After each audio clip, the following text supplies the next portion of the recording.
The Baba Ghoulie Show is brought to you by OTR Halloween Holidays.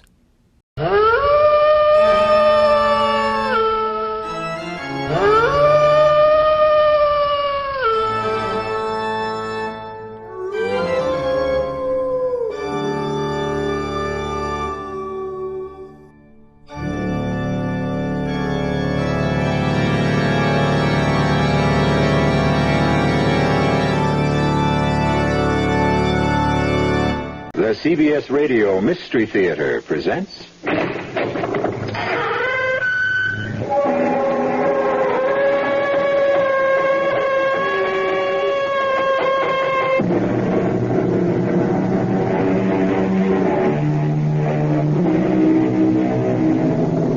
Come in. Welcome. I'm E.G. Marshall. For nearly 100 years, the strange case of Dr. Jekyll and Mr. Hyde has been thought of as a tale of horror, which of course it is, but it is also an intriguing mystery. For example, take the matter of Dr. Jekyll's curious will and the scene that took place one foggy London afternoon in the office of Jekyll's attorney, Geoffrey Utterson. No, Jekyll. I will not be a party to the making of such a will. You are my solicitor, yes, and my friend. Now, if you will not do it as my lawyer, do it.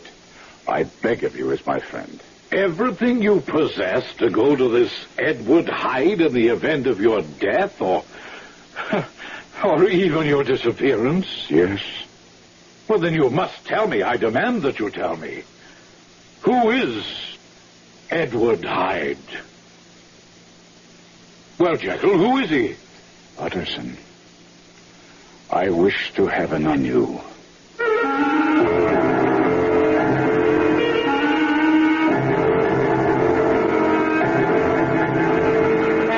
Our mystery drama, Dr. Jekyll and Mr. Hyde, was especially adapted from the classic by Robert Louis Stevenson for the Mystery Theater by George Lothar and stars Kevin McCarthy. It is sponsored in part by Contact, the 12-hour allergy capsule, and Anheuser-Busch Incorporated, brewers of Budweiser. I'll be back shortly with Act One. Oh, somebody's been drinking my sugar-free Diet 7-Up, and it's all gone. Oh, actually, I saved a little. Oh, a bear! Hiya, Goldie. What's brewing? That's Miss Goldilocks to you. Oh, come on, kid. You mean you don't remember me? The cottage, the 3 chairs, the porridge? Baby bear! In the fur. Been a long time, Goldie. But Baby bear... Just call me BB. You drank all the sugar-free Diet 7-Up, and I have to conduct another diet drink taste test today. Well, yeah, I saw the sign on the door, a professional taste tester, huh? But how can I conduct my taste test now? Why bother? I tried those other diet drinks, too. You'll notice there's still plenty of them around. Why not ask me? Well, okay, BB. Tell me, why did you drink all the sugar-free Diet 7-Up? I like the taste. Light, fresh, natural, sugar-free Diet 7-Up is definitely unbearably delicious. Mm-hmm. I never thought I'd admit it. I'm Susan X, and I used to be a deodorant switcher. I kept switching from one underarm spray to another, looking for one that gives me everything I want. And I found it. It's called Body All. Body All is different. It says so right on the label. Its deodorant is micro-encapsulated, so I get a fresh surge of deodorant every time I perspire. Now that I switched to Body All, I promise I'll never switch again. Gotcha. Now that you got rid of the mosquito, Darn mosquito really bit me. here's how to get rid of the stinging pain and itch. How? With Camphofenique. That awful itch is caused by fluid mosquitoes inject under your skin. The penetrating action of Camphofenique gets to the cause to stop the itch. Protects against infection from scratching, too. That Camphofenique really works. Camphofenique relieves the sting and stops the itch instantly. Camphofenique.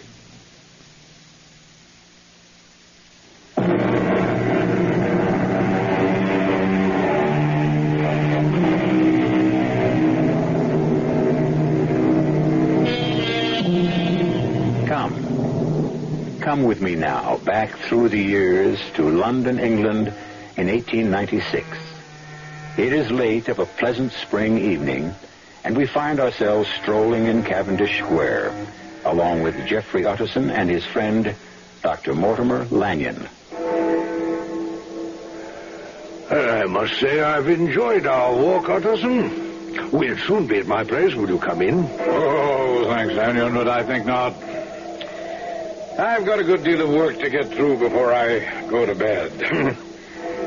I needed a break, though, a breath of air, which is why I came for this walk with you. And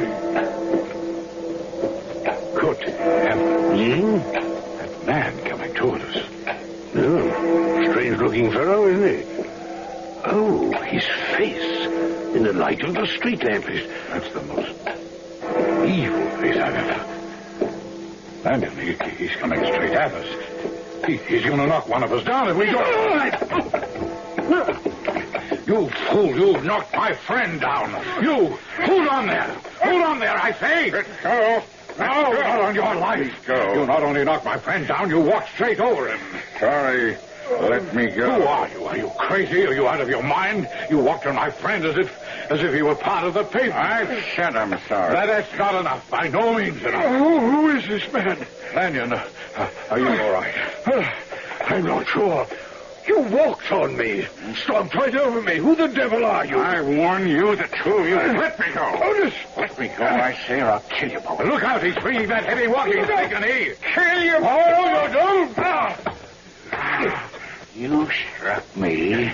No one strikes Edward Hyde and lives. No, he'll kill us both with that walking stick. Run, Utterson, run! Come back!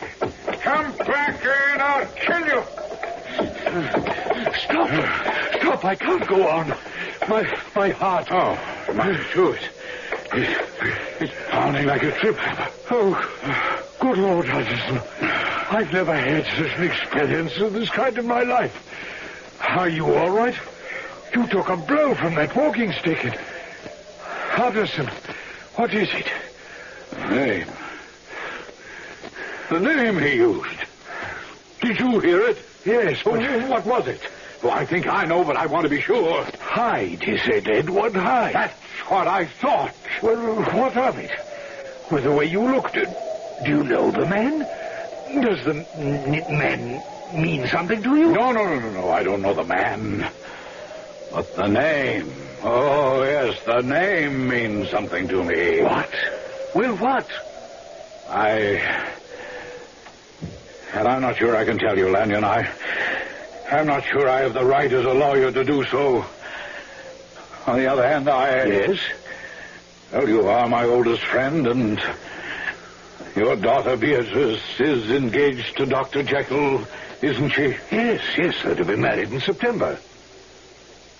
And perhaps I should tell you that... No, it would serve no purpose.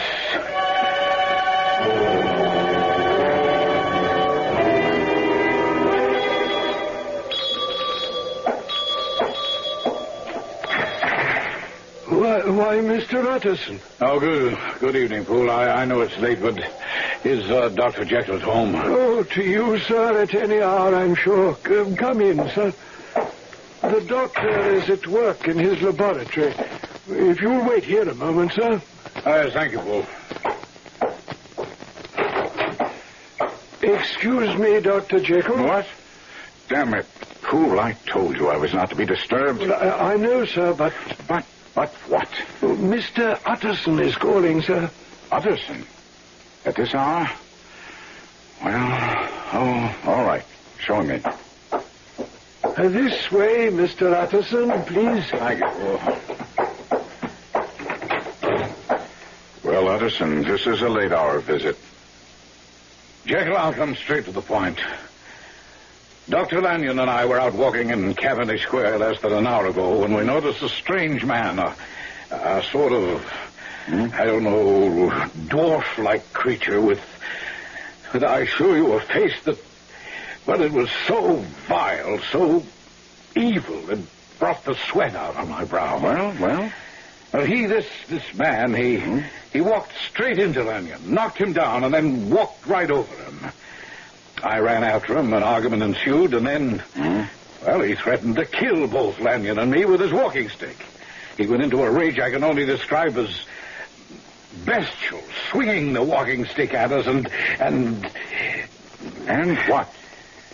Well, I don't think he meant to give his name. In fact, he refused to give it when I asked for it. But in his rage, he forgot himself, and he used his name.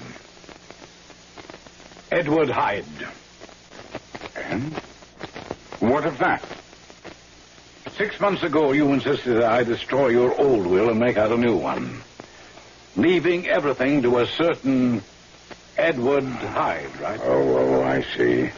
Now, I told you then, as I tell you now, I considered the terms of the will most curious, indeed decidedly strange. And as I told you then, and I tell you now, I see nothing strange in wanting to leave my money to a certain beneficiary in the event of my death. Or your disappearance. That's what I find strange. That's what worries me. Even more now in the light of what happened tonight. Jekyll, I ask you once again, who is Edward Hyde? Do you mean the Edward Hyde I've bequeathed my estate to, or the Edward Hyde you ran into tonight? They are one and the same. There's certainly more than one Edward Hyde in all of London. Oh, yes, I'm quite sure. But only one Edward Hyde who might have been carrying this. My walking stick? The walking stick I gave you several years ago on your birthday. I'd know it anywhere. Jekyll, are you in trouble? Huh? What do you mean, trouble? Well, with this Hyde, does he have something on you? Is he blackmailing you? That's a ridiculous thought. Then what is it? How can you, Dr. Henry Jekyll, one of the most honorable and respected physicians in London, have any association whatever with a terrible person like this Hyde? Why have you made over your estate to him, especially when you're to marry Beatrice Lanyon? And why that stipulation in the event of your disappearance? Jekyll, I beg you, tell me what it means. I cannot. I cannot. But as your friend, You are the friend you say you are. Oh, and you are, Utterson. You are. And then do me the favor of never mentioning Edward Hyde again. Well, if this is your last word on the subject, Jekyll... It is. Very well, then. Good night.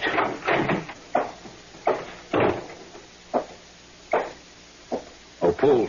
Yes, Mr. Utterson, sir. I'd like to ask you something. Oh, anything, sir? Who is Edward Hyde? Oh, God help me, sir. I wish I knew. We all of us in this house, everyone of Dr. Jekyll's servants, wish we knew. All right, tell me about him, this Hyde. Dr. Jekyll was away on a house call, I think. The front door bell rang, and I answered it, and there stood... Oh, a frightful creature, Mr. Utterson, frightful. I've met Mr. Hyde. I know. He said he wanted to see Dr. Jekyll. I started to say that Dr. Jekyll was not at home, but he pushed right past me in the rudest way, sir, and went straight into Dr. Jekyll's laboratory. Yes, I quite understand. Go on. Well, later on, I was in the kitchen when the bell rang from the laboratory. I went into the laboratory, and there, to my complete surprise, was Dr. Jekyll. To your surprise? Why, yes. You see, sir, he'd forgotten his keys, and I was so surprised that he'd somehow got back into the house. Well, did you ask him how? Oh, I did, sir, yes. But he ignored the question. Never mind that, he said. I want to give you certain instructions concerning Mr. Edward Hyde. He then said that Mr. Hyde was to be admitted any time he called. See. Tell me, Poole, what is Mr. Hyde's manner toward Dr. Jekyll? I mean, when they're together, how does Mr. Hyde act toward Dr. Jekyll? Or Dr. Jekyll toward this Mr. Hyde? Well, they're never together, sir. That's puzzling, very puzzling, to say the least. Oh, Mr. Utterson, sir, all of us here are convinced that our master is in dire trouble. If you could help the good doctor... Yes, Pooh. Yes, I certainly shall, if I can.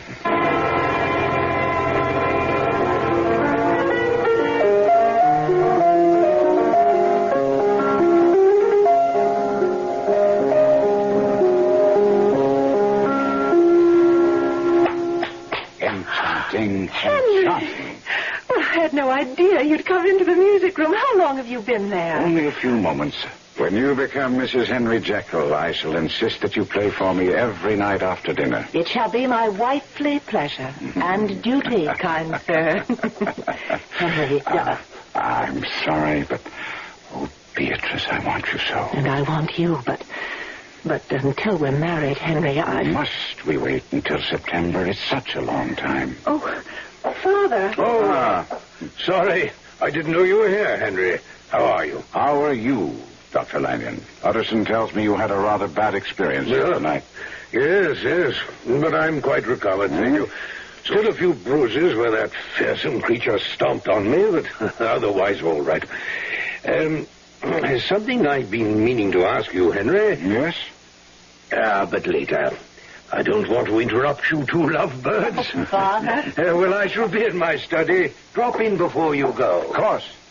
Well, now, Henry. Where were we? Oh, yes, the wedding.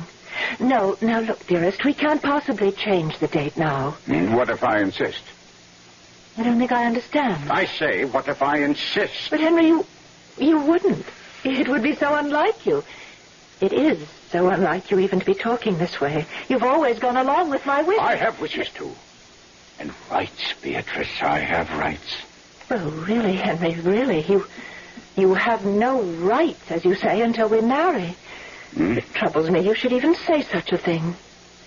In fact, Henry... Yes? In fact, what?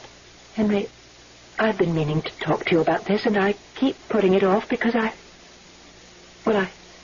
feel a bit awkward, but...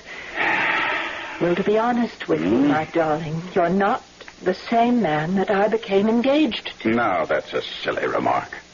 Well, the way you've acted the last few times we've been together, there's something different about you, Henry. I don't know what it is. I can't put my finger on it, but you've changed somehow, in some subtle way. Changed. Huh? Why, even your face. What about my face? Well, Henry, you don't have to snarl. What about it? My face. You're hurting me, Henry. Please don't. Sorry. Sorry isn't enough. More and more you keep manhandling me, and then you say you're sorry. What's come over you? What's changed you in the past few weeks? What did you mean about my face? Oh, darling. Oh, it's only that... I suppose you're working too hard or something of the sort, but there are lines in your face that I've never seen before. Lines of tiredness, I guess. Yes, that would be it. Shadows under your eyes. Why, even now they look darker, deeper. Oh, darling, I didn't notice before, but I do now. I think that you neglected to shave today. I must go. Go? You've only been here a few minutes. Patient. Remember, patient promised to visit. I'll drop in again tomorrow. Was that Henry who just left? Yes, Father. But he said he dropped by the study to see me before he went. Yes, I know he did, but... Well, Beatrice, what's happened? I don't know. For a moment, I'd have sworn that Henry was changing before my eyes.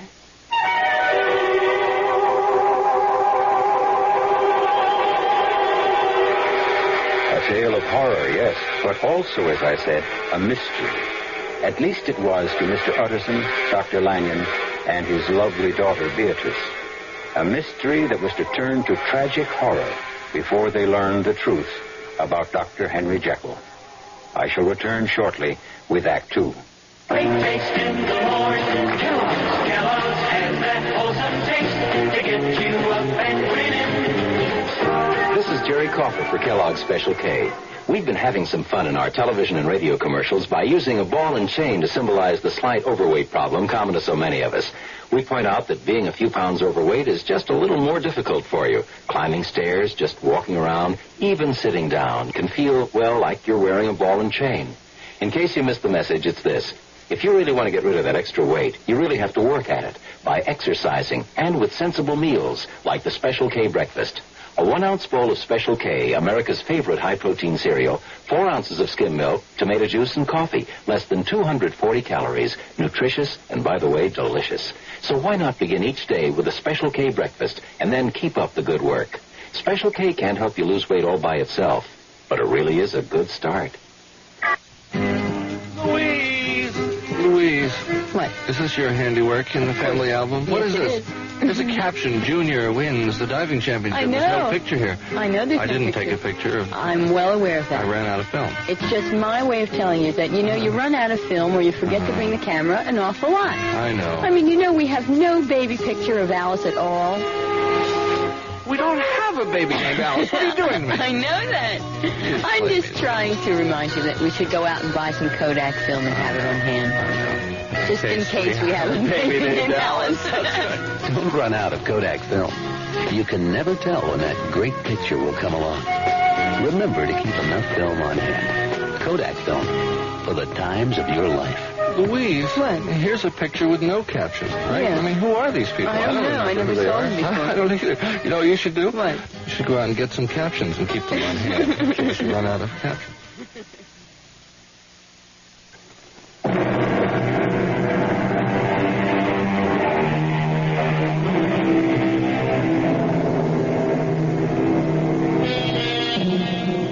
It almost goes without saying that to tamper with natural law will lead to an unnatural end. Mr. Utterson, Dr. Lanyon, Poole, and the servants in Dr. Jekyll's household have begun to suspect that Jekyll is hiding some awful secret from them. A secret that involves the man known as Edward Hyde. Even Beatrice Lanyon, Dr. Jekyll's fiancée, has begun to wonder at the change she senses in him. It may even be that the London police are beginning to wonder. Come in. Inspector Wolfe of Scotland Yard to see you, Dr. Jekyll. Oh? Show him in, Poole. Yes. This way, Inspector. Oh, thank you. Dr. Jekyll? Yes? Leave us, Poole. Inspector Wolfe of Scotland Yard, is it? Yes. Please take a chair, Inspector. Well, thank you. Well, now, Inspector, what can I do for you? Hey, well, I'm not sure you can do anything at all, Doctor, but, are you aware that in the past 6 weeks there's been a rash of murders in London? Extremely brutal murders, Doctor. Each victim has been bludgeoned to death. Why do you come to me? Well, on more than one occasion, the murderer has been seen while committing these terrible attacks of violence. Not clearly seen, since the murderers have always been done at night and in dark streets, you know. But there have been glimpses of him, and putting them together, the Yard has come up with what you might call a composite picture of the man. I still don't see. I just don't understand why you've come to me about this. Well, you will in a moment, Doctor. The man, the murderer, appears to be a short, malformed, dwarfish creature who, even though his face has never been clearly seen, gives a strong impression of evil. Doctor, a particularly brutal murder took place last night in Montague Street. Dr. Danvers Carew was bludgeoned to death. Carew, Member of Parliament? Aye, the same. He was beaten to death with a walking stick. And the murderer was the dwarf-like creature that I've mentioned. The person who saw the murder take place followed the murderer afterwards, you see, keeping at a safe distance, you may be sure. And, well, that's why I'm here. Why precisely? The murderer was seen to enter this house. You must be... Well, I was about to say you must be joking, but of course, you're serious. You don't happen to be acquainted with a Mr. Hyde, do you? A Mr. Edward Hyde? Well, yes, but he's not an occupant of this house. He doesn't live here. No? Does he visit? Well, on occasion, yes, but I haven't seen him now in, months, I should say. Uh-huh. Friend of yours, is he? No. Patient. He suffers from a nervous disorder. Comes to see me whenever he's in need of medication. Well, thank you for your time. Good day. Good day, Inspector. Damn.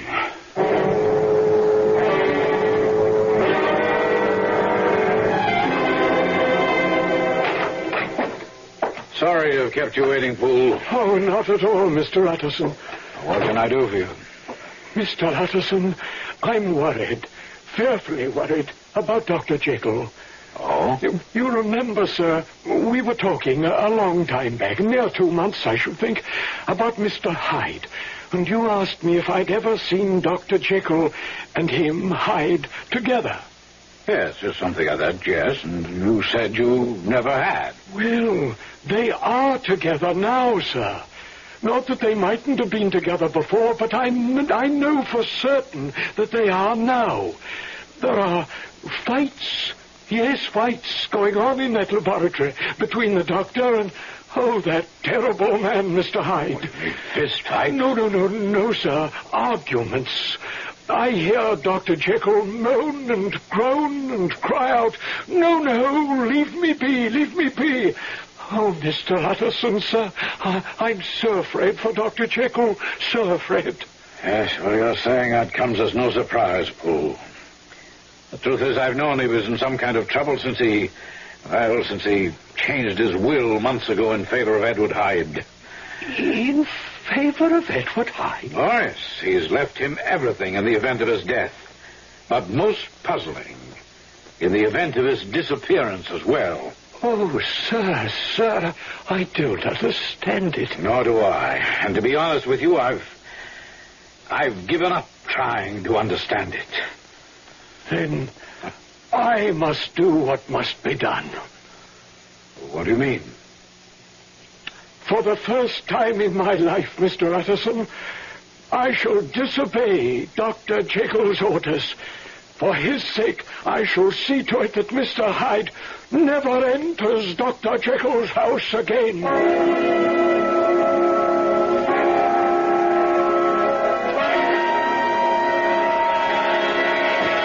Let me in! You hear me, Poole? Let me in! Never, Mr. Hyde! Never! Go away and stay away! You stole my keys, so it was you. It must have been you, and now you bar me from the house. You'll stay barred as long as I'm here. Fool. I warn you. Warn away. You'll not enter this house. Poole. Listen to me, Poole. I'm listening. I'm in trouble, Poole.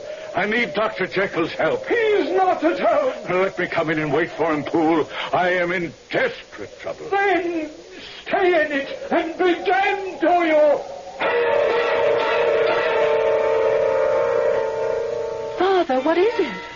I've never seen you so upset. Well, read this. My dear Dr. Lanyon, as you value my friendship and my life, please go to this very night to my home. Father, this is a note from Henry. Yes, then you needn't read any further. He begs me to go to his home, enter his laboratory, and procure certain chemicals and powders, giving very explicit directions as to where I should find them.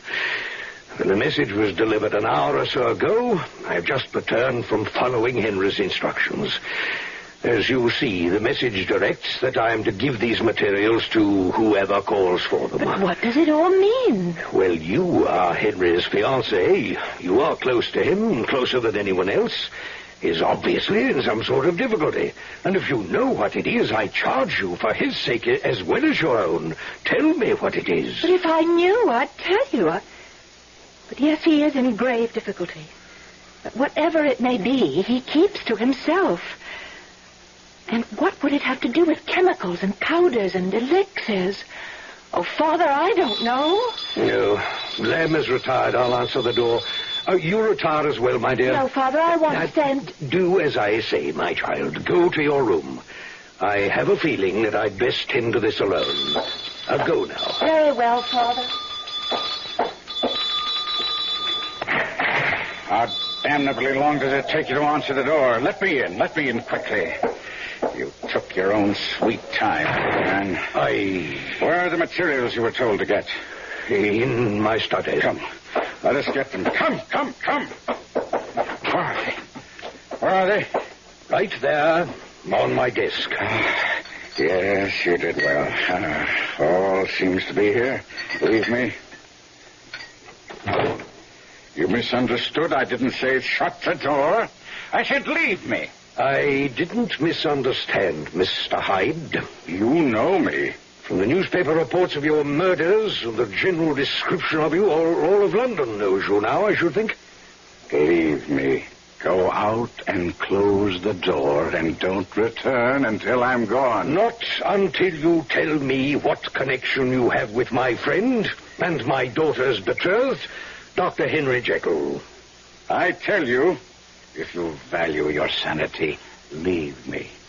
I will know the answer to who you are and what connection you have with Jekyll, or you will not leave this room. Hyde. You fool, the police are hot on my trail. I killed the man. No, I'm not surprised. I went to Jekyll's house, but his blithering servant refused to let me in. That's why I sent that message to you. You? Well, it was signed by Dr. Jekyll. You don't understand. And I intend to understand, or you will not leave this room, this house. Back off, I say.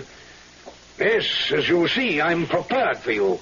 This gun is loaded, Mr. Hyde, and I shall use it if need be. You leave me no choice. If the police find me here, well, they will not find me. The potion is quickly prepared. The potion? Once again, leave me. No. Then damn you, witness what you shall witness. You're as big a fool as Jekyll. You're given the chance to leave well enough alone, but no. You must know the answer. Well, you shall know it. Your friend Dr. Jekyll had a theory. A theory he talked about so endlessly, so compulsively, that he bored everyone within the sound of his voice. You know the theory, do you not? Yes, I was one of the bored listeners. Yes, I know. But each of us contains within himself not one spirit, but two. A good spirit, an evil spirit. What else? There was more. Jekyll also believed that a way might be found, yes, via a potion that would release that other spirit, the evil side of us, the side we all try to keep under control. Exactly, and you all laughed. The mercury! Where's the mercury? You didn't bring... Oh, you did, yes. Here it is. Thank God. Yes, you all laughed. You said it couldn't be done. And even if it could be done, you all said it would be madness to try it. You were right in one respect. It was indeed madness. You, if I follow you, you are saying that Jekyll carried out the experiment? He did. And it was successful? Successful? For me, yes, for me. For him, tragic.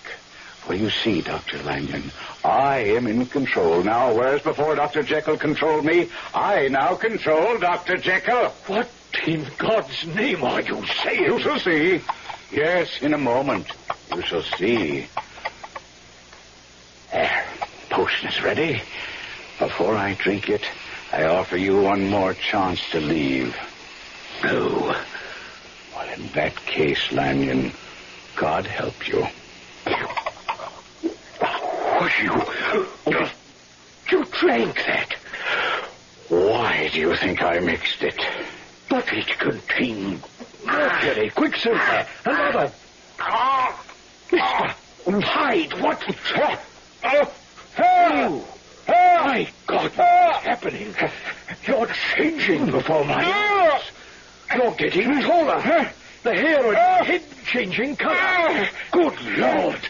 What are you going through? You're becoming a different man. A different being. Heaven help you. You've become, before my eyes, you've become Henry Jekyll. Yes.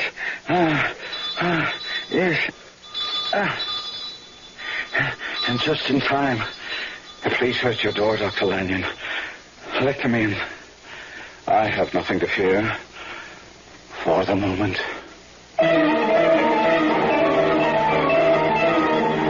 And so, before the shocked eyes of Dr. Lanyon, Dr. Jekyll's secret is revealed. Edward Hyde and Dr. Jekyll are one and the same man.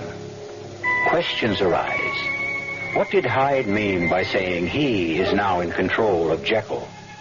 What did Jekyll mean when he said he has nothing to fear for the moment? We shall see when I return shortly with Act 3. You've seen the Budweiser commercials on television, and maybe you've wondered how long people have been putting that famous Bud label on things. Well, not as long as the brewers of Bud have been putting things on the label. Things like a list of Bud's most important ingredients. Quote, brewed by our original process from the choicest hops, rice, and best barley malt. And things like the following statement. This is the famous Budweiser beer. We know of no brand produced by any other brewer which costs so much to brew and age. Our exclusive Beechwood aging produces a taste, a smoothness, and a drinkability you'll find in no other beer at any price. Unquote. Yes, brewing beer right does make a difference. Read the Bud label. Taste the king of beers, and you'll agree, when you say Budweiser, you've said it all. Anheuser-Busch, St. Louis. It's a real hot day. I'm soaking up the sun, and suddenly I say antifreeze right out loud. My wife says, huh? And I say, haven't you heard that song? You can never buy Prestone too early. Do it now, don't you wait. You can never buy Prestone too early. You can only buy it too late. It's a fact. A 50-50 mix of Prestone 2 Winter Summer Formula and water, about 2 gallons for most cars, fights boil-over because it helps your cooling system handle heat better than water. Fresh boil-over protection and fresh corrosion protection, too, because only Prestone 2 has a patented silicone silicate inhibitor system. Nothing beats it for corrosion protection. Summer, winter, spring, or fall, you can never buy Prestone too early. You can only buy it too late. Can't trust Prestone. Who can you trust?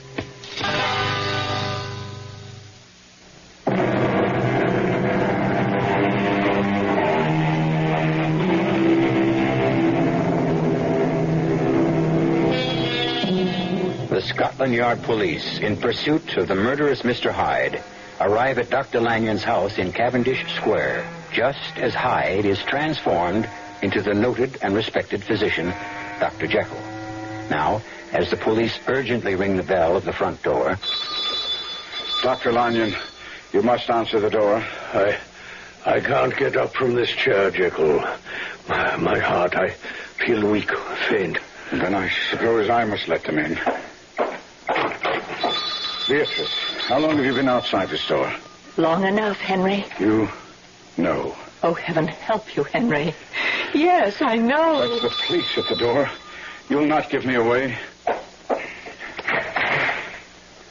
Dr. Jekyll. Inspector Wolf, isn't it? Yes, but what... one moment. Sergeant, place your men so every entrance and exit is guarded. Now, if I may come in, Dr. Jekyll? Certainly. My dear, this is Inspector Wolf of Scotland Yard. My fiancée, Miss Beatrice Lanyon, Inspector. How do you do? Oh, no, 1,000 apologies, ma'am, but we're looking for a murderer. A certain Edward Hyde. And what makes you think you'll find him here? A description of him was given to every hansom cab driver in London.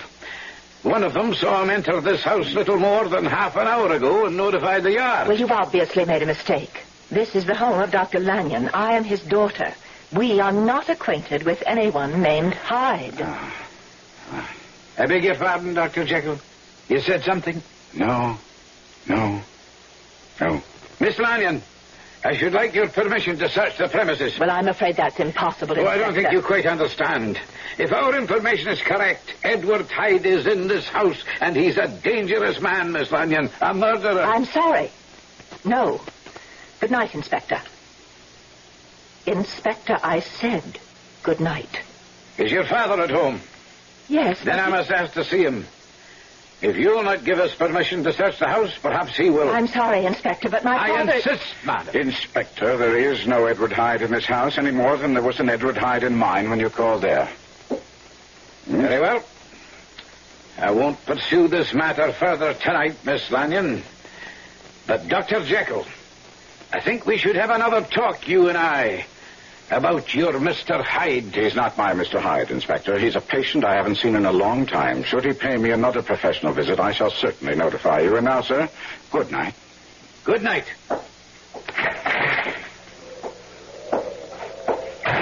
Henry. Oh, Henry, what terrible thing have you done? My darling. Oh, my dearest, I'm trapped by my own folly. Your father warned me a long time ago to give up my experiments, if only I had heeded his advice. Well, heed it now. Yeah, it's impossible. It's too late. Why too late? I've lost control over Hyde. He controls me. Over these past months, he's grown stronger and I weaker. I never know how or when the transformation... horrible transformation will take place. Heaven help me, Beatrice. I have become Hyde's slave. It's not too late. We can't let it be. Father could help you, Henry. I'm sure he can. Come. We'll ask his advice. He'll know what to do. Perhaps you're right. Yes. Let's see what he has to say. Father, the police have gone and Henry's in fearful trouble, as you know, and he wants to... Father? Dr. Lanyon. Father, what is it? Why do you just sit there staring? Oh, my God. Oh, Henry. Yes. He's dead.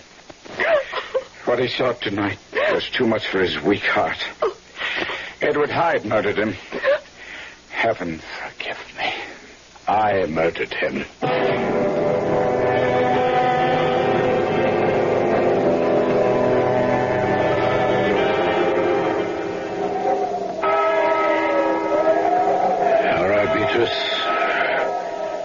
Jekyll, we can leave now, I think.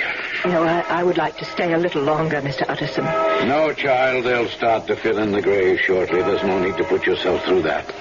Come along now, I insist. Oh, very well. Beatrice, if you would care to dismiss your carriage and let me take you home in mine. Oh, thank you, Mr. Utterson, but I'd like to be alone. You understand. Yes, sir. I'll go with Beatrice. Oh, no, thank you, Henry. No, I really do wish to be by myself for a time. I see. I'll call on you then tomorrow, if I am able. No, I shall be busy tomorrow. There's so much to do winding up Father's affairs. Perhaps if I'll get in touch with you, Henry. Good day. Good day, Mr. Utterson. Good day, Beatrice. Jekyll, join me in my carriage. I want to talk to you. My own carriage is waiting. Send it along. I must talk with you. As you wish. You may go along, Johnson. I'm riding with Mr. Utterson. After you, Jekyll. Well, what is it? I want to talk to you about your will. Oh, what now, Utterson? Only now. to ask. You read the newspapers. You know this man, Edward Hyde, is a monster, a murderer sought by the police. God knows what your connection with him may be, what hold he has on you, and you needn't say he hasn't. He must have. Why else would a man of your reputation, a celebrated and respected physician, leave all his worldly possessions to such a human horror? They're my possessions. I have the right to do with them as I wish. And I, the right as your solicitor, to refuse to let you do You it. can't stop me. Well, perhaps I can. How? In what way? Not sure. I'll have to seek advice on this. But it may very well be, Jekyll, on grounds of protecting you from yourself, that I can have you declared incompetent to handle your affairs. Incompetent? I incompetent? How dare you say such a thing to me? How dare you even think such a thing? Jekyll, let go, my arm. You're My will is my will. Edward Hyde is to inherit everything in the event of my death or my disappearance. What is the matter with you? Take your hand off. Good Lord, your hand. Jekyll, your hand. It's covered with long hair. The fingernails are becoming... Hey, you meddling little pipsqueak. Face, it's changing. Of course it's changing, you interfering muddlehead. Do me out of my inheritance, would you? Prevent me from inheriting Jekyll's wealth? You... Oh, my God, you're Hyde. You are Edward Hyde. Yes, Edward Hyde. Edward Hyde. Murderer, Edward Hyde. Monster, according to you? Yes, but how could you... No, you're strangling me. You're... Die!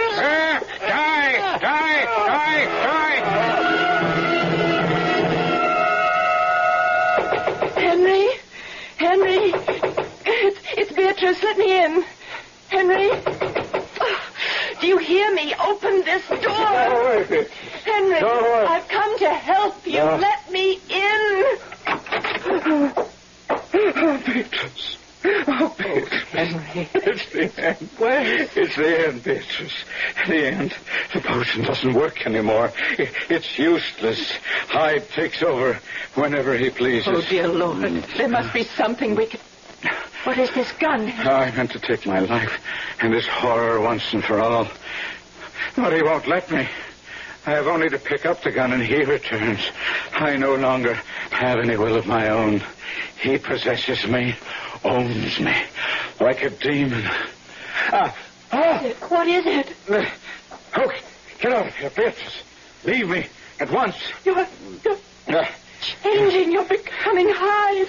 Let go of me. Let go of you? When I've wanted you, yearned for you, lusted for you, my lovely creature, all these months, huh? Don't kiss me. Oh, yes. Kiss you and fondle you and caress you and... You're stronger than I thought, my beautiful Beatrice. Good, very good. That makes the sport worthwhile. Come away. Stay away from you who were made for love. Would you deny a man pleasure? I'll say you're very, very quick. Strong, too. Strong and quick. And desirable. Stop trying to elude me. You can't. You know, you can't. You are strong, but I am stronger. You are quick, but I am quicker. And you are a beauty. And I a beast, eh? Beauty and the Beast, eh? Beauty and the Beast. Put that down. No. You could stop Henry Jekyll from using this gun, but you can't stop me. Get away from that door. Let me out of here. Oh, no. Stay back or I'll shoot. Go ahead, shoot. I didn't think you could. It isn't in you to kill. Even such a thing as me. No. Oh, dear God, help me. Just give me the gun, my dear, and then, once you're in my arms... No. Don't struggle. It'll do you no good. Give me the gun. Miss Lanyon! Oh, good heavens! Miss Lanyon!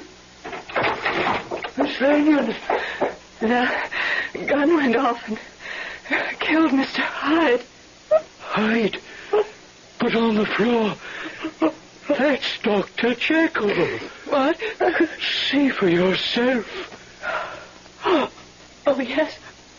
I see. But if the gun killed Mr. Hyde, how? Don't ask any questions now, Poole. Not now. Just go and fetch the police.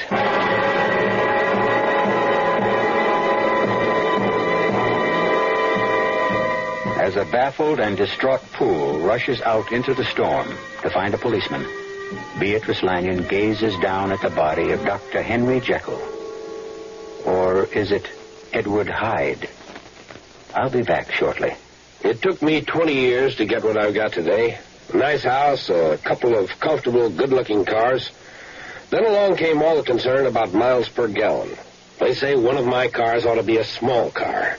I say, okay, show me a small car that's good enough to make a big car guy like me happy. They say, look at a Buick. I say, go on. Buick doesn't even make small cars. Look at the Apollo, they say. So I looked. Buick does make a small car. But this one's got some room and comfort. And something else.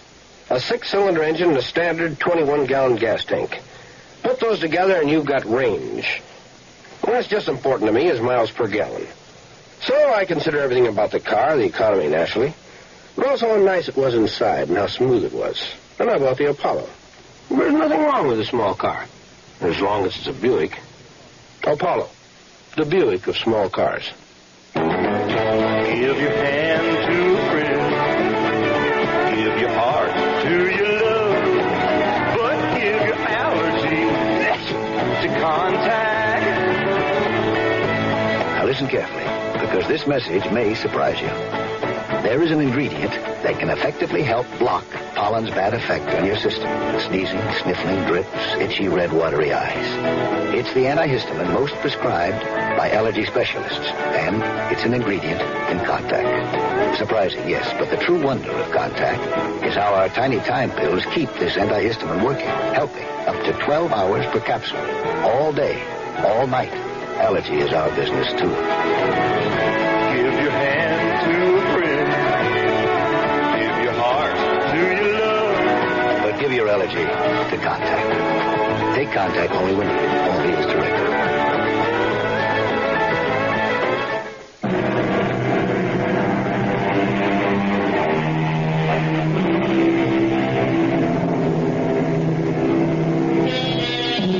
You may like to know that the adaptation of Dr. Jekyll and Mr. Hyde I've just brought you comes closer to Stevenson's original than any other I know. I think you'll agree it was as much a mystery as a tale of horror. Our cast included Kevin McCarthy, Marion Seldes, Ian Martin, and Kurt Benson. The entire production was under the direction of Hyman Brown. Radio Mystery Theater was sponsored in part by Buick Motor Division, the Kellogg Company, makers of Kellogg's Special K cereal, and new sugar-free Diet 7-Up. This is E.G. Marshall inviting you to return to our Mystery Theater for another adventure in the macabre.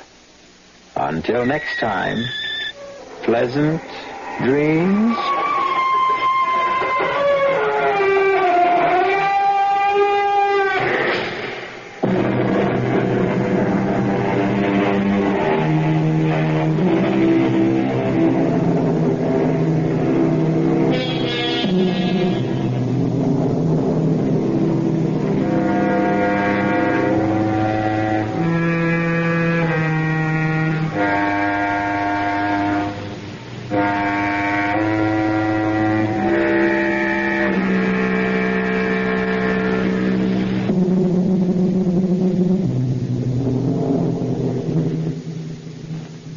Professor Harold Hill is the Music Man. 76 trombones led the big parade. And he comes marching into town every Friday, Saturday, and Sunday at the Dallas Repertory Theater in North Park Shopping Center, bringing with him all your favorite songs from the Music Man.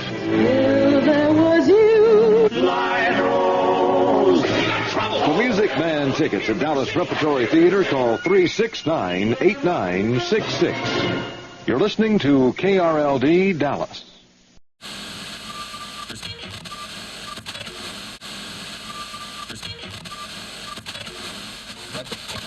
Your radio is experiencing technical difficulties. Please stand by.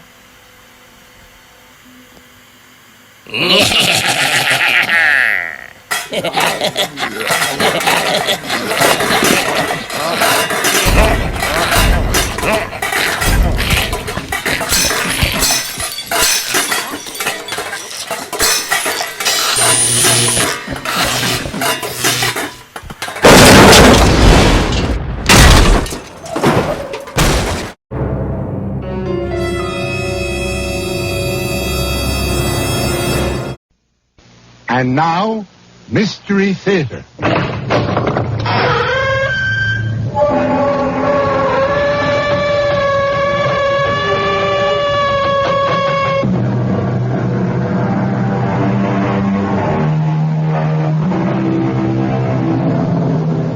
Come in.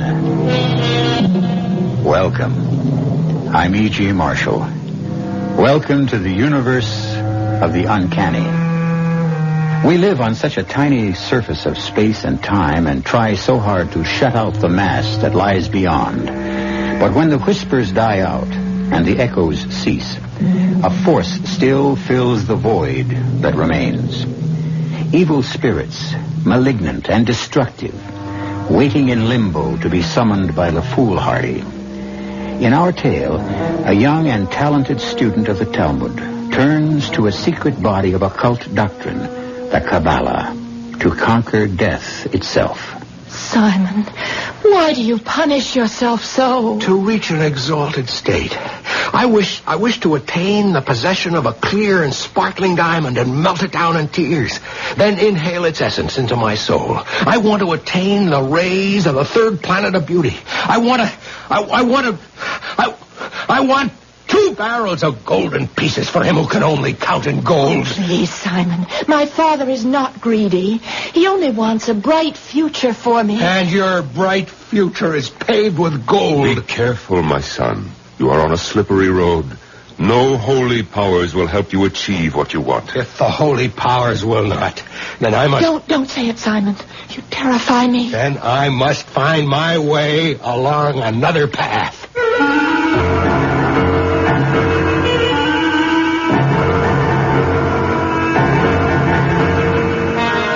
Our mystery drama, The Demon Spirit, was especially adapted from the classic S. Ansky play, The Dybbuk, for the Mystery Theater by Milt Wissoff, and stars Norman Rose and Mason Adams.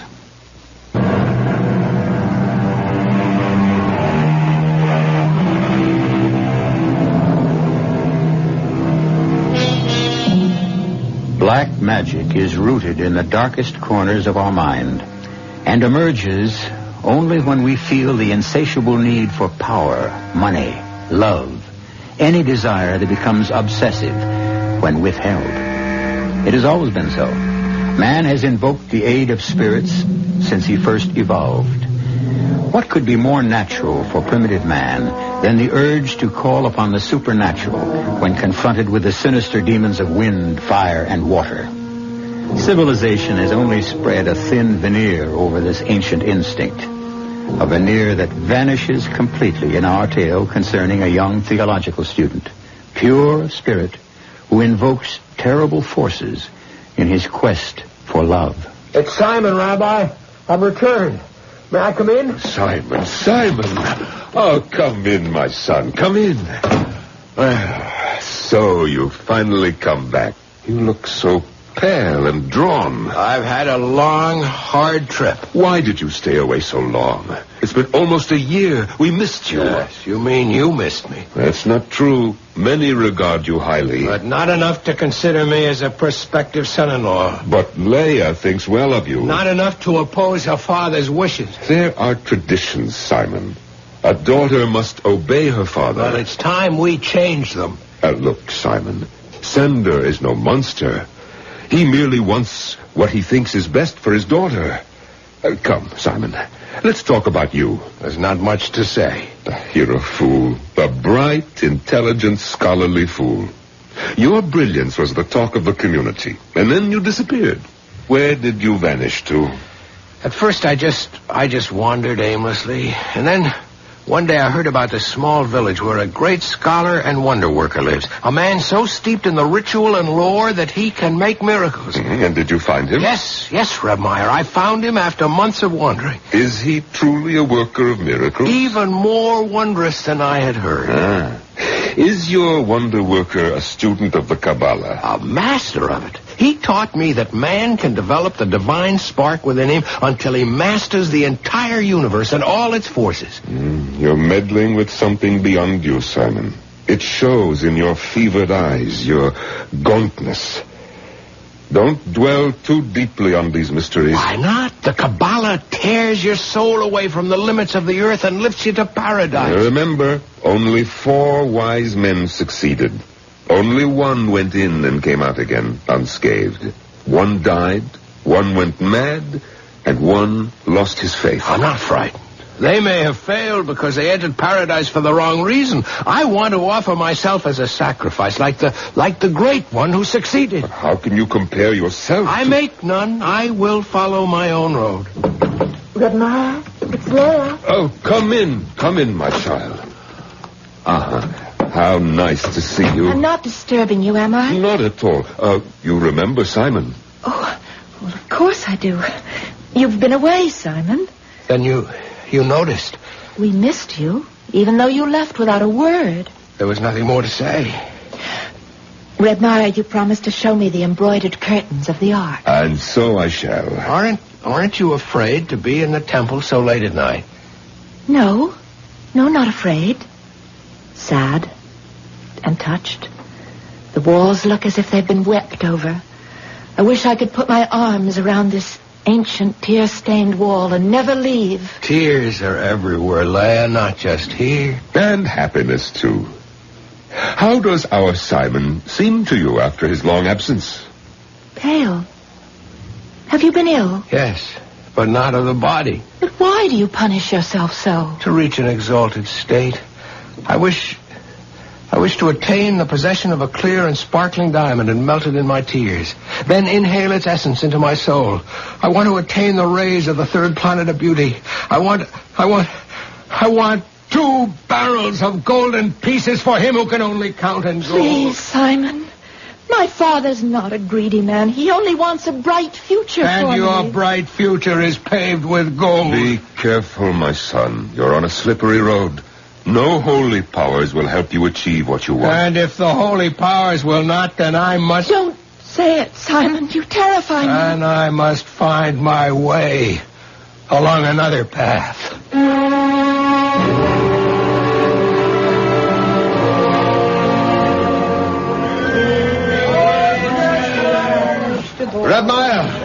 Redmire! Ah, good day to you, Sender.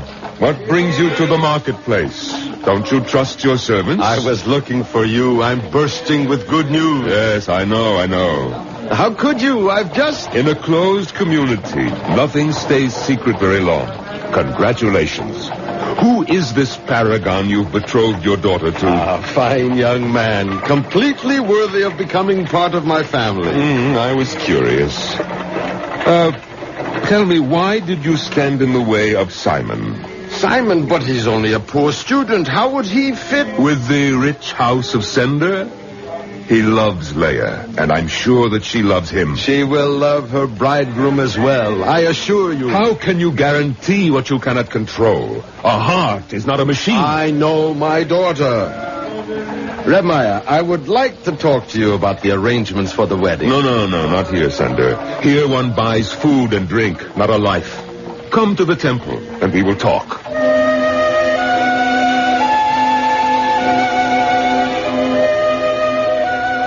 Simon, I have some food for you. And some news. Redmire, I'm not hungry. I'm afraid the news I have for you will It's not news to me. I was there with you at the market. I was there in spirit. I heard everything. Redmire! Lord's name, open the door! Let her in, Simon, before she tears the walls down. Help me with your prayers. Intercede for my daughter, the forlorn widow who is at death's door. Please, I beseech you, help me. We will pray and hope for the best. No, I need more than hope. I need help. And you shall have it. No, please, don't interfere, Simon. I must. Now, take this diagram I've drawn, mark it out around your daughter's bed, the circle completely around, and the 6-pointed star with the point toward her head. Slaughter a young fowl and touch her forehead with its freshly drawn blood. Stop that, I forbid this. What am I to do? He offers hope. I give you your daughter's life. Give me the diagram, Simon. I will follow you, and God bless you. Simon, I asked you not to interfere. You have gone too far. Not far enough. I still have a long way to go. But I am drawing nearer all the time. Watch, Redmire. This is the Lord of the Gods. Lord of the universe, he whom the winds fear, thee I invoke, the bornless one, thee that didst create the earth and the heavens, the night and the day. Thou art the truth and matter, into the magic circle, power the hazel wand, shroud me with a cloak of darkness. Simon, come back before it is too late. He has covered me with a raven's wings. He has whispered the unnameable to me. I am master of many arts and skills. The black arts. No, Remire. When the curtain parts, all is visible, black and white alike. No, Simon. It is time to sleep now. I am tired. You must go now. I'm no longer welcome here. You are to me, my son, but not to this temple. Go now.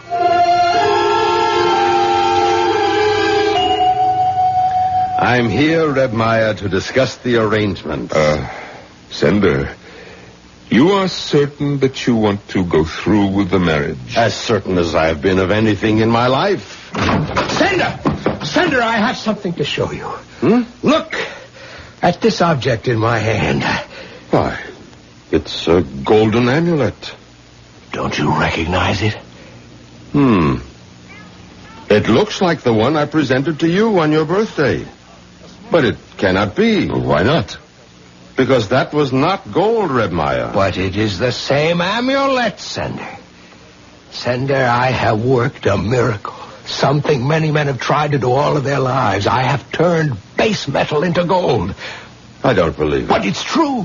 Give me any object and I will convert it to gold for you. Think of it. I can make you rich beyond your wildest dreams. I couldn't allow you. Please, Sender, take my offer. Please. All I want is Leia's hand in return. Impossible. I have given my word. Weigh your word against gold, No, Sender. I must weigh it against my daughter's happiness. And that is my concern above all. Thank you, Simon. I bear you no ill feelings, but my daughter will be married as soon as Rebmire can make the arrangements. How can that be, Rebmire? I've done everything. The fasting. I've worked with the word, the spells, the symbols, all in vain. What will be, Simon. Stay with me now. But what remains for me? What is there I can still do? Black Rider, fling back your hood. Demon and Master, show me the way. I see. Thank you, the secret is revealed. I see you now.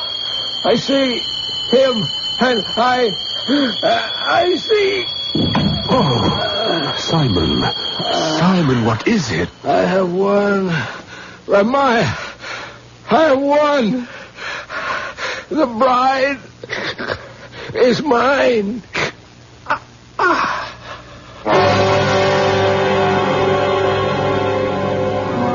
It is said there are 4 indispensable conditions to knowledge and power in the black arts. An intelligence illuminated by study, an intrepidity which nothing can check, a will which nothing can break, and a steadfastness nothing can corrupt.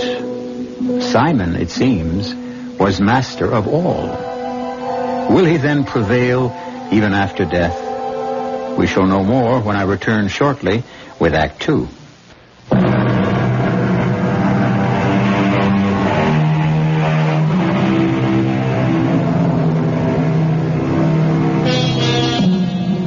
How can we explain the strength of superstition? Shall we ascribe it to the primitive, the ignorant? Then how can we explain the fact that British witch covens celebrated All Hallows Eve before tremendous crowds with rites involving the magic circle, the magic knife, weird incantations, and all the other trappings of the occult? Many believe the origin and development of superstition are rooted in fact, that it exists and makes itself known to us. Perhaps we can shed some light on the subject. Rebmire, it's so hard for me to believe that he's gone. He is, my child. He's buried there. Poor Simon. Everything he did with such intensity.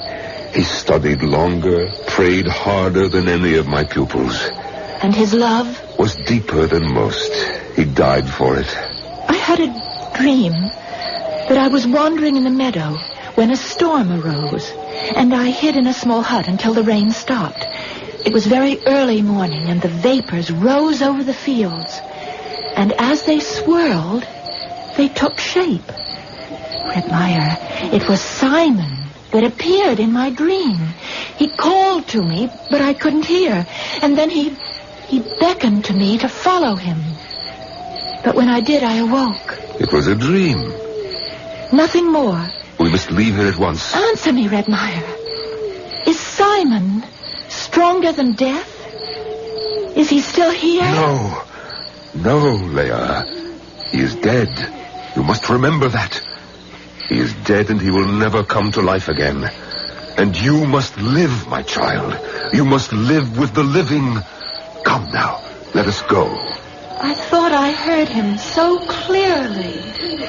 We'll meet again, my bride, my beautiful Leia. No one can take you from me now.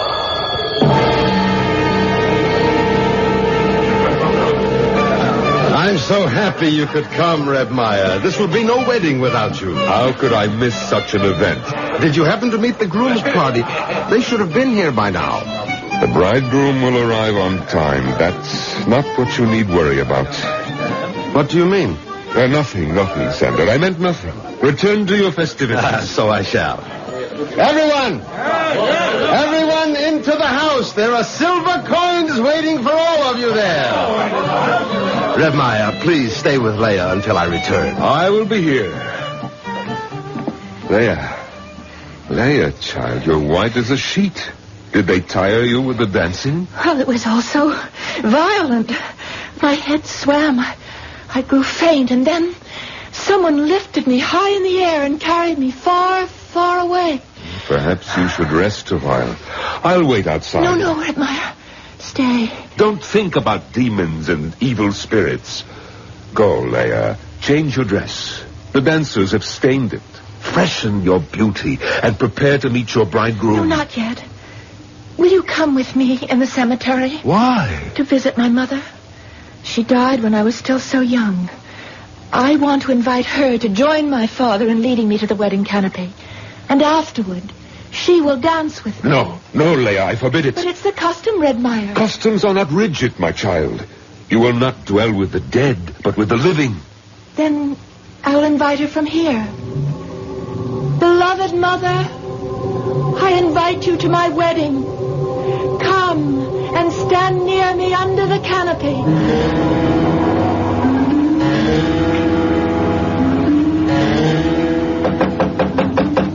Who's there? Your father, dear. May I come in? Oh, Father, of course. Why are you still sitting here, child? Oh, I was just thinking. Grandmother says I must go to the graveyard. You have my permission. But Red Meyer says I should not go. He's an old man, set in his ways. Go, child. Go to your mother and shed your tears. May I invite her to the wedding? Of course. And your grandfather as well. And I would also like to invite someone who is not related. It is forbidden. If you invite a stranger, the other dead may take offense. He's not a stranger. In our house, he was like one of us. I think I hear. Yes, it is the wedding party. Your bridegroom, Menashe. He's arrived at last. But, Father, I wanted to ask... Not now, Leia. I must meet the wedding party. Hello. Wait there. I'm coming. Welcome, Menashe. How was the trip? Oh, we had a hard and bitter journey.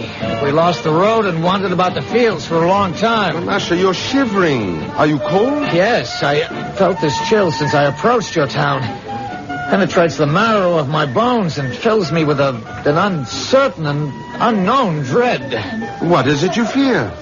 I don't know. Come, let's have a drink on your safe arrival. It will warm you and drive away the demons. Who is it? Open the door, Sender. What is she? What's happened? What is it, Red Meyer? It's Leia. Bring her in. What? Put her on the couch. My baby. What has happened? You can go now, all of you. What is it, Redmire? My God, is she... No. She's in a coma. How still she is. How lovely. How did this happen? She went to the grave, despite my warning, and wept. And then suddenly she started to talk incoherently. No one could make out a word she was saying. And then she fainted. Leia, do you hear me? Everything will be all right. Who is this man? This is Menashe, your bridegroom. No, that's a lie. He's not my bridegroom, nor will he ever be. My child. What has come over you? I will not marry Menashe or any other man I do not choose. Sleep now, Leia. Sleep and rest. We will talk about this in the morning. But we were to be married at noon. Yes. Is it wise to delay? Not wise, perhaps, but necessary. If you value the life of your daughter.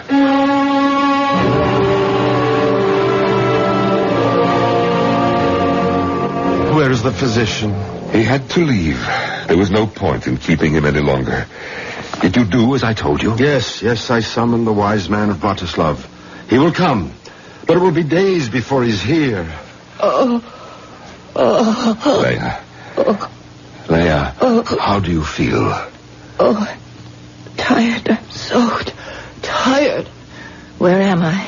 Where you have always been. In your home. Turn down the lights. My eyes. I've been in dark places so long. You're back now. God be praised. It was so cold where I've been. You'll feel better now that you're with us again. I feel nothing, Father. Empty. Everything is so empty. I must go back again. Try to get out of bed, child. I have no place here. What's happening, Redmire? A voice. Leia, open your eyes. I cannot stay. I cannot stay. Wake up, child. Listen to your father. You are not my father. You are not any part of me. Burning sulfur. I am filled with the smell of burning. Leia, in the name of God, Leia, come back. If I do, it will not be in that name.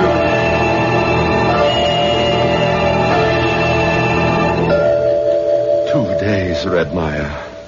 2 days she lies there.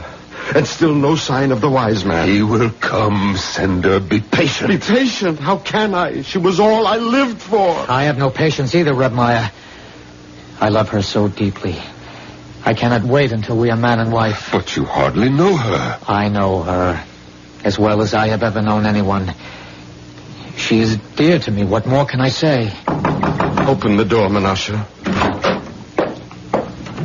A good day to you, Reb Nissen. And a good day to you, Redmire. Thank God you've come. We've waited so eagerly. It's not an easy journey from Bratislav, you know. You don't. Can I offer you something? No.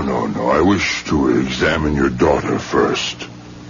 Oh, poor child. She hardly seems more than that. How long has she had that mark on her cheek? I have never noticed it. It seems more like a shadow. Yes. A dark shadow. I've seen it before. I will try to rouse her. God's world is great and holy. The holiest land is the land of Israel. In the land of Israel, the holiest city is Jerusalem. In Jerusalem, the holiest place was the temple. Holy, unholy, and sacrilegious. Evil is the whole. Where have you come from, Spirit? I have risen from repose to bring an end to all this. Who are you? I am Leia, daughter of Sender, beloved of Simon. Beloved of Menashe. Be quiet, Menashe. Do not interfere. Rest easy, Spirit. Hear me out. At the edge of the world stands a tall mountain, and on the mountain lies a great rock, and from the rock flows a clear spring. At the other edge of the world is its heart, and it gazes at the cool spring, and cannot have its fill of looking, but it cannot take the slightest step toward the spring. But I can't... You are awake, my child. Have I been sleeping? Yes, you have for several days. I feel so tired. I'm so tired. Is she all right? Yes, she sleeps naturally now. Oh, thank you, Red. Listen. When she awakes, can we have the wedding ceremony? We must wait and see, Menashe. No, Rebmeyer. We must not wait. We must try the wedding as soon as possible. There is no time to lose. Help me, Father. I feel so weak. Of course, my darling. I should have known. Here, take my arm. Stand by me, Mother. It is such a difficult way for me. She is here with you, as are all who love you. Friends, it's time for the ceremony. There's your Menashe. Look at him. So tall, so handsome. Quicker, Father. We must hurry. As we stand under this canopy... I will not stand under it. Come, closer, Leia. No, I will not. Send her, usher her under. Ready the candles for the sleeping dead to wake till they are burnt down and spent. This is our final song until we return where we belong. Be still, my child. In the name of the King, our Lord, be still. Mount the steps carefully, for this place is chosen ground. 7 times we turn around within the magic circle. 7 times we turn about. Menashe, do you take this woman to be your wife? With all my heart. Leia, do you take this man for your husband? Never! Leia! Never is not my bridegroom! Rebmeyer, continue. Never! Holy bridegroom, protect me! Holy bridegroom, save me from this, I call upon you! Save me! Rebmeyer, pronounce them man and wife. Rebmeyer, you will never pronounce them man and wife. They do not belong with each other. Simon, is that you? Aye. It is Simon Rebmeyer, come back for my destined bride, and I will never leave her again. You must not do this, Simon. Simon, what is happening here? Yes, Simon, my greedy friend. Simon, you murderer. You killed me, but you could not kill our love. Listen, my daughter. She's gone mad. No, Cinder, not mad. She has been possessed by a Dybbuk. An evil spirit has control over her.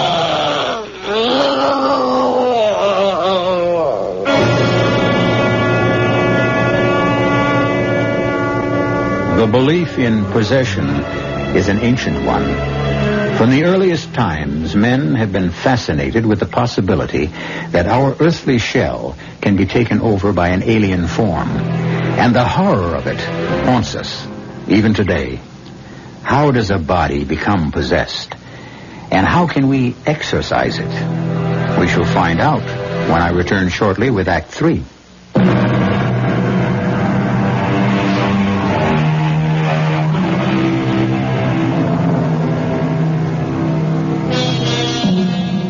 How did this act of possession begin? Certainly the setting of the Dybbuk was its basis. A closed world which, despite its proximity to the 20th century, had not as yet purged itself of faith in magic-making. A world heavily tarnished with superstition. And yet, it was a world pervaded by a mystic sense of the immediacy of God, of the miraculous, and the power of man. In such a world, the natural and the supernatural, the living and the dead, seem to flow across one another in a continual contact. A world where the daily routine of life absorbs and becomes a symbol of eternity. Please, Reb, listen. I know you're tired, but my daughter lies in grave danger. Her soul is at stake. I know. The misery and anguish of the world reach out to me. Every plea pierces me as a needle, and I have no more strength. I can go no further. Rabbi, you cannot desert me in my hour of need. Help me. Save my child. if I can. Now, the Dybbuk. You knew him well. He ate at my house regularly until he left one day. When he returned to our town, he was meddling with the Kabbalah and came to grief. By what powers? They say by evil spirits.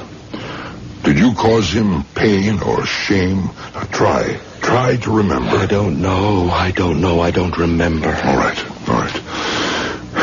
Bring in the girl. Come in, Leia. Come in, my child. Don't you hear me? Come in. I won't. Leia, dearest, have pity. Don't shame me. Come in. I want to obey, Father, but I cannot. Maiden, I command you, come in and sit down. Let me go. I refuse. Dybbuk, I command you to say, why did you enter the body of this maiden? I am her destined bride. Our holy Torah forbids the dead to abide among the living. I am not dead. You are departed from our world. You are forbidden to return until the great ram's horn is heard. Therefore, I command you to leave the body of this girl. Reb Nissen, I know how powerful you are, how invincible. I know that you can command the angels, but you cannot sway me. Wandering soul, I feel great pity for you. I will try to release you from destroying angels, but you must leave the body of this girl. I will not leave. Dybbuk, soul of one who left our world, I command you to leave this body, and in leaving not to harm her nor any other living creature. If you do not obey, I will proceed against you with anathema and excommunication, with all the powers of exorcism. I do not fear your anathemas, and I do not believe in your assurances. In the name of Almighty God, I charge you for the last time. Go, or I will give you over into the hands of the destroying angel. In the name of Almighty God, I am joined with my destined bride, and I will not part from her forever. Sender, have white robes brought. Bring 7 ram's horns, 7 black candles. Then take from the holy ark the 7 sacred scrolls. Wait, Reb Nissen, do you believe in justice? In justice and in truth. And I demand that Sender be brought before a rabbinical court. I demand a trial. On what charges? I charge Sender with spilling my blood. I am the son of Abraham ben Rivka. I bring charges of an obligation that Sender had to my father, which he did not fulfill. In that case, I will postpone the exorcism until tomorrow noon. Sender, do you remember the Dybbuk's father, Abraham? But he's dead these many years. Know then that you will be summoned to trial to answer his charges. Heaven help me. What does he want of me? What should I do? You must accept the summons. I will do as you say. Send for the bridegroom Menashe. He must be at the trial as well. When the Dybbuk leaves, the marriage will take place. Almighty God, help me to find peace.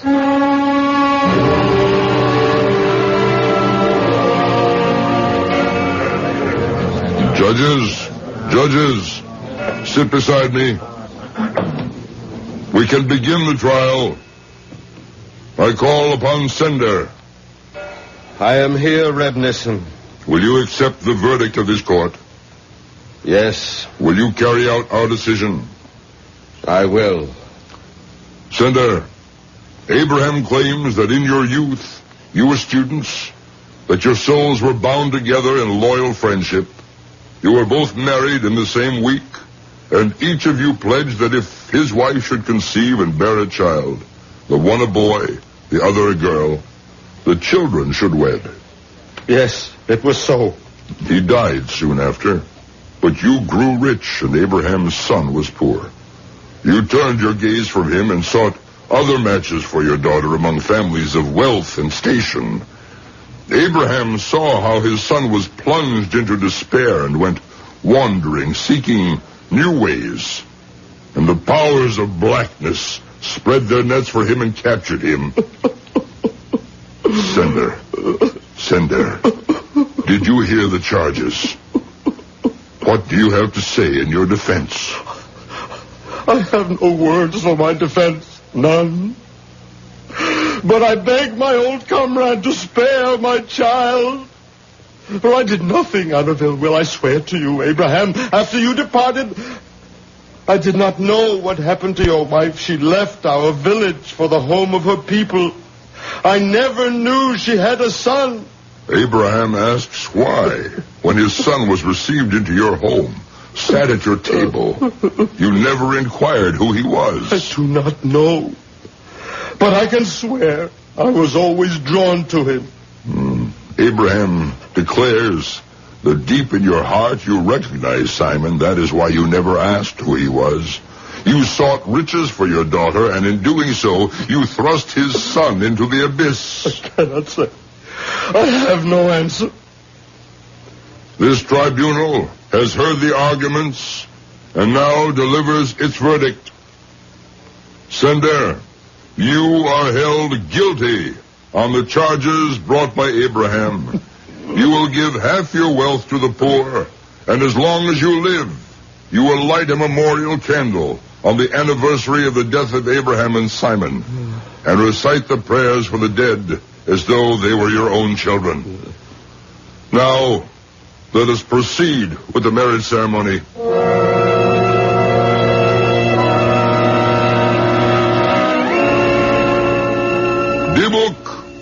Dibuk, in the name of this holy congregation and the great Sanhedrin of Jerusalem, I command you for the last time to depart. I will not leave. Members of the congregation, don your robes. Sender, distribute the 7 horns and the 7 scrolls. Yes. Stubborn spirit, since you are not humble unto our command, I give you over into the power of the higher spirits to expel you by force. Blow the ram's horns. Let me go. Do not drag me. I will not. I cannot leave. Since the higher powers cannot conquer you, I will give you over into the middle powers that are neither good nor evil.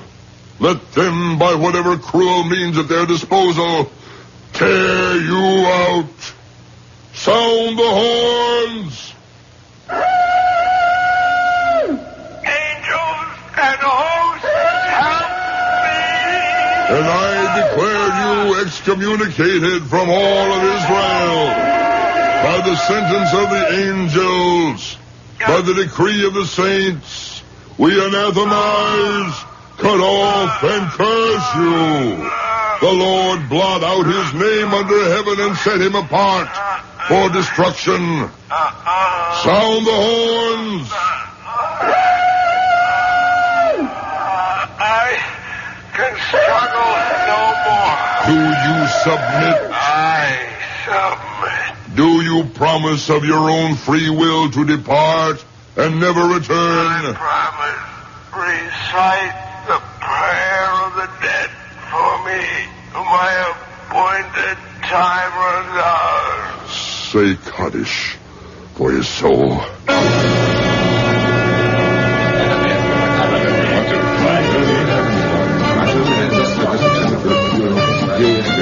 Oh, Father, I'm so sad. Help me. Do not be sad. Let your heart be light, and may holy cherubim cradle you in their wings. Do you hear? They're going to dance around the holy grave so that my dead mother may rejoice. Do not tremble, child. Do not be afraid. You are guarded by 60 giants with drawn swords. Our holy patriarchs protect you from evil. Leah. Simon. I hear your voice, but I cannot see you. A forbidden circle rings you round. Your voice sounds as sweet sweet as the weeping of a violin on a silent night. Oh, who are you? I have forgotten. Only in your thoughts can I remember myself. I remember now. My heart was drawn to you as a bright star. On silent nights, I have shed sweet tears. And always in my dreams, I saw... Oh, was it you? It was. Yes, I remember. Your hair was soft, and it glistened as though with tears. Day and night I thought of you. Return to me, my bridegroom, my husband. I will carry you in death in my heart. And in my dreams we will rock our unborn babes. We will sew them clothes and sing them lullabies. The wedding procession has started, Leia. We must go. They come to lead me to the canopy with a stranger. Come to me, my bridegroom. Oh, I see you. A light upon the wall. The barrier is broken. Come to me. I am coming. A great light flows about me. I am joined with you, my destined bridegroom.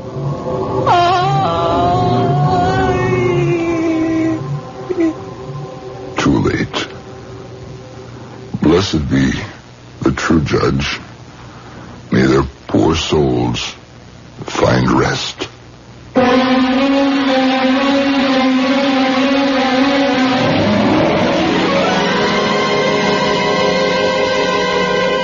And so the demon bridegroom and his bride are joined until the Great Awakening.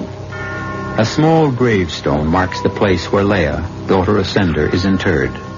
But none of the villagers in the closed world believe it is her final resting place. Steeped in superstition, they cast an eye over the shoulder when they pass the grave. I'll be back shortly.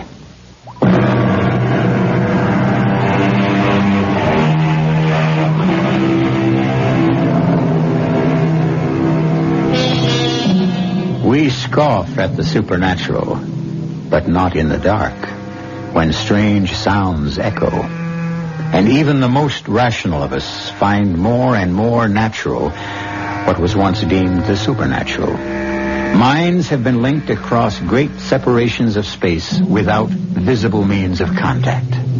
If mental telepathy and magic shapes exist, why not other forces still branded as the supernatural? Our cast included Norman Rose, Mason Adams, Marion Seldes, Nat Poland, Joe Silver, and Jack Grimes. The entire production was under the direction of Hyman Brown. This is E.G. Marshall inviting you to return to our Mystery Theater for another adventure in the macabre. Until next time, pleasant dreams.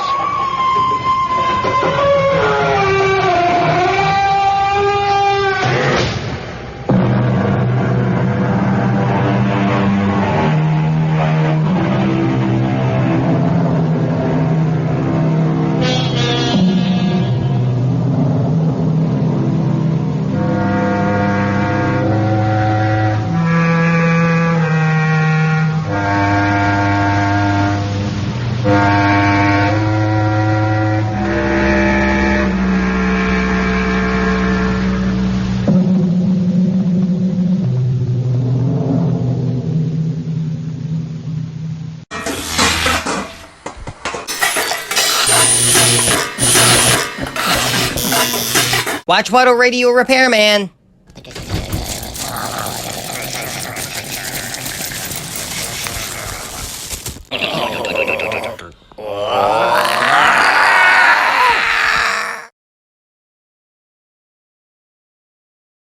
Thanks for watching the Baba Ghoulie Show by OTR Halloween Holidays. This is Waddle the Duck saying check out channel Watchwaddle for some fun cartoons with no static.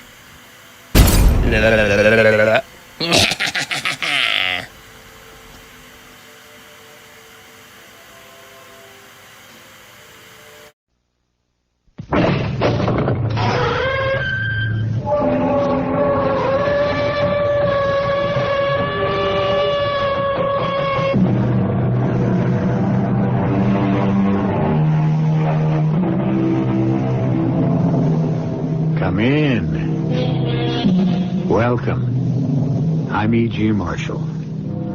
Welcome this time to the grave. Not what lies beyond it, but what used to lie in it.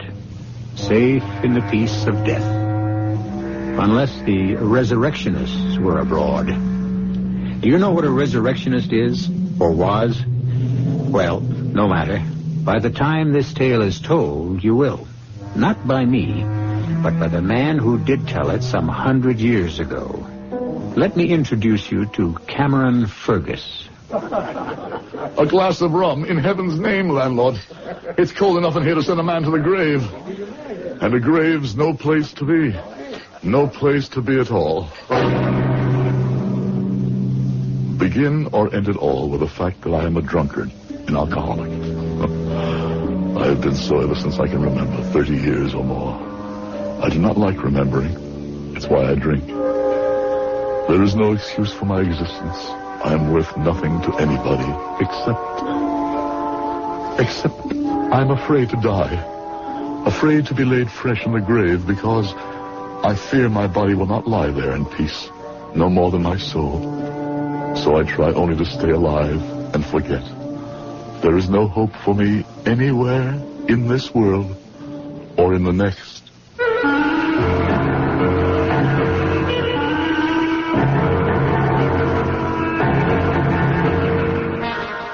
Our mystery drama, The Body Snatchers, was adapted from the Robert Louis Stevenson classic especially for the Mystery Theater by Ian Martin and stars Howard Da Silva.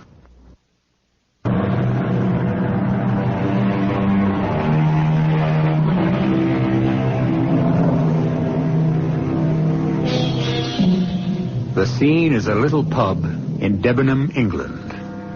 Where is Debenham? It doesn't really matter.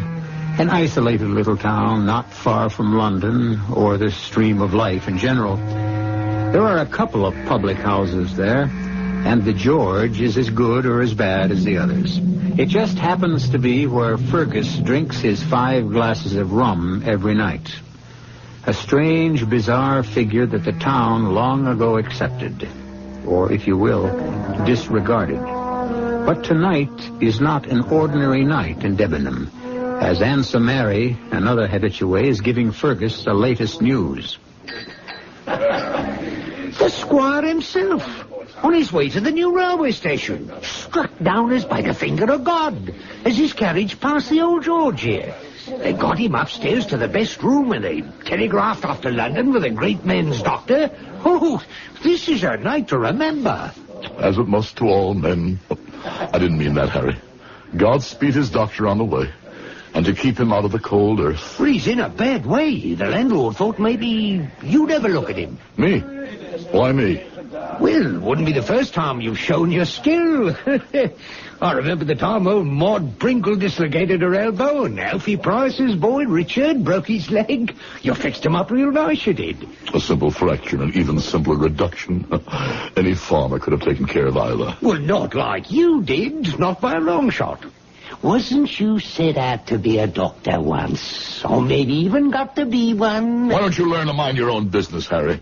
Well, no offense, old chum. Most of them years we've been drinking together, and did I ever hold back anything from you?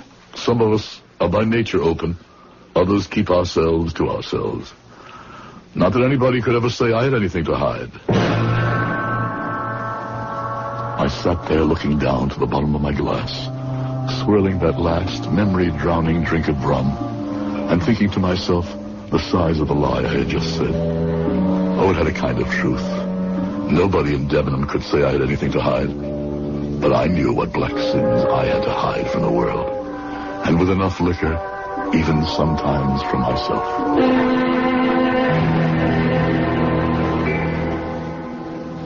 Well, listen to that, Fergus, will you? 11's. And our innkeeper isn't here to chase us out at closing time. Too busy upstairs poking his big nose into the great doctor at work, trying to bring the old squire back to life. Not much chance of that, I'd say. You sneaked up and had a look, did you? Well, I tried, but no luck. Door shut fast. But I saw the squire on the way in before you got here. His face was all blown up like a balloon, and red as one of them lobsters. How was his breathing? Well, when they brought him in, he wasn't breathing out at all. And then sudden like he was, but with a sort of rattle in his chest. After that, maybe a minute or so, he stopped again. Chain strokes. What's that you say? Classic symptoms, apoplexy. Probably irreversible. The breathing pattern formalized as a syndrome by Dr. John Chain, a countryman of mine, and Dr. William Stokes, an Irishman by birth. A sure forerunner of cardiac failure. Hey, all them big words, you lost me. Did I? No matter. Your prognosis is probably as accurate as his physician's will be. If indeed the squire is not a corpse already. Hey, gloomy one you are. I wonder now where they'd bury him. Who, the squire? Oh, he'd go right in the family crypt. In a crypt? Above ground, then he should be safe enough. I wonder that I didn't see the doctor arrive. Did he come by train? Lord, no. You missed it all right. Whipped right off the train into old George's cab. I wonder how I missed the arrival. What did this great medico look like? Oh, he was, tall, white-haired, but he moved as brisk as a colt, dressed in the finest broadcloth and white linen, great gold watch and studs and spectacles of the same precious metal. Yes, there before the grace of God go. And what was the name of this paragon? This what? This man of undoubted success. Oh, McFarlane. Say that again. What, the name? Yes. McFarlane. No other name? Dr. Wolf McFarlane. What's the matter with you, Fergus? You've broken the glass, wasted the rum. Oh, and you've cut yourself. Never mind that. Wolf McFarlane. You sure of that? Well, it's how he introduced himself. Why, do you know him? Know him? There's nobody knows him better than me. More's the pity. More is the pity and the shame. So the past I had shut out with some success and a great deal more rum came flooding back. Pictures flashed across my mind in a kaleidoscope. Stop-action photographs of disembodied arms and heads. The grisly jokes bandied about over the poor defenseless corpses that passed beneath our hands and were stripped barren by our razor-sharp knives. But it all might have been a bright dedication and a proud way of life, except for Wolf McFarlane and his kind. For every one of us, the end was the triumph. But the means, heaven help the few of us who has to face it. And then, suddenly, there were footsteps on the stairs coming down, closer and closer to me, and I was about to face the man who had tempted me to sell my future. The man who could live with his vileness because he had no conscience and had left me to eke out my life dirty and despairing, afraid to do the only thing I really wanted to die. You're as white as a sheet, Fergus. Don't take on so. There might be two men with the same name. My sincere condolences, but the squire was virtually a dead man from the moment the stroke hit him. Nothing could have saved him. That's him. That's his voice. Forgive me for my abrupt leave-taking, but my coach is waiting and I cannot miss the train. Well, here he goes for the door. If you want to make sure you do know him, you better move fast. I must see him face to face. McFarlane. Yes? Toddy. Huh? Toddy McFarlane. I'm afraid, sir, you have the better of me. I don't believe we are acquainted. Oh, we are acquainted, all right. Look close. I want you to recognize me. I've told you... Good Lord. Cameron Fergus. Yes. Did you think I was dead, too? That we are all so easy shut of old acquaintance? Oh, hush, man. For the love of God. Let the dead past bury itself. Not ours. Nothing stayed buried decently then, did it, Wolf? Oh, now come, Cameron. We are both a little shaken at this chance encounter. I hardly knew you, I confess at first, but I am overjoyed. Overjoyed to have this opportunity. Unfortunately, I must not fail the train, so if you'll forgive me... Forgive you? I Well, I meant for running, but, well, let me see. Oh, yes, of course, yes. You shall give me your address, and you can count on early news from me. Put away your gold pen and your false friendship. But I want to do something for you, Fergus. I can see, forgive me, that you are somewhat out at elbows. We must take care of that. Money? Well... Money from you? The money I had last from you is lying where I cast it in the rain and mud. What is the matter with you, Fergus? Now, what is it you want? I wish I knew. Revenge for Jeannie and the others. An accounting for the wasted rum-soaked derelict you made me. I thought long ago the hand of God, like the squire upstairs, must have struck you down. Perhaps I was appointed for that. Fergus, Cameron, I beg of you. You've been drinking and you are not in your right mind. Now, don't do anything.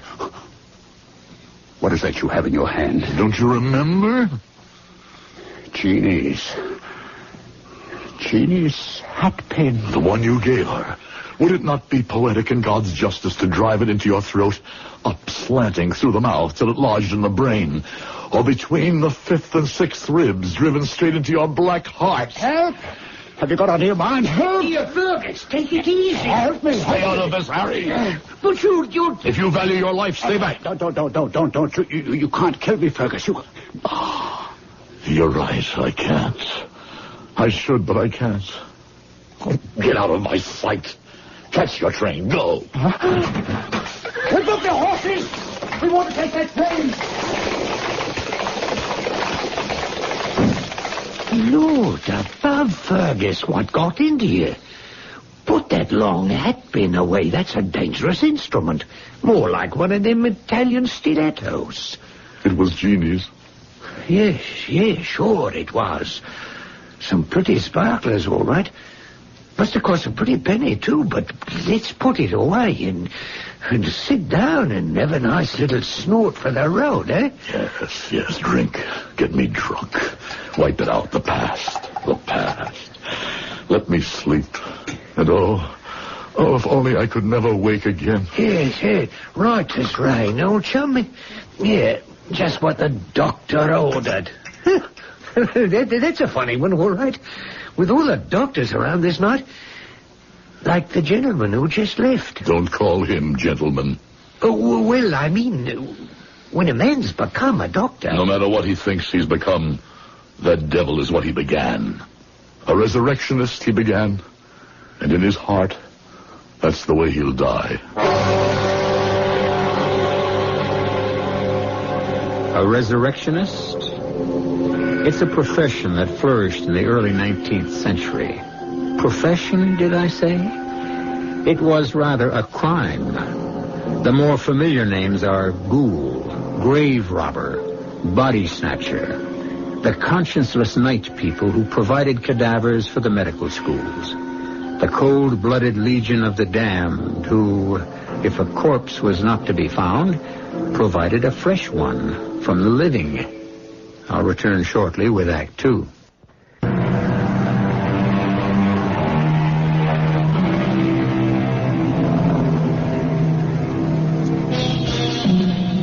In one of the greatest speeches in the English-speaking theater, Hamlet, the tortured Prince of Denmark, wrestled with the problem, to be or not to be, and came to the conclusion that conscience doth make cowards of us all.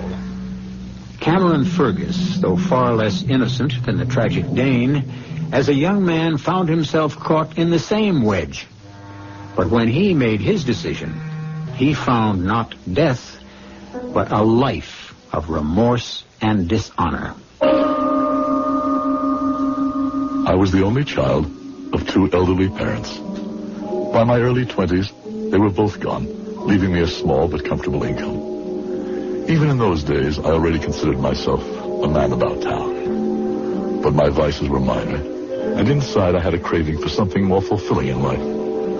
Both those lacks were satisfied when I fell under the spell of Wolfe McFarlane. We met first at the house of Jeannie McRoberts, a young woman who epitomized everything pure and sweet to me, and whom I secretly hoped to marry one day. Oh, Jeannie, this music's too slow. It's romantic. Well, maybe that's what I meant. Let's sneak out for a walk in the garden. Oh, no. It's not the music that's too slow for you, Cameron. Oh, then suppose it was. I wouldn't trust you out there all alone. You walked out with him. Who? The tall one there, dancing with Maggie Dyack. Wolf McFarlane. Well, it's the first time he's our guest, and besides, it was still twilight then. He's a dandy, all right. And he has all of you girls making eyes at him. Where's he from? Oh, Glasgow, I think. He's here in his second or third year as a medical student, working under Dr. Knight. I suppose he's turned your head, too, huh? He did when we danced. What could be more exciting than being a doctor anyway? Someone who can make you well if you're ill. Well, maybe I'd better consider taking up the profession myself, so I won't lose you.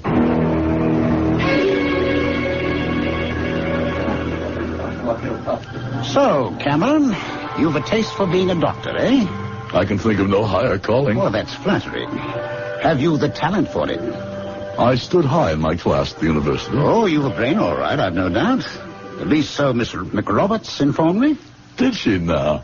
But when I spoke of being a doctor in talent, I meant other things. Such as? Have you a strong stomach? Can you stand the sight of blood? I wouldn't turn from it. Have you the nerves of steel? I don't exactly know what you mean. Could you take a scalpel and split a man or a woman from breastbone to pubis with a steady hand? Could you open the stomach and cut out a diseased organ? Could you amputate a leg or an arm? I'm not exactly sure it was being a surgeon I had in mind. Oh, never mind the live bodies, lad. It's the dead ones you have to cut through first. There's no other way to learn anatomy firsthand, and not all of them are fresh from the grave.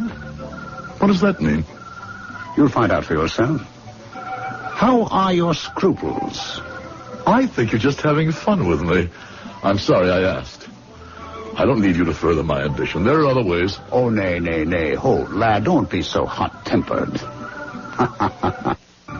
I was pulling your leg a little, but less than you might think. And you do need me more than you think. Why? My recommendation to the doctor in charge of the medical school, as it happens, would open the doors for you like that. Would you give it to me? I just might. In exchange for something. What? The rest of your waltzes with Miss Jeannie. She's the only girl here with any grace or style. Like a feather in the wind. And I love to dance. Is it a bargain? It's the one I can't control. It's Jeannie who says who she'll dance with.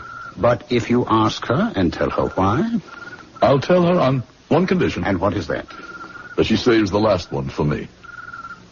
Well, I can hardly blame you. And if we are to be friend and colleagues, why should I be greedy, eh? Shake hands on the bargain. Shake. To a long and close future together, Fergus. We can use a man like you. I take that as a compliment. Thank you, sir. Thank you. That I should ever have seen the day I thanked the man I have spent my life cursing and reviling. What an innocent I was. I kept my part of our bargain in my naivete and excitement, not noticing that Jeannie's reluctance to change her dance card was neither long nor strong. My head was spinning too much with other future dreams, that I was to become a doctor. For Wolf McFarlane kept his part of the bargain, too. So, Wolf, this is the young man you've spoken so highly of. Only because he deserves the recommendation, Dr. Kirk. He's a man we can use in more ways than one. Splendid. We're always in need of recruits, Mr. Fergus. Wolf here tells me you are a young man with a fine taste for a night of romping and wake up bright-eyed and clear-headed of a morning with no hangover, either physical or mental. Well, that makes us three of a kind. And that's what it takes to make a mark in our profession, lad. Stamina, staying power. We have to do many things that would make an ordinary mortal's blood run cold. If you'll try me, sir, I don't think you'll find me wanting. Well spoken, Cameron Fergus. I like you. What do you say, Wolf? Shall we make him one of us? My vote is aye. Then so is mine. I leave it up to you to initiate him into the mysteries and secrets of his new profession. But softly, slowly, mind you. We can't scare him off till he's well hooked, eh? We must show the best side before he sees the worst. You're very kind, Dr. Kirk, but I know you're only testing my resolve. How could so noble a profession have a bad side? Well, Dr. Kirk meant only, I'm sure, that it has a difficult side. No, to be sure. No prize worth winning can easily be come by. Work hard, and let Wolf here help you over the rough spots. For my money, you couldn't have a finer guide. A finer guide, that much was true. A guide to hell and damnation. But I'd never have realized it then. Wolf was my friend, mentor, and convivial partner. I found that I was a natural doctor, nay, more than that, perhaps a surgeon. But in that field of medicine lay all the seeds of disaster. For to study anatomy, one needs a body, and you cannot practice on a live one. I was not so innocent that I didn't know the answer to that. But it was not till the end of my first year, when I moved in with Wolf, that I had to face it.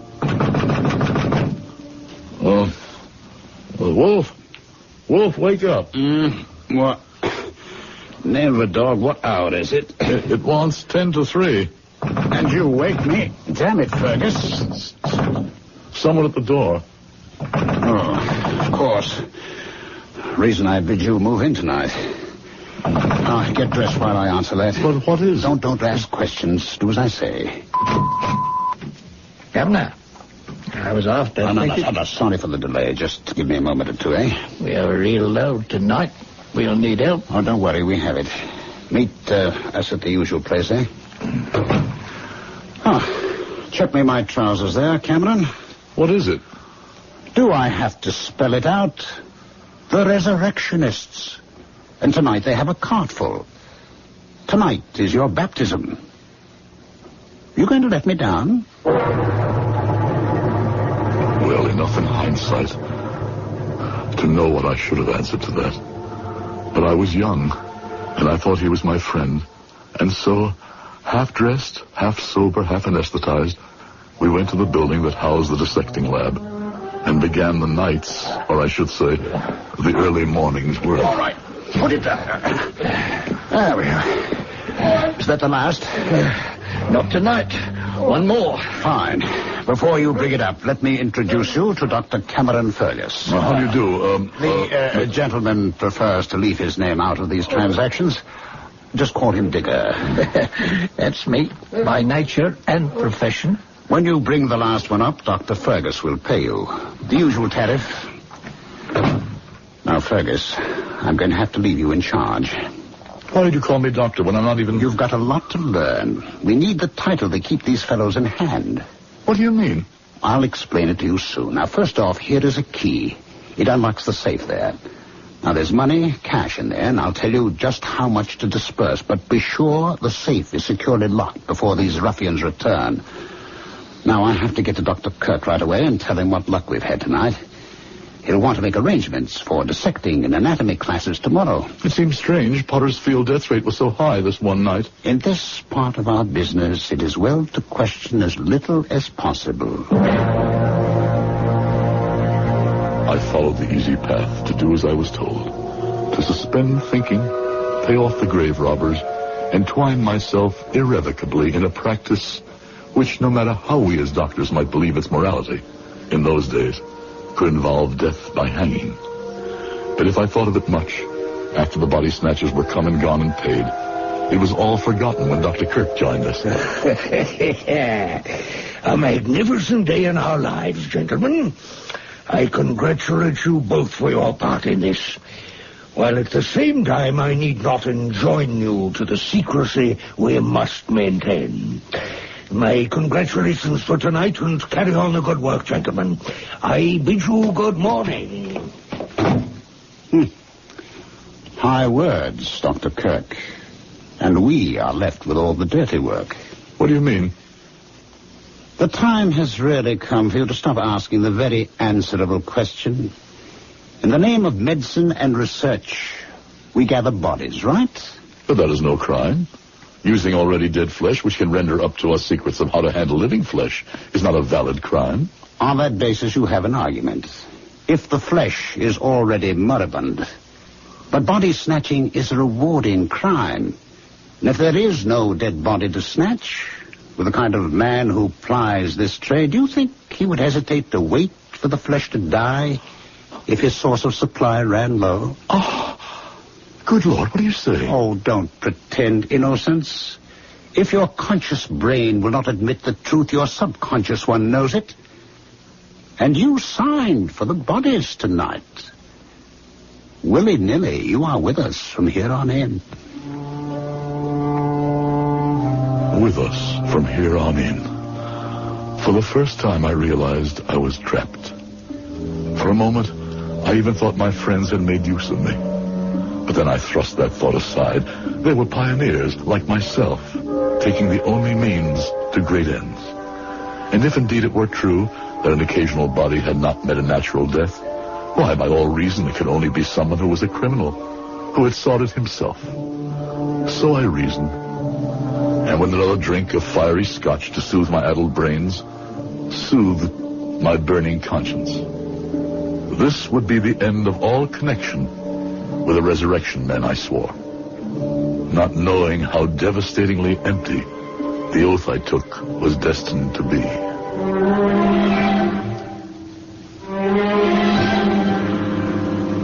Poor Cameron Fergus, lulled into the crime of accessory after the fact, controlled by men wiser in the ways of vice than he, who would soon involve him as accessory before the fact, and even worse. I'll return shortly with Act 3.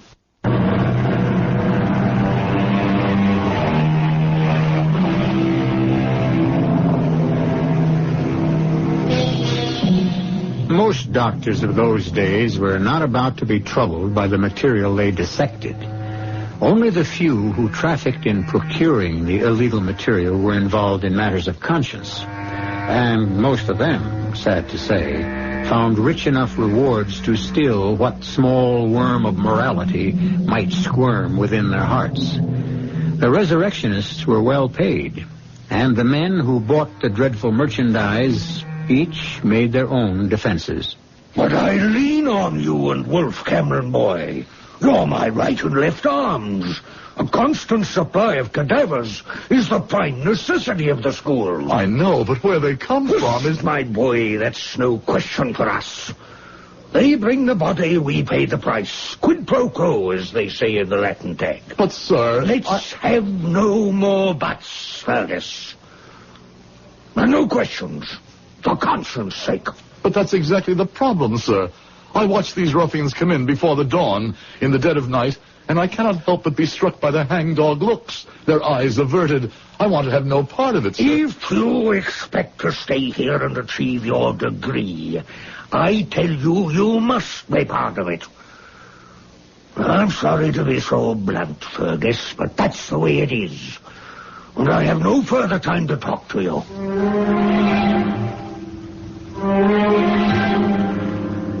Wolf, help me.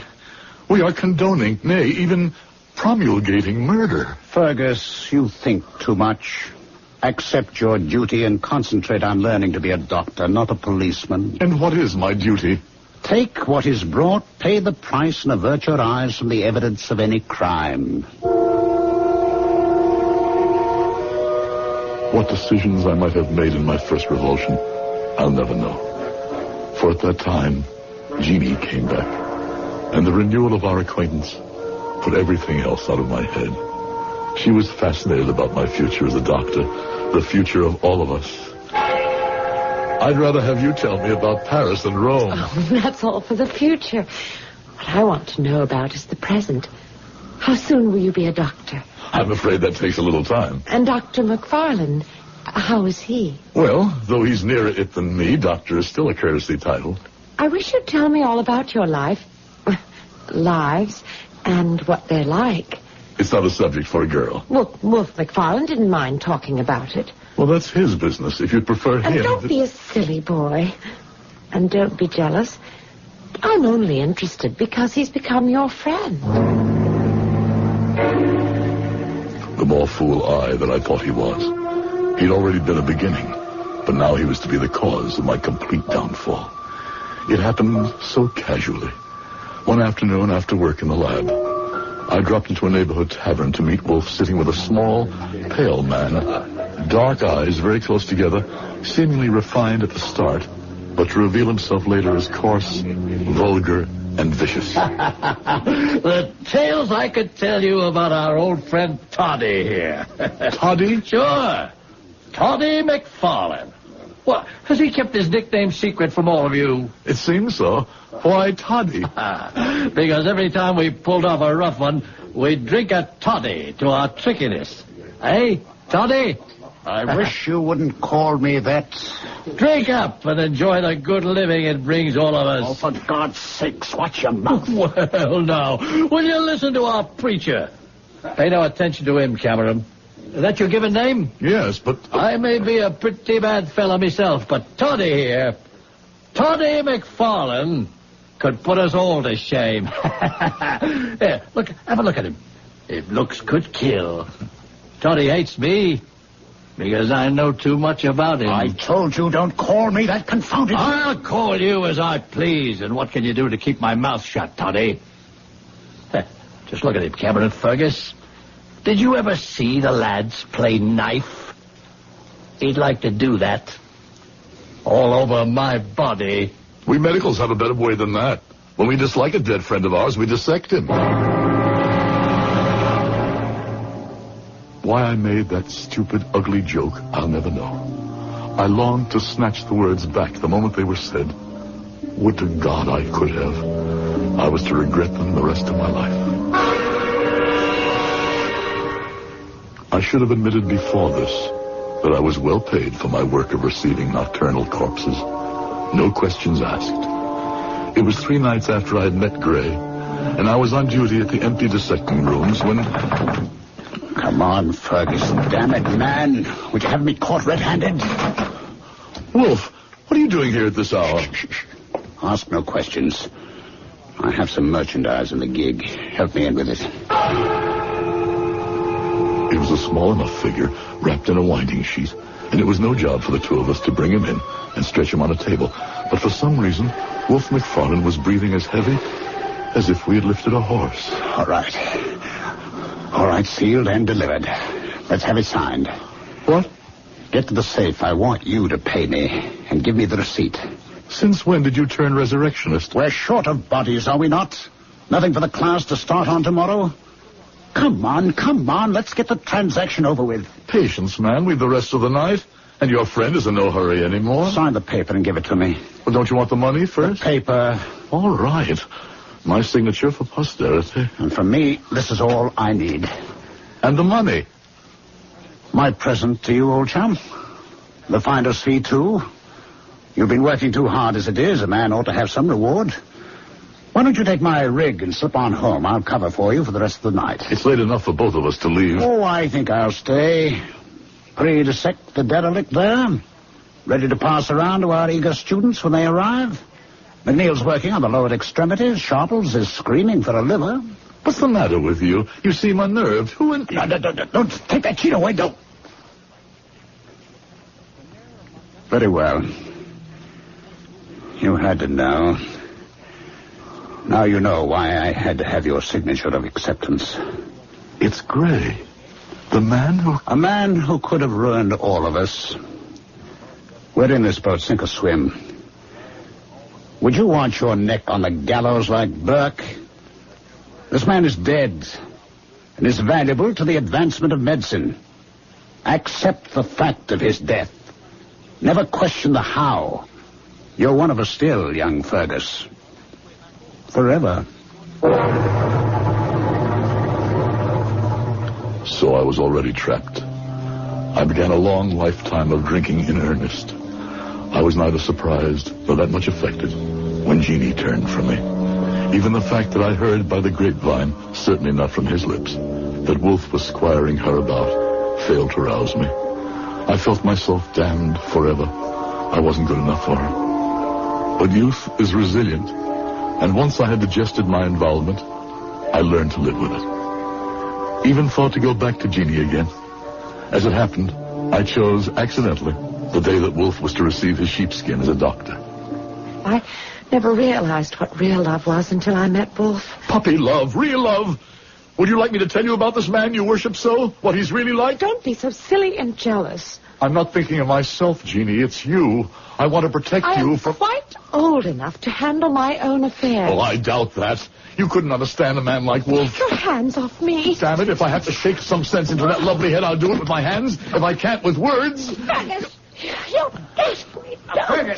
Ferguson, you lost your mind. I'm trying to save her from you. Well, get your hands off her, you little fool. Oh, leave me go. If you insist, remember you asked for it. Oh, you didn't hurt him, Wolf. I imagine I did. He'll have a sore jaw tomorrow. As sore as my head. But what else could I do? Well, nothing else. I don't ever want to see Fergus anymore. I wasn't unconscious. I could hear all of this. And I thought at that moment that life could scarcely deal with me more harshly. Fool that I was, with the worst yet to come. Special delivery tonight, Fergus, me boy. 5. Douse the light till we trail him in. And come ahead. Stack him where you will. I wouldn't care if Queen Victoria was one of them. I've had my fill of this job. Nobody likes it much, but it's a living, as we say in the trade. Might as well get something from the dead.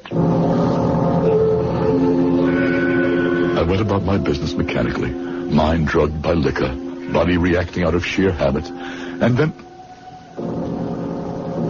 the horror of horrors looked up at me from the dissecting table. Her blue eyes, open, staring with a startled horror that she could come to this. Jeannie McRoberts, a candidate for the cold-blooded dissection, candidate for jokes and the discard by the morrow's crew of medical students. Judy,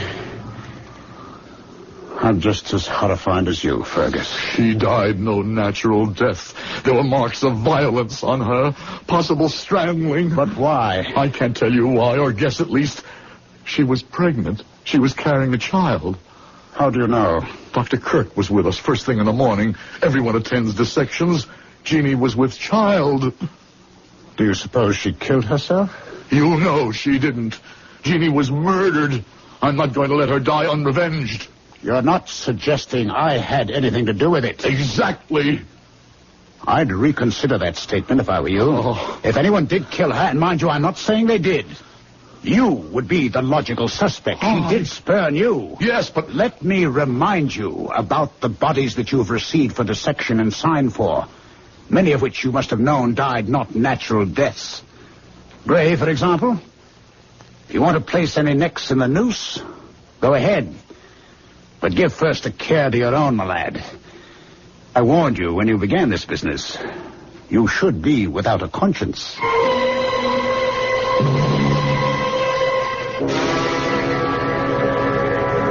He knew me too well, Harry.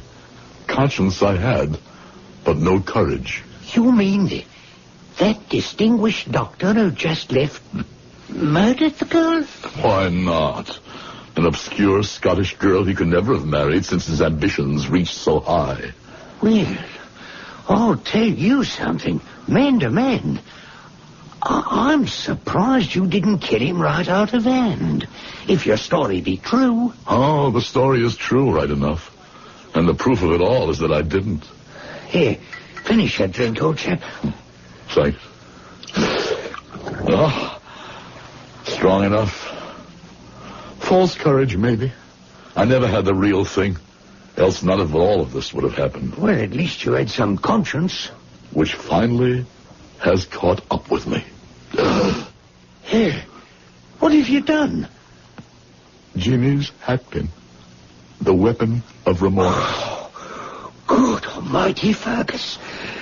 You drove the hatpin straight into your heart. Here, let me help. By all means. Pull it out, Harry. Oh. Don't hesitate. Pull it out. Good, now. Grit your teeth now. There. Now that'll be better. Don't you believe it? Only thing might have saved me was to leave it there. Now I'm sure to die.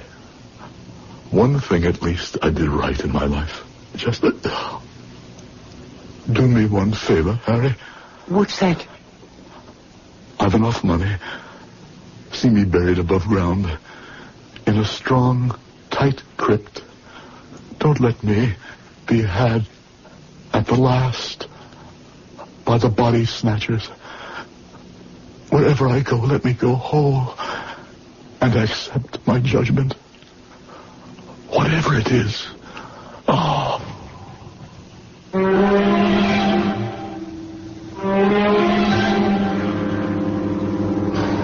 A curious and chilling story, with no moral that I or any man can quite offer.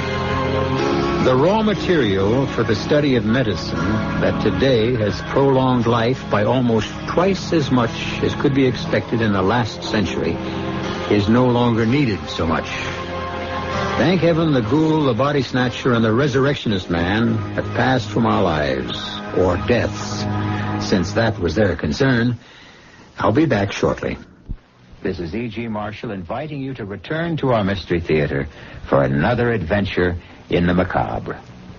Until next time, pleasant dreams.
And now, Mystery Theater.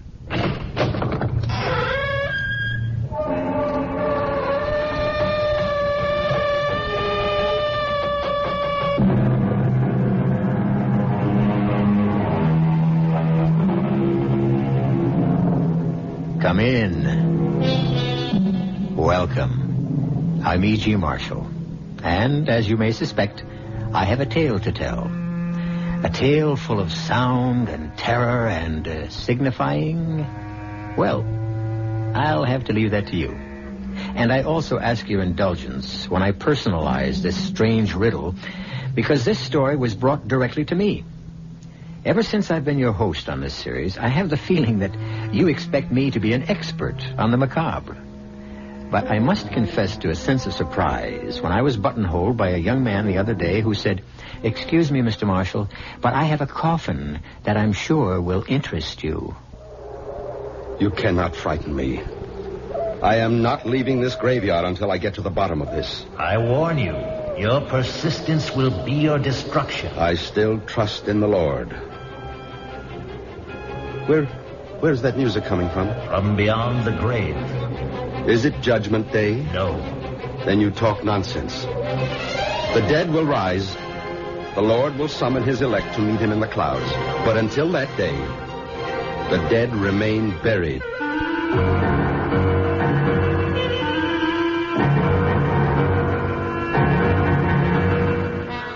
Our mystery drama, A Coffin for the Devil, was especially adapted for the Mystery Theater by Murray Burnett and stars Keir Dullea.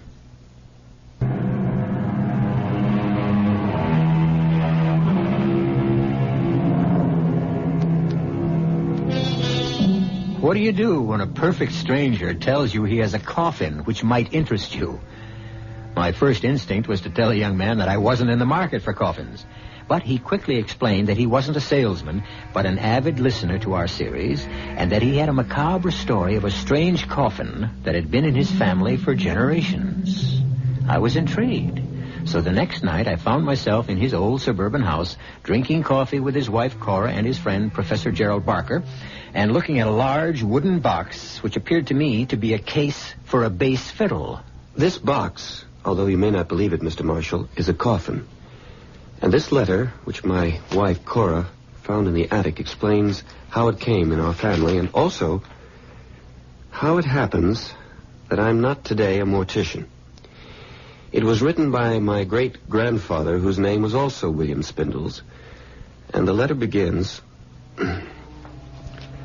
I, William Spindles, swear this to be a true and honest account of the strange happenings that befell me when I was employed by Edward Rogers, the undertaker, in the year 1851. The month was December, and Mr. Rogers and his good wife, paying pre-Christmas visits, had left me in charge of the shop. It was a cold night and blowing hard, but my good friend Richard Clay and I were snug enough with a big fire going in the stove. Only for you, William Spindles, would I spend a stormy night like this sitting in an undertaker's parlor. Oh, come on now, Dick. You kept me company often enough to know that there's no harm in corpses. Well, it's not the corpses that worry me. It's their spirits that may be around. There's no such thing as spirits. Mr. Rogers says that there's no harm in the dead. The harm is in people's minds. Oh, maybe. What's that? Someone's at the door. Come in. Oh, I don't like this. I'll see who it is. Come in, sir. Come in. You'll catch your death of cold standing out there. I'm sorry to disturb you on a night like this, but my need is urgent. I require a coffin. Yes, sir. Did you have a particular type in mind? Very particular. I know exactly what I need. Well, we have a complete stock in the next room. Now, if you'll follow me... No need. You won't have it in stock. We carry the most complete line in the state. That's why I have come here. Well, thank you. Now, if you'll tell me who the coffin is for, I'll be able to help you better. For me. For you? You mean it's for your own personal use? Exactly. I can see you're going to be busy, Bill, so I'll run along. Oh, no need to leave, Dick. This gentleman will have to come back tomorrow and see Mr. Rogers, so I cannot return. Well, Mr. Rogers is the proprietor, and I honestly believe you'll be better served if you'll wait for him. I can draw you the way the coffin must be. Here's $50. Will that cover it? But goodbye, Bill. I really must leave. Amy's expecting me. Is the $50 enough? It's not the money I was thinking of. It's the special requirements you mentioned. I'm not sure I can handle them. I said I'd draw it. Do you have paper? I guess so. Here's a pencil. I have my own. Now, the shape must be exactly like this. Just so. But that doesn't look like a coffin at all. It's more like the case for a musical instrument. I know my needs. Oh, never in my life have I seen or heard of a coffin such as you ask for. It must be exactly the way I've drawn it. Very well. Now, it must also have lids and hinges. Hinges? Hinges. You see them? Here, on the drawing. Yes, but you... And a lock on the inside. The inside? And a good quality lock. Secure. Nothing shoddy, you understand? I believe I do. Good. Now, if you have a tape measure, I want you to measure me around. But why? I mean, the drawing is... It's unusual. It's very clear. I want to make sure that you leave enough room for my arms. I really don't know how I'm going to explain this to Mr. Rogers. Show him the drawing. Now, take my measurements. Yes, sir.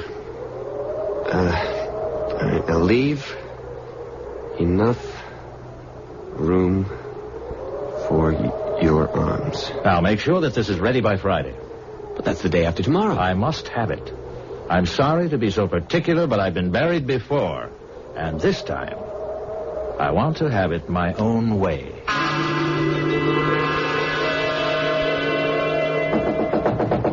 Bill! Bill! Are you in there? Just a minute. I'm opening the door.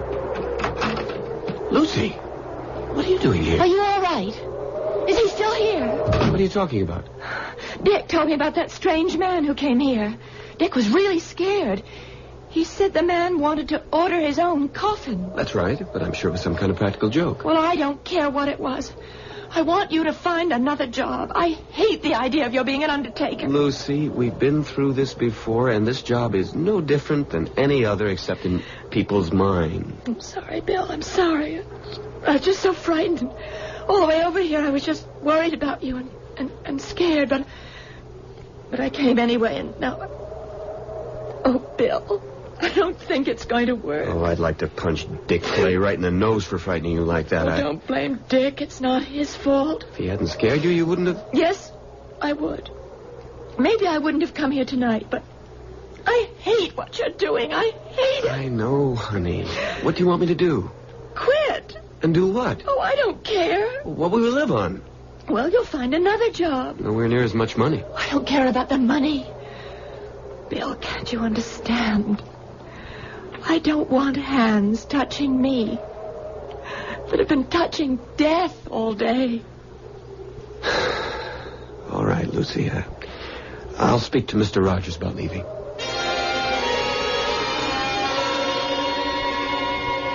Good morning, Bill. Good morning. Now, what's all this about some excitement you had here last night? Good morning, Mr. Rogers. I guess Dick Clay has been busy gossiping again. Well, I don't know whether it came from Dick or not, but I heard it from the barber. Some ridiculous claptrap about a walking cadaver ordering its own coffin. Well, sir, what happened was unusual. How so? Take a look at this. Hmm? This is a drawing made by the gentleman who ordered this coffin.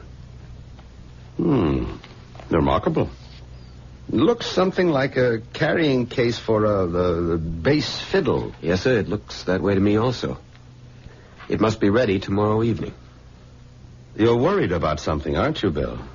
Yes, sir. Something to do with this special order? I suppose so, in a way. Mr. Rogers, I'm sorry to tell you that I'm going to have to leave here.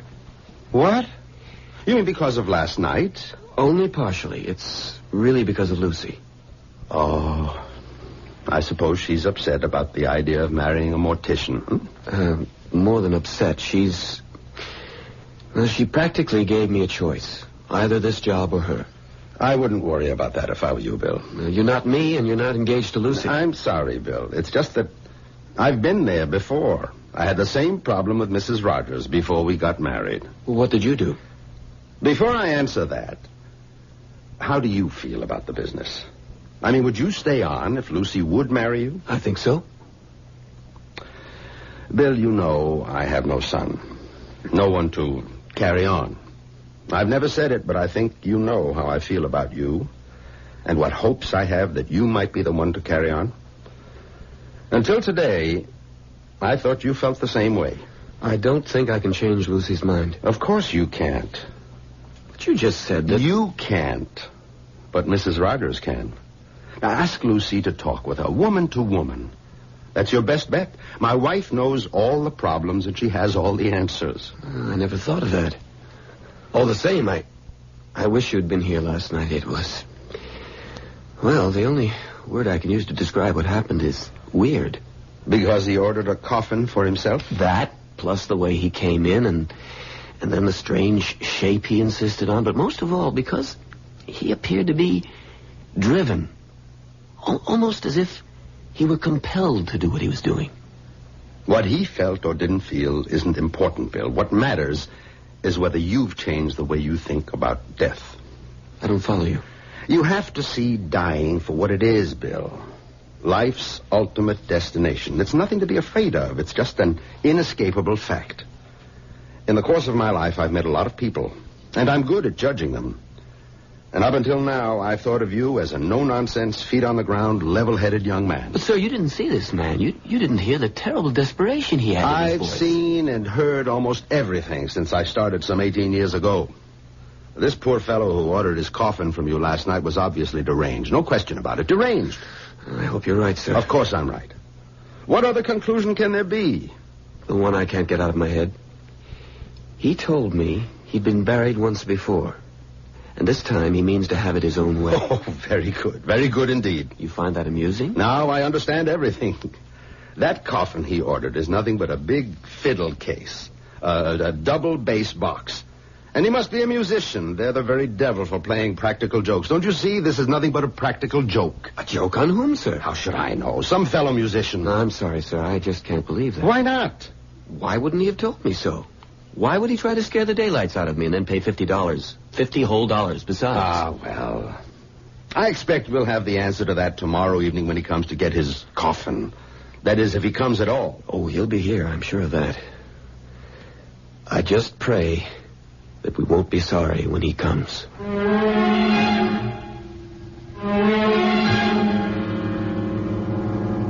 When the reading stopped, I looked at the faces in that sane and sensible 20th century living room. Spindle's wife, Cora, was wide-eyed. Professor Barker's lips were pursed and his eyes were skeptical. My eyes were drawn automatically to the subject of the letter. The large, strangely shaped coffin that stood in the corner of the living room, and I could understand the fear that had gripped that 19th century William Spindles. I'll be back shortly with Act 2.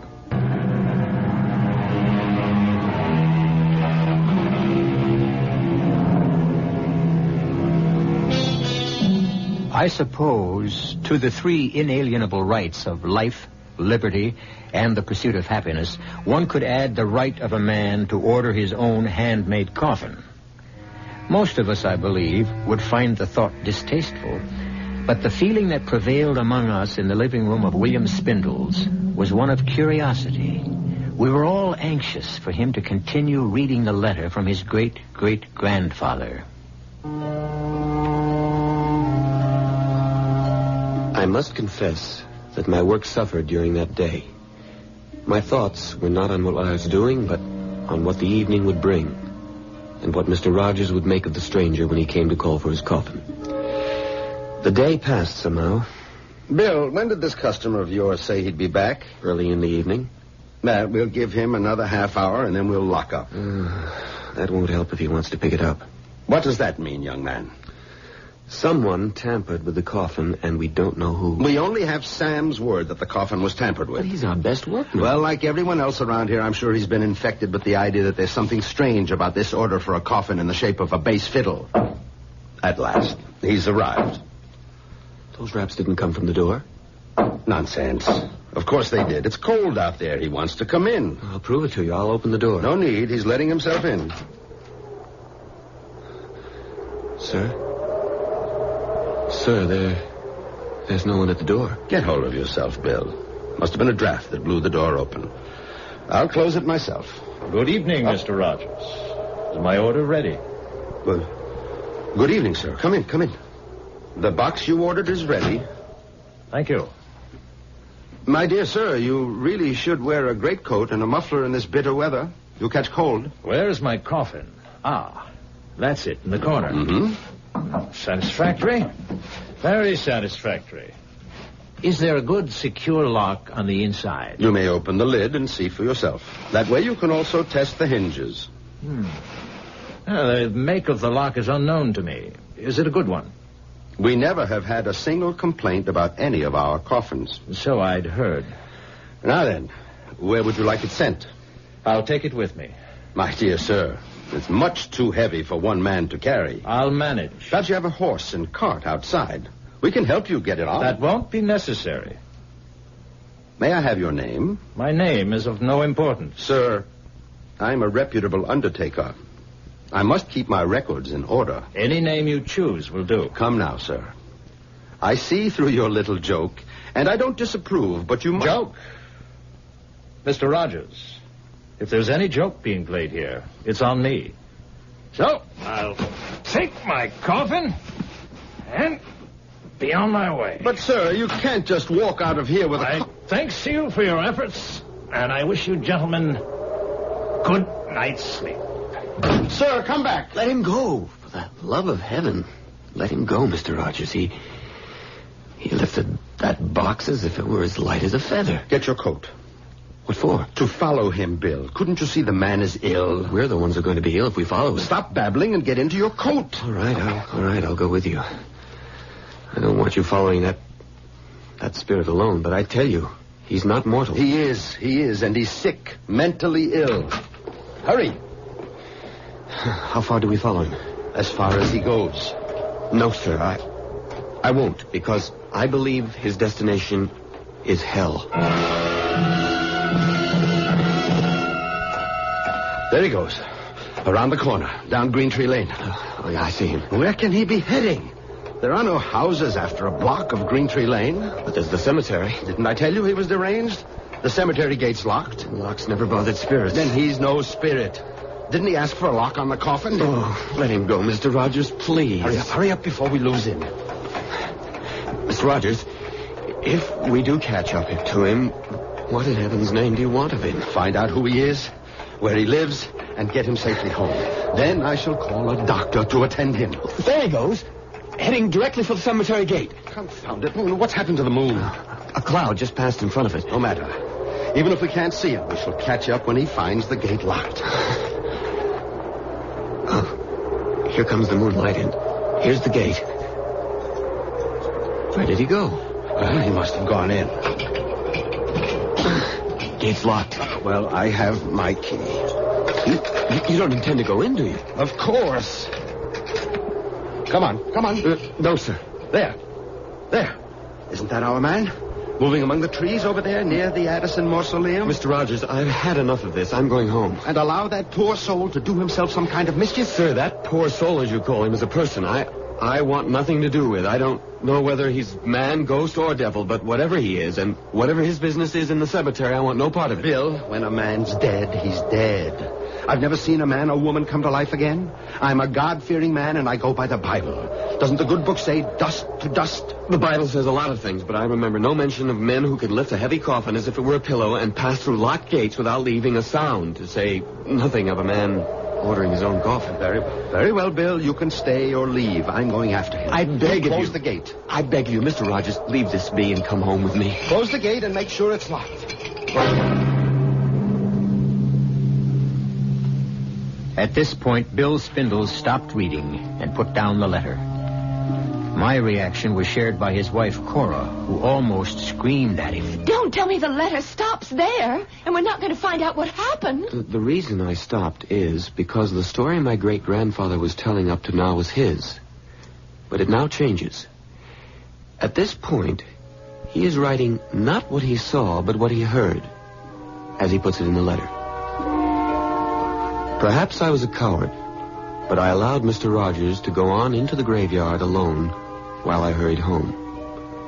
So I warn the reader of this letter. This portion of my tale is written here as it was told to me by Mr. Rogers. The moon again had gone behind the clouds when young Spindles went hurrying off. But I thought I saw some light in or around the big Addison tomb. I started that way, and then I heard what seemed to be the voice of the man I was following, but it seemed to come from far off. Too far. You have come too far on a useless journey, Edward Rogers. Turn back before it's too late. Where are you, sir? Listen to me. Thrice they tried, and thrice they died. Where are you? What are you doing with your coffin? Leave here, Edward Rogers.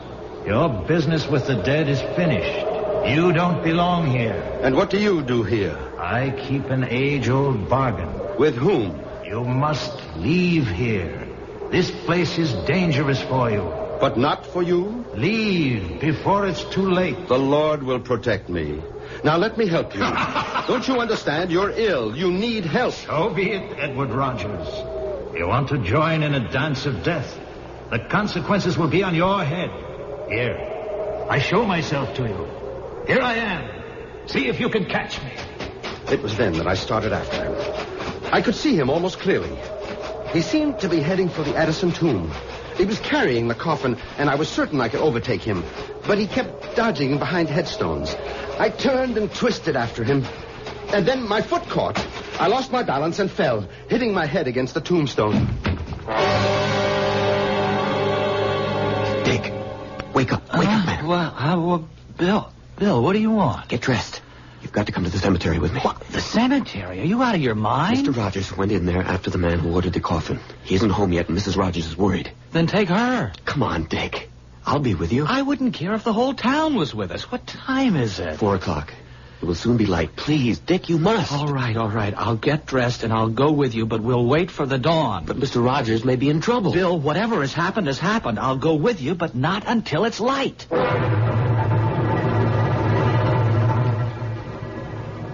Oh, my head. It hurts. Where am I? Where you do not belong. Oh. It's you. Where's your coffin? Where it belongs. Good. Come. I'll take you home. You need more help than I do. I'll be all right. I was fortunate. It was just a glancing blow. I'll take you to the gate. See that you get there safely. You've changed. Why are you now worried about me? I admire your courage. You were concerned about me. Now I return the favor. No. You tried to frighten me before. For your own good. You're still in danger. From whom? From the damned. Sir, I don't know who you are or where you're from, but I'll swear you're of this world. There are no such things as ghosts. I know that's what you believe. I wish with all my heart that you were right. What's that music? Do you hear it? I do. What is it? It doesn't belong here in a graveyard. You're wrong. It's the only place it can be heard, and not by everyone. Come, the gate is this way. No, I am not leaving until I get to the bottom of this. I warn you, your persistence will be your destruction. I still put my trust in the Lord. Where's that music coming from? From beyond the grave. Is it Judgment Day? No. Then you talk nonsense. The dead will rise.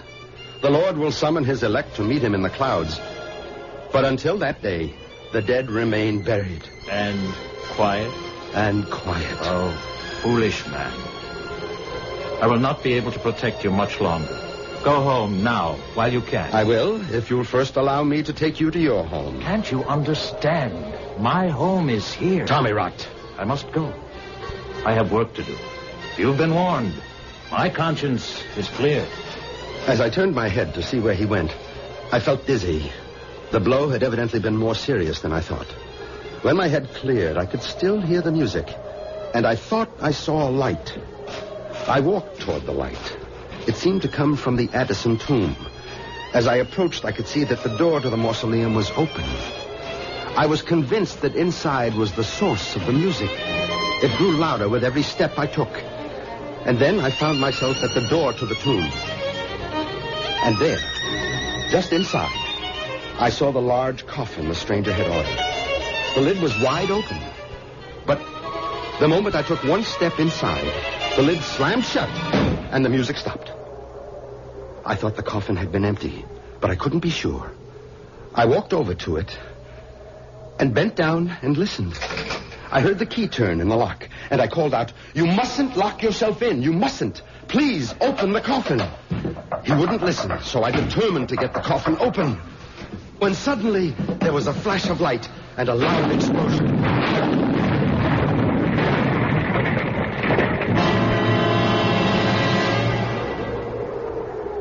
Bill, I can't see anyone in there. Mr. Rogers must have gone home. Can't see the whole cemetery from outside. We'll have to go in. The gate's locked. I have a key. Oh, look, we really have to go on. It's practically daylight. There's nothing to be afraid of. No, I hear you, but I'm still shivering. That's the cold. Come on. Hey, you seem to know where you're going. Oh, I shouldn't have left him. If any harm has befallen him, I'll never forgive myself. Well, he shouldn't have been here at all. The last I saw of Mr. Rogers, he was heading for the Addison tomb. I have a feeling that if we find him at all, that's where he'll be. There's the tomb now. Oh, the door's open. Should it be? We'll find out. Wait.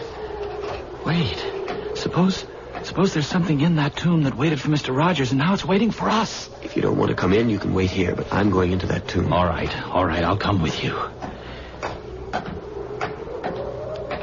Good Lord, there he is, lying across that coffin, and so still. Is he dead? I don't know. But there's only one way to find out.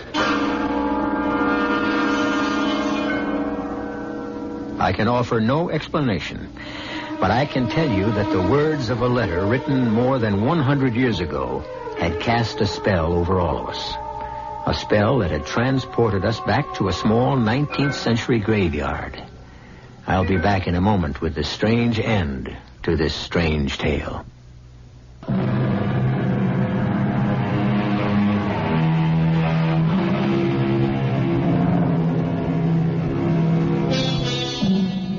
Like many time-worn sayings, the old adage, curiosity killed the cat, but satisfaction brought it back, still contains more than a few grains of truth. Certainly all of us sitting in the William Spindle's living room that night were anxiously waiting for him to resume reading the letter from his great-great-grandfather. But he further whetted our curiosity by prefacing his reading with this explanation. I think it's important to tell you that this next portion of the letter is an eyewitness account, not what was told to my ancestor, but what he experienced himself. So, if you're all ready, I'll continue.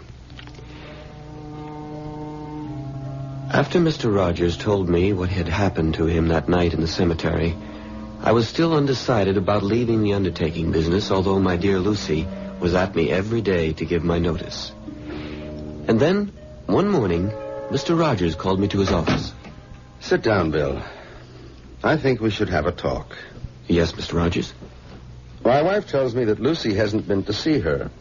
Have you spoken again to Lucy about discussing your future here with Emily? No, sir. You still believe that our strange customer was a ghost? Let's say I'm still undecided. What's that? Probably someone who wants to see me. Come in. Should I get the door? Don't bother. I'll go. Good morning, gentlemen. It's you. It is indeed I. And I'm not sure how long I'll be permitted to stay. Long enough, I hope, to give me an explanation of your actions the other night. That is why I'm here. Good. Perhaps you'll start by telling me... I come here, sir, at great personal risk. I ask you to believe me. I beg you to listen and keep an open mind. I believe I'm a fair man. Since you're a native of this town, you must know of the Addison family. Of course. Old Thaddeus Addison owned the leather and dye plant. He did. And do you remember a young man named Tom Addison, one of Thaddeus's 3 sons? I never knew the young rascal. Everyone heard about him, of course. He was a ne'er-do-well who finally ran away. That's what my father wanted everyone to believe. Hold on. Are you trying to tell me you're Tom Addison? My father wanted me to go into the factory. I couldn't abide the thought. In all modesty, I had a great talent for music, particularly the bass, a talent which my father felt was foolishness. All of our quarrels came because I wanted to practice my music, and my father thought it was a waste of time and money. Then you are young Addison. I am. And I am not. Not in the sense that you mean. I suppose you can explain that. The situation between my father and me became unbearable. He finally gave me an ultimatum. Either I go into the business, abandon my music, or he'd turn me out of the house. I really had no choice. I left. Mm-hmm. And what brought you back? The very same thing that took me away. Music. When my father disowned me, I wandered around the country trying to earn my living as a musician. It wasn't easy. One day, I found someone who valued my musicianship. I made a bargain with him. Who was he? He goes by many names. Take your choice. Satan, the devil, Beelzebub, or the Prince of Darkness. Rubbish. You believe in the Lord. Why do you find it so difficult to believe in the devil? I'm a God-fearing man. The devil has no power over me. Not unless you invade his realm, as you did the other night. All I did the other night was my duty, as an undertaker and as a man. How can I make you see the horrors that lie ahead of you if you will not listen? What will change your foolish obstinacy so that you can save yourself? Are you so insensible that if I tell you what I have suffered and am suffering, you'll still close your mind to what I say? I promise to listen, and I will. 10 years ago, I was in Chicago, living in a cold and miserable garret, hungry, alone, and with no hope of employment. In order to get something to eat, I knew I'd have to pawn my fiddle. Just before venturing out, I wanted to play it one last time, when suddenly I thought I'd lost my mind because not only was I hearing my own instrument, but it was joined by a full symphony. And he was there. Satan? And he offered me the fulfillment of a dream. I would never have to worry about money again, and I could concentrate on my music. It dazzled me. The prospect of a life I'd always hoped for. And what did he ask in return? Your soul? Nothing so dramatic. What seemed a simple, harmless request. All he asked is that I play for him whenever and wherever he should ask. I hesitated, but only for a moment. How I wish I had thought longer on it, but I didn't. I agreed. And now I'm his forever. A member of his orchestra of the damned.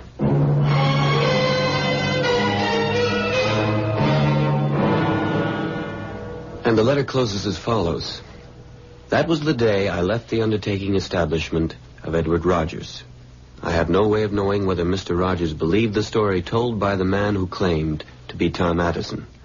I never saw nor heard from the stranger again, nor do I know whether Mr. Rogers did. Signed, William Spindles. Now, what do you make of that? I'll take the ladies first. Cora, as my wife, what do you think? There's one thing I know, darling. I'm glad you're not an undertaker, because if you were, I wouldn't be your wife. Ah, you feel the same way as my ancestors, girl. Lucy. Emphatically. Jerry, you're the scientist here. Well, history isn't a science, thank heaven, but I do have some questions. First, how did the coffin come into your possession? Well, that's simple. When Mr. Rogers died at the ripe old age of 89, he left a sizable bequest in his will to my great-grandfather with the proviso that we keep the coffin as a memento. Why would he do that? Now, that, Cora, is an excellent question. If he insisted that the coffin remain in your family as part of his bequest, I think he must have had a reason. In other words, you don't believe that the stranger was a ghost? Let's say I'm dead set against the idea of ghosts playing symphonic music in a graveyard at night. Well, I believe he was the ghost of Tom Addison. Well, how do you explain Rogers leaving the coffin to the Spindles family? Simple. Rogers was probably hurt by Bill's refusal to stay in the business, and he wanted the coffin to remind him. Sorry, darling, that won't work. If he was hurt, why also leave my ancestor a bundle? And believe me, it was a considerable sum. Well, then why did he, Bill? I'm stumped. It's too much for me. I still don't believe in ghosts, and I think I can prove to you that this man who ordered the coffin was flesh and blood. How? Well, I'm going to have to do a little research. When did you say all these things happened? The date, I mean. December 1851. Why? Well, give me 2 days, and I'll let you know.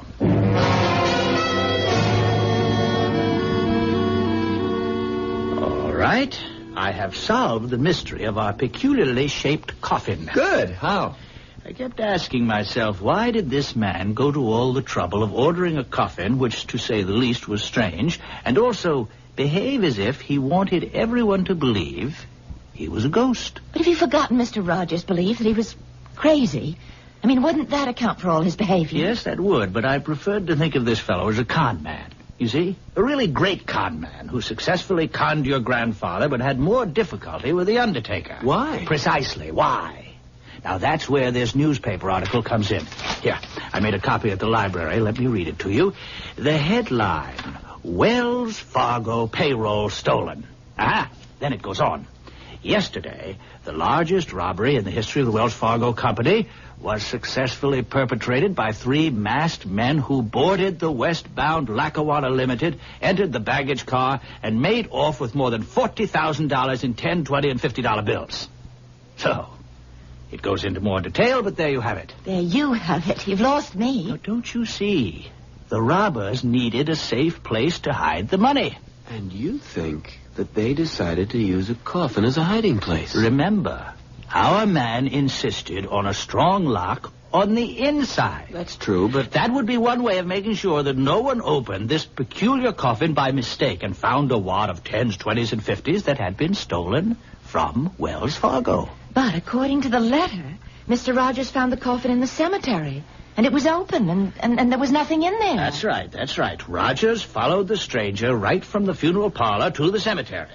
He wouldn't have had time to stash the loot in there. I think it's interesting, but rather far-fetched. Is it? Look how everything fits. All that uproar in the cemetery. All the warnings to Rogers telling him to keep away. Why? I'm sorry. You're so convinced your theory is right, you're not thinking straight. Once your man knows Rogers was going to interfere, he'd never have taken the chance of hiding anything there. Well, he may have had no choice. What do you mean? The money may have already been there. Look, have you forgotten that your grandfather's letter said that the workmen believed the coffin had been tampered with? Oh, Jerry, you're riding a hobby horse. Oh. You have a theory, and you're just going to see that everything fits. And you're not going to look at anything that doesn't. Now, wait a minute. What have I left out? Well, lots of things. Now, one. How in the world did our stranger lift this coffin and carry it off under his arm? Perhaps he didn't. You mean you think Bill's grandfather made that part up? Well, let's leave that. Anything else? Well, lots. What about everything that happened to Mr. Rogers in the cemetery?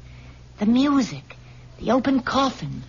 What's your explanation for that? Well, we know that Rogers fell down and hit his head. Oh, come off it, Jer. You're not going to try to tell us that he imagined those things as a result of hitting his head. Well, it's possible. Maybe, I don't believe it.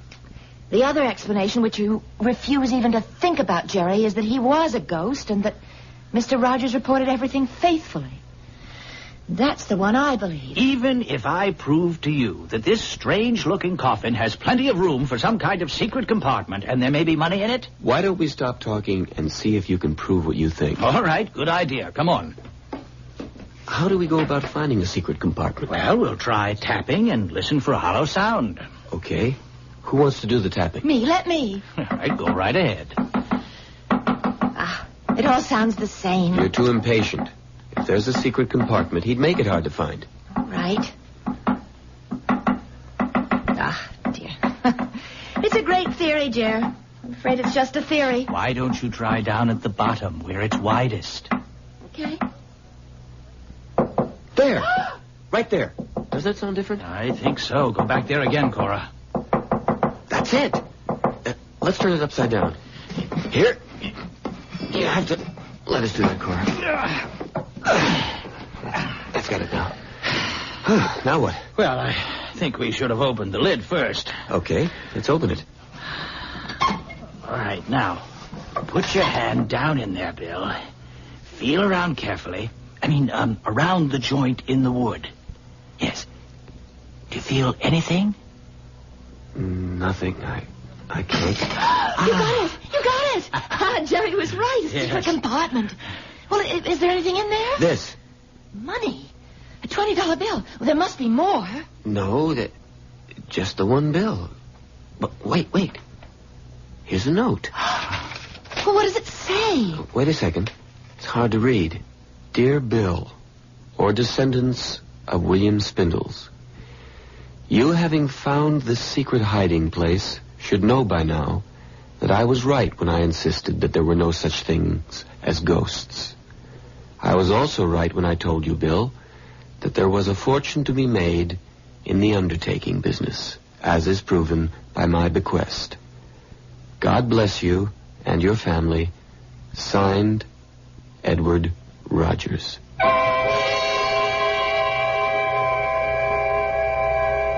What do you do when you discover that the fortune you expected turns out to be a single $20 bill? Well, if you're William Spindles, you advance the idea that Edward Rogers had indeed found the Wells Fargo loot in the coffin and taken all of it except the one bill. Is there another explanation? I think so, and I'll be back with it in just a moment.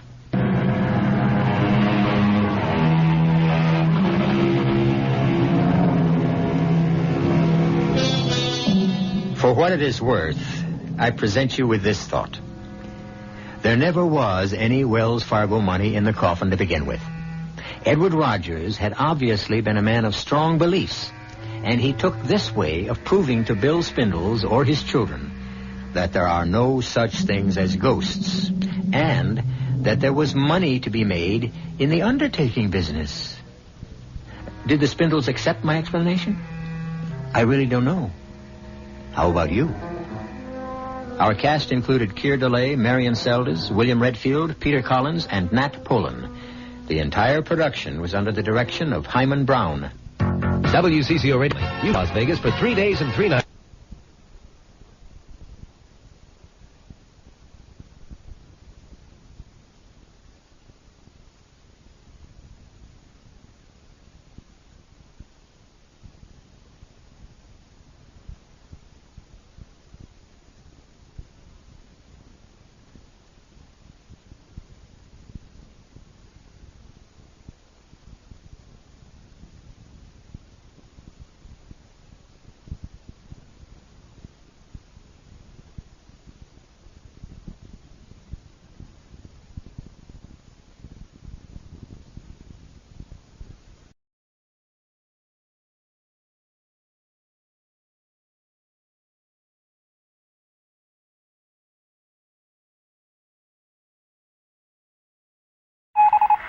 The following is a PSA from Watchwaddle Productions.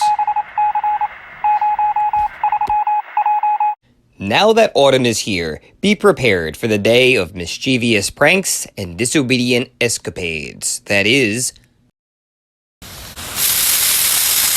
October 30th.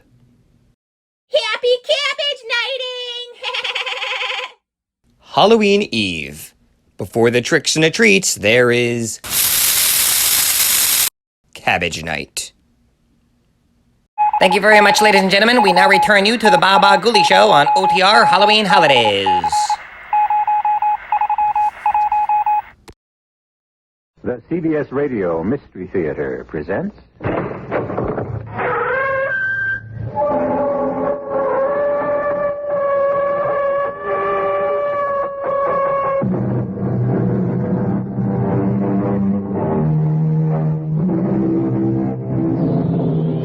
Come in. Welcome. I'm E.G. Marshall. Sit down. Anywhere you like. I have a small confession to make. I am crazy about ghosts, and I cannot for the life of me comprehend why anyone should be afraid of them. What, after all, what do ghosts do? They haunt, that's all. To haunt means to visit, to frequent.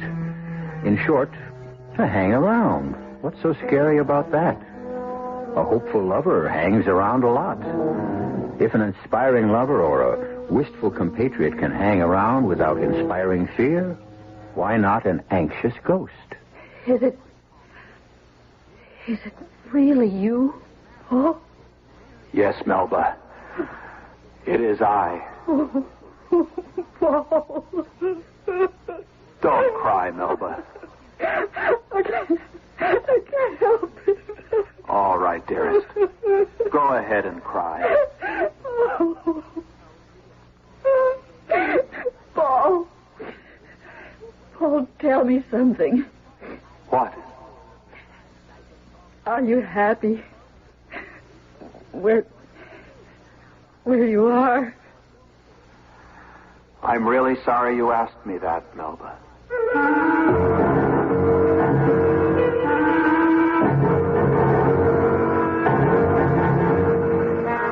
Our mystery drama, Ghost Talk, was written especially for the Mystery Theater by Elspeth Eric and stars Lenka Peterson and Elliot Reed.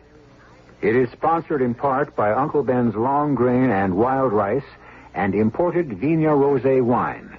I'll be back shortly with Act One.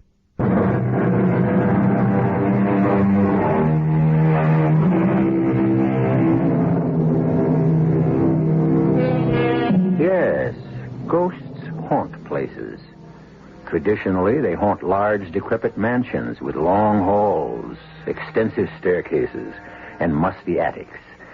But these big old edifices have all disappeared from our landscape. And it is more than likely that the ghost of today has to restrict himself to one-bedroom apartments with bath, kitchenette, and dining area. Poor ghosts. Will they give up haunting altogether? Or will they do what we have done?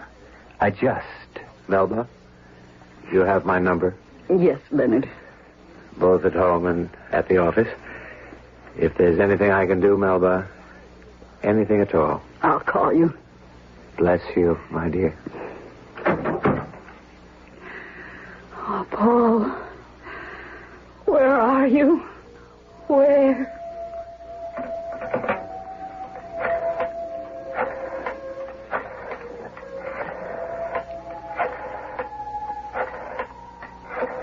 Oh.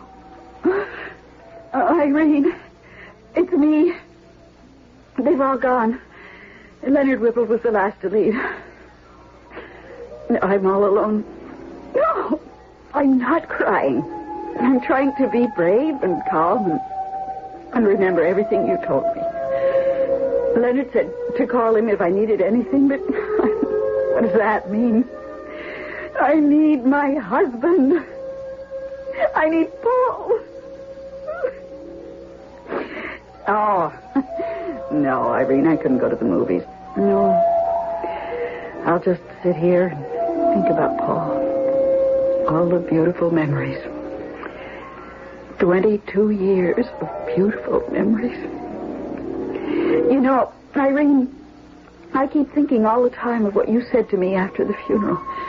You said, Paul will never be really dead as long as he's remembered. I keep saying that over and over. Paul isn't really dead as long as he's remembered. I want to thank you, Irene, for that beautiful thought. It means everything to me.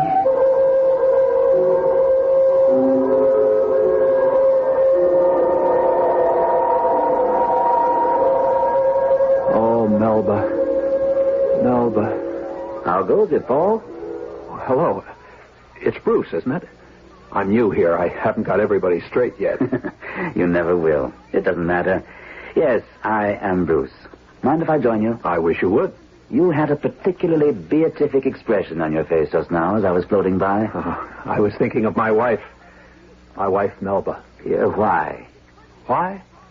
Well, actually, because she was thinking of me. Remembering our wedding day. I was touched. You're really very new here, aren't you? Oh, yes, very. At the start, everybody is either touched that they're remembered, apprehensive that they won't be, or furious that they're not. Melba feels that no one is really dead as long as he's remembered. Is that what you want to be? Not really dead? It sounds nice. Well, it isn't. I don't know how you can say that. Because I happen to know. From bitter personal experience. My sainted mother remembered me every day of her life after I died, till the day she died and joined me here.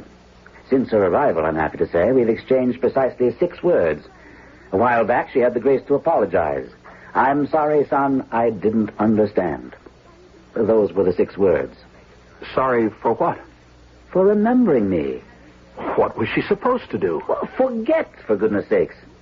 I wouldn't expect her to forget immediately, of course. That would be unreasonable. But as soon as possible, put me out of her mind. My life on Earth was over. I'm sure she meant well, your mother. After you're here a while, you'll realize that everybody doesn't mean well, and quite often does a lot of harm. But your mother loved you. Then why not leave me alone to enjoy myself? Why wake up in the middle of the night to remember how handsome I looked the day I graduated from dental college? So inconsiderate.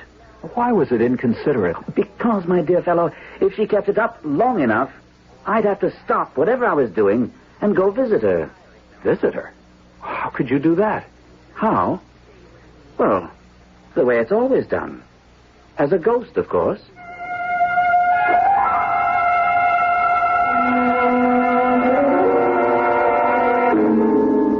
Irene? It's me. Oh, all right, I guess. Leonard was here. We sent out for Chinese food. He left about an hour ago. Oh, I'm just sitting here and remembering. I got out the old picture album to show Leonard. I don't think Leonard cares too much for travel. I wasn't sorry when he left. Looking at the snapshots and remembering the beautiful life I had with Paul, it seemed to bring him closer. Oh, I mean it, Irene. A couple of times, I felt as though he was right here in the room with me. Honestly.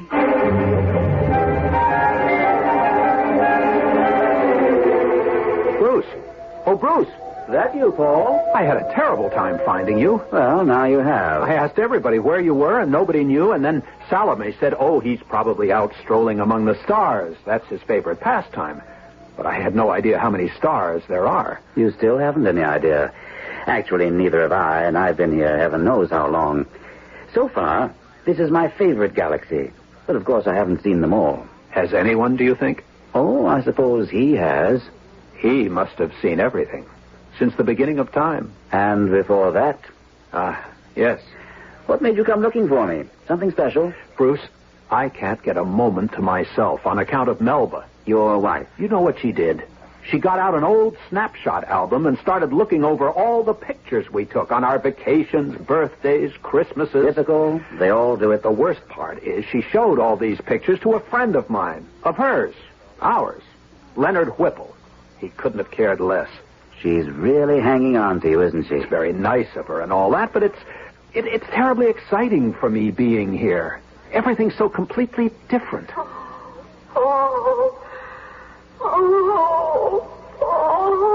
There she goes again. Hear her? Oh, dear. Dear Paul. Hear that? Vaguely. She just keeps after me and keeps after Well, what me. about this Leonard Whipple? Well, he's a very nice guy, but he's not going to hang around much longer if she makes him look at pictures of our honeymoon in the Grand Canyon. You couldn't just ignore her, I suppose. Well, she's my wife, and I love her. I mean, she was my wife, and I did love her. But now, things are different. I'd say so. Well, for goodness sake, look there. If it isn't him. Him? You mean it? Really? Him? I haven't seen him in eons. I never have. Sir, please. No, yes, it's Bruce. Am I right? Yes, sir. And this is Paul. He's new. I know.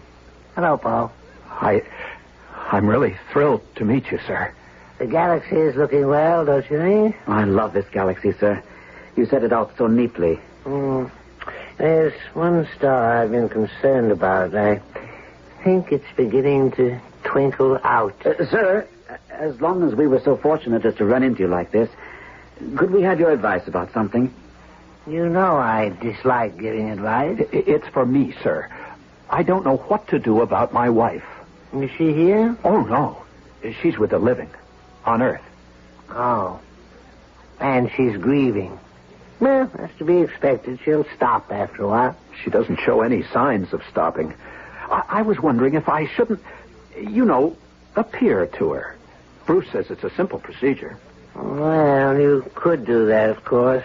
I never thought very highly of that ghost business, so theatrical. But if it'll make her feel better? I suppose we do owe a measure of responsibility to the living.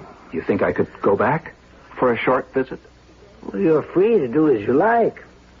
If I were to tell you what to do, you wouldn't be free anymore, would you?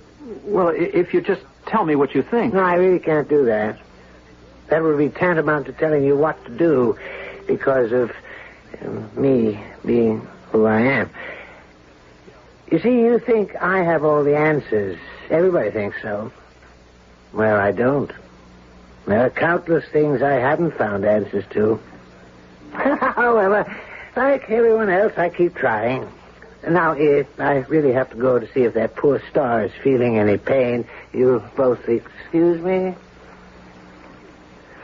He wasn't much help. Well, that's his way. Oh, dear. Oh, there she goes again. Dear Paul. Bruce, I'm going to turn ghost and visit her. At least you've made a decision. How do I go about it? Well, there are no hard and fast rules. Actually, not many of us do it. It's considered kind of freaky. Freaky? Look how many of us there are and how few of them. If we all took to ghost walking, we'd have them outnumbered trillions to one. I don't care. I want to do it. I just need to know how. Well, you can do it in the old-fashioned way. Clanking chains, winds whistling through the trees, moon behind black clouds and all that. I don't think Melba would go for that. Well, then there's the crying, sobbing type of ghost. Inconsolable weeping. Since I don't feel particularly inconsolable. Well, then there's the ghost that flits through the halls, appearing and disappearing. Now you see it, now you don't. No, we don't have a hall, just a rather small foyer. Can't I just appear? In some simple, straightforward way. Just say, here I am, dear. You wouldn't want to start with one weird, uncanny shriek. I wouldn't know how. Or a sardonic laugh? Well, what would I be laughing at? Oh, life, death, anything in between. Well, if you don't want to do any of those things which he calls theatrical, then just appear. That's more my style, I think. But wrap a bit of vapor around you.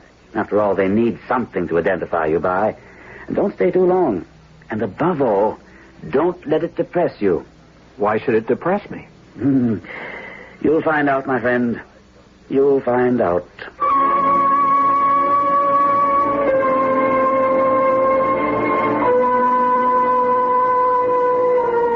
It never occurred to me that a visitation by a ghost could be depressing. Take now that well-known ghost of Hamlet's father, speaking spookily from the battlements at Elsinore. Of course, he didn't sound happy. How could he when his own brother had just killed him and promptly married his widow? He sounded angry, yes. Vengeful, yes. But depressed? No. And certainly not depressing. I'll return shortly with Act 2.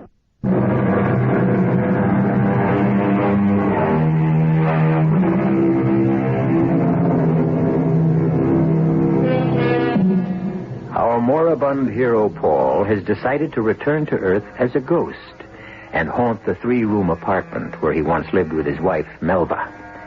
He has simply draped what remains of him in a shred of celestial vapor. And now, as he gazes through the living room window of what used to be his own 10th floor apartment, he can scarcely be distinguished from the melting moonlight that floods the room inside. Nothing's changed. She hasn't changed a thing. Let's take our coffee into the living room, Leonard. Good idea. I think I picked the wrong time. Bring in that plate of cookies, will you? Right. Not those same old oatmeal things. I've always been crazy about oatmeal cookies. They were Paul's favorites. Set them down there. Mm-hmm. Cream in your coffee? Sugar? Black, please. No sugar. That's the way Paul took his. His after-dinner coffee. In the morning, cream and sugar, yes, but after dinner, nothing. Is that so? And milk in his tea. You don't say. That's the English way, you know. Milk and tea. I didn't know Paul was English. He wasn't. Oh, I see. Oh, way back, 5-6 generations, he was English, but... I, myself, was born in Wales. Is that so? Oh, well, that's near England. Richard Burton is Welsh, you know. For goodness sakes. Well, didn't you know that? The last movie Paul and I saw together had Richard Burton in it. I wanted to show you something fascinating. Paul's World War II uniform. I've saved it all these years. No, I don't. Not tonight. And his captain's bars. Some other time. I've really got to be moving on. Well, if you really have to. Such a beautiful night. I think I'll walk home. Yes, a beautiful night. Oh, just look at the moonlight streaming through that window. Care to walk a ways with me? In the moonlight? Oh, no, I don't think so, Leonard. I have a lot of things to do here. Yeah, well, if there's anything you need, you have my number. Yes. At home and at the office. Good night, Melba. Thanks for dinner. Thank you for bringing all that fried chicken. Oh, it was nothing. Really. Good night. Good night, Leonard. Oh, Paul. Dear Paul. I need you, Paul. Melba. Oh, I need you so. I'm right here. What was that? I said, I'm here. Paul? Yes. Me. Paul. But where? By the window, dear. I can't see you. I'll step inside. That'll be better. Oh, I see.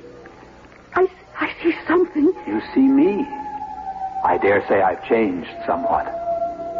Oh, can that be you? It is. I. Really you? Well, fairly really. Everything considered, as real as I can get. Oh, I can't believe it. Believe it, Melba.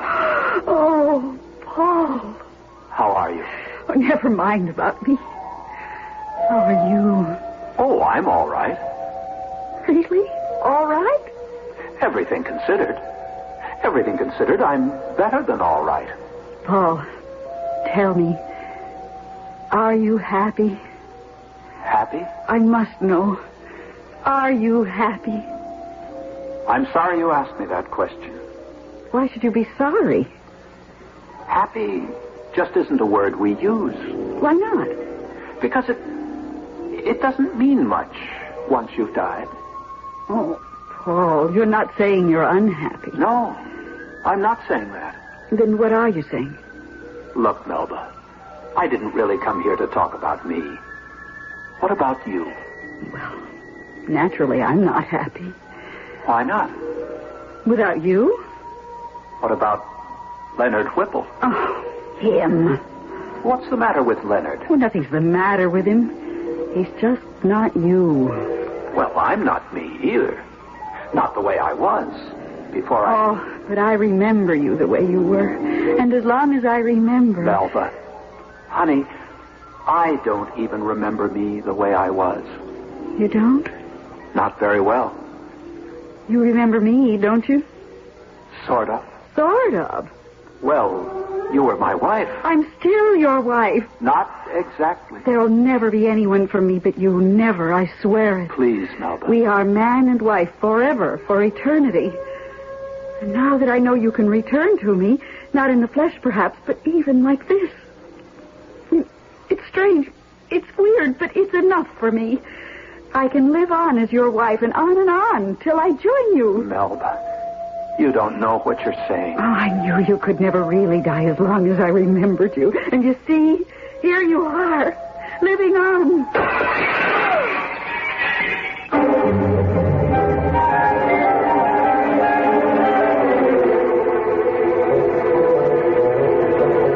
Hello, Irene. Me. Guess what? You'll never guess. Paul was here. Yes. Right here in this living room. All right, then his ghost, whatever. Well, he looked different. Yes, sort of steamy. Kind of like a street light on a foggy night. But I knew it was Paul, all right. His voice and the things he said and the way he called me Melba, dear. Well, he didn't say too much. I asked him, was he happy? Because naturally I wanted to know, but he wouldn't say. He wouldn't say he wasn't unhappy either. Isn't that weird? He wanted to know about me. Am I happy? Isn't that sweet? And he asked about Leonard Whipple. Imagine him knowing I've been seeing Leonard off and on. Of course, I told him Leonard doesn't mean a thing to me, that there could never be anyone else for me.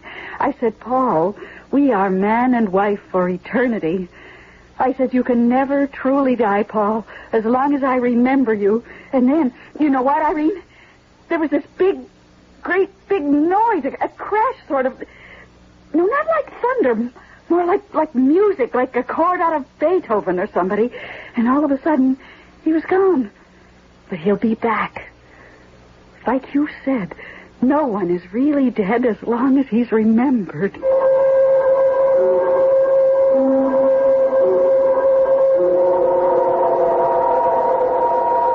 Sir. Oh, sir. May I speak with you? No. Oh, it's Paul, isn't it? Sir, could I have just a moment of your time? Well, I have all the time in the world. I have all the time there is. But I don't quite know how much time there is, but I do know I have all of it. Does that star look all right to you? Well, I wouldn't know. I don't quite know how a star is supposed to look. Please, sir. Yes, of course. You want to talk to me. What about? I've been back to the Earth. My wife kept calling me. You said we owed some responsibility to the living. Did I say that? Yes, sir, you did. Oh, I wonder if I was right about that. These Earth trips can be very upsetting. Mine was. My wife wanted to know, am I happy? They're all so preoccupied with happiness, aren't they? I didn't know what to say to her. I couldn't answer her. This woman I'd been married to for half my life, I couldn't talk to her. It was as though we were living in two different worlds. Well? Oh, Oh, yes, I see what you mean. Still, shouldn't I have been able to answer her? Well, what could you have said? Well, that happy is a word that doesn't mean anything anymore. Happy is nothing without unhappy. The way pleasure is nothing without pain. The way health is nothing without illness. Euphoria is nothing without depression. Oh, you know what I mean, sir. I do know, yes. It's ridiculous to say I'm happy when I'm never unhappy. What I am is... What you are is... what? What I am is... free. Yes. I'm free. I'm Paul, and I'm free. And I'm free to be Paul. No more, no less than me. Me, Paul. Sir, why couldn't I be free like that before? Oh, dear, I ask myself that same question all the time. The only answer is that I miscalculated somewhere. And I did give those people the power to think, to reason, to figure out the sensible way to do things. Oh, why don't they use what I gave them? Why leave everything up to me? Theirs isn't the only planet in the universe, you know. I do have other things to look after, but the way they call out to me, they want me to do everything. But it's not right. It really is not right. No, sir. I'm sorry, sir. Well, what's done is done. They'll just have to muddle through the best way they can. Now, about your wife. Melba, is it? Yes, sir. Tell you what. Why don't you talk to Bruce about it? You two seem to get along so well. Yes. Talk to Bruce. Now, excuse me, will you? I really do have to go take a look at that poor star.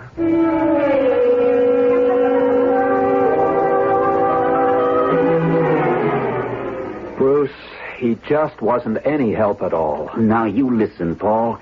Suppose you had invented the greatest machine imaginable. One that would do, practically anything you can think of.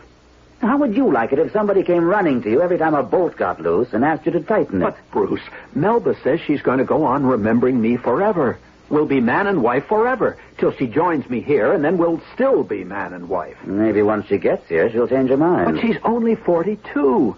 She'll be remembering me for years and years and calling for me, and I'll have to put on that vapor stuff and haunt the apartment. And Bruce, it's so hard to carry on a conversation with her now. It didn't used to be, but now... Well, you couldn't just ignore her. I love her, Bruce. Do you? Well, I did. For a very long time, right up to the moment I died. My last words were, I love you, Melba. At least, that's what I meant to say. I know I had it in my mind to say that, but I'm not positive I ever got around to saying it. Anyway, I can't just brush her off. My. You do have a conscience, don't you? Well, I hope so. It's a very fine thing to have, of course, but sometimes... Look, there's only one thing you can do. What? Get married. Married? To Melba? No, not to Melba, you idiot. How could you marry Melba? She's there and you're here. Some marriage that would be. But then, whom would I marry? Oh, heavens to Betsy, Paul. The place is full of women. Have you ever seen Helen? Helen who? Helen of Troy, they call her. Actually, I've never met her myself, but from what they tell me...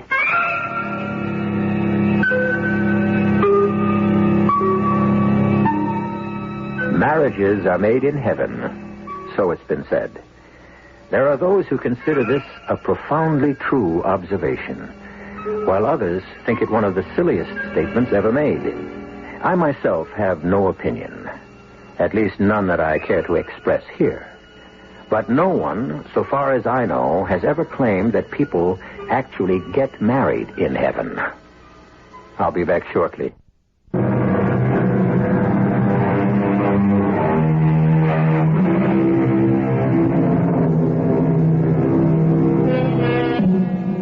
Melba was a wonderful wife to Paul.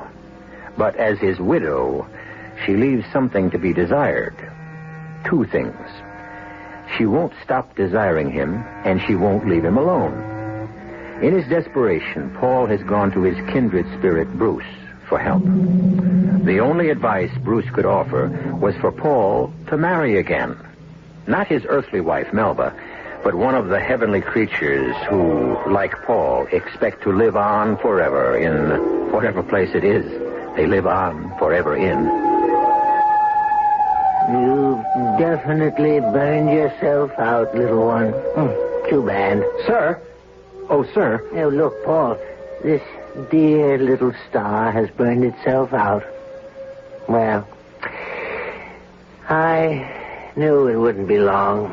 Sir, I did what you told me to. I talked to Bruce about my problem, and you know what he said? He said, get married. Married? He says the only way to make Melba forget me is for me to get married to someone else. Someone here. Where else? What do you think of the idea? Why do you keep asking me what I think? Can't you ever think for yourself? Well, I just thought... No, you didn't. You came running to me like all the others. I'm getting tired of it. Well, if you could give me a little advice... I gave you a little advice. I said talk to Bruce. You talked to Bruce, and he told you what he thought you should do. Now, either do it or don't do it. Is it all right? Is what all right? To get married. Here. Paul, the essence of this place is perfect freedom to do as you choose. It might work out, it might not. But that's true of everything, isn't it? It's certainly true of everything I do. Do many people get married here? Well, I don't know. I do know they don't come running to me to ask, is it all right? Bruce mentioned someone called Helen. Helen of Troy? Are you asking me to pick a wife for you? Now, what else do you want me to do? Tie your shoelaces? Help you with your arithmetic? Don't you people ever grow up? I'm sorry, sir. I don't care about your being sorry. That's too easy. I care about your achieving some measure of maturity. A bit of independence, a little simple sense. Is that asking too much? Tell me, is that really asking too much? Oh, sir, Sometimes I feel like giving up on the whole human race.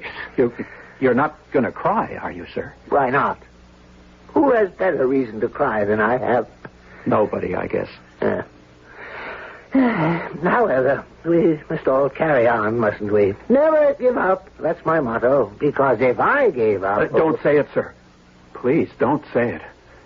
No, I won't say it. I wouldn't be so cruel, no matter how provoked. Now, Paul, I really must go to tend to that poor little star who, believe me, needs my help more than you do.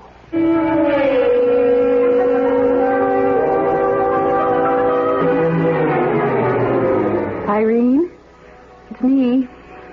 Oh, just sitting around. Leonard asked me to go to that new steak place with him, but I said no. I didn't feel like it, that's why. Don't be silly. I like Leonard. He's a very nice man, but... Well, there's a beautiful moon out tonight. I thought maybe... Oh, for heaven's sakes, what's that? Well, there was a terrible clanking noise just now. It scared me to death. Oh, how could it be the radiator? The heat's not turned on yet. Is there a storm coming up or something? That whistling sound, can't you hear it? Like a terrible wind. Maybe a hurricane. What do you mean you don't hear anything? What, there goes the moon. It must be a hurricane. I mean, the moonlight just stopped shining. How can it be shining where you are and not here? Oh, now it's shining here, too. Irene, are you there? Oh, are you crying about something? Oh, I thought you were. Well, no reason. I just thought I heard... Well, I heard somebody crying. They're more than crying, really sobbing. Oh, my goodness. Something just ran through the room. How do I know what? It disappeared into the kitchen. Irene, there's something here in the kitchen. It's laughing. Paul, because it couldn't be. Paul doesn't behave that way. He just comes to the window and says, "Here I am, Melba dear." It couldn't be Paul. Here I am, Melba dear. He just said it. "Here I am, Melba dear." Melba, I'm here. Irene, I'm going to hang up. I've got to find out if it's Paul. And if it is Paul, I've got to know why he's behaving so peculiarly. No, don't come over. You might scare him away. I mean, after all, I'm used to these things, and you're not. Bye, Irene. Hello, Melba. Paul, is it you? No, it's not Paul. Oh, don't be frightened. I'm Bruce. Bruce? Who? I don't know any Bruce. I'm Paul's new friend. His best friend, actually. But why are you here? Why isn't Paul here? He couldn't make it tonight. Why not? Nothing's happened to him, has it? What could happen? Well, nothing, I suppose. Everything's already happened. Precisely. Well, then why isn't he here? I've thought about him and thought about him every single day, and every time I woke up during the night. I've been over every moment of every day of every year we had together. That's just it. I'm just about to start over at the beginning. I wouldn't do that if I were you. Why not? He's not really dead as long as I remember him. He's not really alive either, is he? Well, no, but... Melba, you're wearing him out with all this remembering. Wearing him out? Yeah, back and forth, back and forth. It's very tiring, Melba. You mean he'd rather just stay where he is? I think so.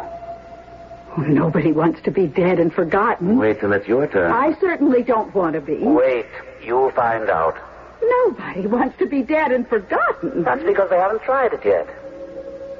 You mean to tell me that Paul wants to be forgotten? By me? If you think you could manage it.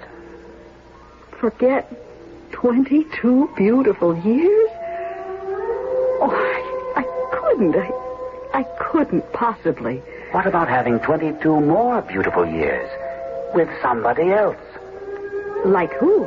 Well, I've heard nice things about a certain Leonard Whipple. Leonard Whipple? I've heard he's very devoted to you. But Leonard's not Paul. Leonard could never be Paul. But he could be Leonard, couldn't he? If you'd let him? Well, Paul is the only man for me. Always was, always will be, and that is that. Oh, Melba, Melba. Why do you say, "Oh, Melba, Melba," like that? Because you forced me to tell you something I really have no right to tell you. What? What is it? Hardly anybody knows about it. Just me. And Paul, of course. What is it? I shouldn't repeat it. No. My lips are sealed. It's too private. Does it concern Paul? Is it about Paul? You won't mention it to a living soul? I won't mention it to anybody. What is it? Paul is getting married again. Paul is getting married again? Yes. Who to? I think her name is Helen. Is she pretty? I've never met her, but I hear she's very pretty. Young? I believe so. Oh, how could he? How could he? That's life, Melba. Life? Paul's not alive. True, but you are, Melba. Yes, I am. Make the most of it. That's my advice to you. Thank you, Bruce, for telling me what you told me. I really appreciate it. You're quite welcome. I don't suppose Paul would ever have told me himself. Oh, eventually he would have. Maybe. Maybe not. Well, if you see him, tell him I hope he's very happy with his Helen. I'll tell him. Nice to have met you, Melba. Very nice to have met you, too, Bruce. Are you still sitting down or standing up? I can't quite tell. Does it really matter? Well, I'd just like to, I don't know, shake your hand or something. Not necessary. Not necessary at all. I could see you to the door. No, let's just part this way. A fond adieu to you, Melba. A fond... Oh. He's gone. Just disappeared. Well, that's the way with ghosts. Who needs ghosts anyway? With all their comings and goings and the way they talk. Who can understand them? Hello, Irene?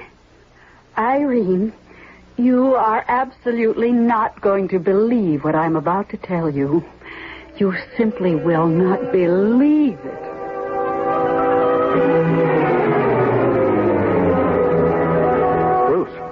Bruce, where have you been? I've been looking all over for you. Even Salome didn't know where you were. Where were you? I went to see your wife. Melba? What for? To tell her you were getting married. Bruce, you had no right to do that. Here we do as we choose. He told you that. How did she take it? Shocked, of course. Hurt. What you'd expect. You could have told me you were going to tell her. I knew you wouldn't let me. I wouldn't have. For one very good reason. It's not true. What's not true? That I'm getting married. You changed your mind? Not exactly. I asked Helen. Yes? She said absolutely not. She says she's not the marrying type. But you didn't stop right there, did you? There are others. I asked Catherine. I can't pronounce her last name. She used to be an empress in Russia. She laughed, fit to kill. And so did Amy and Louise and Marie. Even Salome laughed at me. Are you upset? Well, nobody likes to be laughed at. Yes, I'm upset. But on the other hand, I'm relieved, too. Bruce, I really don't want to get married. I never thought you did. Everything's so nice here, so free and sort of uninhibited. So peaceful.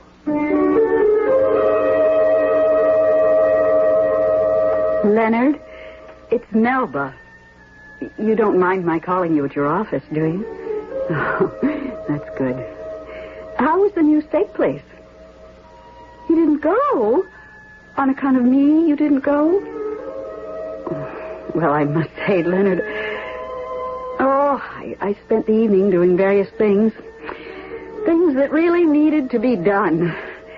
Like, I got all Paul's clothes together and packed them in boxes. And tomorrow I'll send them to some deserving charity. Listen, Leonard, I was thinking, as long as you didn't go to that steak place, why don't you come over here tonight and I'll cook you the best steak you ever tasted. And hash brown potatoes. Would you like that? Oh, good. We'll come early, and we'll have a martini first.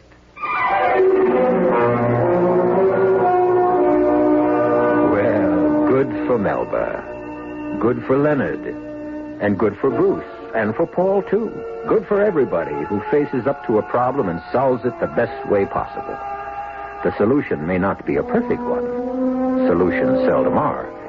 But at the very least, they are an attempt to use the sense we were born with. And that's all God asks of any of us. I'll be back shortly.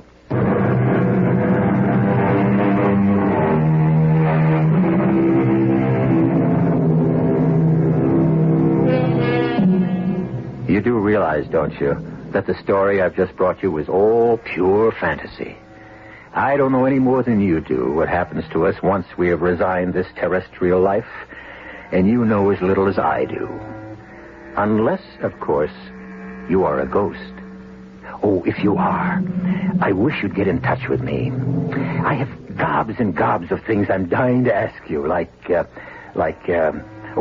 for one thing, are you happy?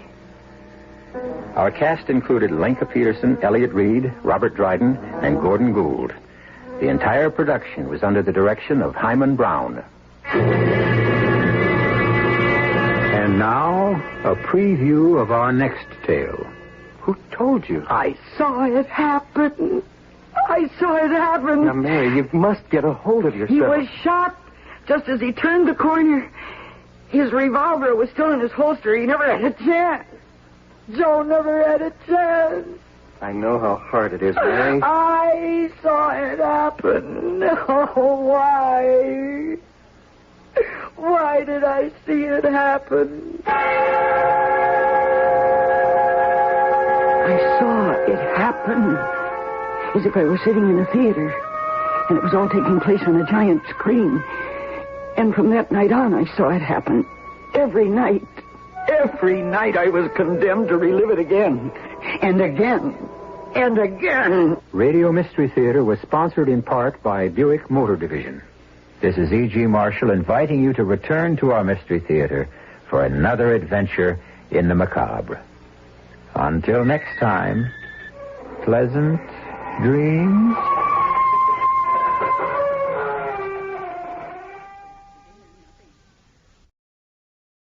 Hope you're enjoying today's episode of the Baba Ghoulie Show, and don't forget to check out channel Watchwaddle for some fun cartoons. Enjoy some jokes with a big box of popcorn. Corny corn popcorn fun for all folks, about as corny as Waddle's jokes. KFH Wichita. CBS Radio Mystery Theater presents...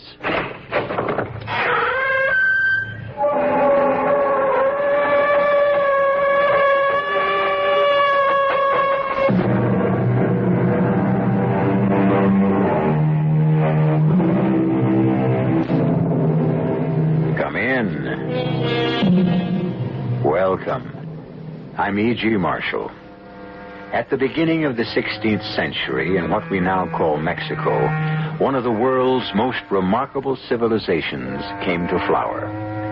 The Aztecs were artists, architects, engineers, remarkable administrators, handsome, sensitive, and imaginative. Only one thing marred this great people: their cruel religion, which demanded and exacted the most terrifying sacrifices to the gods. Imagine, if you will, a time 400 years ago, in the season for pleasing the god Tlaloc, the rain god, who must be kept from pouring down torrents which would destroy the corn crop. We are in the house of Atox. Are you ready, my daughter? Yes, my father. You are not afraid? I am proud to have made myself chosen, but I am afraid.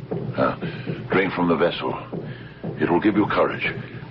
I shall not shame you. It is time. The priest is waiting. Go. Wearing the golden ornaments about her neck, my daughter climbs the 114 steps to the twin temples. The multitude sees the black-clad figure slide from the inky darkness and spread eagle my daughter gently on the sacrificial stone. The high priest raises the obsidian dagger.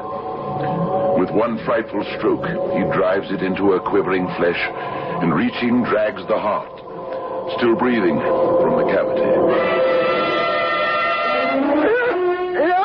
No. Maria, daughter, what is it? A dream. A terrible dream, or a prophecy. Oh, Father, hold me. I'm so afraid.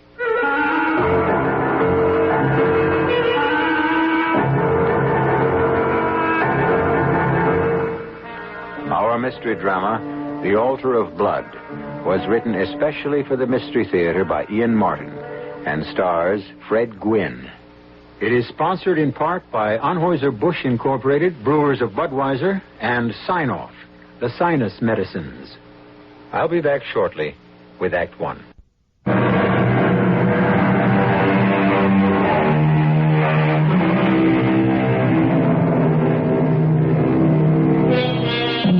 The sudden death of Professor J. Hollington Wells' wife drove him in despair from the halls of Ivy, where he was a professor of archaeology, back into the field, back to Mexico.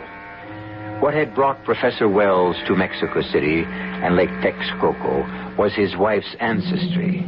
Although a second-generation American herself, her forebears could be traced back to the Aztecs and their great city of Tenochtitlan. And on the ground of her ancestors, he tried to bury his grief in an intimate and deep study of the Aztecs. A contact that surprisingly led him far afield and his daughter into incredible and terrifying danger. What is it, Maria, dear? Oh, I had this terrible dream. I thought I had been held on the sacrificial altar, and the high priest had torn out my heart. Oh, it's my fault. I should have never dragged you down. Oh, don't blame yourself. Ah, but I do. Echoes of the past, perhaps. Oh, heaven knows what pervading waves swirl around us from that great civilization which died too soon. Even I, who have no roots in them, couldn't sleep tonight, thinking of all their prowess and their grandeur. Were you dreaming of sacrifices, too? Half awake. But yes, hard to understand the contradiction. A people so intellectually awake to life, and yet so tied to fear of the future. Maybe I can understand them a little. What do you mean? I don't quite know. I am descended from them. I was thinking of Mother. Of Carlotta? Why? Why did she have to die so young? What sacrifice would you have made to save her if you could have? Oh, this is night talk, darling. No melancholy maunderings by me. You can't change what has happened. We came away to try and write off a personal tragedy. Except that you didn't pick the best place to forget. Yeah, I suppose you're right. Yeah. Mexico, particularly Tenochtitlan, was the last place to run to. Where shall we pick up to leave for tomorrow? Madagascar? Carcassonne? Tahiti? New Zealand? Or back to the good old USA? No, I like Mexico. And no wild nightmare is going to change anything. But I would like to get away from the valley for a while. Why not? My notes are all complete. I can write my book anywhere. Besides, I'd like to see the other coast. I've got an idea. What? I've never seen nor traveled the Pacific side. We'll rent a car and drive through Guadalajara to Puerto Vallarta and down to Playa Colorado for a real vacation.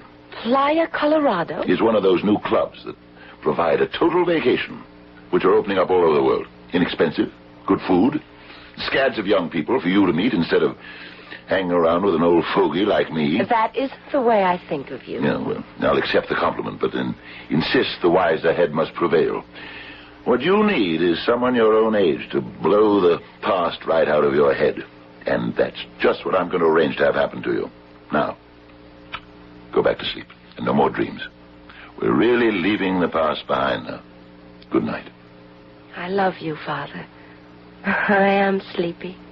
Good night.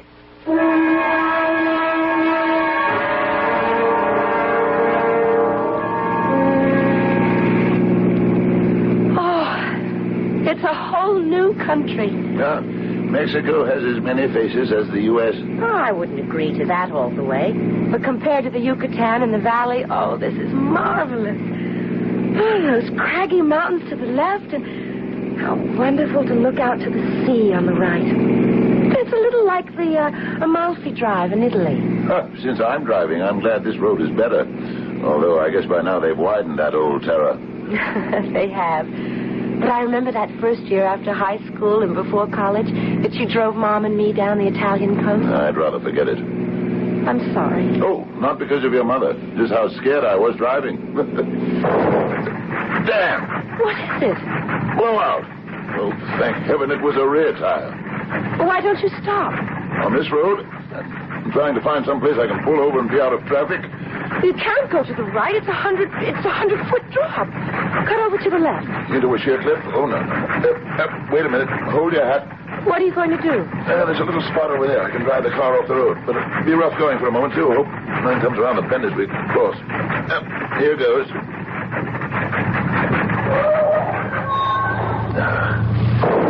Oh, damn. Another tire? I'm afraid so.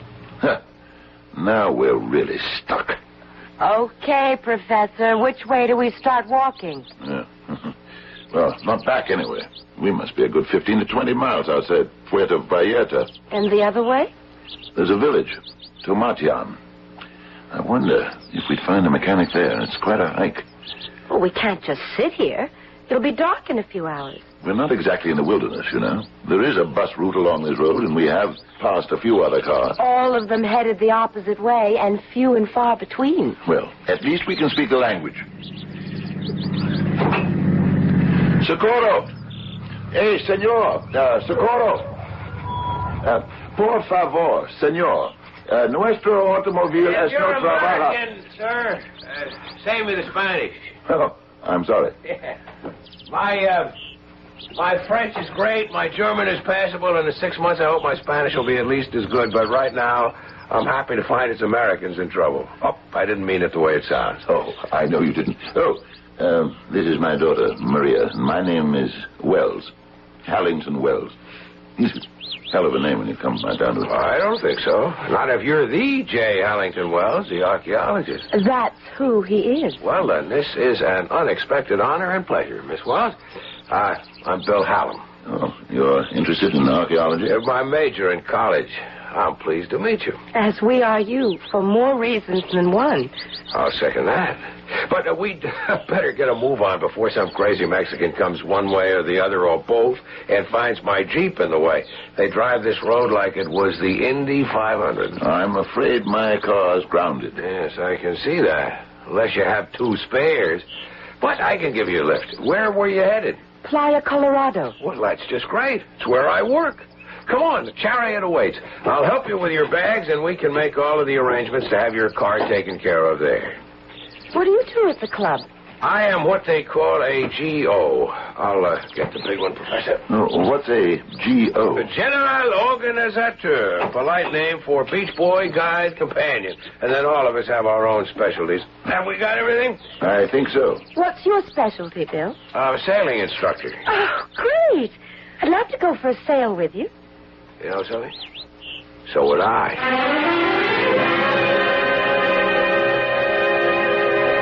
I don't normally get knocked off my feet by the body beautiful. My parents, background, natural affinity has been more for brains than brawn. But it was obvious Bill had both. And Playa Colorado was just what the doctor might have ordered for Dad and me. Glorious meals, a hacienda-type bungalow hanging on the mountainside over the sea, complete informality, and most of all, a return to the present. A cutting of a link with the past that had obsessed me all my life. My Aztec heritage and my father's absorption in yesterday rather than today. And the best part of all was my daily sail with Bill. All right. Heaven. Stand by to come about. Oh, do we have to? Oh, on this tack, if we go any further, we're committed to go right out of the bay into the Pacific. Why can't we? It can get a bit rough out there. Well, I don't get seasick. We're not supposed to. Oh, come on. You know the clubs between turnovers. There are plenty of other boats. And we have the kicker if we get in real trouble. I can't think of anyone I'd rather get in trouble with. Well, then hold your course, matey. There's a little cove out there beyond this big island or whatever it is. Can we fetch that cove? If the wind doesn't shift, I'd reckon. And we've plenty of gas to get home if it picks up and we have to sail back in. Then take me there? Lady, I will kid you not. I would take you to the end of the earth if you ask me, and care not a whit if I ever return. That's very nice. You're quite a poet, Bill. So is every man in love. Oh, look out for those summer romances. Now, it's a lot deeper than that, Maria. I know. But let's give it a little time to grow up.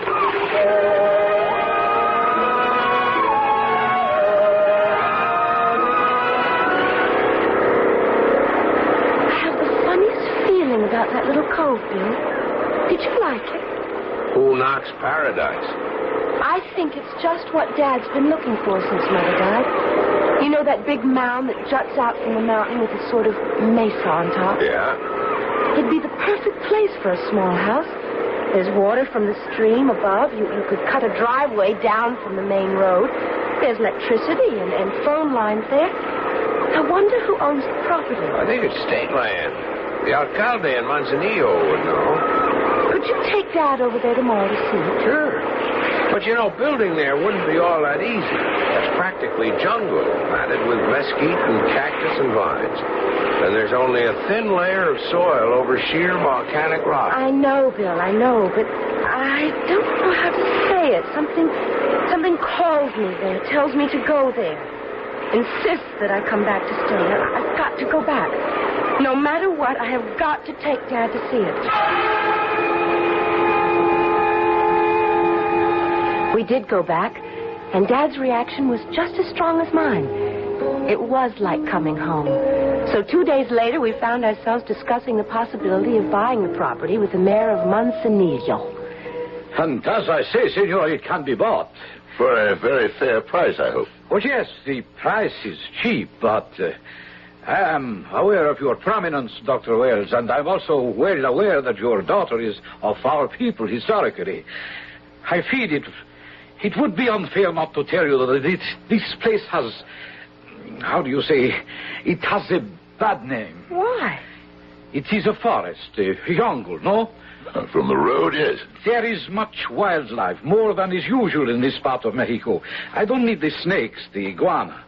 I mean the jaguar, perhaps the puma even. In this area, there have been many unexplained deaths. You mean man-eating jaguars? Something like that. What do you mean, something like that? If we lived in the valley or the Yucatan, one might worry about ancient ghosts. Ghosts? The men and occasional animals who have been found dead all died the same way. How? The senorita will forgive me. I try not to be too, how do you say, graphic. But the chest has been torn apart and the heart removed and taken away. The rest of the body has been untouched.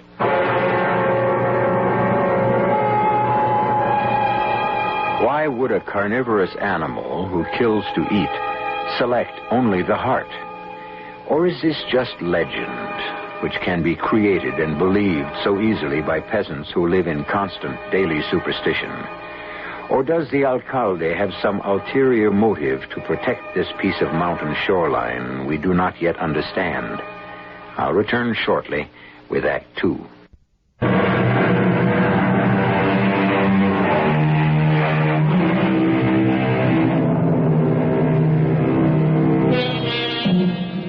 Whatever the alcalde's doubts may have been about Vista de la Laguna, as the property turned out to be called, Maria and her father brushed them aside. They were impelled, almost driven to buy. The transaction was simple, and within a week, mestizos were hacking and grading a rough road down from the main one. In less than a month, the foundation had been dug. And late one afternoon, Bill had come down to visit them at the temporary trailer in which they were living. Your building crew cuts out pretty early. One cloud over the sun, even the hint of darkness on the way, and they are over the hill. Vista de Laguna doesn't enjoy much reputation except between Maria and me. You see no signs of jaguar or puma? No. I had the bush beaten pretty thoroughly before we bought, and there was no sign or track of them. How do you suppose the legend built up? Search me. This isn't land for those creatures anyway. You don't suppose... Suppose what?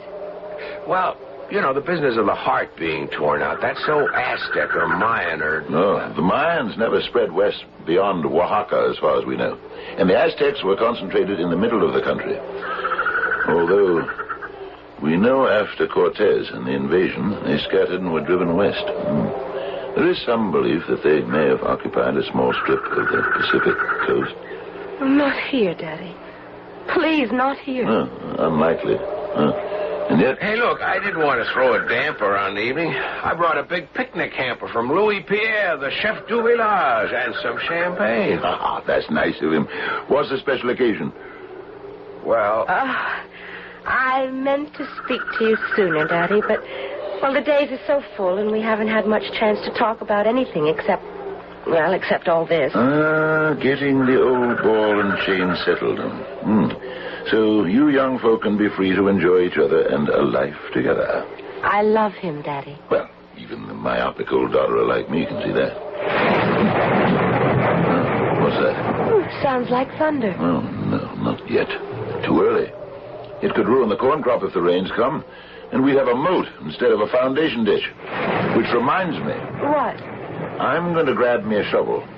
I want to dig at least a couple of shovelfuls of earth out of the foundation I'm building for the rest of my life. Me too. Well, while you ants are busy digging, I'll haul the picnic out of the Jeep. Sounds like some storm. You could feel the earth tremble. I'll lug the basket under the trailer canopy just in case. Getting dark. I don't like it. Oh, it's just a thunderstorm. It'll blow over. Want a hand down? Oh, I'm not that old. Look out. See? Spry as a 20-year-old. Okay, let's dig our marks into posterity. Shovels ready? Aim. Go.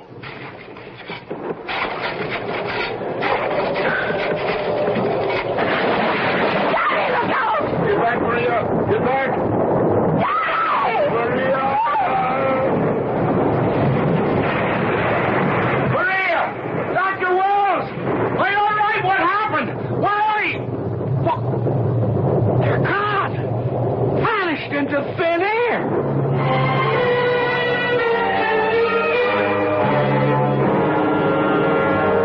I tell you, Senor Alcalde, one moment they were there digging, then a flash of lightning came and thunder, and they just disappeared. Was it still light enough to see? Yes, then. I dropped into the foundation, and I grabbed a shovel, and I tried to dig. And it hit something solid like lava. After I cleared away the loose earth, I could see that it was a great flat stone like... Well, I found an edge, and I tried to pry it, but you couldn't budge it. It must weigh tons. We've got to get a backhoe or a crane up there and try to find them. Hey, we will do what we can. But I am afraid when we find them, it will be like the others. What do you mean? The gossip of the viejos has always been that some of the Aztecs fled through the pass in the mountains from the Valley Manzanillo and made a colony. That is why Vista de la Laguna bears la maledición del diablo. I think the professor and his daughter have been stolen as a sacrifice against the early rain. I hadn't taken more than my shovelful of earth, scraping it off the hard surface below, before I knew what I was uncovering. An Aztec sacrificial stone. And at my next stroke, never mind the elements and the pyrotechnics around us, I must have struck some concealed spot that controlled a balance mechanism. For in a moment, both Maria and myself were flipped by the great stone into a chamber below. No sooner were we deposited there than the 5 or 6 ton slab reversed itself on some complex counterweight system and sealed us in this tomb.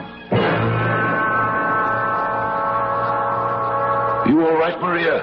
Oh, yes, a few scrapes and bruises. You? Nothing I can't live with, if we're going to live. But wait a minute. What is it? My lighter. Where are we? In a chamber under the sacrificial stone. What sacrificial stone? Our lovely Mountain Erie, looking out over the cove, was obviously an Aztec pyramid, covered centuries ago by either lava from an erupting volcano or just possibly the encroachment of hundreds of years of jungle growth growing in wind-blown earth. Well, if the stone tipped one way, it can tip the other, can't it? If we can find out how to do it while there's oxygen or light enough left. Look for some counterweights. Maybe we can trace what operates them. Well, maybe Bill can do something from up above. Yeah, maybe. This light won't last long. But there's one good sign. What? We're not sealed in. There's air coming from someplace. Wait. Here it is. The staircase. Going down.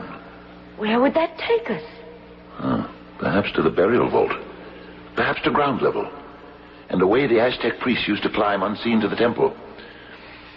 Yeah, the air smells fresh enough. Shall we try it? Why not? Just a curious feeling I have. You're trying to hold something back from me. What is it? I don't know how to tell you. It's a ridiculous, superstitious feeling. But I have this inescapable certainty that if we do descend these stairs again and come out into the world again, it won't be the same one we know. You don't have to put it into words. I have the same feeling that it won't be back into the 20th century, but somehow, through some time warp, we'll be thrown back 400 years. Is that it? Yes. To a civilization you've studied most of your life. Isn't that what you want? There are two of us, darling. It certainly isn't what you want. No.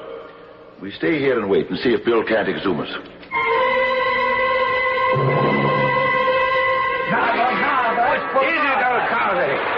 La grua is...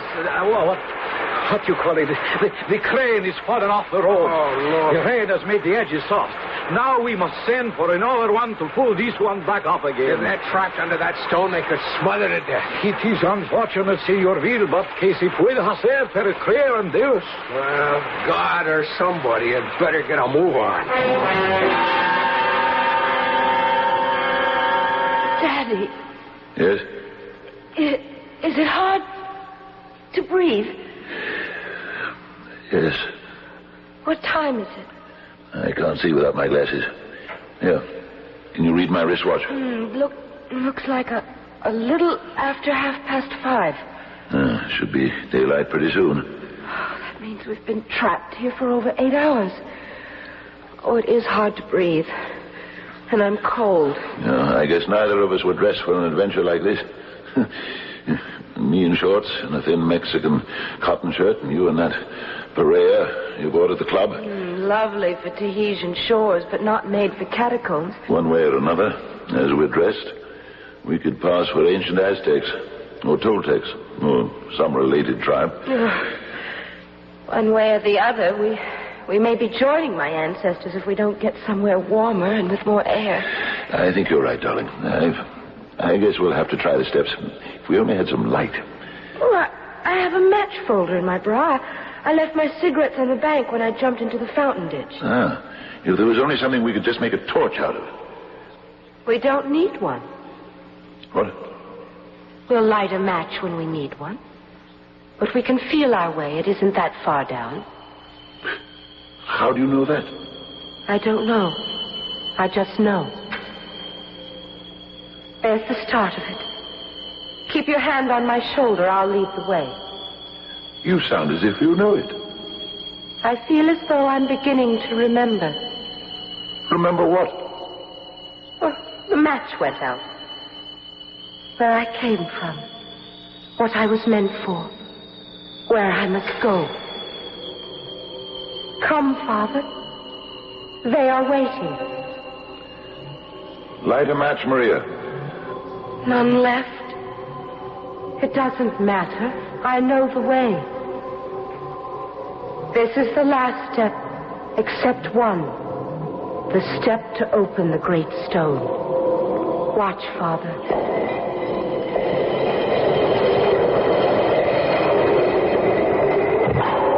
You have returned again, great Princess Itzlacan. I heard you call, High Prince Kalkun. I heard my people's cry for help. Tlaloc, the rain god, hurls down his spears of driving water to destroy the corn, the life of our people.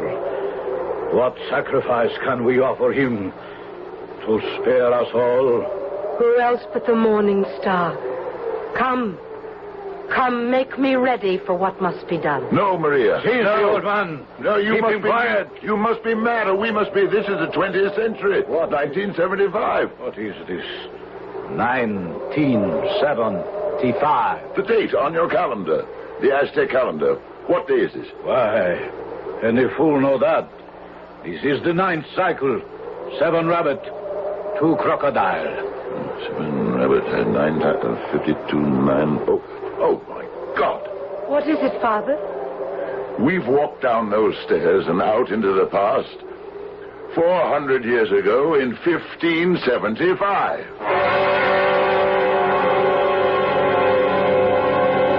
From the moment the great stone ground open and let them out into the light at the base of a great pyramid, they have spoken in Nahuatl, the speech of the Aztec.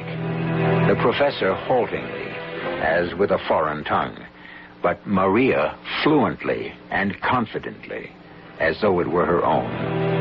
Is she the reincarnation of some ancient princess, dead for over 400 years? I'll return shortly with Act 3.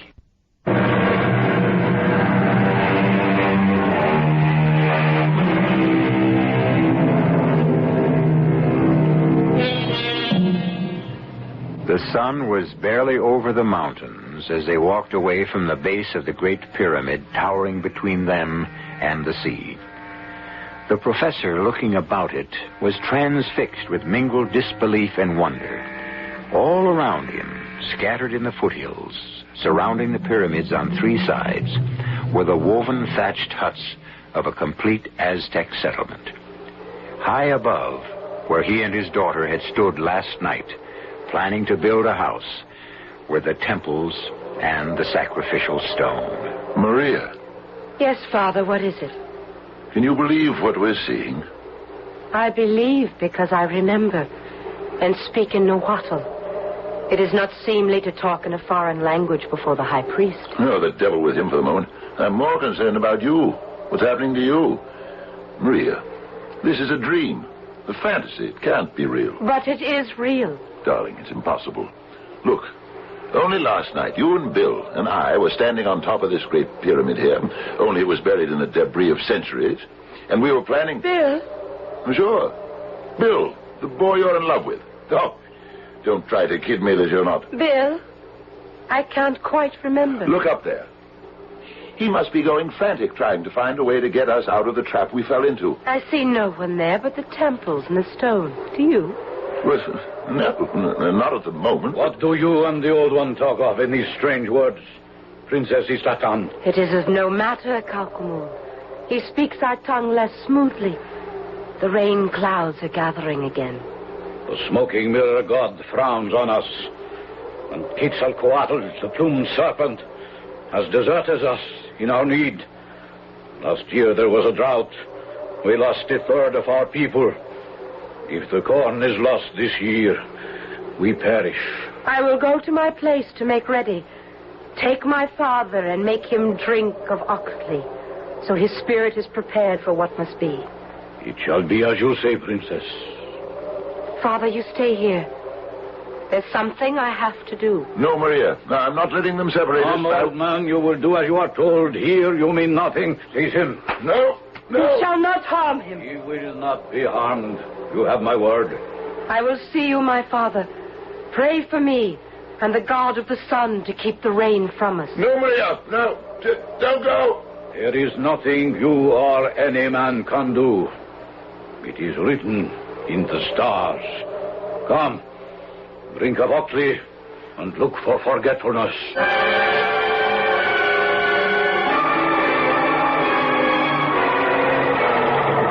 Okay, back her up slowly. Easy she goes. Lord, I hope that cable holds. Okay, she's starting to come. Watch it! Anyone hurt? No, senor, he's okay. Is this the only crane in the county? Si, senor. Oh, the best we can do is a bulldozer. Okay, we'll rig another cable and try again. At least the rain has stopped. Senor, don't you think by now it's too late? It can't be too late. I must do everything to save Maria, even if it means giving my own life. As they dragged me away from my daughter, a sudden lassitude seized me. I felt old and useless and out of my depth. It was incredible that facing me, about me, around me, everywhere I turned, was the dream of an archaeologist's life. To see an Aztec village in full operation, in its own time. But that's where the madness lay. I'm no believer in time warps, or fourth and fifth dimensions. No, I could not accept this moment as the 16th century. But the horrible gnawing fear was that my daughter could, and did, and somehow belonged. Calcumul. Yes, old man. How came you here? Where no other Aztec clan has come? After the fall of Montezuma, we were either made slaves or scattered to the wind. Some of us found a pass through the mountains here, and found the place by the sea to the west. We found it good. And the white man and Cortez did not know to follow. So we were safe. But the Aztecs were not sea people. No. And here cannot grow our chinampas and our milpas. The cornfields do not produce so well. So we must try to make the best of it. That is why we must make so many sacrifices to the gods. Is that what you expect my daughter to do? It is not what I ask. It is why she is sent. What do you mean? You do not know that many years ago, when first we came here and would have died for food, that she mounted the 114 steps to the temple, and by her sacrifice saved the corn and the village.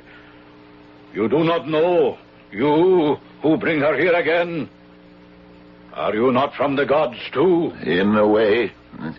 I don't know how to explain it to you, Calcumul, but we are from 9, nearly 10 sheaves ahead in time, from a world you will never live to see. Or your children or their children after them. Ah, you come to destroy us. If you must have a sacrifice, take me, not my daughter. You are not a royal princess, or from a royal house. I am her father. So you say. Of you, I know nothing. Of the princess, I have seen with my own eyes the living pictures, the Toltec's trace of her inside the temples. We must put our faith in her. I won't let you harm her. What can you do? You are old and weak. See that he is made to drink of Otley, so he loses himself in dream.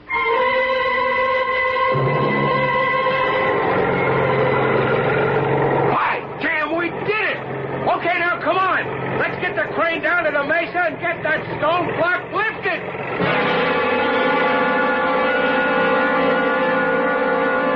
Why are you not dressed and ready, as I am, Princess? I don't know. You are not as you were before. Before? The other time. Ah, no. No, this time I wear one of the dreaded conqueror's helmets. A metal we do not know called iron.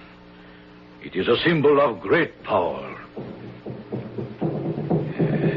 The drums have begun. It is time. No more waiting. Calcumul, listen to me. Do you believe I come from the gods? Yes, Princess, but the clouds are gathering about the sun already. Then if you believe I do, will you not listen to me? To hear what? That our gods are false gods. That sacrifice brings nothing in return. This was the message I was sent to bring back to you. I do not accept it. You speak with the forked tongue of the strangers from across the eastern sea. I go now to the temple and the stone. If you do not follow me by yourself, I will first offer up the old one who came with you. No. Then I give you time to make your peace with the gods. By the time the sun is one more hand's breadth over the mountains, if you do not stop to mount the steps, the old one will be dead.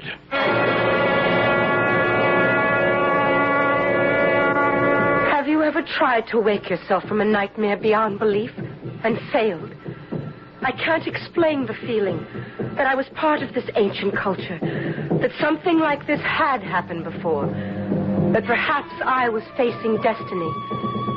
But other things had begun to flood back into my consciousness. A modern world. A very sweet guy named Bill that I thought I... And then the only person in my mind's eye was my father. Already stricken by my mother's early death, being dragged up that inside flight of stairs to the sacrificial stone, his chest bared to the plunge of the obsidian knife, and... No! Listen to me who can hear. All things on earth have their term, and in the most joyous career of their vanity and splendor, their strength fails and they sink into the dust. The things of yesterday are no more today, and the things of yesterday shall cease, perhaps on the morrow. Let us cast aside the horrors of the tomb and reach only for the brilliance of the sun. The shadow's cast of death brings the stars no brilliance. Let us, everyone, seek and make his own future and his own heaven. No one else can make it for you. The rain is almost upon us. Forget the old fool. Seize the princess. Throw her upon the stone. Spread eagle her. Bare her chest. Oh, smoking mirror god, whose breath and heat we quail from in fear. O Tlaloc, god of the rains, hear us and accept this sacrifice we offer you. As now I raise the knife on high, ready to offer you the gift of the Princess Istrakhan's pulsing heart. Offer us thy blessing in the moment before I strike.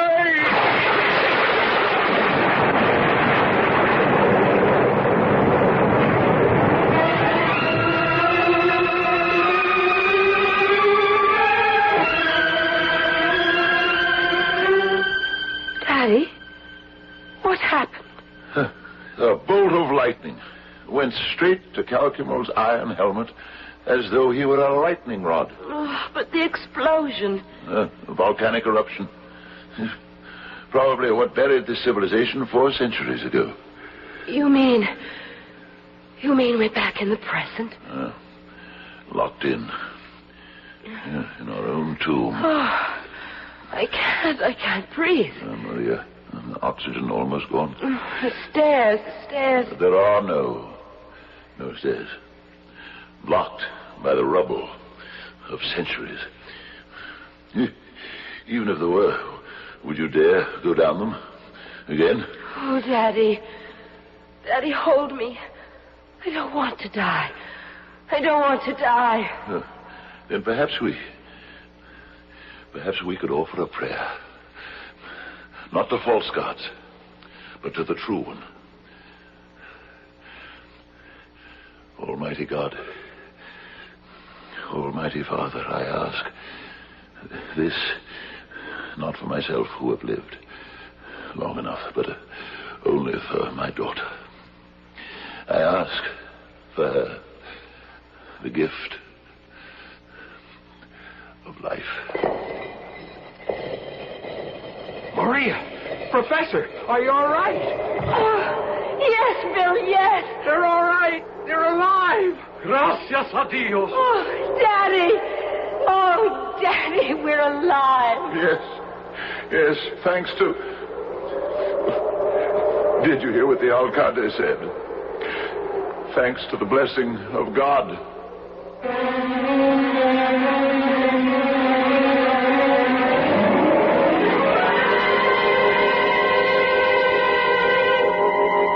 Did Professor Wells and his daughter walk down those steep stairs into an ancient world to find they were the reincarnation of 400-year-old Aztecs? Or was it all an illusion? A haunting thought to live with, but what is far more important to both of them is just to be alive. I'll be back shortly.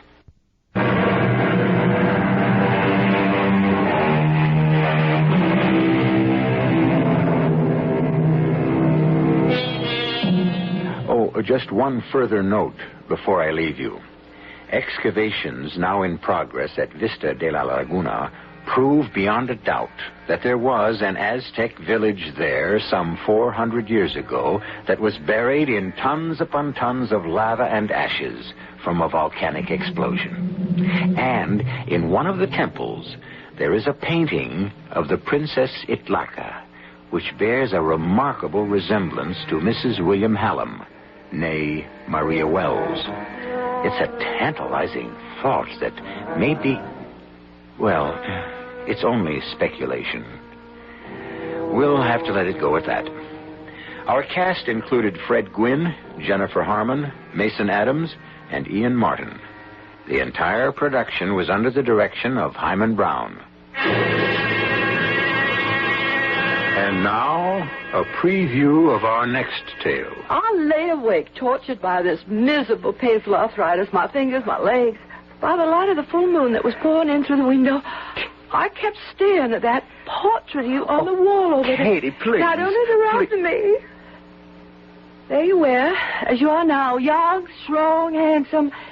And as I gazed at that painting, a mist a cloud of some kind seemed to cover over your beautiful features, to cover your face completely. As I looked, I realized it had been painted as if a thin cloth had been placed over your sweet face. The kind of cloth is placed over the features of a corpse. Oh, Katie, that's ridiculous. Look at that painting now. Now, you must not laugh at me. As I continued to study the painting, I saw below the edge of the cloth the dark blue marks of fingers on your throat. Radio Mystery Theater was sponsored in part by Sign-Off, the Sinus Medicines, and Anheuser-Busch Incorporated, Brewers of Budweiser. This is E.G. Marshall inviting you to return to our Mystery Theater for another adventure in the macabre. Until next time, pleasant dreams.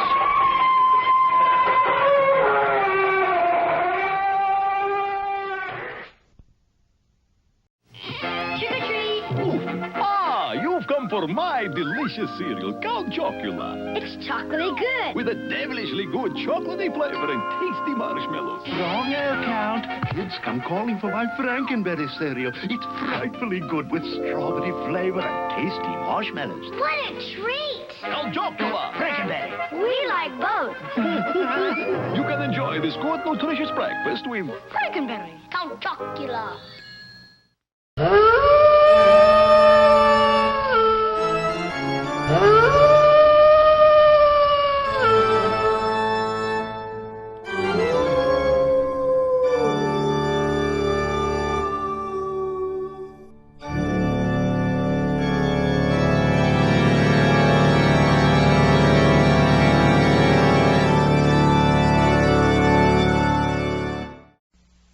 News 74 KCBS.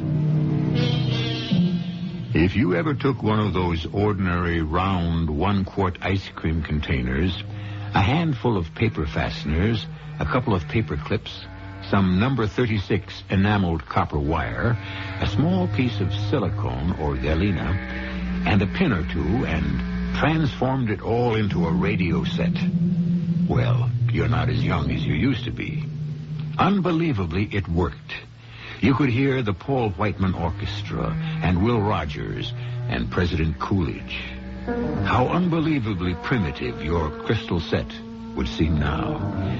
But is it possible that your cat's whisker might still receive a message that simply is not getting through the marvelously sophisticated equipment we have today?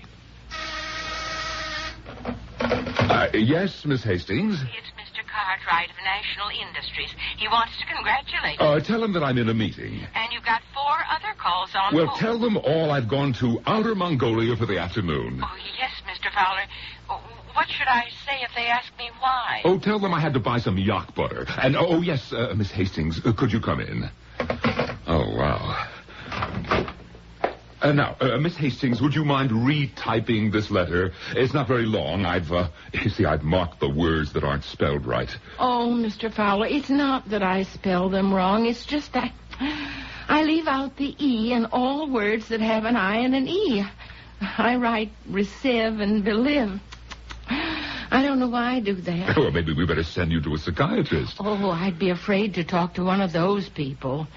Mr. Fowler, now that you'll become president of the company, will you need me anymore? Miss Hastings, what kind of question is that? Well, I thought you'd want a new secretary, somebody who looks like she might be a secretary to the president. Miss Hastings, for 24 years we've been a team. When I get promoted, you get promoted. Now what's he doing outside? Well, Mr. Davis would like to see you. Oh, Arthur, send him in. Yes, sir.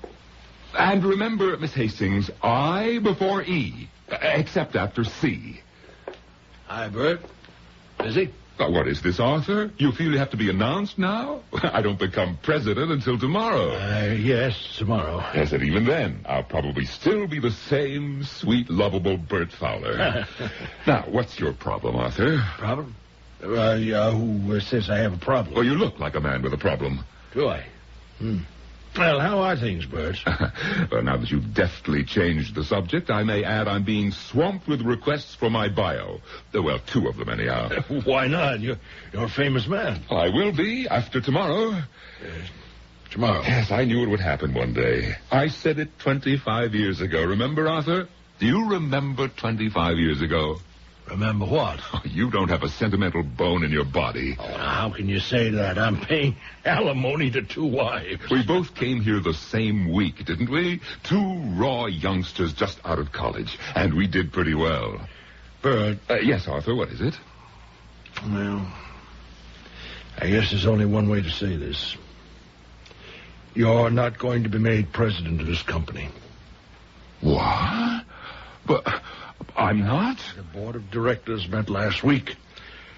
The decision was made to name Ron Anderson. Ron Anderson? Oh, you can't be serious. Now, the board wanted me to break the news to cushion the shock. Oh, I see. Because we're old friends. Oh, it's quite perceptive and sensitive. Everybody agrees that you're entitled to greater recognition, and well, a special title will be created for you. But it won't be the title I deserve, President. And more money, a lot more money, stock options, bonus. Yes, thank you, Arthur. Now, excuse me. Yes, Mr. Fowler? Take a letter, please. My personal stationery. Today's date. To the chairman of the board. Dear Frank, please accept my resignation, effective immediately. I'll sign it the moment you've finished. But you can't do it. I've just done it. Now, listen to me. Please don't. Just please. Mr. Fowler, did I just hear you say that... No, now, Miss Hastings, now please go back to your desk. I want that typed immediately. Don't you type one word. Now, everything's going to be just fine. You just go out to your desk, Miss Hastings. Now, Bert. The board of directors. There was no board of directors 25 years ago. Huh. How high and mighty we've become. We now have a board of directors. Just calm down. I walked into this company 25 years ago, and it was going down for the 3rd time. This pathetic little 2x4 fly-by-night. But you have to realize... Whose ideas turned this company around? Yours. Whose designs made the difference? Yours. Nobody denies that, Bert, but times have changed, and you don't have the right image for the president of the company. Oh, really? Let's talk about images, shall we?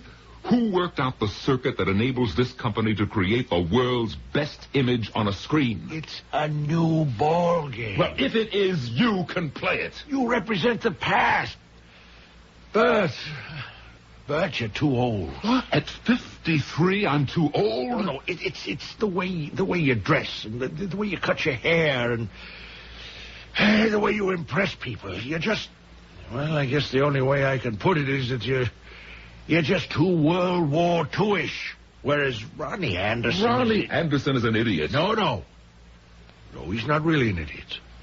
It's just that he talks their language. Whose language? The language of the people who pull the buying strings today. It's the accent on youth. And he sports that long hair, and he wears clothes that are called mod or whatever. And he's just that fresh, bright, vibrant image the board thinks that this company needs. But he doesn't know one end of a receiver from the other. He doesn't have to, Bert. The engineers don't run companies anymore. You know that. It's all in the hands of the marketing people. Well, if you'll excuse me, Arthur, I'd like to clear my desk and go home. Where are you going? You heard me. I said I'm going home. Are you? Tell me, Bert. Where's home? Where's home? It's here. And what's home? This company. It has been your wife, your kids. What else do you have? Will you excuse me, Arthur? You gave everything to this company. The company is all you have to show for your life. You can't leave it. The company's leaving me, Arthur. Ronnie Anderson is a temporary madness that's come over the company. Oh, Ronnie Anderson. Who says God has no sense of humor? You want to go to lunch? Well, Ronnie Anderson's invited everybody to be his guest in the penthouse. I have a previous engagement. Well, why don't you go and score some points? That was a low blow. I'll see you later, Bert. Yeah. Yes, sir? Miss Hastings, call the garage. I want my car brought around to the front of the building. Yes, sir. And what are you doing now? Well, I was supposed to send out copies of your bio. I think we can forget all that till it's time for my obituary. But I'll take you for a ride in the country. Me, Mr. Fowler?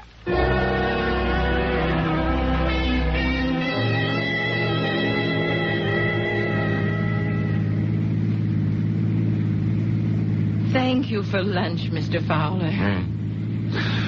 Isn't it a beautiful day? Oh, I can't remember ever doing anything like this before. Anything like what, Miss Hastings? Oh, driving out in the country during the middle of a working day. Oh, the woods are so beautiful. Yes. Now, you've been my secretary for so many years, Miss Hastings, and, well, I know so little about you. For example, well, why have you never married?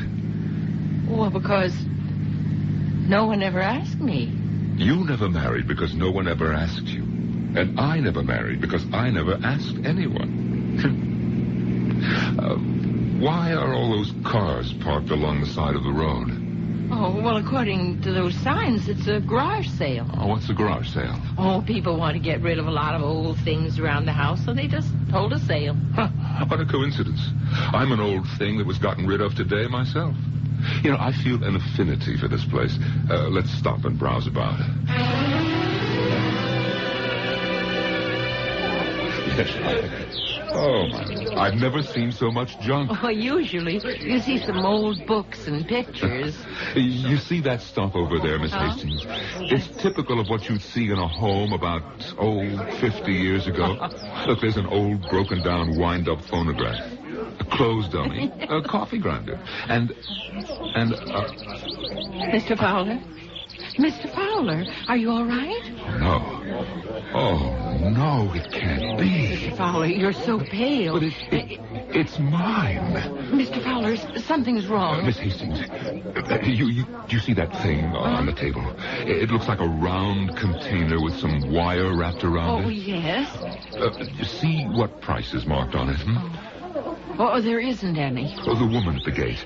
Ask her how much she wants. Oh, Mr. Fowler, you're shaking. Are you ill? No. Find out how much she wants.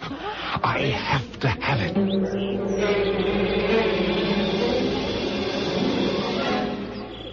$1.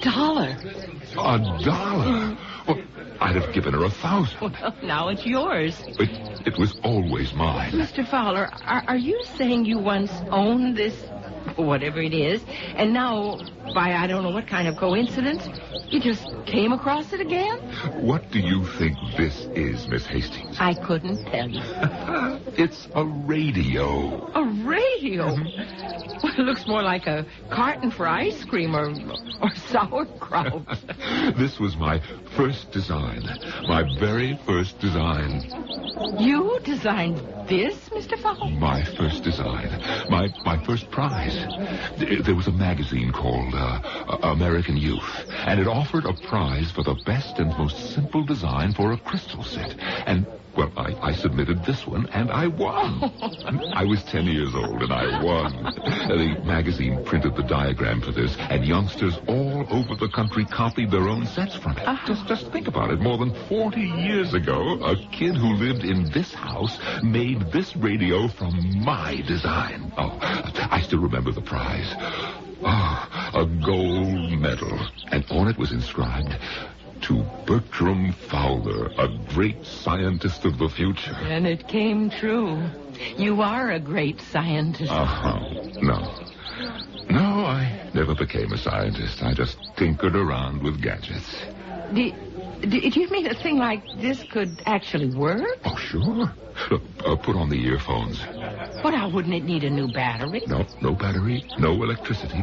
It works by itself. Oh. You see, it's just a coil of wire, a crystal detector, which is made of silicon or galena. Let's see, we need an aerial. Oh, we can use the metal clothesline the lady has stretched in her yard. Oh, this will be fine. Now listen through those earphones. Right. Now, what do you hear? Anything? Well, yeah, I do hear a kind of scratchy noise. Wait. Music. Yeah, I think I hear music. Clearly? Well, listen for yourself. Yes. May I have those earphones?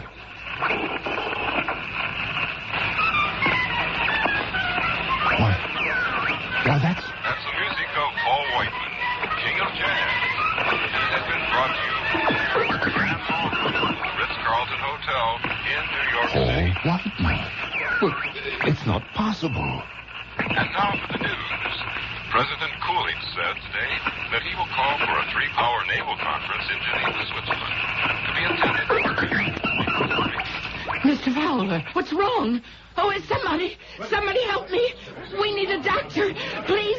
Oh, Mr. Fowler, don't faint. Anyone would have a right to pass out if he tunes in the news and he gets the bad news of 1927. But why is he picking up that kind of news and that kind of music now? What kind of radio set did our friend Bert Fowler design anyhow? I'll be back shortly with Act 2. As always, news and more on 74 KCBS. I shot an arrow into the air. It fell to earth, I know not where, said Mr. Longfellow. But the fact of the matter is, the arrow did fall, finally, to the earth. There is evidently then a significant difference between arrows and words. When you shoot or utter or discharge, however you want to put it, a word into the air, apparently it never falls to earth again. It enters the ether and stays there forever. Or does it? How else may we account for the fact that Bert Fowler is now hearing words that entered the airwaves more than 45 years ago? You say that you heard an actual Paul Whiteman broadcast. And I heard a news broadcast, which could only have been made in 1927. Why? Because it was about the conference to restrict the number of battleships. Mm-hmm. It was called by President Coolidge. You've heard of him. Yes. And you heard all this on that ice cream carton? This ice cream carton is actually a variable inductance tuning coil, a crystal detector, and... look, Doctor, huh? I don't want to get into anything here. I know what I heard. Well, when Miss Hastings brought you here to my office, she said that you'd had a very shattering experience earlier in the day in your business affairs. Yeah, you could say that. Well, that was one shock to your system. And then you encountered this radio, which was made from a prize-winning design of yours. Now, you were only a child at the time, so that's a second shock. All right, but what does all this have to do with what I heard? Well, the present has suddenly become unbearable. And you're escaping back into a beautiful, promising past? Now, what you're saying is that for one reason or another, I imagined all this, Well, yes, that's what it comes to, Mr. Fowler. Listen, I put on these earphones. I scratched that crystal with the cat's whisker. All I got was static. Mm-hmm. Doctor, am I okay otherwise? Oh, you check out first rate. Hey, listen. Let me know if you raise any more of that 20s jazz, huh?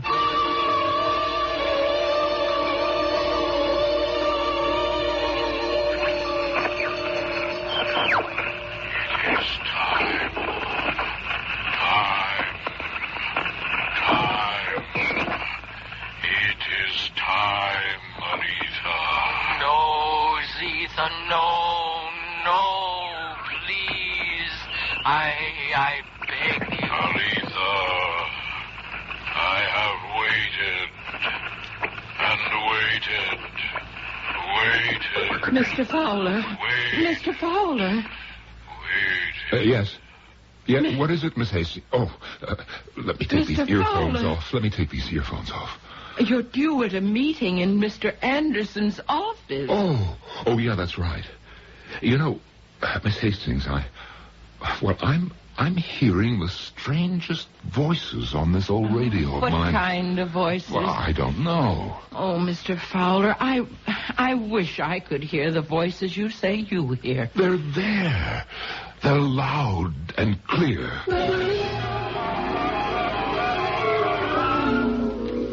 Bert, we're no longer competitive. There's not a company in the world that can match our quality, Ron. Yeah, but we've got to cut costs. We can't. You mean you can? If you know someone who can produce this quality for less money, well, I'll step aside. How about less quality? There goes the reputation of this company. Well, don't you worry about our reputation. I have to. I created it. Why didn't you resign, Bert? You know, I'd have resigned if they'd named you president. That would be the easy way out. Well, you'll simply have to find some shortcuts. If you put us back with the rest of the pack, why should people buy our product? That's my job, marketing. You turn it out, I sell it. Just like that, huh? You're not keeping up with the current market. Neither is your friend, Arthur Davis. What about Arthur? Well, I almost fired him today. Why? He has a lot to learn about publicity. That little thingamajig of yours, that crystal set, just because it won a prize almost 50 years ago, he thought it was worth sending word to the press. For that you'd fire him? Oh, here's that old magazine. It's dead and gone, and pictures of kids in short haircuts and knickers, and this crazy-looking carton with all those clips and fasteners. And you're our executive engineer? Ron, you may have missed the point. The image is old-fashioned. The direction is backwards. Nobody cares about yesterday, Bert.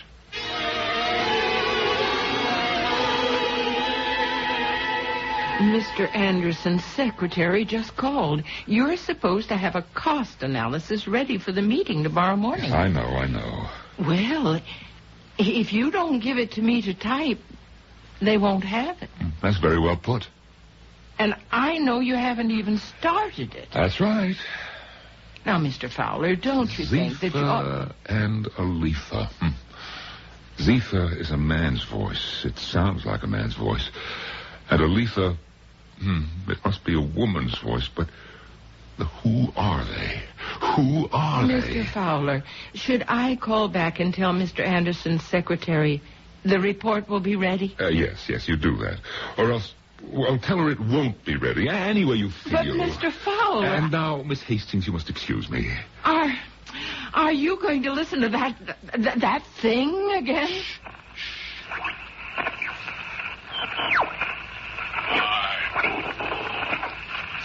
It's time, Aletha. Oh, no, Zeta. Give them a chance. How many chances? How many? One more. You say one more. I give one more. Then they do something even more frightful.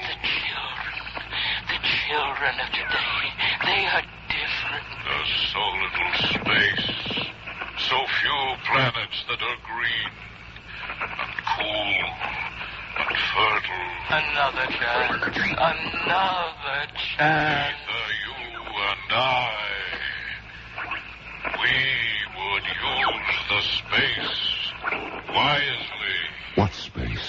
What space? Young men and women, they will be different.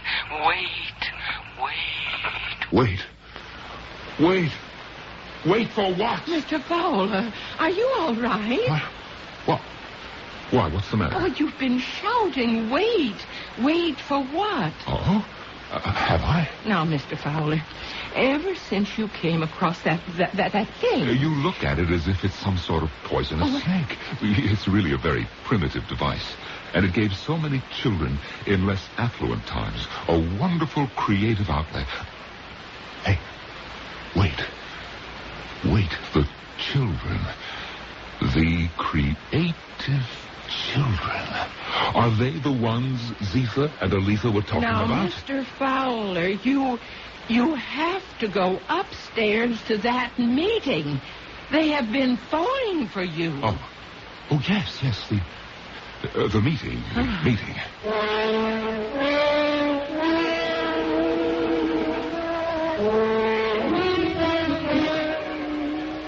I don't see where there's a reduction in any of these costs, Bert. That's right, Ron, you don't.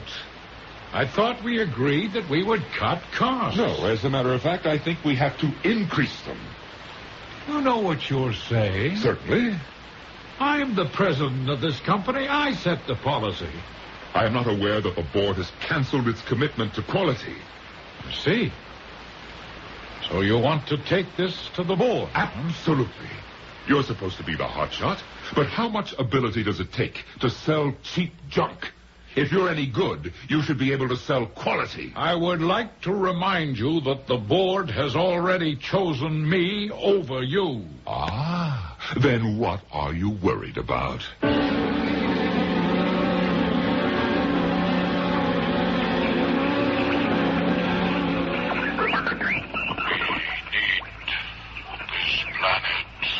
Have no right to take it. We will make better use of it. But it is theirs. It is theirs. They will destroy it. No, the children growing up today, those children will save it. These are the children who will destroy it. Give them a little more time. How much? A little more. Just a little more. We have to stop. Do you hear, Miss Hastings? We have to stop. Mr. Fowler, I don't understand you. What are you saying? We have to stop. Stop what? Stop destroying the world. Oh. Miss Hastings, tell Arthur Davis I must see him in my office right away. Arthur, I want you to contact the science editors and writers of all the newspapers, magazines, and wire services. What for, Bert? What for? I'm going to hold a press conference, that's what for. Well, what? Well, have you cleared it with Ron? No, I haven't cleared it with Ron, and I don't intend to clear it with Ron either. Now, you just get these guys to meet with me, say, Tuesday morning. You'd have to tell me why. And I would have to check it out. Arthur, I'm asking you to do this for me. Please, Bert. Ron calls the shots, you know that. Sure. Yes, sure. Okay. Okay, Arthur, I'm sorry that I asked. Look, Bert, I am on your side, but you understand my position. Oh, absolutely. And so why don't you leave before we both burst into tears? Yes, sir? Miss Hastings, call the scientific editors of all the newspapers, magazines, networks, wire services, and tell them I'm having a press conference on Tuesday morning at 10. Oh, but that's Mr. Davis's job. I know, but he needs some help.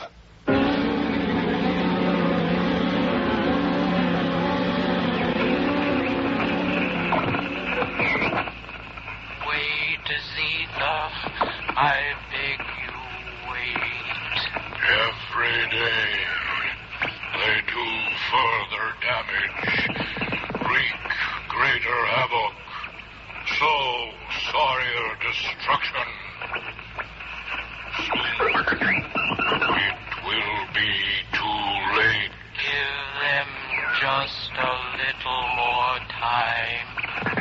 More time. Now, what I have just played back for you, ladies and gentlemen, is the tape recording of voices that were picked up on this old crystal detector. The message is clear. The world is in danger. It will be taken over by another race or kind or call it what you will, unless... What is this guy? No, wait. No, wait, please, don't go. Listen to me. Please listen. There's almost no time left. We're running out of time. Now, please, Mr. Fowler, you can't get so excited. They don't believe me, Miss Hastings. They don't believe me.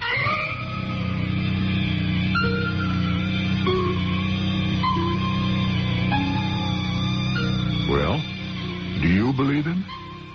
The air of the night is filled with voices, and not all of them are heard by everyone. It is said that some men hear the rhythm of a different drummer. What about the rest of us? If we do not hear that drummer, does that mean he doesn't exist? Right now, all we're sure of is this. You exist, and I exist. And I shall return in just a few moments with Act 3. Now back to Mystery Theater on News 74, KCBS. Easy-going, amiable Bert Fowler is suddenly cast, or he seems to have cast himself, in the role of a prophet of doom. A role that is certainly alien to his nature, but one that he seems powerless to reject. Prophets of doom, historically, don't do very well. Indeed, most of them come to a rather unfortunate end. Is this the fate that awaits our Bert Fowler? Gentlemen, this meeting was called originally to acquaint this board with some fundamental policy differences between Bert Fowler and me. But that is insignificant now. Anyone who has read the papers, who has seen or heard the news broadcasts, is aware of the fact that Bert Fowler has made this company a laughingstock. You had no right to call a press conference. Gentlemen, please listen to me. We must put a stop to this. Put a stop to what? Put a stop to this exclusive pursuit of our own private interests. And what does that mean, Bert? We are in danger. Of what? Of running out of time to save ourselves. From whom? Well, from whom? It's here. You can hear it on this crystal detector. Look, Bert, all of us have clamped on those earphones. All of us have humored The you. voices are there. The voices are clear. And so I can only conclude that you do not wish to hear them. Gentlemen, I recommend we relieve Bert of his duties as Chief of Engineering and Design and retire him on his very generous pension. Now listen, we have to devote ourselves to peace, to the betterment of the... Bert, you're out of order. Now, why don't you just leave quietly? Take your hands off of me. Bert, for your own good. I said take your hands off of me.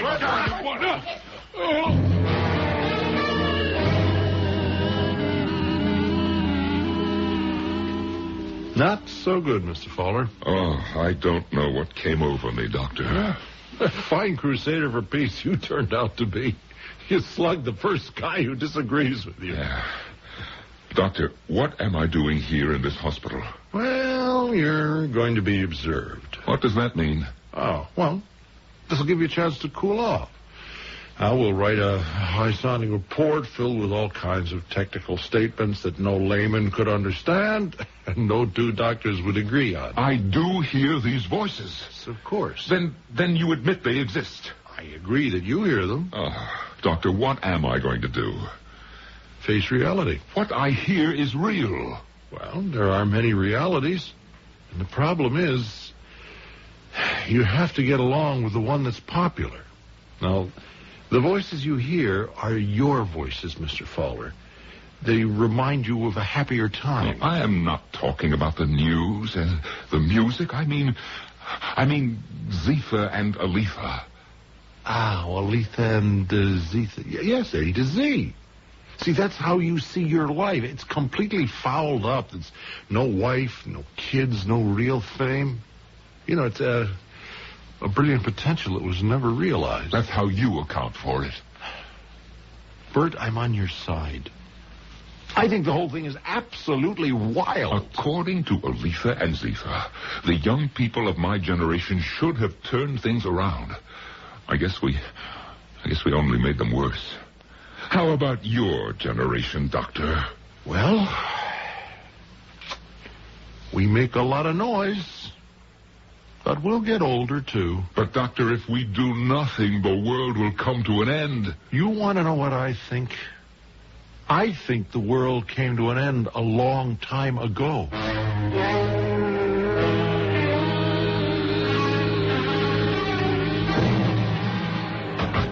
Welcome home, Mr. Fowler. Thank you, Miss Hastings. The company told me I should stay on as your secretary. That's one of the bonuses you get at the end of a rat race, assuming you've been one of the bigger rats. Although I don't know what my duties are. Well, you come to the apartment every day at 9, and you're going to put in a full day's work. That is, unless you'd rather go get yourself another job. Oh, no. No, Mr. Fowler, I'll never leave you. I'll stay as long as you want me. Now, Miss Hastings, all our lives, we've been looking out for number one. You follow this? Yes, sir. And so, despite all the other theories, that is the basic reason the world has gone to hell. Do you agree? If you say so, Mr. Fowler. Yes. People have to start looking beyond themselves. We just have to do things that will turn the world around. Yes, Mr. Fowler. Now, this is something that has to begin at the top. Once the leaders understand what their true mission has to be, we can save ourselves. Now, I've drawn up a list of important people. After all, I was somebody myself. There's no doubt about that, Mr. Fowler. I have worked with people in government, in the military, in industry, and not just here, but also abroad. And I'm going to put it to these people. Now, here's the list. And I want you to put through some calls for me.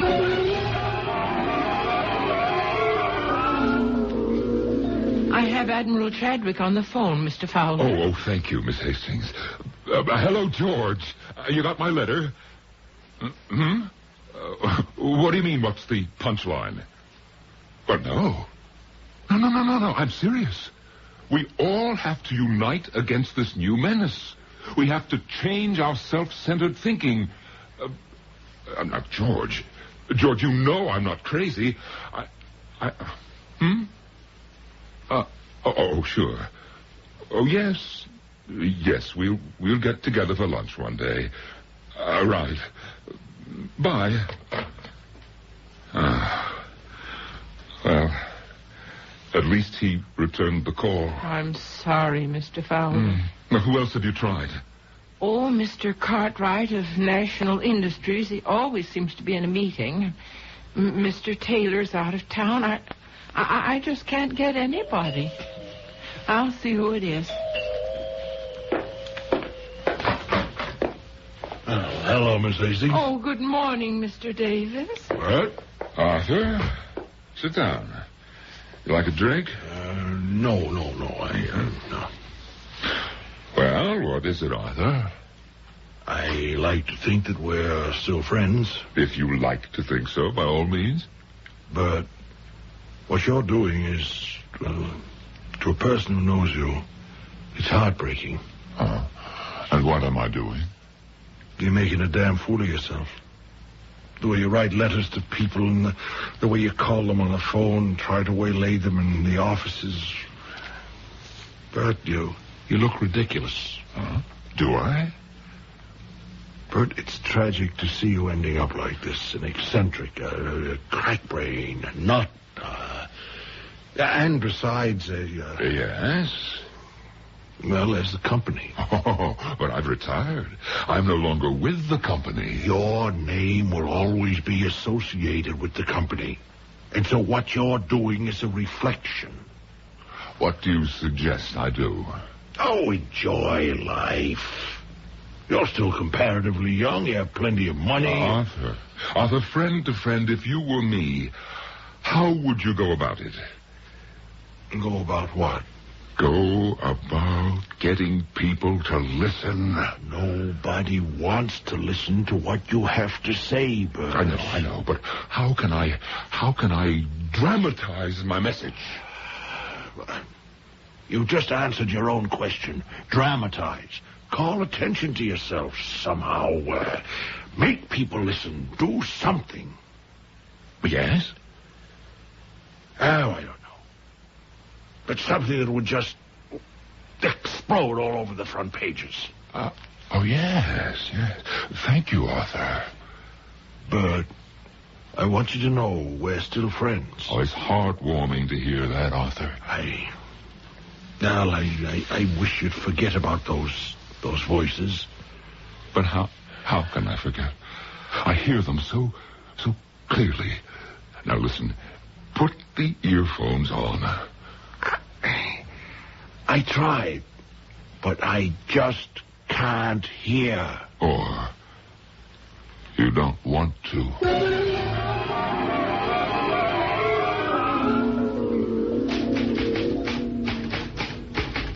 Miss Hastings, what are you doing? Oh, I'm typing your letter to the President of the United States and a copy for the Premier of the Soviet. And The Prime Minister of China. Well, just hold off on that for a little while. Yes, sir. Miss Hastings, you don't think that I'm crazy, do you? Oh, no, sir. Well, take the rest of the day off. I'm thinking of trying a different strategy. Yes, sir. Arthur was right. He said I should try something that would explode all over the front pages. Now, what do you mean, Mr. Fowler? I simply have to make people take me seriously.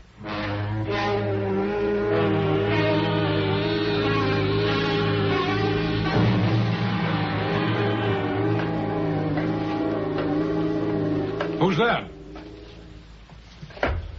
What, Bert? It's you. Yes, Ron. It's me. What are you doing here? Oh, I got lonesome for the place. I thought I'd come by for a little visit. At 10 o'clock at night? Well, you're still here, Ron. Wait. What have you got in that valise?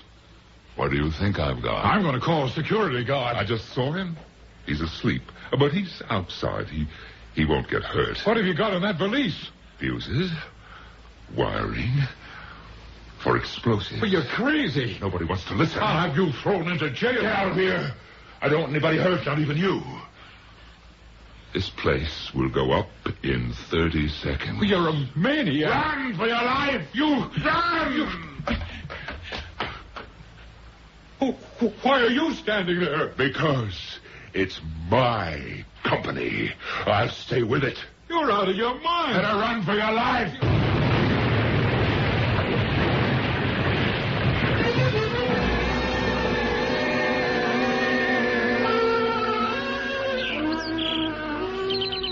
Well, how is he this morning, Miss Hastings? Oh, he seems to be fine, Doctor. And where's the crystal set? Oh, he hasn't asked for it since the, I don't think he even remembers it. Oh. Well, hello, Mr. Fowler. Hello? Oh, yes. Hello, Doctor. Yeah. They treating you okay? Oh, just fine. Good. Between you and me, Bert, is that what it was all about? I mean, you were so completely upset at not being made president that you just blew up the company for revenge? I don't know what you're talking about. Well, you're lucky to be alive. How you survived that explosion just defies all explanation. Oh, she can explain it. Miss Hastings? Oh, that's not her name. No, her name is Aletha. Aletha. And she loves me. Oh. You love me, don't you, Aletha? Yes, I love you. Because she loves me. That's the reason the world is still ours. She doesn't want me to be destroyed with everyone else. Oh. Well, all right. Do you understand, Doctor?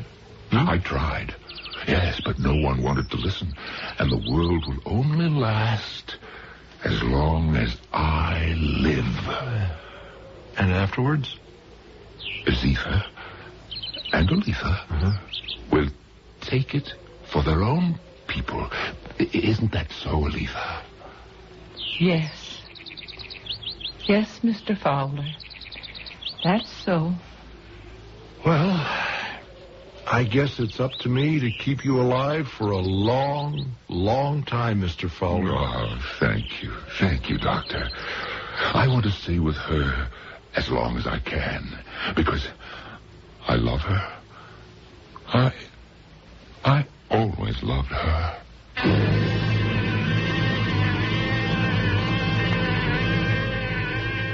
Let's hope he stays with her for a long, long time. Because if her name is Aletha, we are all only safe as long as Bert Fowler lives.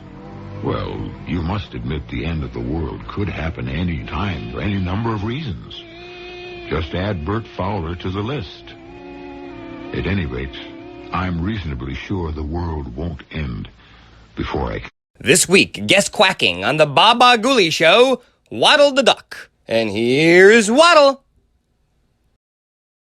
Hope you're enjoying today's radio program. When it's done, be sure to check out our channel over at Watchwaddle. Enjoy some tunes with a nice cold soda. Grab a Coke, cup or bottle. Don't forget to watch Waddle. The Baba Ghoulie Show is brought to you by OTR Halloween Holidays.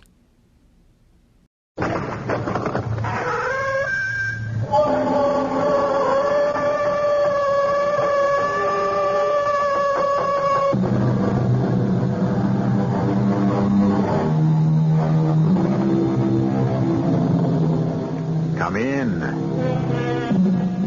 Welcome. I'm E.G. Marshall. It's pleasant out, with the moon riding high, bright enough almost to read by. The very opposite of the nights that Julie Connor's story begins for us. A black and lowering night, the atmosphere heavy with the promise of rain. Dark.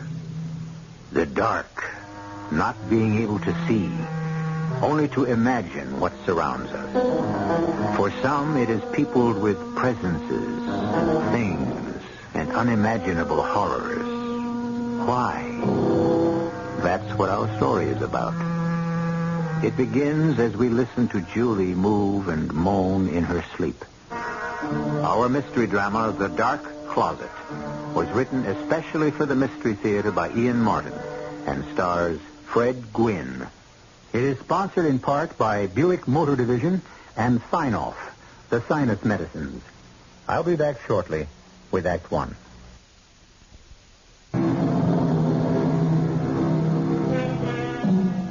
For the goblins will get you if you don't watch out. No American kid of my generation escaped the dire prediction of little orphan Annie, for whom James Whitcomb Riley had begun his poem prophetically with the words, "Came to our house to stay." I know for me she did. I can still remember the little boy who went to bed, and when they turned the covers down, he wasn't there at all. Or the little girl who says, "Two great big black things a-standing by her side, who snatched her through the ceiling, for she knowed what she's about. For the goblins will get you if you don't watch out." I wonder what goblin holds Julie Connors in his thrall. Help me! Help! Julie, what is it? The light, Pop. Put it on. The light, please. Oh, thank God. Oh, thank God. Why didn't you turn on the light by the bed? Did you have to break that lamp? I didn't mean to. I was just so scared I reached out to turn it on and knocked it over by accident. That was one of your mother's favorites. Pop, don't blame me too much. Someone turned it off. Someone meaning me. I told you time and time again, Julie. Waste not, want not. I looked in here when I got home and you were sound asleep. Lamp still lit. I only keep it that way this time of year when it gets dark so early. Just till I know you're home. Huh? Why? What are you afraid of? And you don't have to go to bed so early. I got nothing else to do. Oh, we're in town. You've got the television. I'm tired of that old tube, living other people's lives. I want to live my own. Yeah, time enough for that. I'm 17, going on 18. All the more reason you don't need lights on when you're sleeping. And stop having those nightmares. I reckon that's what it was again. Huh? Another one of them? Yes. What? Doesn't matter. Huh? Then I'll say it for you. The boogeyman again, I suppose. I swear, I don't know what I'm going to do with you, child. Child? That's the trouble. That's what you ain't anymore. Except in half the time you act like you was one. Maybe it would help, Pop, if you stopped trying to treat me like one. You think you're not? I'm in my last year of high school. And I've been keeping house for you ever since, Mama. We won't talk about your mother. Okay, Pop. All I meant to say was, if you can trust me to take care of the house, well, you could trust me to take care of myself. You work a 4 to midnight shift. I get lonely here nights. I could date, except... I don't want you dating when I'm not around to meet the kind of guy you're going with. Not these days. The riffraff that's abroad. Because maybe a guy has long hair and wears old jeans should make so much difference. On the farm, all we wore was jeans. I just don't want to see you running around with trash. You was always a rebel, Julie. Don't try to be one here in the city. Think of your ma. That's the way you ought to turn out. Except when she... Can't you ever forget Mom? What? I mean, try to hide her away in the back of your mind. Like we all have to. And just think of today. Yeah, I can never shut your mother away. I just wish you could learn to live like her. Make your peace with the world. Then maybe you could shut out these dreams that hurt you. Yeah, and hurt me, too. Maybe if I just had a little more freedom. In a couple of months, you'll be 18. I have no control over you then. But until you reach that birthday, I will not let you run wild like all the other kids. I promised your mother that before she died. Why don't you trust me, Pop? Leave me to make my own decisions. I can't. I promised Mary. She wanted only the best for you. She isn't here to find it for me anymore. Let me do my own finding. No, by heaven. I give my word, I keep it. Tim Sadler's asked me for a date tomorrow night. Yeah? I don't hear good things about him. You mean I can't go? I mean you better not. I have 6 months left to bring you to your mother's image. I will do everything I can to make you that. But about your dream. Forget it. It doesn't matter anymore. I was just being a child, and I know it. I can see that it's time for me to grow up. Good night, Pop. You need your sleep. Me too. Yeah. You sure you're okay? Don't worry about me. Sweet dreams. Yeah, so any left for me.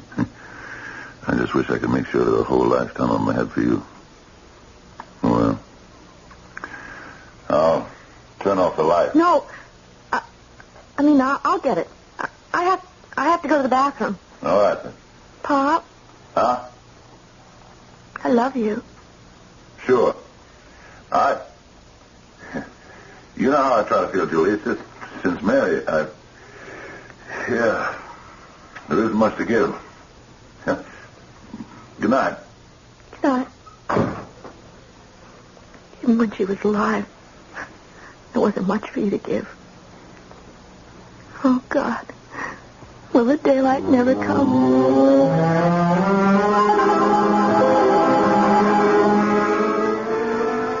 Hey, you look pretty freaked out there, my old lady. Thanks for the lift, and I'm not your old lady.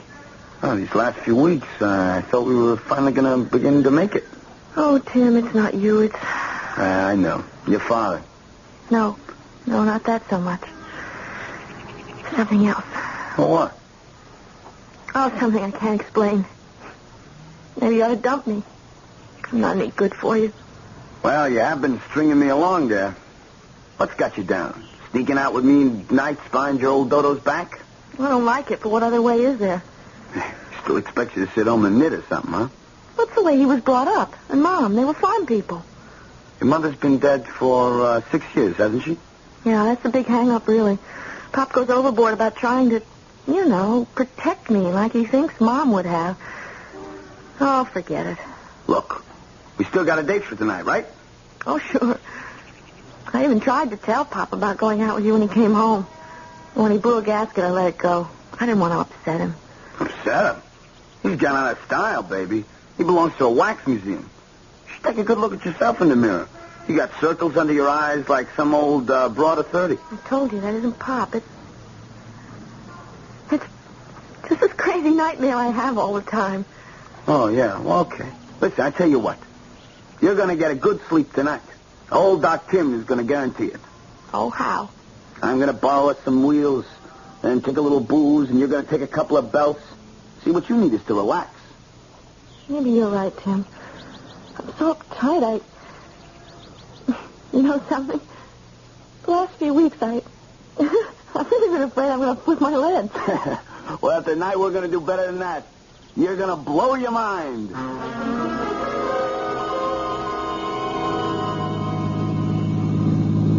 Gee, where'd you get a car like this?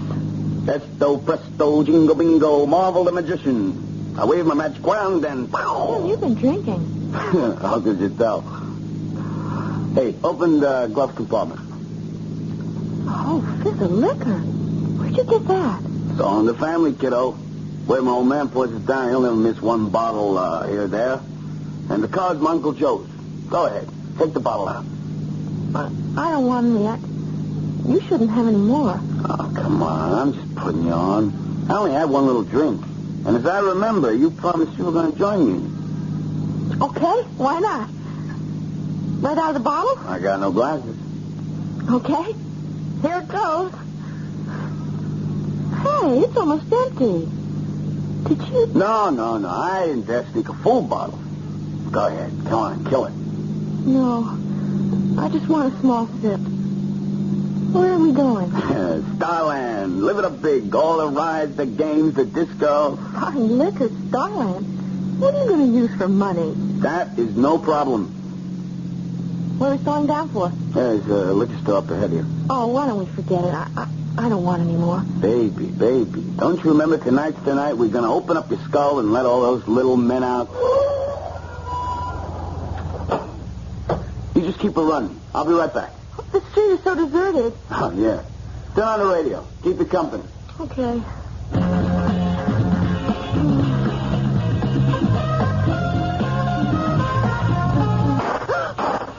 It was a shot.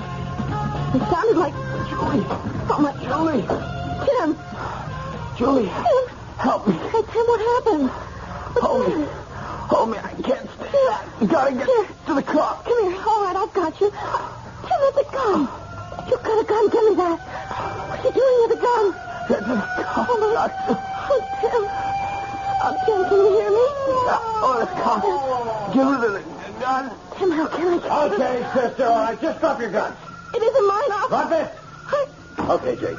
Get inside the liquor store and see what happened. I'll handle this end of it. Now put your hand behind your back. But, officer, I think... Do you want your sidekick here to bleed to death? Now behind the back. All right. Oh, no. I'm no, sorry. Please don't. I'm sorry. You play rough games, you've got to take what comes with them.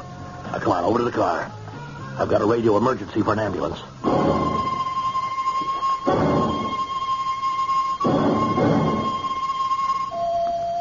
Well, Dr. Sarah Browning, what are you doing here this time of night? Well, I'll tell you, Reverend Samuel Pryor. I've been called in as a special consultant on the shooting case that was brought in. Oh, you mean the boy killed the liquor shop owner? Mm-hmm. Well, he doesn't need a psychiatrist, Sally. He's more apt to need me. They've had him in OR 2.5 hours already. He's not my patient. The little girl who was with him. Well, they took her back to the station house for questioning. And to lock her up. Only she didn't stay locked up. There's a Sergeant Lawrence on the way back here with her. Oh, I guess they're here now. Let me go, please. Miss Connors, just you calm down now. If you'll only talk quiet. I'm not saying anything. It's just... Oh, you're not going to lock me up again. This time I will bust my head wide open. I won't let him get me. Of course we won't let him get you, whoever he is, Julie. This is a hospital. You're perfectly safe. Now, aren't you being foolish? How do you know me? Who are you? I've been expecting you. I'm Dr. Browning. Oh, sure. The head doctor. Well, don't figure I'm putting me in any padded cell. Because if you do, you'll see the biggest wingding yet. No padded cell, no keys. You'll have to be confined to your room, but you don't have to close the door, and there are 2 big windows. Honest. Well, then what? It's late. I want you to get undressed and get into bed. Then I'll give you something to help you sleep, and while we're waiting for it to work, we'll talk a little. Nurse, will you show Miss Connors to her room? Miss, do I have to have these? Sergeant, does she have to be handcuffed? No, if you don't think she needs them now, Doctor. No, I don't. Okay. Oh, thanks, Doctor. You go with the nurse and the sergeant. I'll be up in a moment. I will. For you. Well, looks like you just made a friend. Yes, and I need you, Sam. Could we go to my office for a moment or two? Something's haunting that child. Something beyond tonight. You talked to her earlier. Maybe you can give me a clue to who her private boogeyman is.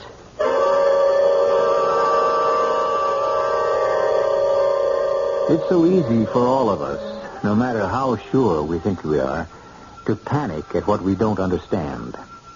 Terrors and strange noises that come to us from the dark outside. But when the nameless fright wells up from inside, creating our own boogeyman, call it what you want, then we are truly possessed, and the only last hope is to exorcise the unnamed thing within us. I'll return shortly with Act 2.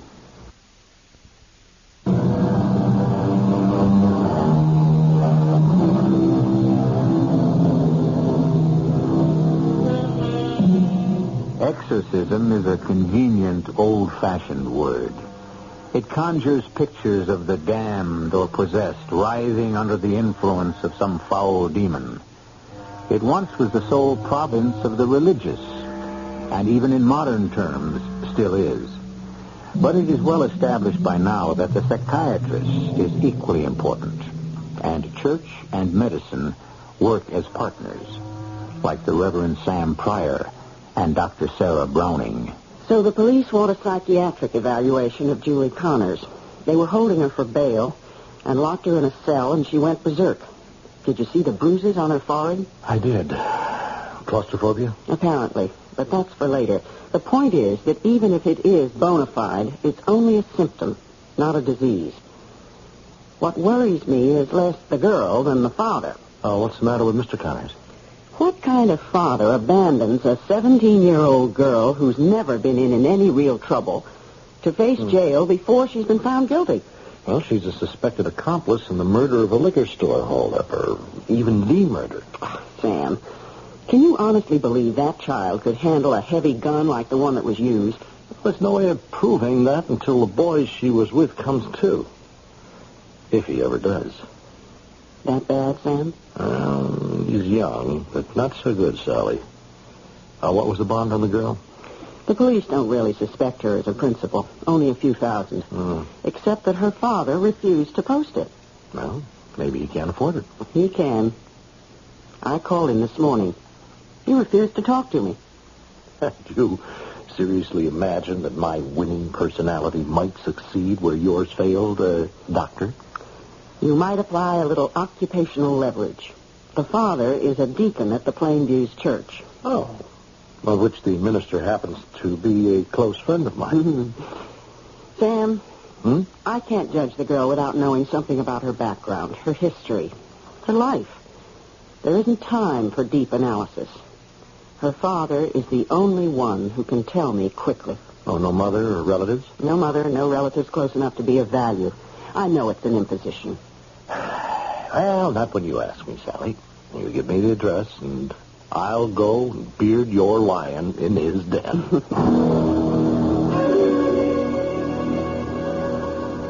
Hello, Julie. Oh, it's you, Doctor. How's Tim? He's still in the recovery room. How are you? I don't know. I promised you a view from a window. Is it all right? Ever since the sun came up. Trees and shrubs, flowers, and green rolling out as far as you can see, just like the farm was. The farm? Where I grew up, before we moved to the city. About 1,000 years ago. Or maybe 5,000. Okay, Doc, what do we start with? The lie detector? Don't fight me, Julie. I'm on your side. Do me a favor.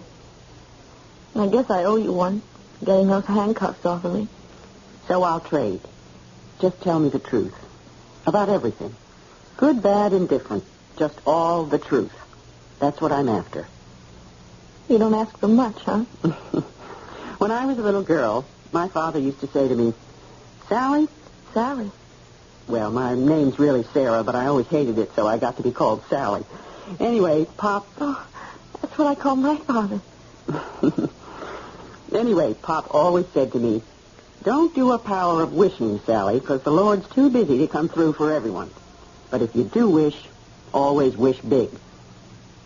So that's how it is with you and me, Julie. I'm wishing big. You'll tell me everything. Gee, Doc. Oh, what's the difference? What have I got to lose?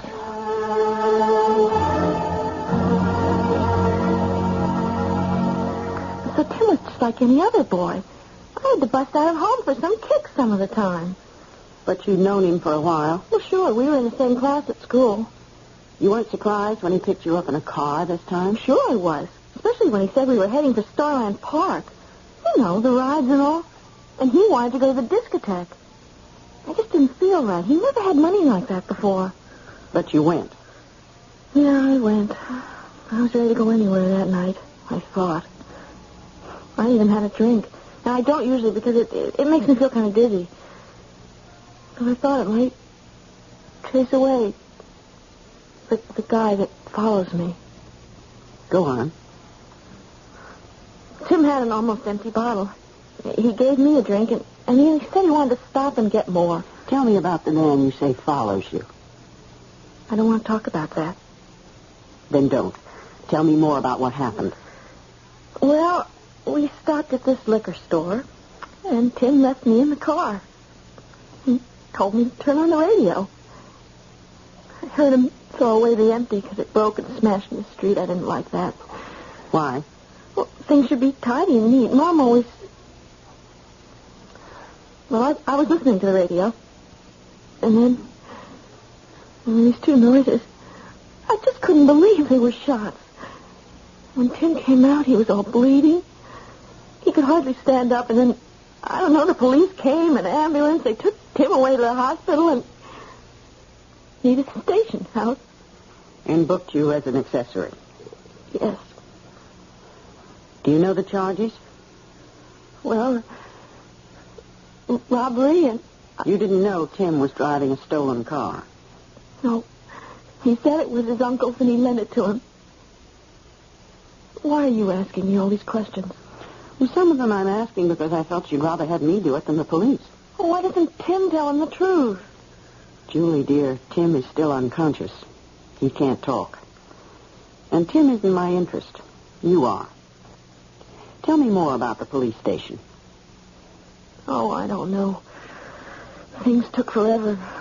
They came, took my fingerprints, and then they put me in a cell and locked the door. Yes? Well, they turned out the light. I tried to tell him not to because my pop was coming. I asked them to call him.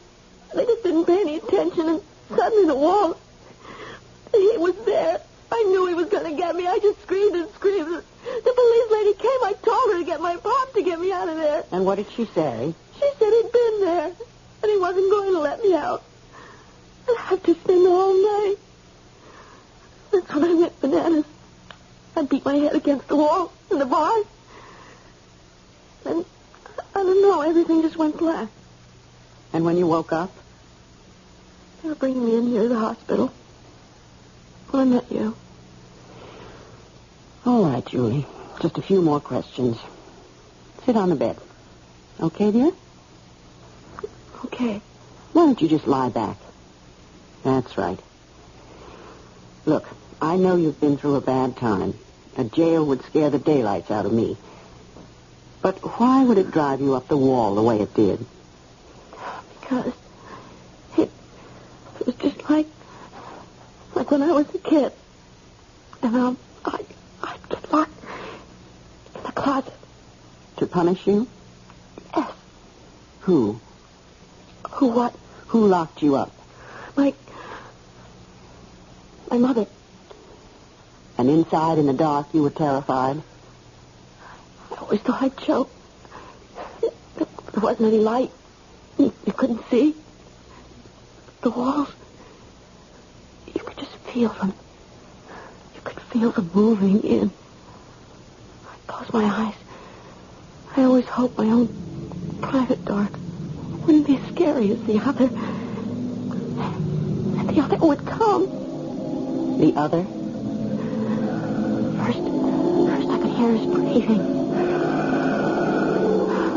Oh, and his voice. Oh, terrible whispering sound.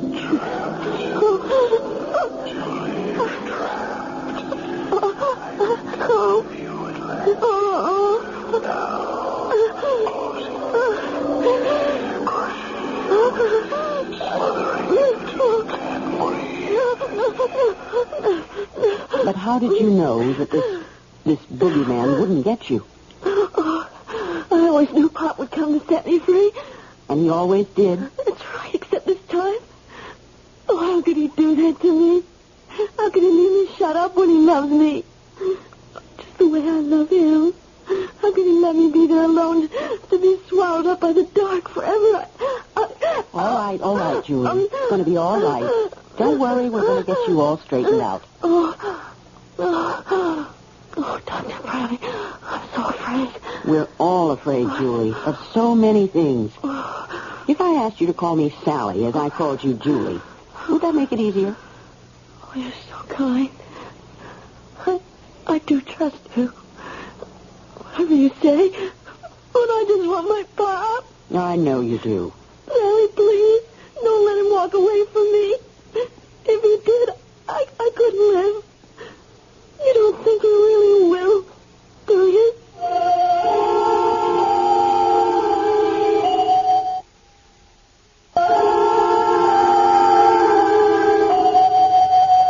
Dr. Browning isn't back in her office, but she should be shortly. We can wait for her there. I don't know why I was talked into this, except that you and my past are good friends, Reverend Pye. A friend in need. Yeah? What does that mean? Well, something we all need on particular occasions, but really all the time. Yes, this is Dr. Browning's office. I can't imagine going to a woman psychiatrist. Well, neither can I. Huh? Why, because you're a minister? No, because I don't need one, and my collar, you must remember, makes sex immaterial. Yeah, of course. Whatever criminal aspects this case involves can scarcely touch your daughter. She was, by all evidence, she was an innocent bystander, except for the impetus that, drove her out of an empty house and involved her. What are you trying to say? I'm not trying. You see, I've discussed this case with Dr. Browning, and we are both in agreement. Your daughter is possessed by a malignant spirit, something beyond her comprehension or ability to handle, which has driven her into a horrendous situation. One innocent man's death and another possible one. The young man was the instrument of the first. But where does your daughter's guilt lie? Or has she any real guilt at all to bear on those young, shaken shoulders?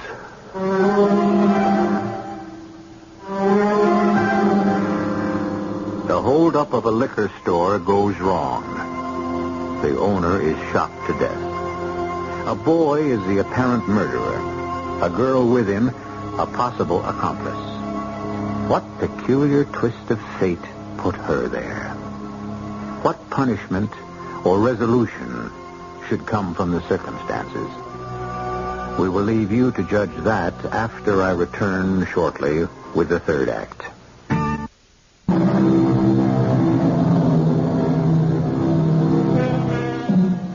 This is a story which wanders the fields of modern psychiatry and tries to plumb the depths of subjective terror, grown from within rather than impressed from without. So we return to a minister who faces an anguished father and a history still buried in the shadows of the past. I don't know why I let myself get talked into this, Reverend. For your daughter's sake. Yeah, I told you. I'm through with her. Miss Connors, you cannot abandon your child. She's only been arrested, not sentenced. She hasn't been proven guilty. She was in a stolen car with a boy who had a record. Oh? Well, I don't know that. So isn't it just possible that Julie didn't either? Ah, forget it.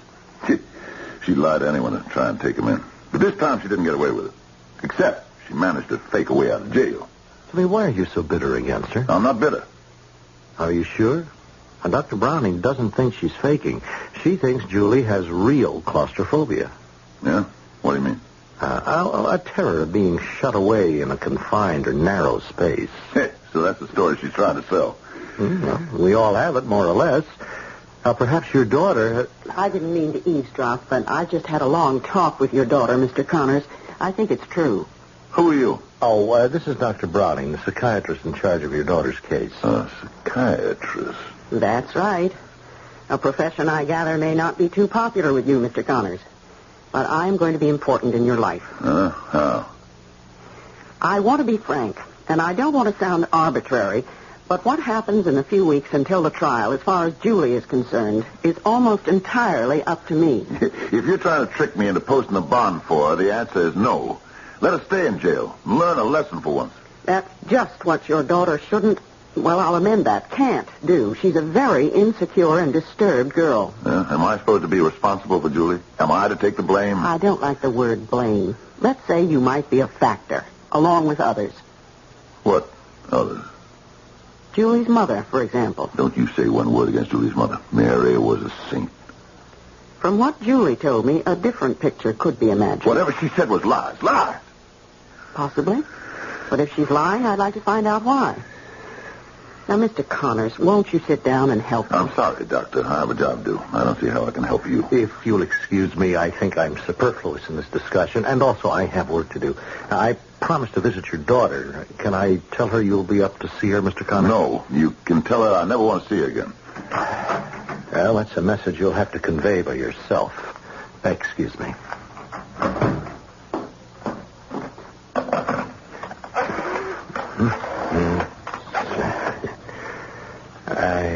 Reverend Pryor.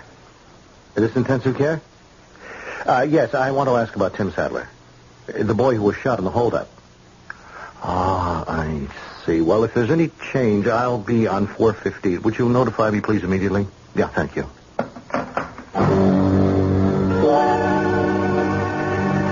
Hello, Miss Connors. Hi. Oh, excuse me, Reverend. Well, for what? Well, you're a minister and all. I didn't mean to be rude. I don't want to answer any more questions. No, who does? So we'll avoid them. Leading ones, anyway. Ooh, it's a pretty nice view out of that window. Reminds me of the farm I was...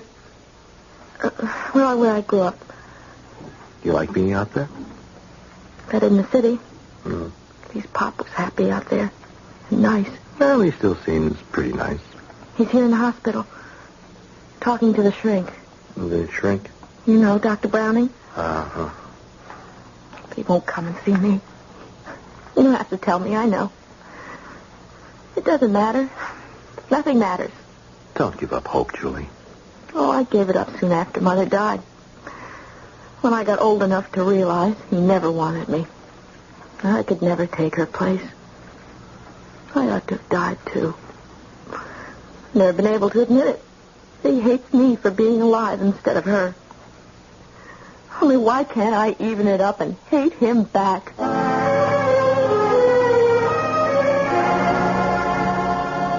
And I don't mean to pry, but you did love your wife very much, Mr. Connors.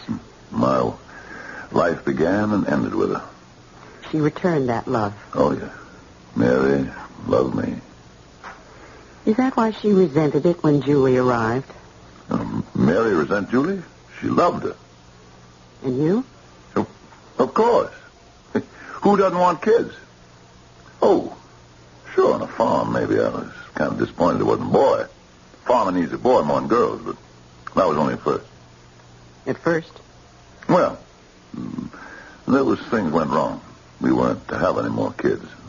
That was the Lord's will. Then, after all the years we tried and found God set against us, Julie was growing up and the bad streak was showing through. I told Mary she was too soft on her. What bad streak? The things she'd do. When she was 8, she climbed that big old maple behind the house and got treed like a cat. We had to get the county hook and ladder from the fire department to fetch her down. And then one summer she fooled us all. She was drowned in the river. By the time she was 10, she ran away from home regular. Not so far she couldn't be found. Then at 12, I swear I couldn't blame them. The boys came swarming around. I tell you the truth, she was lovable and damnable to handle, Doctor. And your wife tried to punish her somehow, or at least control her, so she took to locking her in the closet? Who told you that? Why, Julie. That was what she said? Yes. Damn. If now you don't see what a liar she is. Someone had to punish her. Now, I was the one who locked her in the closet. Oh, I see. But you were always the one who came back to let her out. Up till now, Doctor. But I'm not bailing out anymore. As a father or a bailiff. This time she brought her whole problem. And she can stay in the closet for good. Mr. Connors, I want you to listen to me. No, ma'am. You can take up for Julie all you want, but you ain't gonna change my mind. I'm not taking up for Julie. I'm taking up for both of you. Huh? And I'll thank you not to call me ma'am. I am Dr. Sarah Browning, and a specialist in human relationships. 2 minutes is all I ask. Yeah, 2 minutes. Well, a reasonable time. No, that isn't what I mean. It's just... That's what Mary always used to say to me when she wanted something good for us. I reckon I'll give you your 2 minutes, Doctor. For what? To try to get you to look at your lives clearly, yours and Julie's. To give you what you need, Mr. Connors. Love. I had that and lost it. Your wife's, but not your daughter's. Julie don't love me. Not like... Not the way... You couldn't be more wrong. All her life she was set against me, trying to bedevil me, show me her own way, fight me. Because all her life you couldn't give her what she really wanted, a father's love. Try to see it from her point of view, Mr. Connors. She was a child who grew up in a house where her parents loved each other so much she felt excluded. An only child with nowhere else to reach for love. But Mary loved her. Well, of course, a girl takes her mother's love for granted. Except that she so often thinks of her as a rival for her father's affections. How much love did you offer her? Did she ever find from you? I was a farmer. I was up from dawn till sundown. Then there were still chores. Nights I was so tired of... I never had much time for her. Exactly. And there was always the thought that had Julie been a boy, she could have worked with you, taken some of those chores off your shoulders, been more of a companion. Listen here, don't make me out no ogre. Maybe some of the things you say are true, but Julie didn't have to act up the way she did. That's just the point. Of course she did. She was trying to win your love the only way she could. Or at least attention. She climbs a tree, pretends to drown, runs away from home, anything to get you to come and rescue her. Even the punishment was worth it.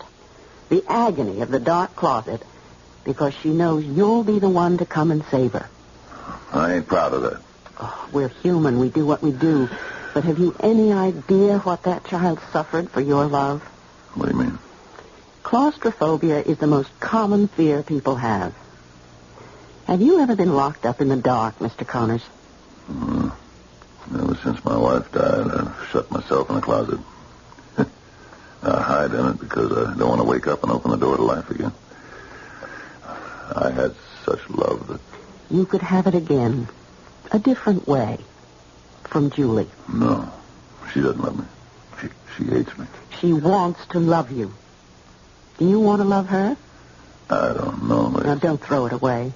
I've talked to her, Mr. Connors. Do you know about the boogeyman? Oh, that childish nonsense. Yes, childish, perhaps, but not nonsense. Imagine. Just shut your eyes and try to think back to your kid years. Thrust into inky blackness, the key turned, no escape. The gradual feeling that the air was getting too thick to breathe.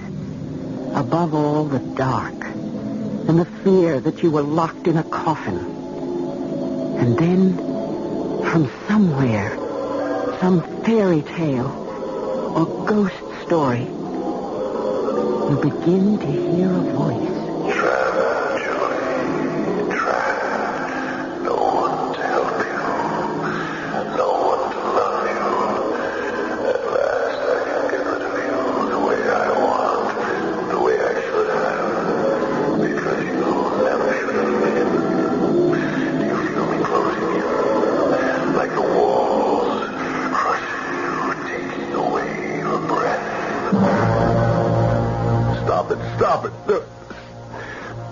Don't you know how wrong I was? Don't you see, no matter what she says, I know she hates me. But she doesn't. In spite of everything, you couldn't be better loved, and I can prove it to you. How? Whose voice do you think it was she heard? Because she wasn't a boy, but just a little girl. Because she felt unwanted. Whose voice, Mr. Connors? Oh, no. Oh, yes. Yours. God forgive me. He will. And Julie. It isn't too late. All her rebellion, everything she's ever done, even last night, if she has any guilt in what happened, has been a cry for your love. Can't you offer it to her at last?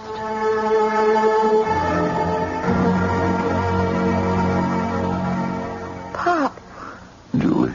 I thought you'd... I never thought you'd come.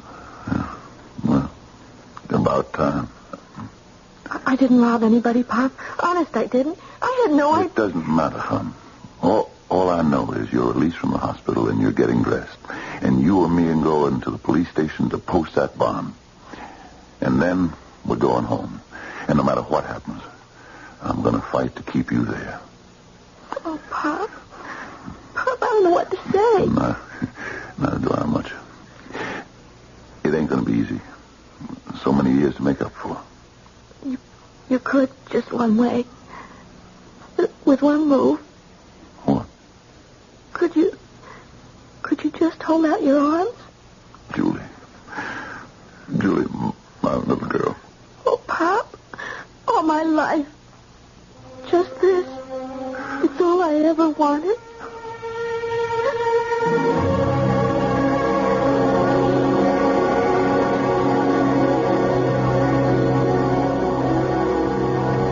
All of us have closets in the mind where skeletons rattle and boogeymen breathe heavy in the dark. Thank the Lord for the people who open the doors for us. And pity all those who don't have the doors opened. I'll be back shortly.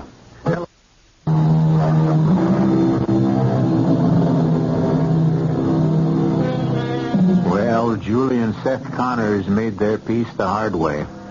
Perhaps this time it will stick. At least there won't be any more dark closets. Life is too full of them. And the trick is to find out how to open them. The key is easy to find, of course. It's something very simple. Love. What the real trick is, however, is to be able to give it to the right person. Our cast included Fred Gwynn, Jada Rowland, Christopher Tabori, Francis Sternhagen, and Earl Hammond. The entire production was under the direction of Hyman Browns. Radio Mystery Theater was sponsored in part by Uncle Ben's Long Grain and Wild Rice and Anheuser-Busch Incorporated, Brewers of Budweiser. This is E.G. Marshall inviting you to return to our Mystery Theater for another adventure in the macabre. Until next time, pleasant dreams.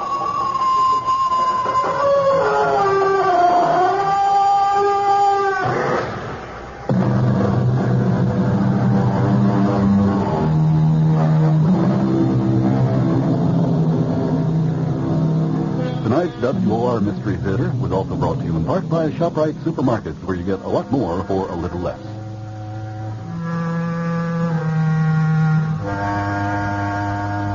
The preceding program was furnished by the Columbia Broadcasting System. Your dial is set for news with John Scott, WOR New York, and RKO General Station.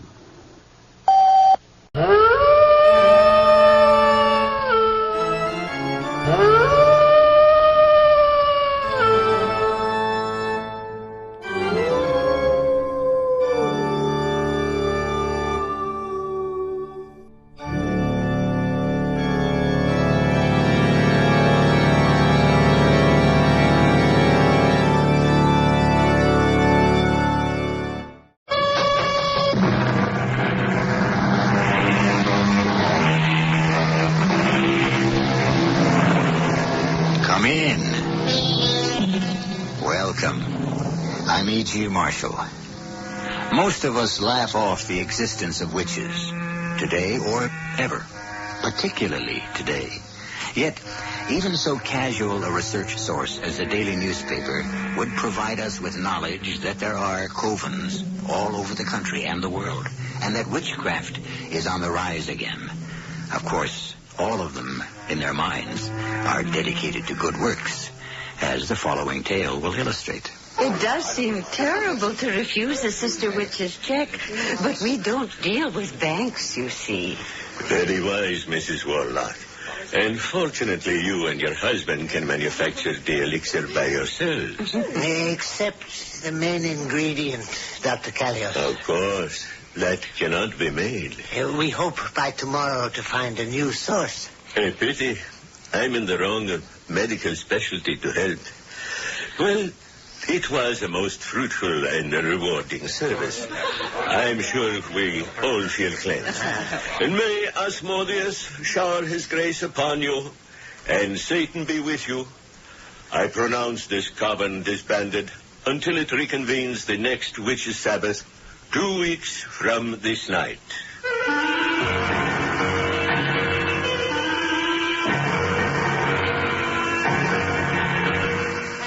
Our mystery drama, The Witch's Almanac, was written especially for the Mystery Theater by Ian Martin and stars Virginia Payne and Robert Dryden.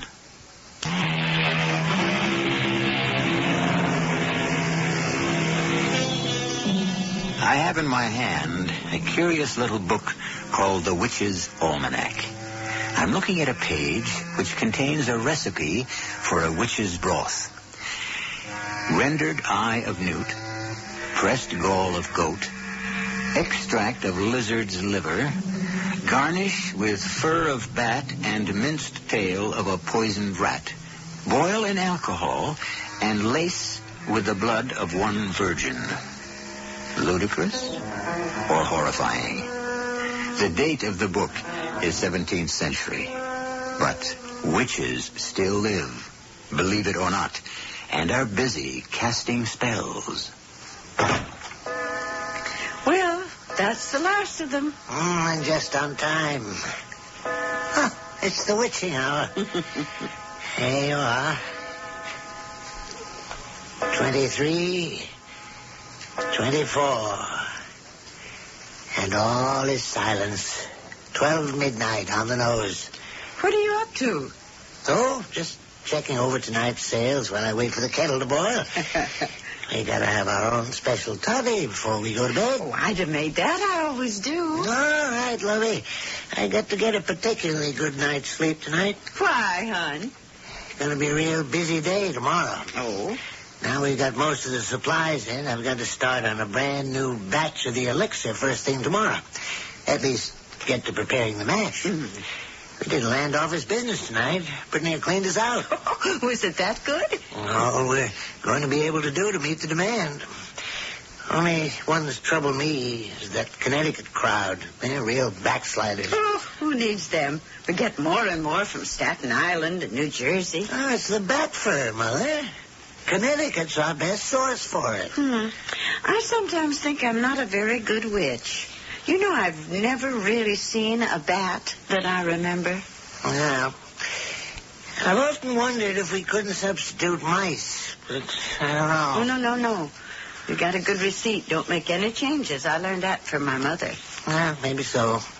She was a fine witch in her own right. I'm proud of her and her heritage. Yeah, no more than I am of yours. Yeah, there's the kettle. You get the toddy made. I need a good rest. A lot of work tomorrow. And I sure hope we find a nice young boarder. Read me the ad again, darling. Elderly couple in choice location, Brooklyn Heights, wishes to replace last boarder who was like a daughter. Oh, yes. Desire nice young girl of quiet habits and religious persuasion. Denomination no object. Lovely sunny room, full kitchen privileges, right, box 13, etc., etc. Here's your toddy. Oh.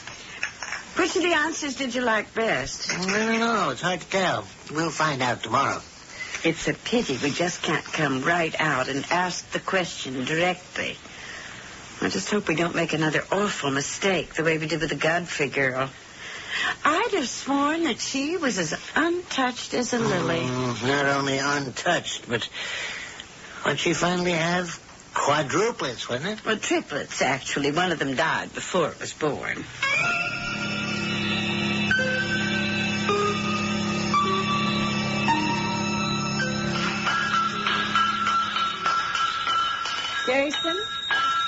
Jason? What?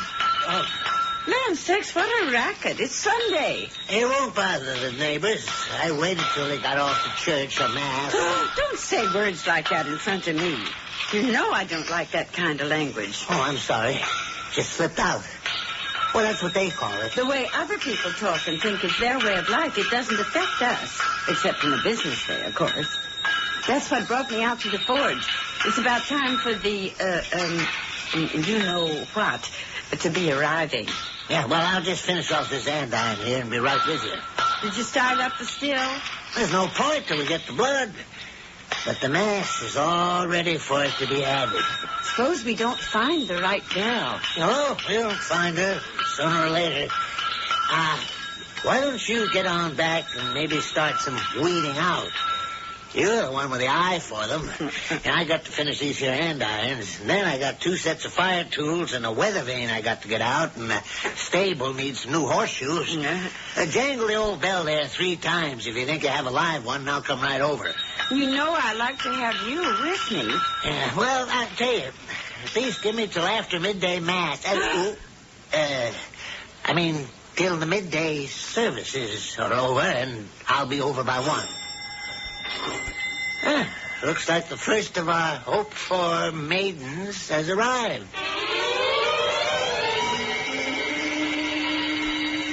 Won't you just come right in, my dear? I'm Mrs. Warlock. And I'm Kathy Pryor. I hope I'm not late. Oh, no. As you can hear, right on time. 1 o'clock, as we agreed on the phone. What a lovely old clock. But doesn't it stop striking? Well, it's very old. It was left to me by my father. How strange. It has 24 numbers instead of just 12. Just like the Army. The Army? Well, my father was a captain. He died in Vietnam. Oh, I'm so sorry. It was at the beginning of the war, I mean. Oh, now I see. 1 o'clock is 1,300 hours, like Dad would say, just like your clock. Yes. For 1 p.m., it strikes 13. How unusual. Come now, I'll show you the room. It's upstairs. And as we go, you must tell me about yourself. You're very young. Yes, I guess so. 18. Not so young these days, but... But? Well, after Father was killed, Mother was... Oh, well, she wasn't very well, so since I was the only child, I had to take care of her till she died recently. I've lived a kind of sheltered life. It's that door over there. Here in the city? Oh, no, I'm from a little town in Ohio. You wouldn't even know the name of it. Do you have more family? No, I'm the last of the Pryors. Oh, how lovely. And the sun streaming in the window. All chintz. Dotted Swiss curtains. A big 4-poster bed, just like home. There, Kathy. I'm just going to call you that. Maybe you found a new home here. Oh, I just love all of it. Well, what does your husband do? He's a forger. A what? I'm just teasing you. Although he really is, that's the name for it. Here, come to the window.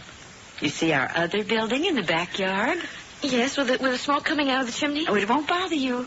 We have a fan that blows it off toward the river and away from the house. That's Jason's smithy. He's an iron worker. And still, occasionally, a blacksmith. How fascinating. There's my husband, Jason, coming now. Tell you what, dear, you look about, and I'll go down and bring him up to meet you. Pretty as a picture, and I'm certain quite perfect for our purpose. You sure she's a virgin? Well, I can tell you one thing. None of the others were. You could tell that at a glance. That's why I didn't ring the bell.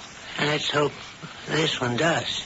Ring the bell, I mean. Of course, by tonight, I can tell for sure when I get a blood sample. Any more coming? No, this was the last. Oh, honeybee, weren't we lucky? You see, Satan smiles on us. Come on, let's go upstairs and see if we can't seal the pact. Oh, no, Mr. and Mrs. Warlock. I do love it here. Especially being able to see a little of the water and the bridge. But what, my dear? Well, I'm sort of embarrassed. You see, I had no idea how expensive New York would be, or how hard it would be to find a job. I have so little money left now. And you've been so sweet. I just hate to take advantage of you. Because the way things are, I'm not even sure I can afford to stay a whole month. What sort of work do you do, Miss Pryor? Well, back home. Because I couldn't leave Mama alone too much, you see. I did part-time work for Mr. Jeffrey at his hardware store. See, we lived right over it. And a lot of the typing and bookkeeping I could do at home with Mama. You can type and keep books? Oh, yes. And take dictation and file. You know, anything a secretary has to do. I took a secretarial course after I finished high school. Land sakes, if you aren't the one. Didn't give you much chance to see much of the boys, did it? No, but that's all right. I'm not ready to be married yet, and I wouldn't want to date too much till I am. Boys today take, well, a lot too much for granted. And I don't know how to handle that. Godfrey, if I had a daughter, I'd want... No, sir. We're not going to let you get away from us. Tell you what. Make your proposition. You be my secretary, straighten out my accounts for a half a day in exchange for room and board here. The rest of the days you can spend looking for a job in New York. Oh, Mr. Warlock, that's too much. I couldn't. Oh, of course you could, Kathy, dear. We want you to. I only want one promise from you in return. What's that? That till you find that Mr. Right, you keep on making this your home. Oh, you're wonderful. Of course I want to, but... No, that's the end of buts. You're going to come with me. We'll drive over to New York to your hotel, pick up your stuff, and by the time we get back, Mother here will have a good home-cooked meal that'll not only melt in your mouth, but tell you better than any words, you found a new home.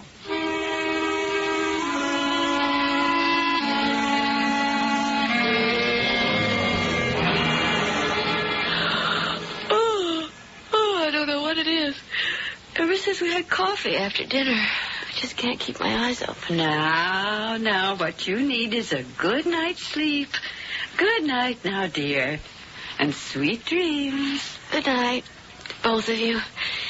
You're absolute loves. I know I'm going to sleep like the dead.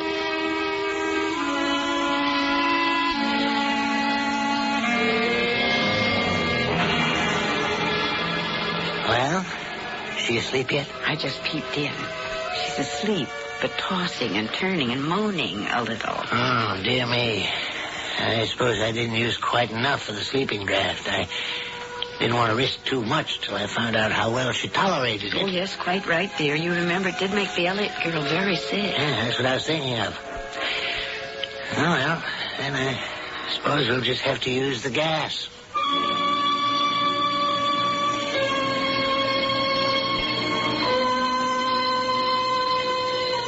Will you walk into my parlor?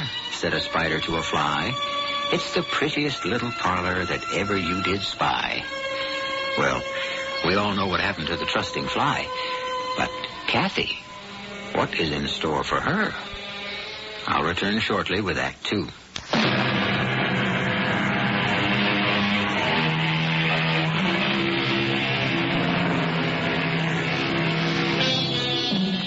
Jason and Sarah Warlock were born, brought up, and married in Brooklyn Heights.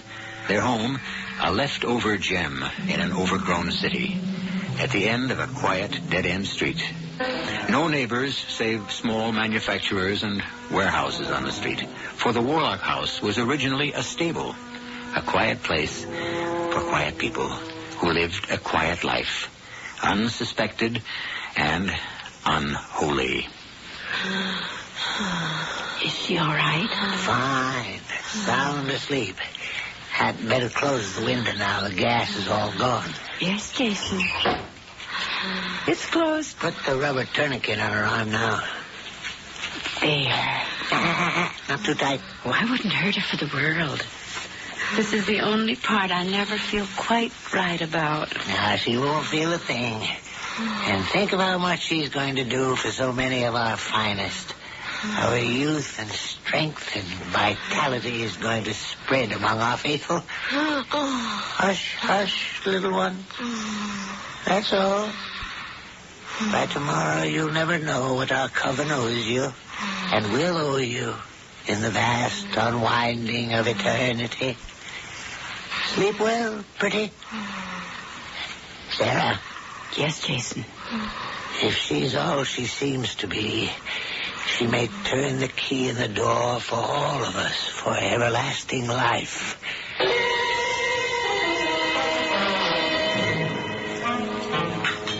Breakfast just about ready, Jason. How were the tests? Where is our Vestal Virgin? Still asleep. Then the tests were... As pure as any alchemist can devise. Oh. I've already added what was needed to the mash and started the distillery. This will be the most powerful batch of Panpharmacon Vitae I have ever concocted. You should raise the price. Oh, hush, woman. This is the devil's work. Would he or I seek to profit by it? Scrambled or straight up? Scrambled this morning, with perhaps just a lacing of the elixir. I think she's coming downstairs. Yeah, you're right. Put some more eggs on for her. She may feel the need of a little extra protein this morning. I'll serve the juice. Well, good morning, Kathy. Sleep well? Oh, yes, Mr. Warlock. Except for... For what, dear? It's silly. Somewhere in the middle of the night, I thought I felt a pain in my arm as if something had bitten me. Oh, let me see. Oh, yes. There is a little bit of a mark there. Well, there's nothing to worry about. Sometimes the wind blows a Jersey mosquito our way. I'll fix that in no time. Oh, please don't worry, Mr. Warlock. No. I want your stay here to be a completely happy one. And please, not Mr. Warlock. Can't we make it, say, Uncle Jason? And Aunt Sarah.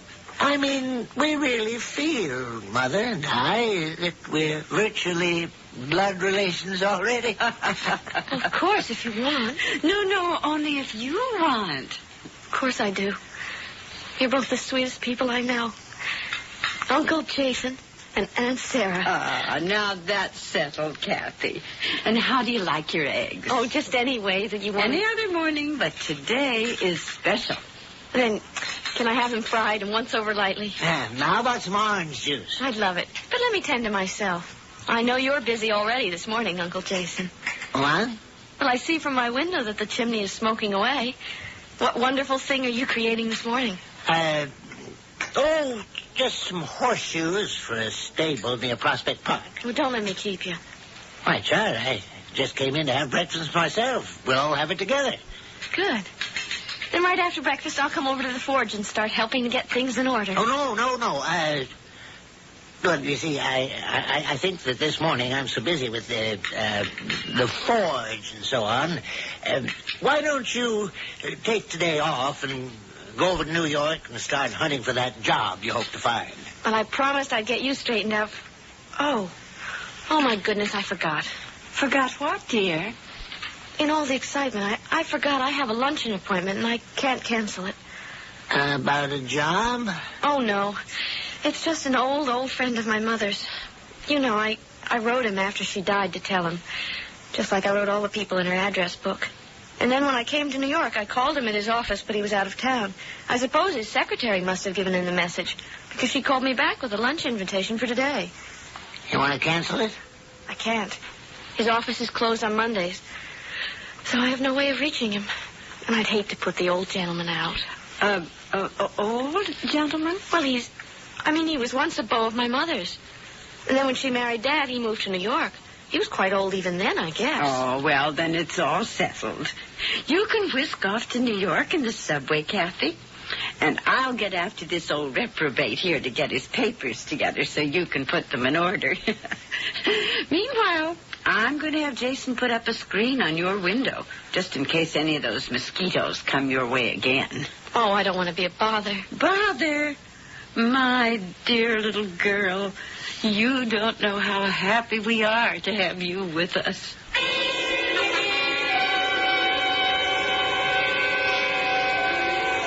Yes, mademoiselle. May I help you? Yes, I'm having lunch with a Mr. Patrick Trent. I don't know if he's here yet. No, not yet, but let me take you to his table. This way, mademoiselle. Henri, a chair for the lady. Oh, thank you. Oh, pardon, mademoiselle. Monsieur Trent has just arrived. That's Mr. Trent? Yes. Excuse me? Miss Pryor? Yes, Mr. Patrick Trent? Junior. I guess not that anymore. My father died in Florida 4 days ago. I just came back from his funeral. Oh, I'm so sorry. What can I say? Oh, please don't. Mind if I sit? Of course not. Dad he knew it was coming. Not so soon, of course. And he wasn't all that young. But he was meticulous about everything. And he told me he had this appointment with you. So I'm trying to fulfill all his promises and round things off. Can I order us a drink before lunch? Oh, I don't know. I'm not a drinker. I wouldn't know what to order. Well, why not leave that to me? I'll take it easy. But we really ought to celebrate. Or at least me. You know, in a period of absolute despair, suddenly you were there, one bright, shining light through the murk.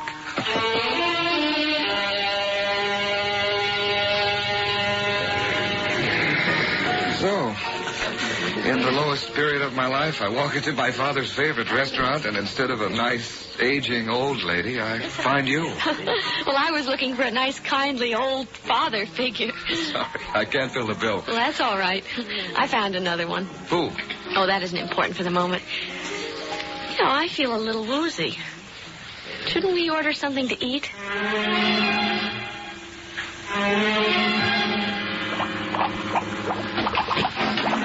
Sarah, hey, what are you doing here? You scared me. How's our life force coming? Never better. Forge still burning outside? Oh, yes. Got to watch that. It's our excuse for this other and more important work of ours. Oh, of course, Father dear. You know I don't like you coming through the secret door by daytime. What is it? I've had quite a few calls. The Bronx, Queens, and Mascot can recycle bottles for us if we pick them up. Oh, and you better stop by Mrs. Fernglass right here in Columbia Heights. Fine. I can leave this cooking for the rest of the day and take the panel truck to pick them up. We need them. Did our little pigeon and our Kathy come back? No, not yet. Why, are you worried? Oh, no, not worried. Concerned. Purest blood we ever had. Oh, I wouldn't want to lose her for any reason whatsoever.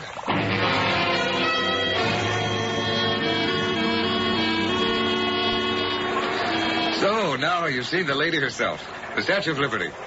Feeling more unfettered and free? I guess I would, if I didn't feel so guilty. Well, what do you have to feel guilty about? Well, I should have been looking for a job. Well, you told me you kind of have one. Oh, that's just part-time. And also, Yeah? Well, I feel a little woozy from whatever you talked me into drinking before lunch. A daiquiri? Well, and we just had a bottle of beer. You know, I think I'm a little half seasick. No, couldn't be. We're just coming into the slip. So it has to be nothing. Or all.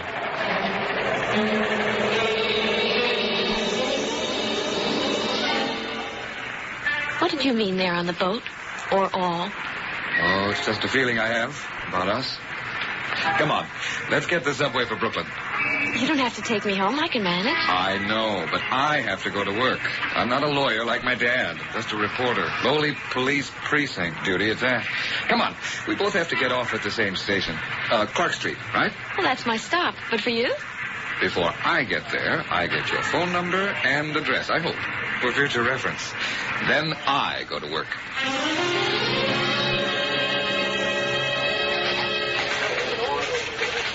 Hey, Pat, what do you say, boy? How's the world treating you? Oh, great, Sergeant. I just met a girl. Do they make them anymore?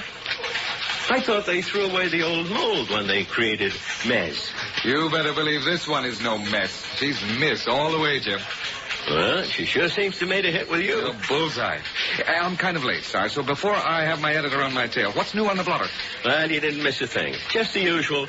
Woman receiving obscene phone calls, 3 minor muggings. Nobody hurt, thank heavens. An old booze hound overdid it and kicked off from alcohol poisoning.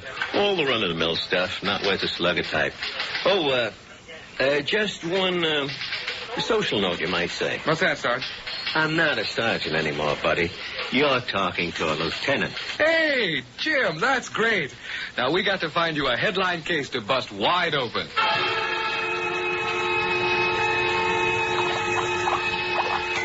That the last case? Yeah. It's not even half full. Did you go by Mrs. Fernglass?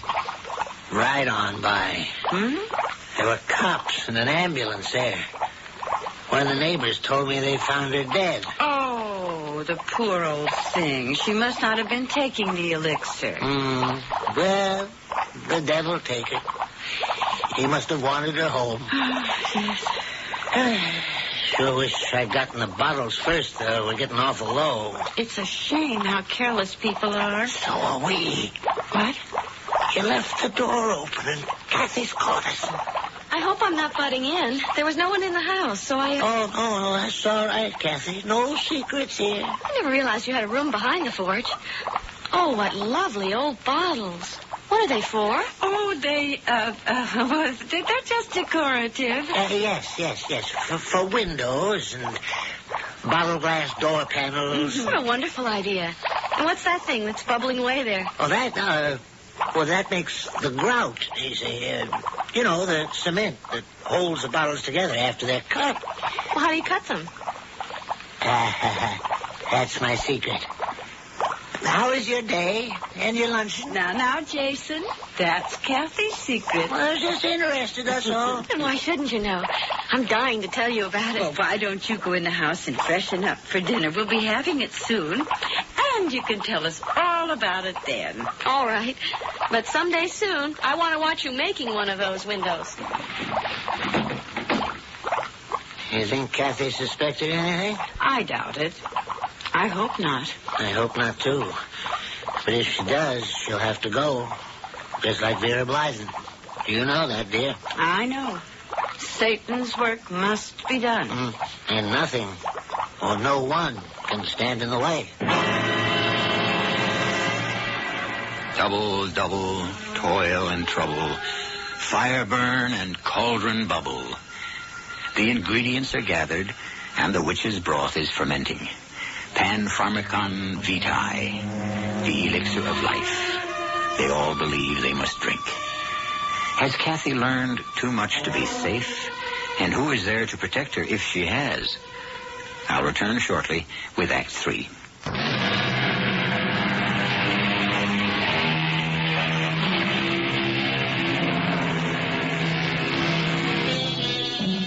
There is nothing more inexplicable than an obsession. Otherwise charming and sensible people can do the most outlandish things in the name of some irrational belief. And the terrible danger of witchcraft is that it is a hidden belief, secret and unknown. In their wildest dreams, no one who knew that dear old couple, the Warlocks, could have suspected the havoc they are capable of.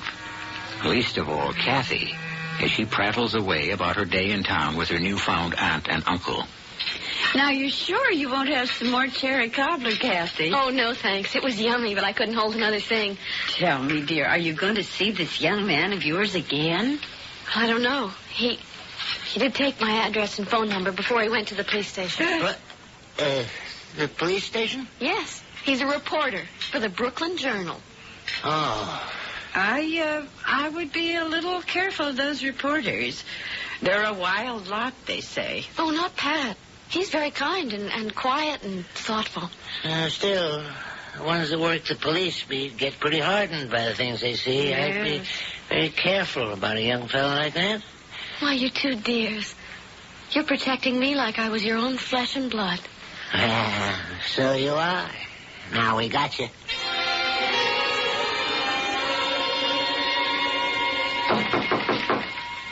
Come. Couldn't wait to show off your new office, huh, Lieutenant? that what you had to call me? Forget it, Pat. This is strictly business. I have a story for you. I'd like you to get it on the front page of tomorrow's paper. Oh, Brother Jim, you're not asking much. I don't think I can beat the deadline. Let me talk first. Ever see anything like this? No. Old-fashioned bottle. Strange shape. Read the label. Panpharmacon Vitae. What's that supposed to mean? Well, you got the college education, Pat. You tell me. Well, it's gobbledygook. I mean, it's part half-baked Greek, half Latin. Roughly, I guess you'd say all the medicine of life. Or like maybe all the drugs you need to sustain life. What is it, some kind of patent medicine? Unlicensed. I sent the rest of the bottles to Food and Drug to have them analyzed. But meantime, all I need is my nose to tell me what it's mostly made of. Smell it. Phew, smoke, right, Jim? Loaded with wood alcohol, I guess. Alcohol, anyways. Where'd you get this? Remember I mentioned earlier today some old booze hound got knocked off from alcohol poisoning? No, not particularly. Oh, yeah, I guess. Well, she was poisoned, all right. But she wasn't any booze hound. When we followed up on the story, we found she was a Mrs. Fernglass, local librarian, very well respected, but very quiet and kept very much to herself. And we found a whole case of this gook, most of the bottles empty. Some lousy con talked an old lady afraid of dying into buying her own death. And I want him. How do I help? First of all, get me a story in the papers so anyone else who has this stuff doesn't also knock themselves off. Build it up so maybe we can get someone who bought it to tell why, how, and where. There's no instruction on this label. It's homemade. Now, whoever makes or sells this stuff is a ghoul. Paper come, Sarah? Just brought it in. Here you are, dearie. Thank you, sweetheart. By God. Jason, you're swearing. Never mind that. Come out to the forge with me. But I'm getting breakfast and Do as I Kathy will be say. down. Come on. Yes, but Jason, I never heard you. Don't talk, just follow me. Morning, Aunt Sarah, Uncle Jason. They're gone. Uncle Jason? Must be out in the forge. Maybe it's for me. Hello? Kathy? Yes? Pat? True Blue. Oh, I thought you weren't going to call me when you didn't call last night. Oh, I'm sorry. I got tied up with a big story. But forget that for the moment. When do I see you again? Tonight? Well, yes. Matter of fact, how'd you like to come and meet these two gorgeous old people who are taking such good care of me? No wonder the police were at Mrs. Fernglass's yesterday. Oh, poor old thing. If she had only been taking the Panpharmacon. She took too much. You know, I always warn everyone against that. Now, this witch hunt is on. I may have to get rid of all the bottles I filled. But why, dear? We're not doing any wrong. Yeah, we know that, but the rest of them, they outside, the unbelievers, they'll want to persecute us. But how can they find us? Nobody in the coven will come forward. No, but Kathy might. It's a chance we can't afford to take. She's got to disappear. Oh, do we have to, Jason, darling? She doesn't have to see the paper. It's on every newsstand with that big headline. How can she miss it? Well, we'll just have to keep her home. It's dangerous. I'd have to be sure there was some way she'd never get wind of this story.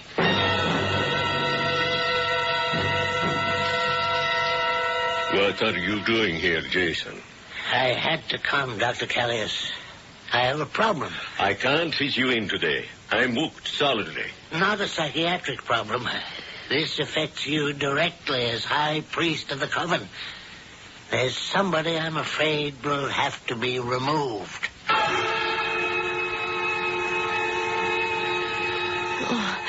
I don't see how it could happen so suddenly. Hit me right after breakfast. No, dear. Just let me make you comfortable in bed. And I want to see a doctor. Shush, baby. Jason has gone to see about one for you right now. You just try to drink this nice medicine I made for you. It'll settle your stomach. All right, Jason. That will do the job, all right. Just inject it in the vein, if you feel it has to be done. I don't want to hurt the poor child. Besides, she was such a perfect subject.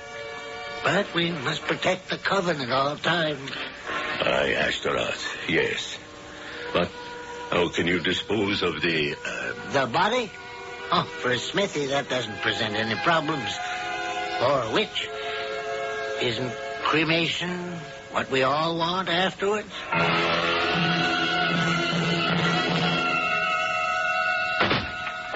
Jason?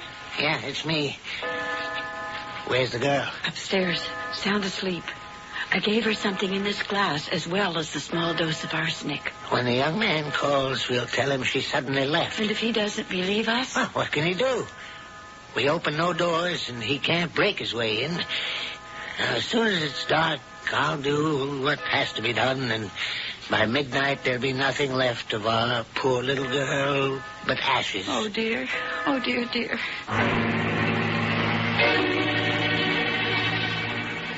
Pat Trent speaking.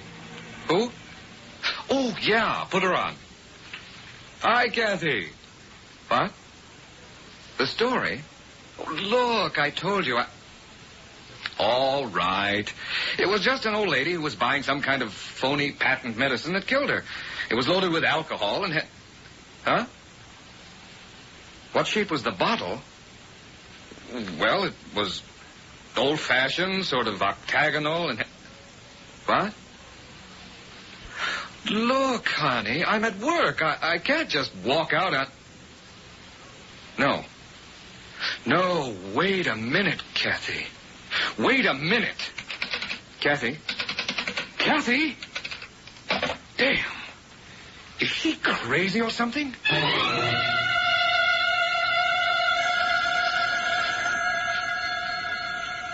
Kathy still asleep? Yes. I'd better answer that. Hello? Oh, yes, Mr. Dredd. Oh, well, I'm sorry to tell you this, but Kathy walked out on us this morning.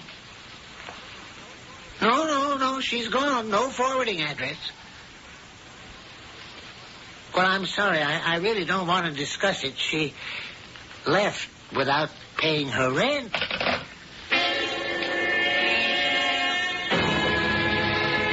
Jim, you've got to help me. You say you went to the house and no one asked. Yeah, but I am sure someone was there. Jim, this kid's in danger. Well, what can I do, Pat? I can't enter a search without a warrant. So how do we get one? I don't know. Wait a minute. You want to square out a complaint against Kathy Pryor? For what? Stealing your wallet will do. Oh, if that will get us in, you got it.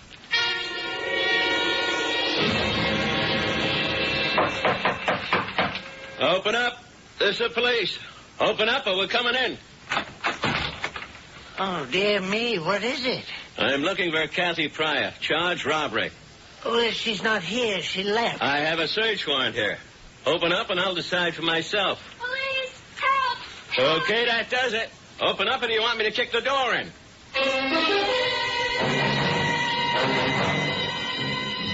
It was all just too much. I never get sick or sleep that heavy. I couldn't face that last drink, so I poured it down the sink and just lay there pretending to be asleep. Lying there, a lot of little funny things started to add up.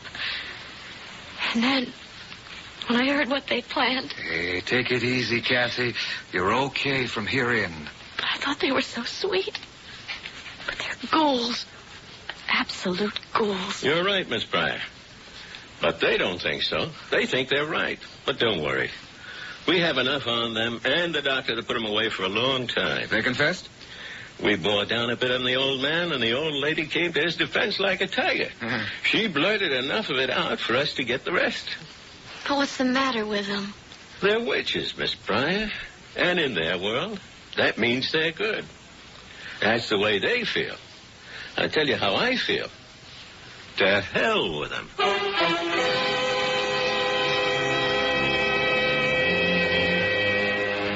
To which I can only add, From ghoulies and ghosties and long-legged beasties and things that go bump in the night, good Lord, deliver us. As he did Kathy Pryor. I'll be back shortly. State Farm is there with a discount for drivers 50 and older. Millions of drivers 50 and older are saving important money with the State Farm discount. They're getting the personal agent service and great claims handling State Farm is famous for, and saving too. If you're 50 or older with no unmarried drivers under 25 living at home, see a State Farm agent now.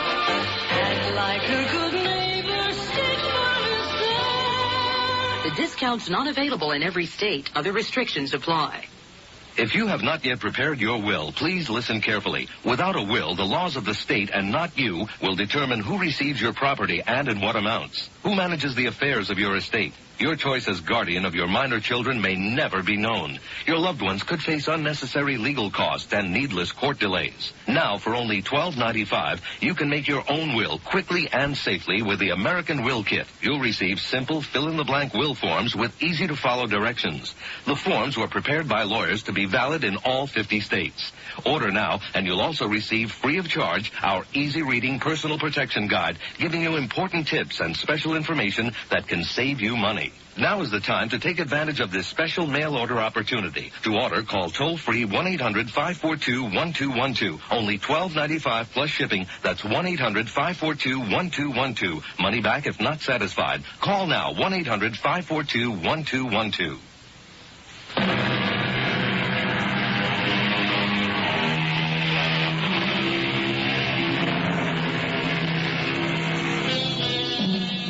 Sarah and Jason were put away for life, and all existing bottles of Pan-Pharmacon Vitae were located and destroyed, and the coven dispersed.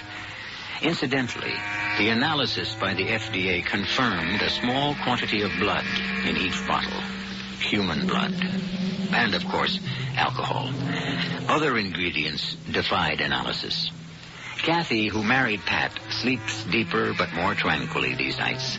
The coven was broken up, but it's only one of many, and witches are still abroad.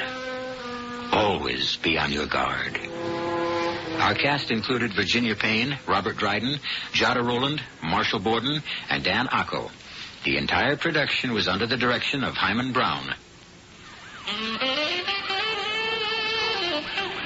I've been teaching math here for 16 years. And you know what I expect of my students? Everything. You want to stay in my class, you show up every day and do your homework every night. Like logarithms, calculus. You've got to know your stuff better than anyone else.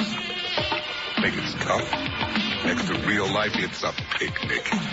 The world doesn't want to hear excuses about why you failed. Neither do I. I only pushed them so hard because I promised them that if they paid their dues, did all their work, then they'd get to go to college and make something of themselves. Now, please, don't make a liar out of me. Support the United Negro College Fund. A mind is a terrible thing to waste. This is E.G. Marshall inviting you to return to our Mystery Theater for another adventure in the macabre. Until next time, pleasant dreams.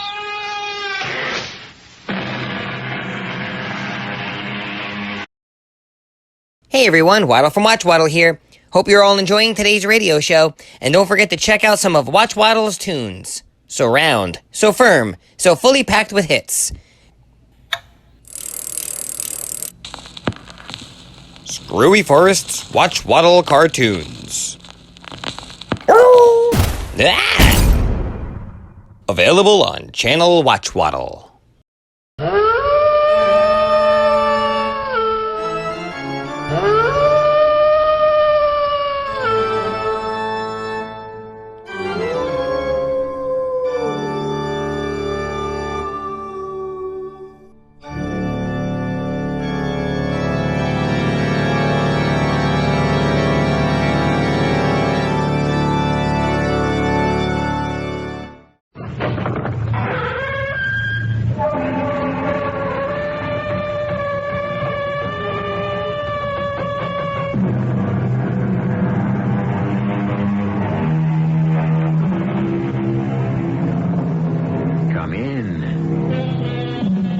Welcome. I'm E.G. Marshall.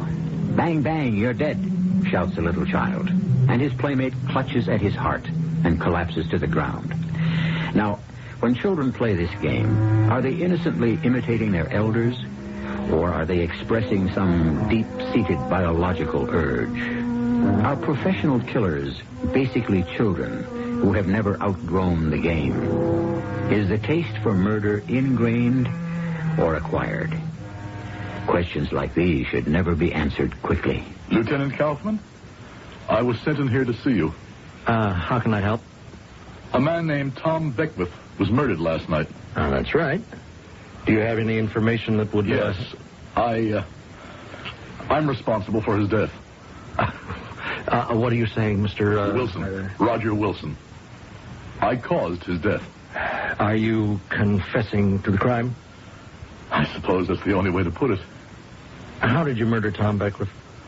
I wished him dead. You wished him dead? Yes, Lieutenant. I wished him dead. I wished it with all my strength. He was killed by 2 shots from a .38 caliber pistol. Now, did you fire them? That's immaterial. Mr. Wilson, you don't look well at all. I'll have an officer see you to your home. I see. Well, let the record show that I did my duty as a citizen.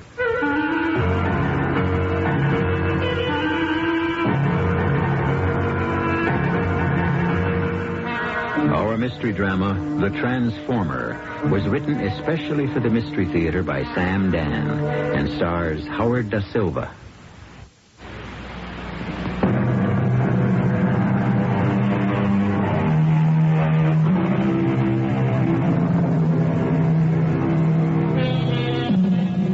There are strange and mysterious transformations.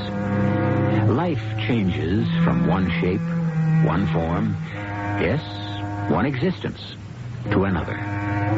What were we before? Were you always the same? Have you always harbored the same hopes, ideas, ambitions? Suppose the person you were 10 years ago should meet the person you are today. Would it be a happy meeting? Let us meet Roger Wilson. Roger Wilson, 42 years of age, just beginning to lose hair and gain weight. Roger Wilson, who has already accepted the fact that while he will not set the world on fire, he will at least bask in a cheery, comfortable glow. Roger? You were expecting... I was expecting a knight in shining armor. Again? Well, I thought I showed up 15 years ago. Why didn't you call from the airport in Chicago and tell me which flight you'd be on so I'd know what to do about dinner? The only thing you have to do about dinner tonight is eat it. Get your coat. Which one? The mink. Oh, which client are we supposed to impress tonight? Tonight? Tonight it's all fun. We're never supposed to have fun at dinner. We're supposed to be in there selling away. Oh, come on. It's not that bad. Oh, the nonsense I've had to hold still for these past 15 years. Well, Dolly, if you sold your soul, at least it wasn't for a mess of pottage. It's been first class all the way. Whose ego do I have to flatter tonight? Tonight you're going to meet the greatest guy in all the world. All right, I'll laugh at his jokes. After all, he's a client. He's not a client. He's not. You'll be crazy about Chappie. Chappie? Beryl Spencer Chapman. Beryl? Well, you know, some people's parents have absolutely no sense of the fitness of things. They named his sister Sam. Anyhow, everyone calls him Chappie. But what good is Chappie able to do you, business-wise? Dolly, I don't even know what business he's in. Roger? He told me he's in the transformer business, but we didn't go into it. We were just so happy to see each other. It's going to be 25 years. A quarter of a century. Where did it go? Don't ask me. There we were, 2 kids in Korea. And suddenly, it's all these years later. I guess that's life. And I guess this is going to be one of your nights for deep philosophical statements, There I am in the passenger lounge at O'Hare Airport in Chicago. I'm looking at this guy, and he's looking at me. And suddenly I yell out, Chappie! Just the exact same split second he hollers, Roger! How would you feel if your aunt was somebody you knew 25 years ago? I can't think of anybody I knew 25 years ago that I'd care to see today. He hadn't changed a bit. Well, where is this legendary Chappie? Where? If he was such a great buddy, why didn't you bring him home? He has this business meeting at 6:15. That's why he came here. If he has a meeting at 6:15, how can he have dinner with us? What are you talking about? A man comes all the way into New York for an evening meeting and it doesn't include dinner? Well, what's so radical about that? Well, you could never treat a client like that and get away with it. Well, maybe he's the client. Anyhow, he's going to meet us in Luigi's at 6:45. You mean he came all the way to New York for a meeting that will hardly last a half hour? He's a man of very few words. Oh, really? Well, that should be quite refreshing.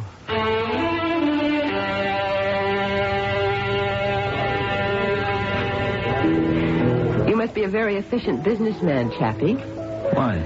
Well, I'm simply amazed at how quickly you're able to conclude a business meeting. Are you?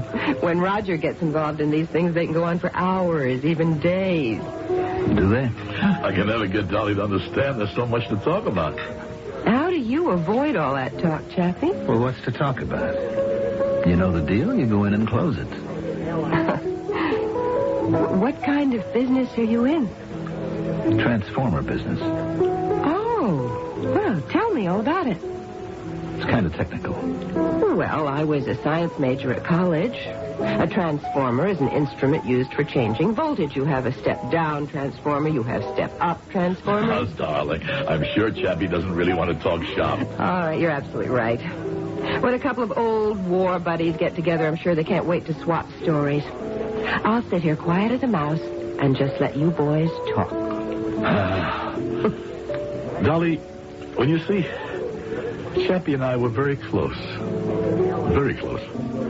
And one of the reasons we got along so well was because we could just sit there in that foxhole for hours and just say nothing. How could you just sit there for hours and say nothing?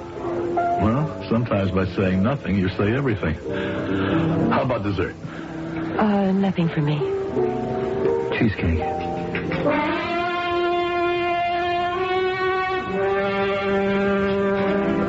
Well, good morning. We have bacon and eggs, toast. Why do you always make breakfast? You know I only want coffee. I don't make it. I only say I do to maintain the franchise. Well, how'd you like Chappie? I like strong, silent men, but... Yeah, we would sit there in the mud and the snow day after day, night after night. We'd hardly speak a word. How did you communicate? Extrasensory perception? We only had one aim, to keep alive. I would look out for him and he would look out for me. Well, I can't imagine you not saying a word for days on end. You haven't answered my question. Which question? How'd you like Chappie? Has he left town? No, he plans to stay for a week or two. As a matter of fact, we're having lunch. A quiet lunch, no doubt. Now for your morning news headline. Oh, must we? Gangster Chief Tony Arman was murdered last night. The victim, obviously, of a gangland execution.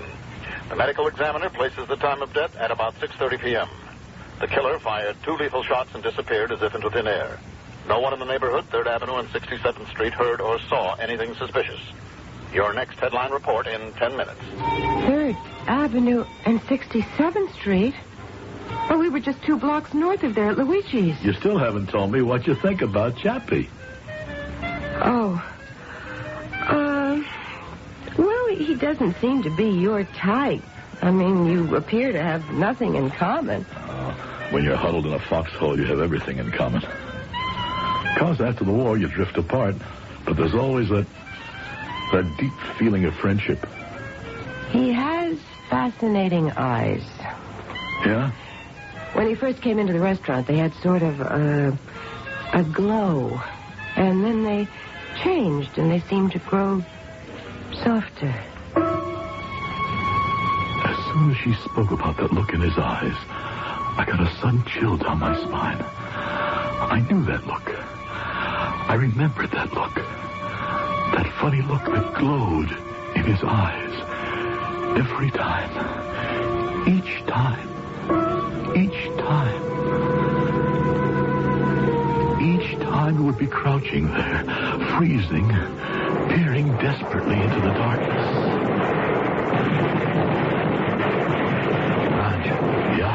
hear something? Yeah. Yeah, Chappie. Something's moving. Where? I don't know. Wait, I see him. Where? Back on the bushes at 10 o'clock. See? Yeah.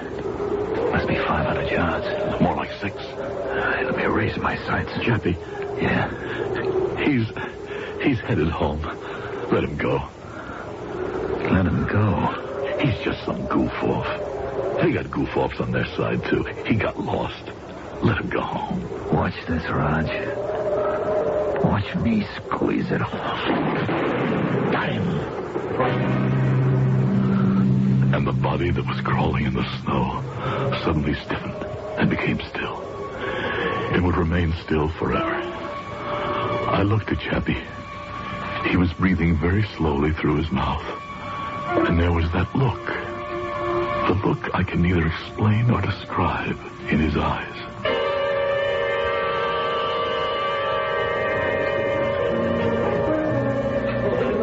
Roger, I'm glad you made it. Made what? It. Remember the it we used to talk about back there? Come home, marry a good-looking dame, get a good deal. Oh, well. Did you make it too, Chappie? Sure. Everything except the dame, but I'm still looking. Well, marriage. It has its good points, has its bad points. You know, I love Dolly, but there are times when I could kill her. Yeah? I'm just kidding. I worried about you, Roger. Why? You saved my life. You saved mine, too. Well, that don't make it even. I worried you wouldn't make it when you got back home. Why? Because you're soft. But now I feel better. I see you're all set. You must have a great job. I thought it was a great job 5 years ago. Something wrong with it now? Yeah. It's the end of the line. No? It's only one place I can go, and that's general sales manager. Sounds big. Oh, sure. But you see, Chappie, it won't happen. Why not? You've got the stuff. I've also got a problem. His name is Tom Beckwith. Tom Beckwith? Thomas Eldon Beckwith, Jr. Why is he a problem? Well, he's alive. Yeah? Well, you see, Chappie, he happens to be my age, and so I kind of stuck out on a siding with no way of getting switched onto the main line. I see. Well, I won't starve exactly. How's the transformer business? Chappie? Hmm? Oh. What time you got? That's about 1:15. Now, you know, I just remembered I got to see a guy. Let me have the check, huh? No, come on. It's my party.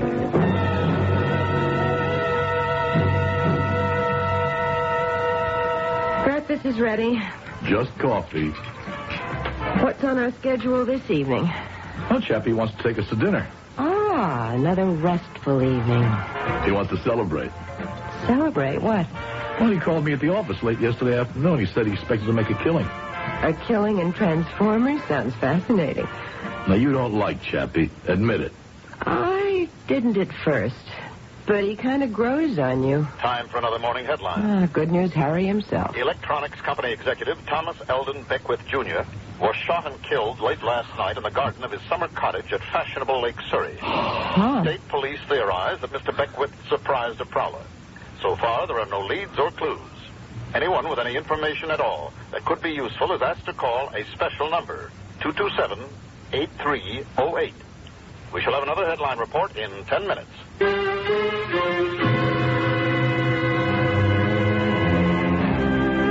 No doubt he will. But it's hard to imagine another headline of any kind that would equal this one in impact on Roger Wilson. Well, what do we have here? Is Chappie a professional killer, or is it all coincidence? Don't downgrade coincidence. Better still, don't do anything. Just wait here for a few moments, and I shall return with Act 2.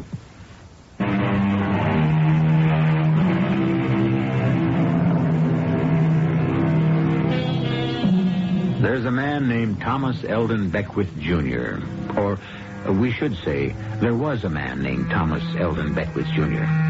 We never met Mr. Beckwith, and, of course, now, we never will. The late Mr. Beckwith happened to stand in the way of Roger Wilson's promotion. Roger casually mentioned this fact to his old Army buddy, Chappie. Thomas Eldon Beckwith, Jr. was shot to death last night. Are we dealing here with cause and effect? Tommy Beckwith. I can't believe it. Neither can I. Oh, who could that be? I don't know. You want me to answer it? No, I'll get it. Yes? Mr. Roger Wilson? Yes. I'm a police officer, Lieutenant Kaufman of the Homicide Division. Homicide? Yes, may I come in? Oh, sure. My wife, Mrs. Wilson. Dolly, this is Lieutenant, Kaufman. Will you have a cup of coffee, Lieutenant? No, thank you. We just heard about Tom Beckwith's death. It was on the radio. Oh, I suppose that's why you're here. Yes. Well, what do you want to ask me? Did Mr. Beckwith have any enemies that you know of? Well, I thought the radio said he was killed by a prowler. Well, he may have been, but a prowler would have robbed him. He was still wearing an expensive ring and a gold watch, and he had $200 in his pocket. Oh. Well, the prowler might have been frightened by the killing and ran away without... Yes, that's quite possible, Mr. Wilson. Anything's possible. That's why we're following every line of approach. Oh, well, what can I tell you? And you could answer my question. Did he have any enemies? Tom? No. No. So why do I say that? You see, I really didn't know Tom very well. Well, you worked with him for over 15 years. Well, we knew each other at the office. We didn't socialize too much, did we, Dolly? No. I knew very little about his personal life. Well, had Mr. Beckwith been behaving in a way that might be considered unusual lately? No. Oh, I don't think so. Yeah, well, do you know anyone who stands to benefit by his death? No, I couldn't say. Yeah. Well, I understand you would. Me? Yes.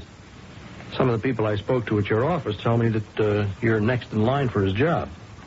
Oh, well, that doesn't mean I killed him, does it? No, not at all. Then you just as good accuse me. Well, no. I made no accusation. Well, then what are you talking about? Mr. Wilson, we can travel down one of two ways. Now, we can assume he was killed by a prowler. Now, this then becomes a random murder, which has nothing to do with the personal life of Mr. Beckwith. He was killed because of where he was. Or we can say he was killed because he happened to be Thomas Eldon Beckwith, Jr. Now, this means he was killed because of who he was. Now, do you follow me? Yes, I think so. So, we're asking questions, exploring possibilities, no matter how far out they may seem. And I would like you to help. How? Well, just don't inhibit your thinking. Let your mind travel. If you have any kind of suspicion, any kind of supposition, no matter how far-fetched, don't be afraid to mention it. All right. Good. Now, here, please take this card. It has my number on it. And if anything occurs to you... Okay. All right. That's all for now. Well, thank you for your time, Mr. Wilson. Mrs. Wilson. Goodbye, Lieutenant. Oh, no, don't bother. I can let myself in.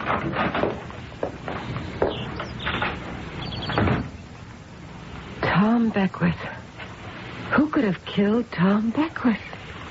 Evidently, that lieutenant thinks I did. Oh, Roger, come on. He doesn't think anything of the sort. Besides, how could you have done it? You were home with me all night. Yeah. That's an advantage of married life. You have a built-in alibi. Roger? You're white as a ghost. You're shaking. I'll be all right. Roger, death is always a tragedy. It's too bad about Tom Beckwith, but by no stretch of the imagination can you pretend you two were friends. It's one thing to be sorry, but how can you be so cut up about it? I'm not cut up. Roger, tell me. What's the matter? What was I going to tell her? I didn't even know what to tell myself. Chappie, was it possible? It was just a vague suspicion. But now, this... Don't inhibit your thinking, said the lieutenant. Let your mind travel, no matter how far-fetched. All right, Lieutenant. What do you want me to tell you? A war buddy of mine is a professional killer? Just suppose, for the sake of argument, that I went to your office right now and tried to explore this far-fetched suspicion with you. How would you react? Lieutenant, I know who killed Tom Beckwith. Do you? A man named Beryl Spencer Chapman. I go slow. Now, I have to write it all down. He likes to kill. I know that from when we were in Korea 25 years ago. He used to get a look in his eyes. A look? Well, you know this gangster who was gunned down the other night, Tony Arman? Yeah? A few minutes after Arman was shot, Chappie joined us at a nearby restaurant, and he had this killer's look in his eyes. Now, let me write this down. The killer's look. The next day, I just happened to mention that... Yeah? Then what? That Tom Beckwith was the one who was standing in the way of my promotion to general sales manager. I better write that down. And last night, Beckwith was shot to death. Why did you mention it to Chappie? Why? Yes. Why? Well, because... Was it because you hoped that Chappie would kill him? No, that thought never entered my mind. You suspected Chappie of being a professional killer. Well, You wanted Chappie to kill Beckwith. No. Subconsciously, you wanted him to kill Beckwith. You wanted him to kill Beckwith.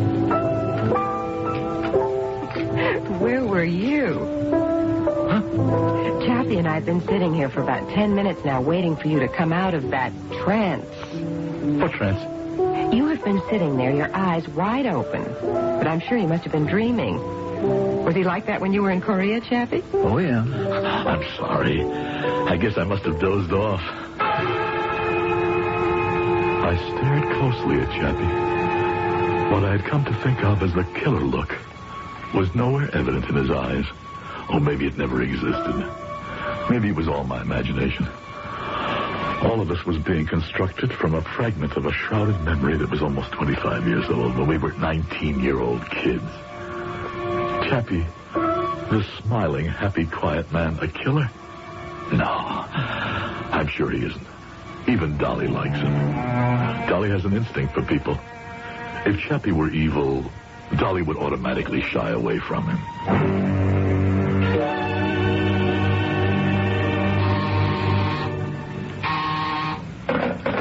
Yes? Now, send him in. You wanted to see me, Mr. Struthers? Yes, I want to see you, Roger. You know why? Well, You're under the impression that I'm going to offer you Beckwith's job, aren't you? Well, Mr. Struthers, everywhere I go around here, I hear the same thing. Roger Wilson's going to be the next general sales manager. Well, I did have reason to believe I was next in line. Line? What line? What is this, a bus station? I've given this company 20 years. I know, and you have been well paid for it. Now, Beckwith is dead. Yes, sir. Now, why should I replace him with another Beckwith? Sir? You're another Beckwith. You're the same style. Oh, no, sir. With all due respect, I think I'd be a better sales manager than Tom was. Well, you'll have to prove it. And there's one account this company must have. Webster. Webster? Webster, right now, buys 20% of all the components manufactured in this industry. Now, Webster's growing every day. I want that account in this house. But, sir... Beckwith couldn't bring it in. Can you? Do you realize there's a deep personal situation that exists at Webster? Well, we make a better product. We can give him a better deal. Yeah, but... Now, listen. You want me to give you the sales manager's job? You give me Webster.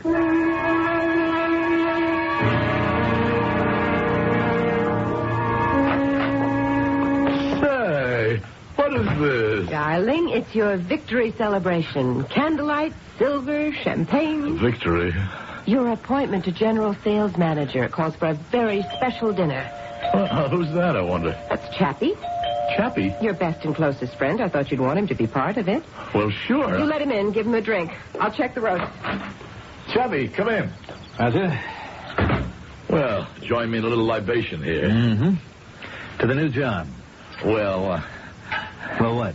Well, about that new job. You didn't get it? Well, there's a condition. Yeah?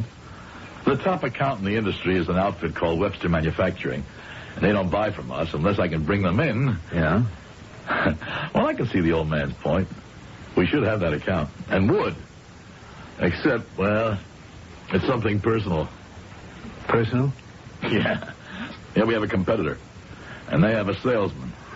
We don't know how he does it, but he's got Webster all wrapped up. Yes. Yeah, I spoke to Jim Webster himself. Mm-hmm. He as much as told me, Roger, he said, I'd buy from you folks in a flash. You got the product, you got the price, but... But what? But But as long as Jerry's alive, he said I'm obligated. Why is he obligated to Jerry? I don't know. It doesn't matter. As long as he feels that way. Yeah. So that's that. Sure. Well, maybe it's time I found another job anyhow. What's Jerry's last name? What'd you say? I said, what's Jerry's last name? Boy, is that important? Well, what is it? Well, why would you want to know his last name? I'm just curious. Okay, forget it. How about a refill? Sure. His name is Trask. Jerry Trask.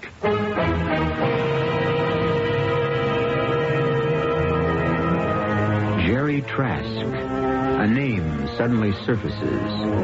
Is Mr. Trask about to meet with a violent end? Well, who among us can guarantee tomorrow? But this does not seem to be a happy time for those people who stand in the way of our friend Roger Wilson. Is war buddy Chappie expressing professional curiosity? Indeed, is he even a professional? Well, we usually answer these questions in Act 3, which I shall bring you in just a few moments.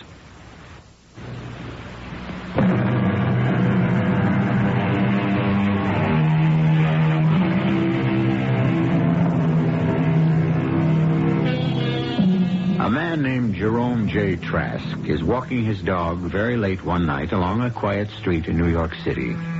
He approaches the corner. Someone is standing in the shadow of an apartment building. That someone cannot be discerned in the darkness. And that gleam is the shine that is reflected from a steel pistol barrel.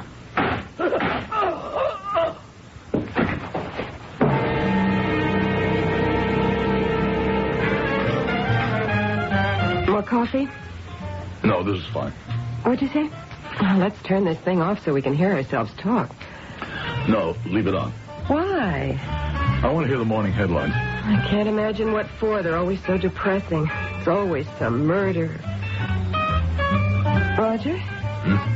Something wrong? No. Are you sure? Nothing's wrong. Why do you insist?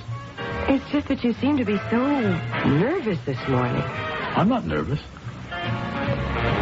Did Chappie enjoy dinner last night? Sure. I mean, I think so. Why do you ask? Well, he left early. Why, do you suppose? Now, your morning news headline. Well, here he is again, Doleful Donald. Is our city in for a wave of random murders? Is a mad killer loose in the streets? Early this morning, another senseless shooting, another tragic death. Just before dawn, Jerome J. Trask, 37, was shot to death as he was walking his dog along East End Avenue and 77th Street. At this moment, police are unable to supply further details. We shall return in 10 minutes with your next headline report. Well, another morning, another murder. Roger? You know, lately you've been getting a funny look on your face. What kind of funny look? Just kind of funny and far away, as if you're not with us. You just kind of disappear. What do you mean, disappear? You sit there and you give the impression that you're off somewhere in another time or another place. I've just had some things to think about. Some very puzzling things. Like what? Like, I'm not even sure I know. Well, you're a fountain of information. Did you call in and get us a starting time? Starting time?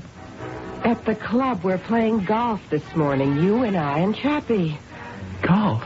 Oh, Roger, we spoke about it last night. Now that has to be Chappie. I'll get it. You pour him a cup of coffee. Hello, Chappie. Come on in. We probably won't tee off until after lunch. Roger forgot to get us a starting time. Was he this absent-minded in the Army? Sometimes.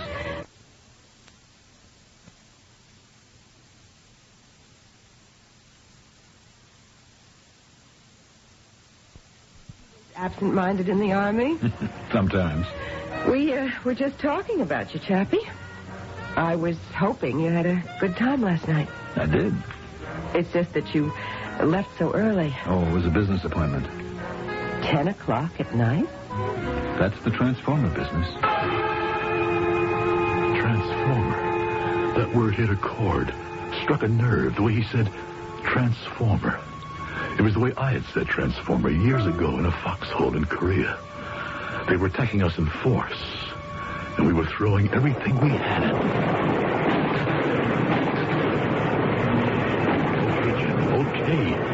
Okay, you're wasting the taxpayers' money. There's nothing to hit out there anymore. They all went home. You got any water? Yeah. I get so thirsty after a firefight, I could just keep drinking for hours. All I've got is half a canteen. How many of them did you get, Raj? None. I just fired into the air. I counted 14. 14 definite. I saw him go down. It could have been more. You want to stand guard a while? I got to clean my rifle. Now? Rifle should be cleaned every time it's been fired. All right, go ahead. When's the last time you cleaned yours, Raj? Oh, let me see. I mean, just because nobody comes around for inspection, that doesn't mean that... Don't worry about me, Chappie. I gotta worry. You're my buddy, aren't you? What are you laughing at? Oh, nothing. Yeah? Well, it's the way you handle that rifle. In your hands, it isn't just some standard government issue. It's what? It's a mystical object. Yeah? What's that? Well, let's say it's a kind of cosmic transformer. A transformer because it works like it works like cataclysmic transformation.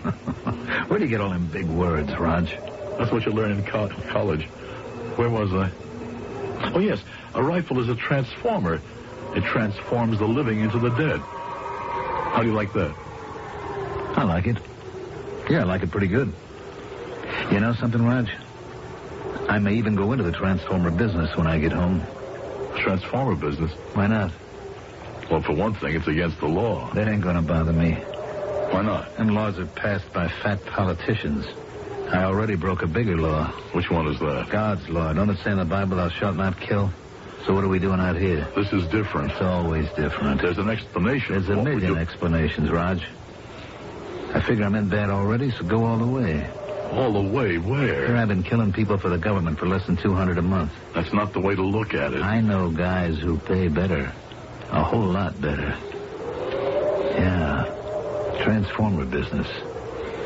You want to go in it with me when we get home? No, thanks. You see, Chappie, that's what I meant. He just disappears on us. What are you talking about? You were sitting there for over a minute with a blank look in your eyes, wasn't he, Chappie? Anybody mind if I have another glass of orange juice? Oh, help yourself. Must be very thirsty this morning. Yeah. I get that way sometimes.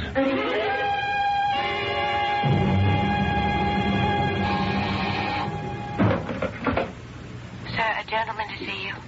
Who is it? He's a police detective, a Lieutenant Kaufman. Oh, send him in. Well, I'm sorry to barge in on you at your office, Mr. Wilson. Sit down, Lieutenant... Kaufman. That's right. What can I do for you? I don't know. Well, then. Mr. Wilson, let me speak frankly and off the record. Now, Mr. Beckwith is shot to death. Soon after, Mr. Trask is murdered. Do you know who would be my prime suspect in both cases if he didn't have an ironclad alibi? Huh? You. Me? Why? Mr. Beckwith stood in your path for promotion? But I haven't been promoted yet. Yet. Mr. Trask was a most formidable competitor. You admit I have an alibi, and I know I didn't do it. Mr. Wilson, last time I asked you to think, to explore any angle, any glimmer, regardless of how crazy it might seem. Well, nothing occurs to me. Uh-huh. Well, could you advance any theory why two men, both of whom were known to you, should be mysteriously murdered within the same week? Could you? Could I? Could I say I suspect my friend Chappie of being a professional killer? All I have to do is say that. The lieutenant will counter, but why did I use him? But I didn't use him. I didn't know for a fact that Chappie is a killer. I still don't know. Don't I? He is. He is, and I used him. I needed him. The fact is, I would have killed Beckwith for his job, and I would have killed Trask for the Webster account. I would have, if I could. But I can't kill. So I used Chappie. Just as I depended on him to kill for me back in the war. No, Lieutenant, you're right. I'm your prime suspect. But the case has to be closed.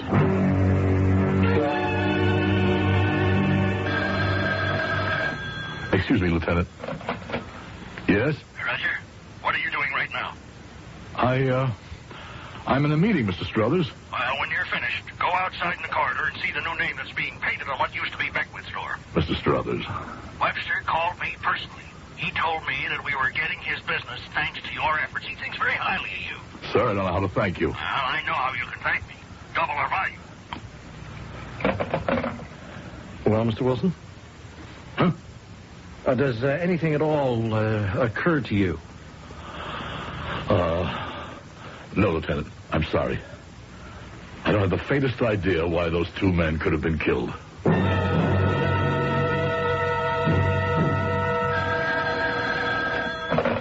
Hello? Dolly? Roger, are you at the airport? Yes, I'm at the airport in Kansas City. Roger, it's my birthday. I know, but I had to close this deal. You haven't been home in 2 weeks. Look, I can't help it. All right. Listen, I'm sorry. I'll be home Tuesday, okay? Okay.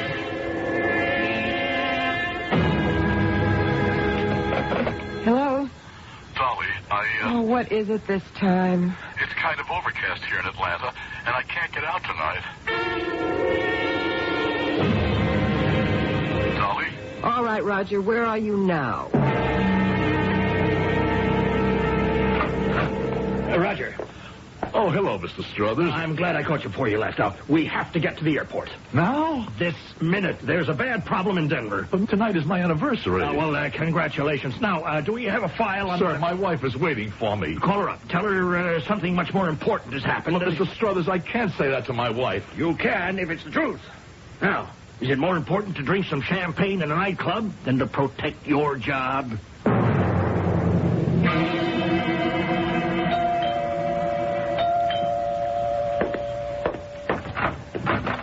Oh, Chappie. Dolly? Come in. Well, sit down. Have a drink? Sure. Roger's due home from Denver at 6. Unless what? Unless he calls at the last minute and says he has to go somewhere else. Chappie, I don't know what I'd have done without you to keep me company. You know, Roger has changed. Yeah? It's as if some demon has possessed him. It's that job of his. That's all he lives for. He certainly doesn't care about me anymore. You know, there are times when... When what? I better not say it.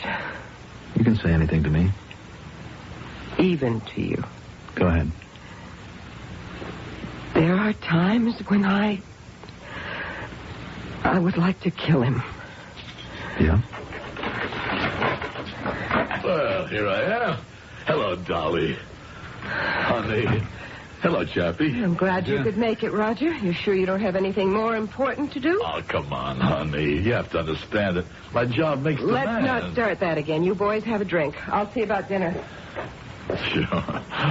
Yeah, she can knock the job, all right, but you'll notice she has no objection to all the money. She's changed, Chappie. She's not the same sweet, understanding kid I married. She gets me so mad, I wish... Yeah? Forget it. Sure? There were times I wish I could kill her.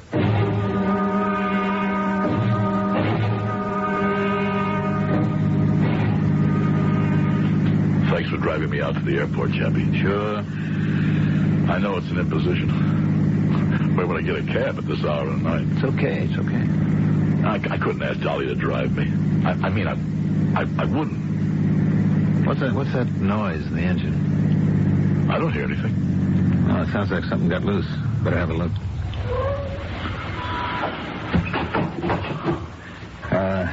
You want to hold the flashlight? Do you know what to do? I mean, underneath that hood? It's all a mystery to me. Do you have any tools? Oh, I need one, too, Roger. I carry it with me all the time. What's that? A transformer.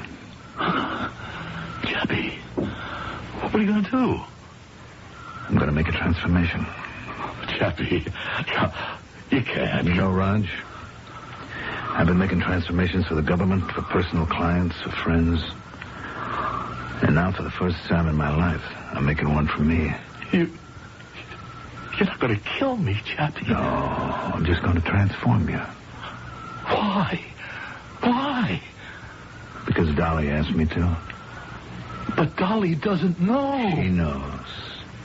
Like you knew. That's why you kept asking, didn't you, Raj? Asking me to transform those guys. But why? Why kill me? Because she needs this transformation to make her happy. And so do I. Chappie! It won't hurt. Oh!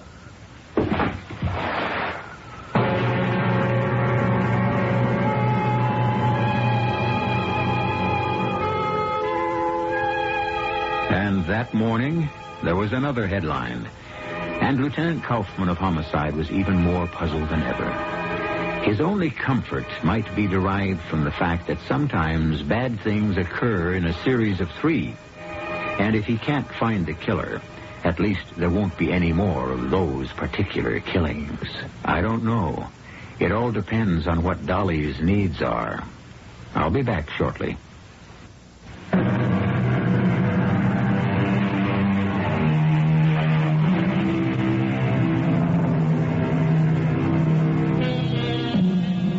The game of death.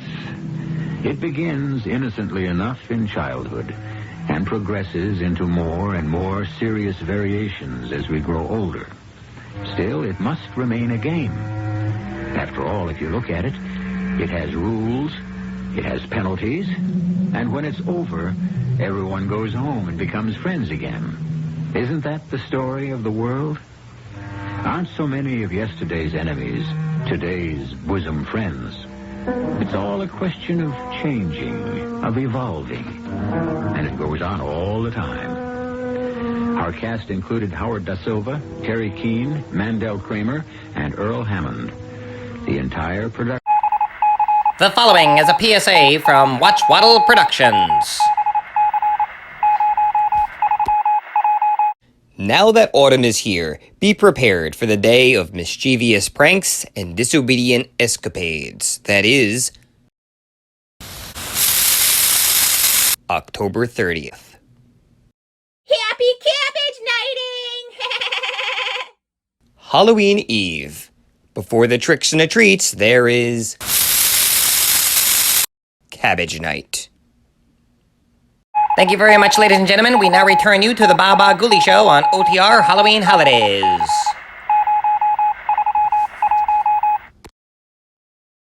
Theater.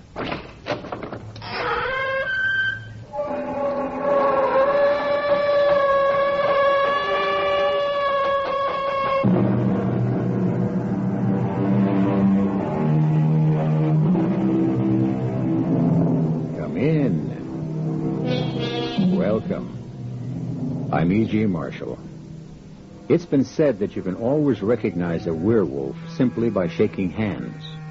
If the handshaker has hair on the inside of his palms, QED, a werewolf. Of course, this is an old wives' tale. As for me, I'm perfectly willing to accept the fact that the whole idea of werewolves was absurdly exaggerated by the superstitious during the Middle Ages. However, I would like some explanation of the concept everyone recognizes today, of the subconscious, something inside a person which can take over and utterly control a person's mind and actions, particularly under great stress. Get it off me! Get it away! I see the damn thing. It's a wolf. I'll kill it. Don't shoot, man. Don't shoot. Or be prepared to spend the rest of your life on your knees praying for the Lord's forgiveness.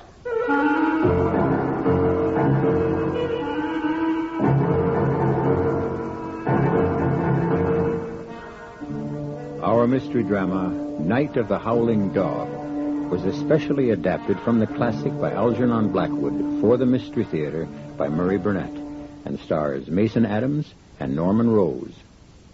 Here on WABC.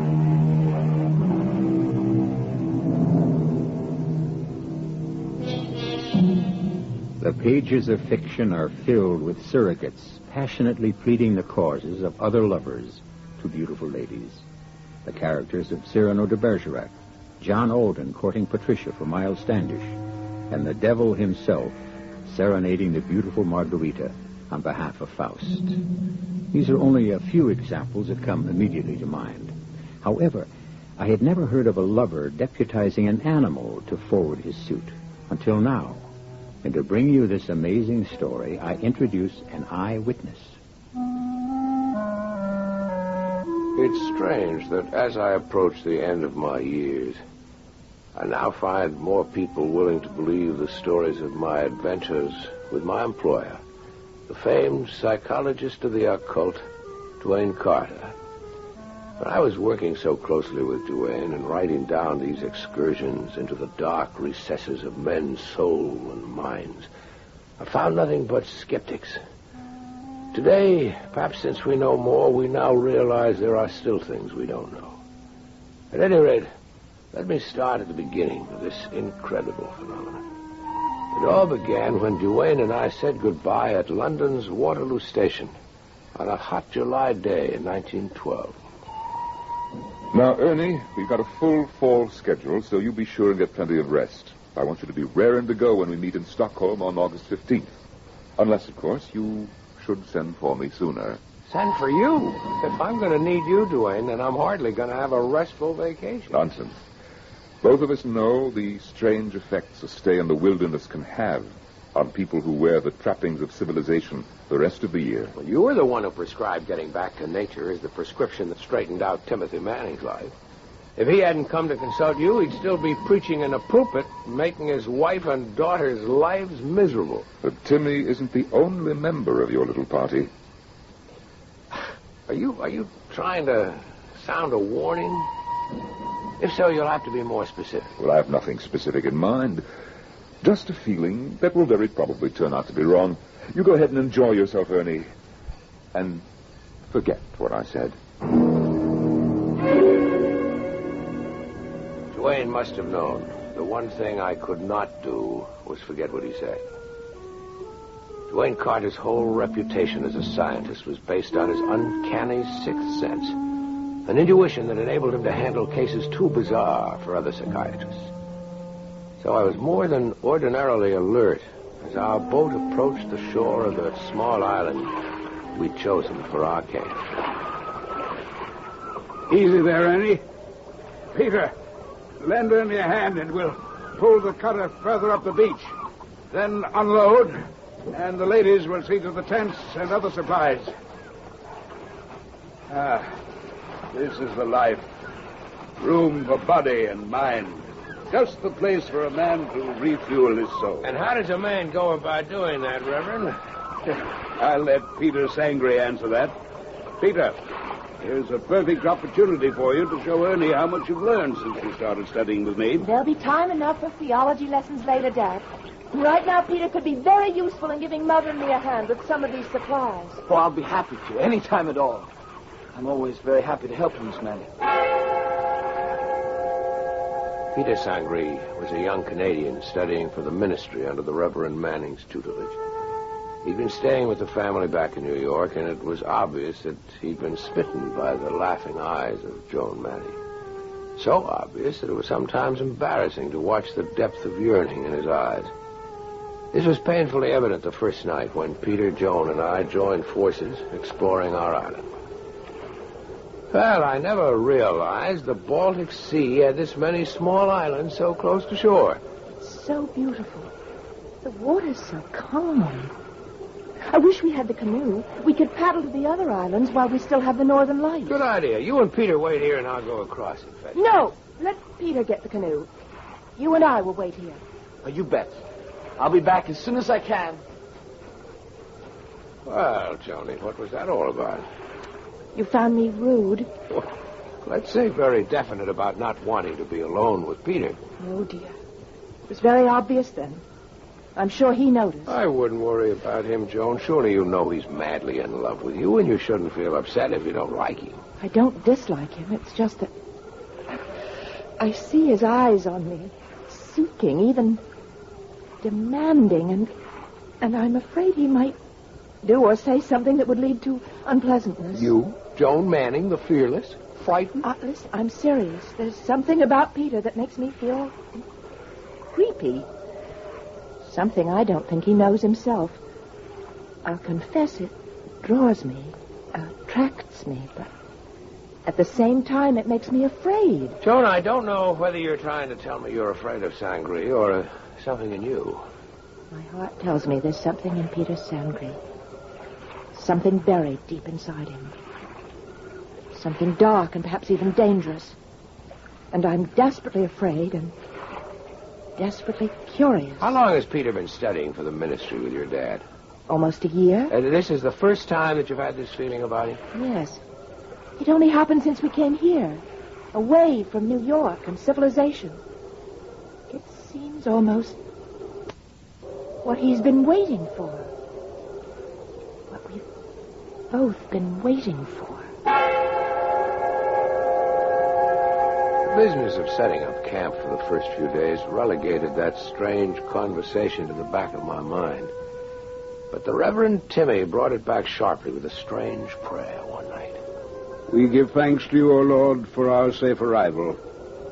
We also give thanks for our excellent health and pray this may continue for all of us, and the weather be fair, the fish be plentiful, and that nothing from the kingdom of darkness nor any evil thing disturb our nighttime tranquility.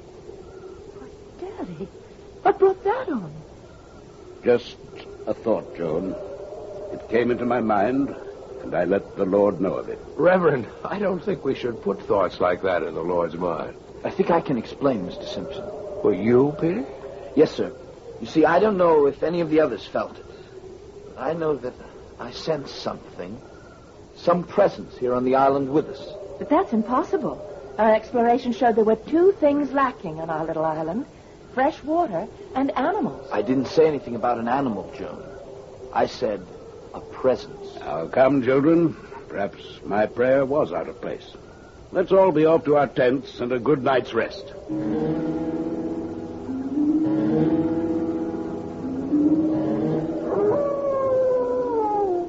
Who's that? Who's there?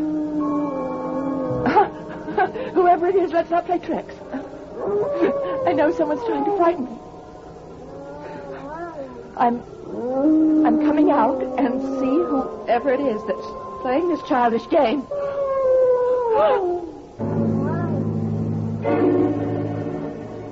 Joan, I'm really sorry about that prayer last night. It obviously upset you and made you dream about some animal or other growling around your tent. I tell you, I distinctly heard the howling of a dog. Didn't anyone else hear it? Well, of course not. No one else heard it because you dreamed it. Because of the lack of water, there's not an animal of any size on the whole island. You know we have to fetch our water from that little island across the way. I know what I heard. And it wasn't a dream. Well, there's nothing to prevent some animal from swimming over. A deer, for instance, might easily land in the night and decide to take a look around. Well, look, Mr. Simpson, I'd like you and the other men to come along with me. Mother, you stay here. You've already seen the tracks. And I want Daddy to apologize to me and admit that I'm not having bad dreams. All right, now. There, look. Look at those marks on the outside of the tent. Are you going to tell me that they're not animal tracks? Certainly they are. These tracks appear to have been made by some type of fairly large animal. I apologize. I'm sorry I doubted you, darling. Oh, Daddy, I'm so frightened. I'm just plain scared.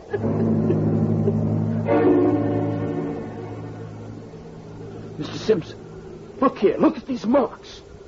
The brute must have been scratching around my tent, too. Certainly looks that way. These are the same marks. Did you hear anything? Not me. Since I've come here, I sleep like a log. Reverend, would you come over here to Peter's tent for a minute? Coming, Simpson. Really strange. Wonder if Mrs. Manning heard anything. After all, her tent is right next to Jones. Timmy, what do you make of those tracks? Looks like an animal, right enough. Tell you what I'd appreciate, Simpson, if you don't mind. Well, I'm here to help. Well, why don't you take Joan out for the day? On a hike or in the canoe and see if you can calm her down.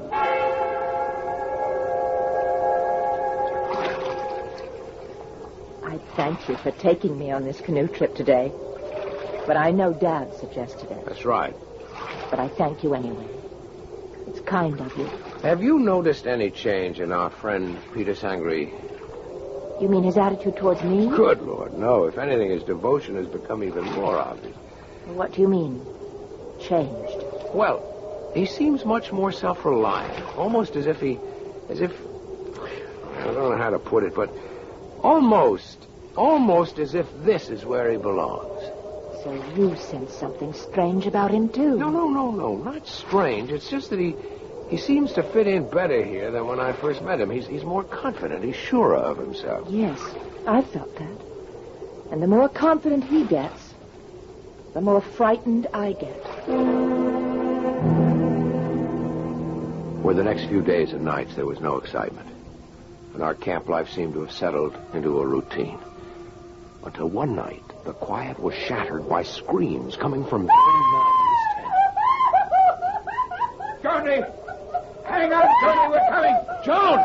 Are you all right? Something touched me! Something touched me! I felt it through the tent. What's she saying, Ernest? Daddy. The same growling and scratching as before. And there was a great tearing blow, and the tent was ripped open right next to my face. Oh, your tent? There's no doubt about that, Reverend. You can see the gap where the thing or whatever it is, ripped right through. That dog again. We must do something. The first thing to do is to get over to the stockade and get a fire going. What's going on? I brought my rifle.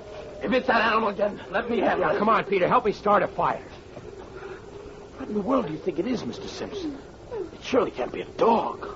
It can't be very far away. We'll organize a hunt at once, this very minute. Now, slow down, Reverend. Action, Ernie. Any action to stop panic.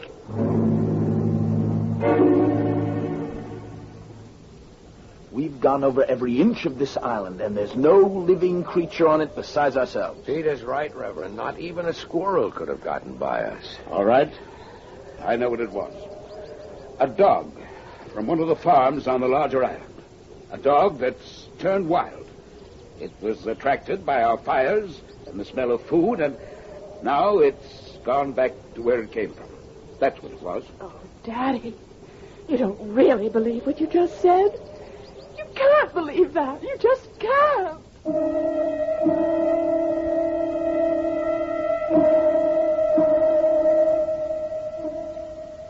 Occultists insist that events have souls. Souls given to them by the emotion and thoughts of those concerned with them. This in itself is a terrifying concept, because I can think of the souls of some events that must have shriveled with terror and agony that's indescribable. I'll be back with Act 2 and the very strange events on the Baltic Island in a moment. 3 on WABC.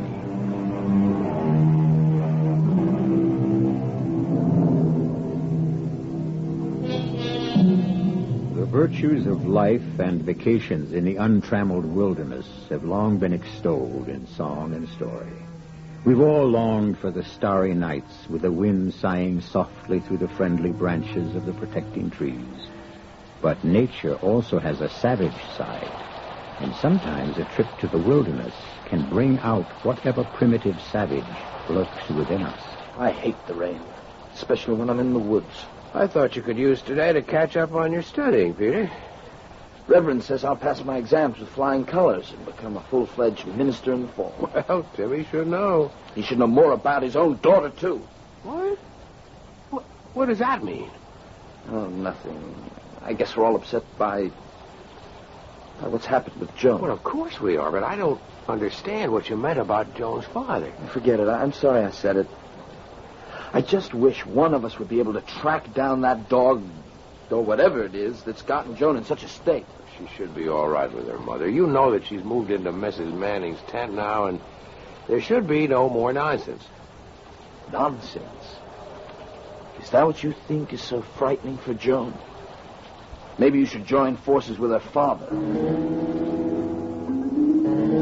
I had no trouble going to sleep after my rather strange conversation with young Sangree, but suddenly I found myself wide awake. I jumped from dead sleep to absolute wakefulness in a single instant. The rain had stopped.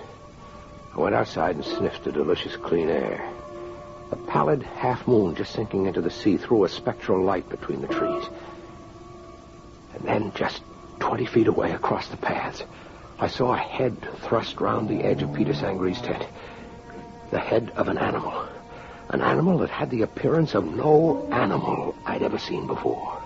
Terror struck me. I knew it was the animal. And as I watched, riveted to the spot, the thing turned, slipped between the trees, and vanished.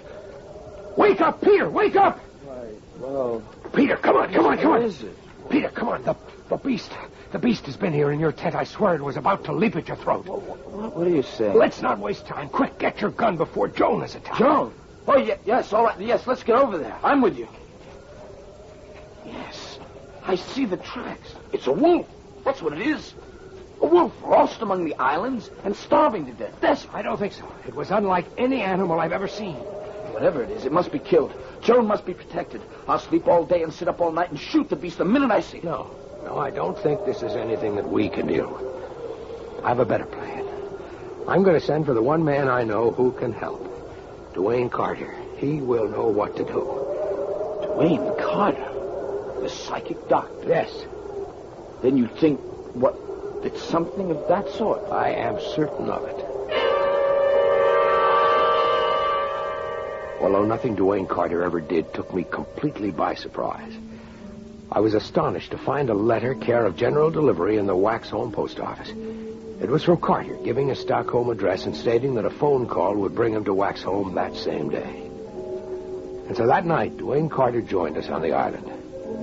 And after dinner, with Peter Ossoff sitting in, I told him of the strange events.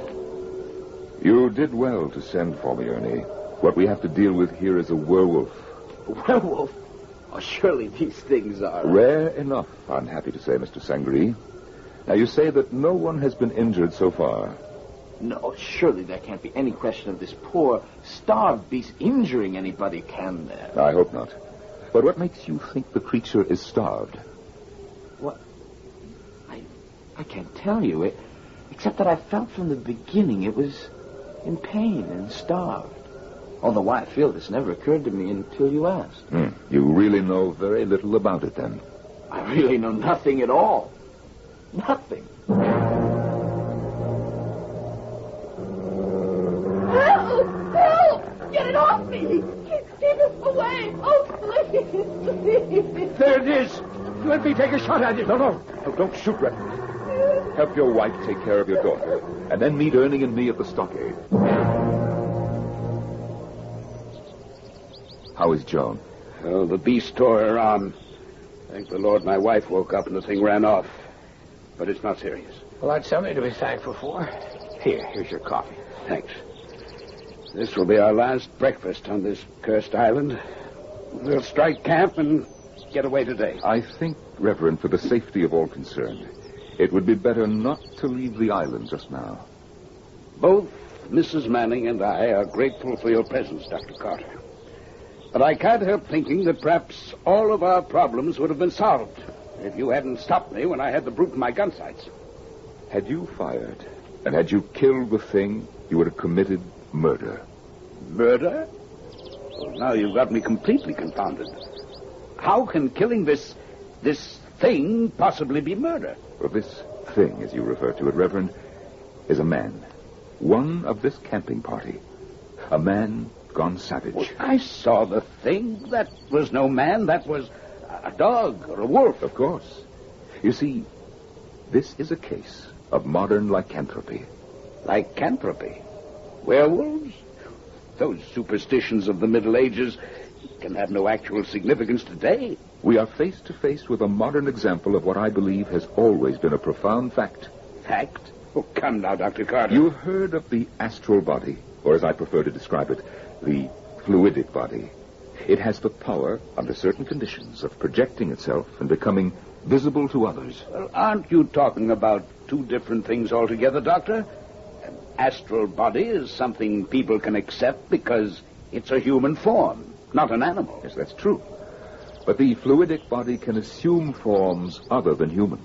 And such forms will be determined by the dominating thought and wish of the owner. You've lost me. You've never really understood the effect of this primitive camping life upon all the members of your party. Old instincts, deeply buried in the subconscious. Instincts no one ever dreamed they had, suddenly come forth in a primitive setting. Well, I'm honestly trying to follow you, Doctor, but ancient instincts and atavism are terms which hardly explain a roaming animal with teeth, claws, and a thirst for blood. That last is your term, not mine. But it's a very exact one. I would say that what we have here is an animal that's impelled to bathe in the very heart's blood of the one it desires. And if I didn't know your reputation, I'd say you have a very strange way of reassuring people. Fear is rooted in ignorance. Reverend, let's suppose that an extremely sensitive young man has fallen very deeply in love with your daughter. Back in New York, this moonstruck young fellow isn't taken very seriously by Joan, and he knows it. Nevertheless, he loves, and he knows that, too. Well, does he know what you're trying to tell me? If you're asking if he's conscious of the change that comes over him, no. Oh, but I still refuse. Reverend, surely you don't question the violence that's in all mankind. It lurks underneath the surface. And here, on this island, where we shed the trappings of civilization, he feels strong and free.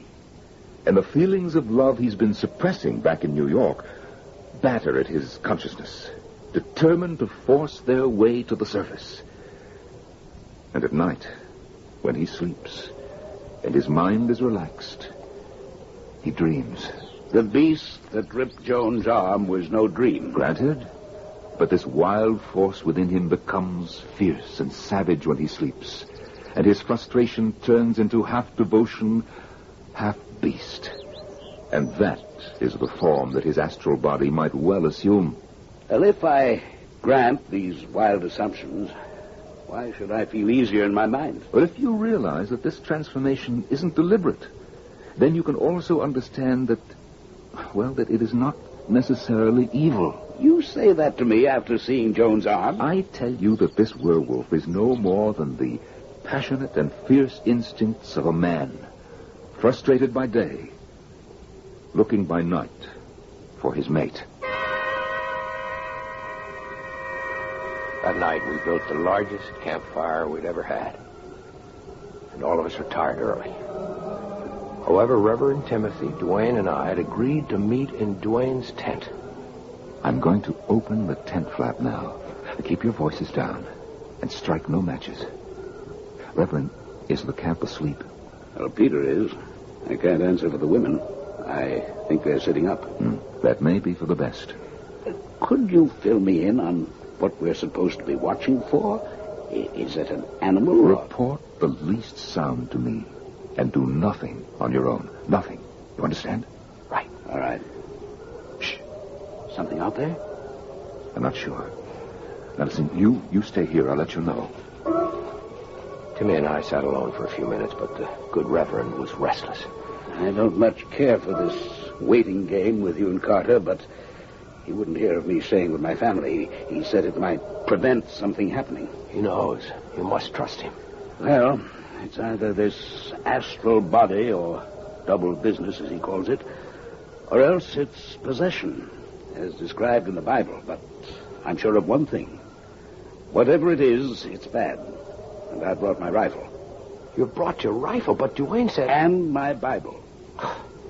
Well, one is useless in this situation, and the other is dangerous. The only way we can win in this game is to do what Duane tells us. That's the safest way, believe me. I'm warning you, Ernie. If anything happens to Joan tonight, I'll shoot first and pray afterwards. Now, what the devil is Carter up to?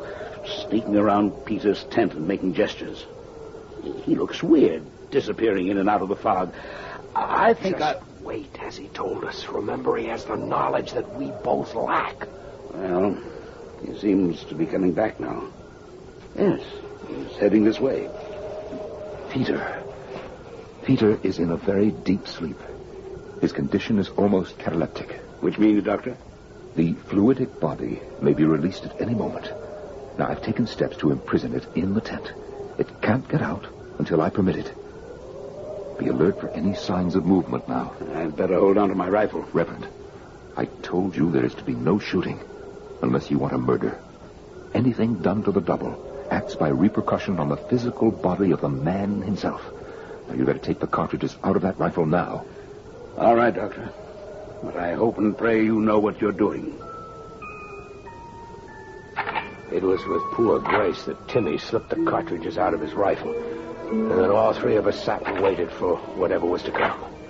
It seemed hours, but in reality it was only a few minutes before we heard it. That's Peter's tent shaking like that, Doctor. It's trying to get out.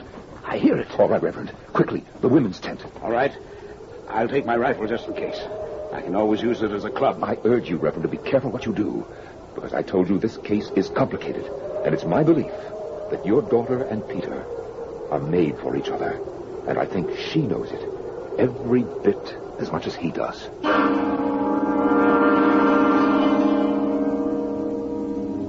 Men in love have been known to do foolish things. An English monarch gave up a throne for love. And we've heard of men who turned themselves inside out just to please their beloved. But for me, at any rate, this is the first time I've heard of a lover turning himself into a werewolf. I'll be back with Act 3 in just a moment. Theater returns on WABC.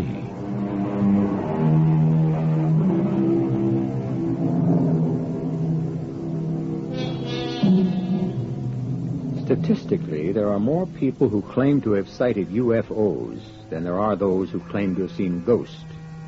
But the lowest of all in number are those who claim to have experienced the numbing terror of having come face to face with a werewolf. Come along with me now as we share that experience with one of the few who have seen and dealt with that dread creature. From where Duane and I stood, it was less than 20 feet to Peter Sangre's tent. And although the wind had freshened considerably, it wasn't the wind that was making the canvas of his tent swell and shake. That shaking was caused by something inside the tent trying to get out. The hair on the nape of my neck rose. As we approached the tent, Duane held up his hand. Ernie, I want you to see it before I release it, so that if anything untoward should happen, you may be able to deal with it without me. But, Duane, you reassured the Reverend. You said that if Ernie, you know that we're dealing with tremendous forces that are still only partially understood. What do you want me to do? Well, as we approach the tent, I want you to kneel down and tell me what you see when I hold the flap back. All right. There's something in there, all right. But you must be able to see it and describe it before I'll chance releasing it. As my eyes became accustomed to the dim interior of the tent, I could make out Sangre's form lying under the blankets, while over him and around him flew a dark mass. All I could make out was a pointed muzzle and sharp ears plainly visible against the sides of the tent, and I also caught an occasional gleam of fiery eyes and white fangs. There's nothing to fear. I told you that before. How are you holding that thing there? There are some things I don't think you should know, Ernie. But I'll only tell you that it has to do with electrical impulses from the mind. You see, we all emanate a certain amount of electricity. And, well, just think of it as brain waves. Now, step back a little now, because I'm going to release it. What'll it do? Hopefully it will listen to me, and I will be able to guide it. And if it doesn't? We'll cross that bridge if and when we come to it. Now, step back. Keep your eyes fixed on the tent flap. Ernie, watch closely. And then I saw it. An animal. Neck and muzzle thrust forward. An animal about the size of a calf, leaner than a mastiff. And yet, Peter was easily recognizable. It was the head of an animal. But the face, it was Peter Sangree. Sangree, it is werewolf double. What do we do now? I'll try to speak with him. Sangree, Peter Sangree, do you recognize me? Do you realize what it is that you really desire when you assume this form? Sangree, you must listen to me. Good Lord, Duane, can that be? Of course. A mating call. You shouldn't be surprised. It is probably Joan. You must remember she practically told you that she was afraid of something deep down in her. But she's not... The only salvation for both Joan and Peter is for me to lead Sangree's double to the object for which it yearns. Listen, that's coming from across the lagoon. Duane, Peter's double, a werewolf. He's gone. Although my eyes had been fixed upon the animal in front of the tent, somehow it disappeared. One moment it was there, muzzle lifted, sniffing the wind, and then it was gone, like a thing of the wind and a trick of vision. Quickly, Ernie, start following through the trees. Where will you be? I must check out Peter's tent. Why? What for? To make sure that his werewolf double cannot return until I permit it. I'll join you in a few moments. After circling Peter's tent, Duane caught up to me and we ran at full speed through the woods, always guided by the now fairly loud howling. And then suddenly the trees fell away and we were on the edge of the lagoon. And there, sharply defined against sea and sky, Joan! Ernie, stand still and remain quiet. But there's something wrong with her. She looks half asleep. She is fully asleep, and we must not wake her. What are you saying? She's sleepwalking. If we wake her, the shock might injure her permanently. But the werewolf, what will... She's on her way to meet him. You see, she's been irresistibly drawn to him from the beginning. Well, then how do you explain the torn tent the other night and the wounds on her arm? Wasn't she asleep then? Not deeply enough. She awoke and was terrified instead of pleased. Now, however, she's in a deep enough sleep to throw off the conventional shackles of civilization that have bound her and admit this man is her mate. Then she really loves Peter? Yes, profoundly. The canoe just coming around the point. Isn't that Reverend Timothy? Yes, it is. What's he doing here? Probably following Joan. At least he had the sense to take the canoe and not wake her. But what will he do when he... Ernie, you're right. We're going to have to warn him. That's too late. There goes Peter's double. Quick, get to Joan. The Reverend's got a gun. But you made him unload it. He's got hold of a pistol. Stand aside, Joan. Out of my line of fire. Put that gun down, you fool. Put it... Idiot. Ernie, get to Joan. Help her. What are all of you doing here? Where's Peter? Where is he? Oh, thank the Lord. Joni, you're all right. Where'd Peter go? He disappeared so suddenly. He cried out that he was hurt. We hope that he wasn't hurt seriously. I hope the brute's dead. Don't ever say that, Reverend. Unless you want murder on your soul. Murder? Why do you use that word? If anyone's done anything to him, then he's done it to me, too. Because Peter is... I know, my dear. He's your love. And I think we can bring him to you. Or perhaps you to him. But we must go to your tent and wait for me. Now, Ernie, take care of her until I get back. Reverend, you better come with me. While Duane and the Reverend went off together, I helped Joan back to her tent. You must let me go to him, Mr. Simpson. I know he needs me. You heard Duane. He said we should wait for him. I didn't know until tonight. That you loved Peter. Yes. Duane knew that days ago. That's why we were there watching tonight and hoping that everything would go as we thought. And I think it would have, but for... Go on. But for what? But for an unfortunate happening. It was my father, wasn't it? You know, Joan, I think you should stay calm. It was Dad. He did something something that hurt Peter. Hurt him badly. And now he's lost, and so am I. You mustn't despair. Everything will be different when Duane gets here. Oh, where is he? I think he's with your father, and I believe that they're both looking for Peter. Well, we should be helping him. Sometimes, Joan, we help best by doing nothing. Oh. Trust me, Joan. Trust Duane.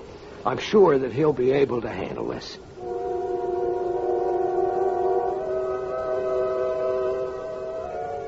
Reverend, pray that we're in time to help Peter's double return to Peter's physical body. Will that help, Joan? I think so.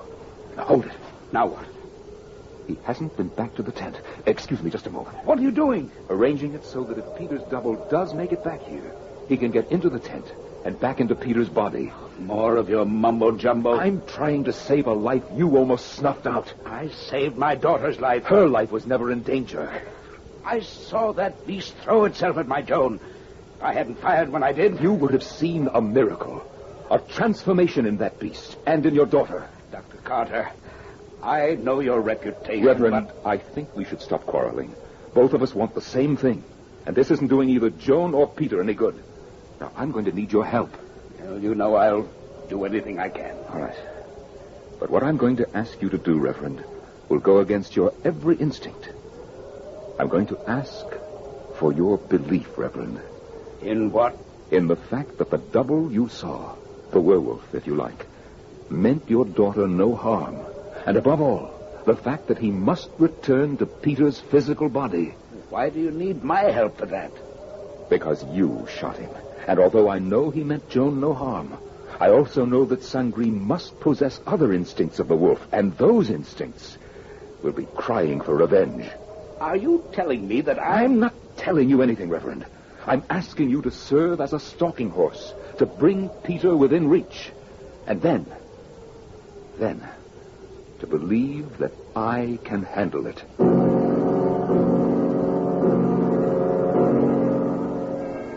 Now, Reverend, you're not going to have any second thoughts about being unarmed. I gave you my word, Carter. Let's get on with it. You go fetch Ernest. I'll be all right in that short time. I'm sure the Lord is watching over me. Let's hope he's watching over all of us.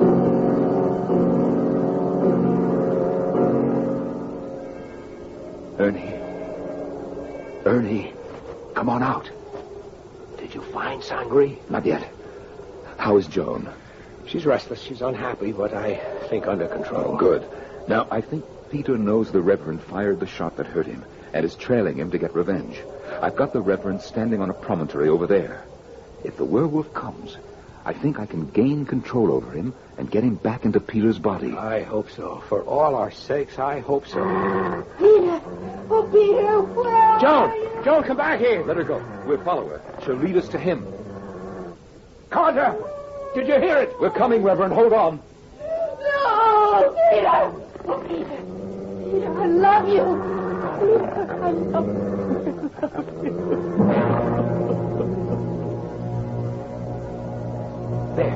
There it goes into Peter's tent. Let's hope it's in time. What about the Reverend? Joan will take care of him. Peter's the important one now. He's alive. Yes, but look. Those marks on his face. Are they gunshot wounds? They are. The Reverend aimed well. The shots went through his cheeks. Oh, he'll carry the scars for the rest of his life. It was Joan who stopped him. Joan's voice and his love for her. I'm not sure that I would have been able to head him off. I've been hurt. My face, it burns. You're going to be just fine. Peter, my love. Joan, you're not frightened of me? Of course not. At first I was. I didn't really understand. But now I know that I belong with you. And I'll be with you, always. My face. Don't touch it. Joan, you bathe the wounds with clean water, and they'll heal naturally. Of course. And, Dr. Carter, thank you. Ernest, I think we're superfluous around here now. Right, Joan? That's right. Dr. Carter, my father has more need of you now than either Peter or I.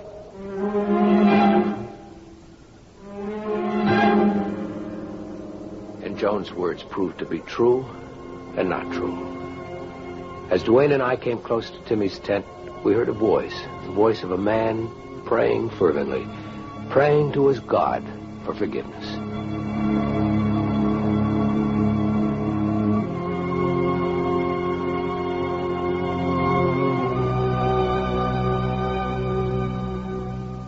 So, this tale of a man who unconsciously used a werewolf to further his love's ambitions ended happily.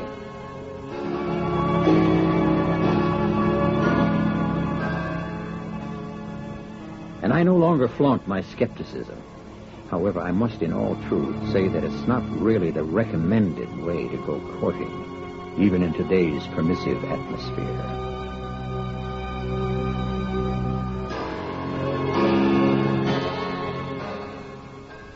be back shortly.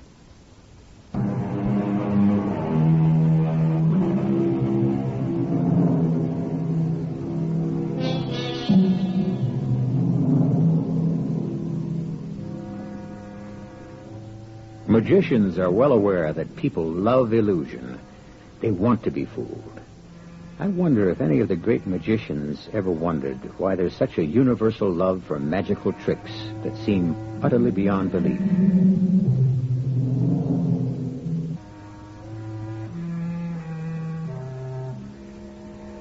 It's my fancy that we love illusion because we live in hopes that someday something magical will happen to all of us.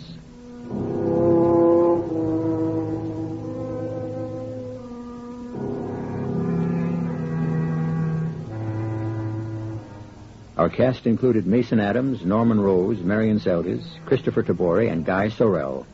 The entire production was under the direction of Hyman Brown. All you skiers, how would you like to receive 2 free ski passes? No catches. Mast Hope is simply exposing you to the fun and beauty of their resort. This is an incredible resort bordering New York, New Jersey, and Pennsylvania, right on the upper Delaware River, only 95 miles from New York City. Mast Hope's resort community offers ice skating, tobogganing, babysitting, children's theater, horseback riding, hay rides, snowmobiling, and, of course, cross-country and downhill skiing. So if you're a skier or you'd like to become a skier and would like to receive 2 free passes with no catches, call 1-800-922-8422 or 717-685-4821. They feature one of the longest double chairs in the Poconos, 100% snowmaking, night skiing, and an excellent ski school to teach every member of your family. There are no excuses not to take advantage of this offer, an opportunity for 2 to ski for free. Call right now and receive 2 free lift tickets to this beautiful ski resort. 1-800-922-8422 or 717-685-4821. This is E.G. Marshall inviting you to return to our Mystery Theater for another adventure in the macabre. Until next time, pleasant dreams.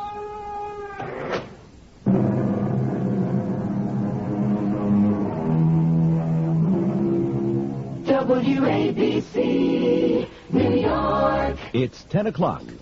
From ABC News, I'm Ashley Martella. In just 6 short weeks, Egon Krenz made history. He was the East German leader who opened the Berlin Wall. But now the book on Krenz is closed. He quit today along with his 10-member Politburo and the 163 members of the Policy-Making Central Committee. He pledged to end government corruption, but it did not pacify the masses who demanded his ouster. More from ABC's Julie Flint in East Berlin. Krenz, who only last week vowed not to resign, has been party leader for less than 2 months, and in that time had made almost frantic efforts to present a new face.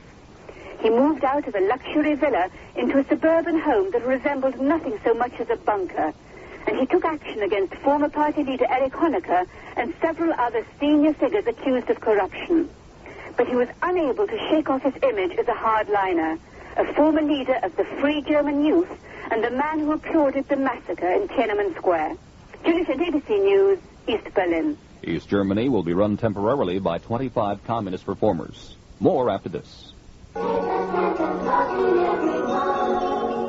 Let JCPenney bring out the Santa in you at the holiday sale going on through Saturday. Save 25% off regular prices on sweaters in juniors, misses, and special sizes. And save 25% on every cotton sweater for men, too. It's a gift sure to warm everyone on your list. But hurry, the sale ends Saturday. Smart value items not included. We bring out the Santa in you at JCPenney.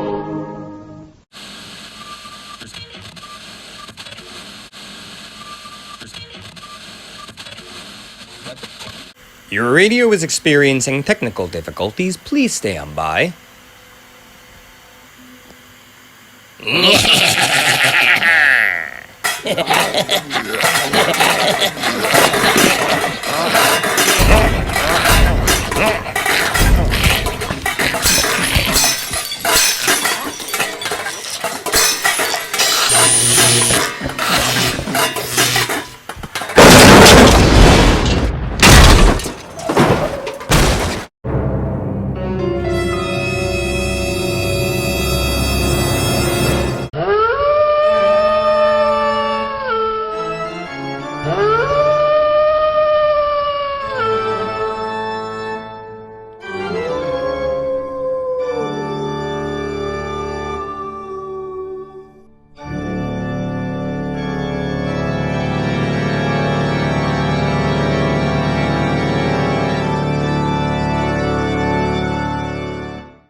Welcome. I'm E.G. Marshall, commuter between this world of the mundane and the other world of the macabre.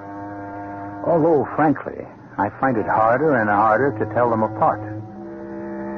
We look at oil, that surging, volatile liquid which fires the machinery of our complex civilization. We look at it with increasing anxiety because we know that sooner or later it must run out. And then what?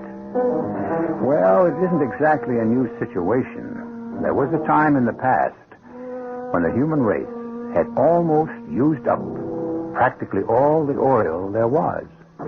Our mystery drama, The Lamps of the Devil, was written especially for the Mystery Theater by Sam Dan and stars Christopher Tabori.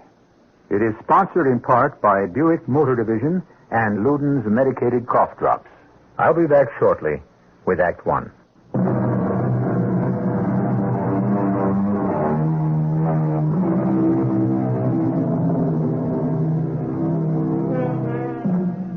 It happens after every war.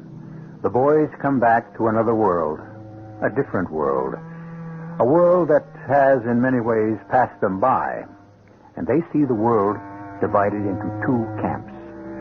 Those who went away and fought, and those who stayed home and got rich. In 1865, the long and bloody Civil War was over, and Lieutenant Noah Arkwright, who served with distinction in the United States Navy, came home to a seaport town in Massachusetts. Noah! Yes, it's Noah. Your Noah. Home from the war. Not a hole, not a scratch, fit as a fiddle, spry as a colt.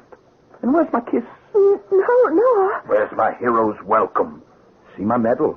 This ain't just a hunk of tin hanging by a rag. No, ma'am. This was personally pinned on my broad chest by Admiral Farragut himself, the Commander-in-Chief.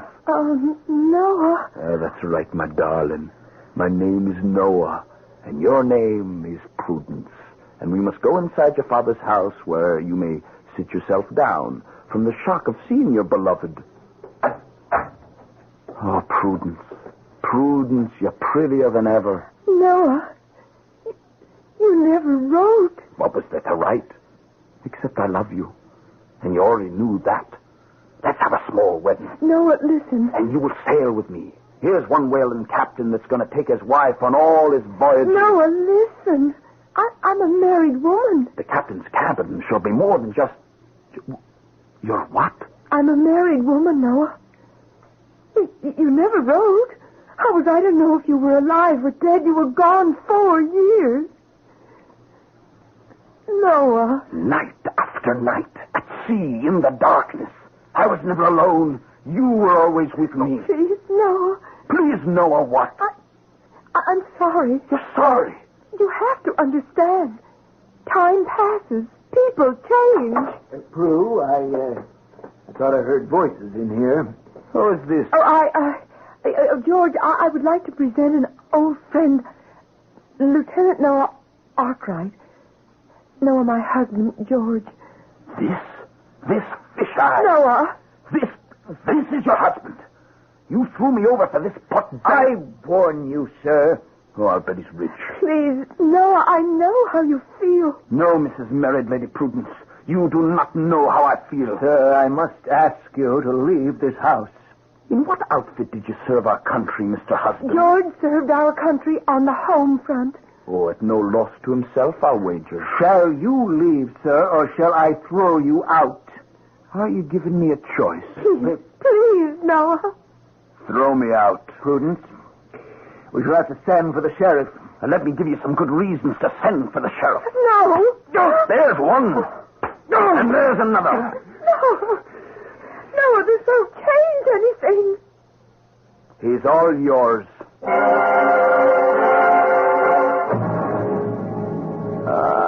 Noah, I heard you were back. Mr. Fallowfield, I just seen the Betty Lee. She's going to ruin. I know. She's just rotting away in the harbor. I know. She ain't put to sea in over 5 years. She has to be refitted. Refitted? And do I have plans? Ever since you told me I would be her skipper. Oh, I know every timber in her body, every spar, every brace. Here's what I think we should do. Noah, I ain't never gonna refit the Betty Lee. What are you saying, Mr. Fallowfield? Well, I'm saying it don't pay. Oh, but if you buy a new ship, you don't know what you're getting. Whereas with the Betty Lee, you see... Well, it don't pay to refit the Betty Lee. The reason is because I ain't no longer in the whale oil business. You're not in the... What do you mean you're not in the whale oil business? Why? Because that don't pay neither. You, Jonathan Fallowfield, you're not sending out the whale ships anymore. Son, it's over. Over? What do you mean over? How can it be over?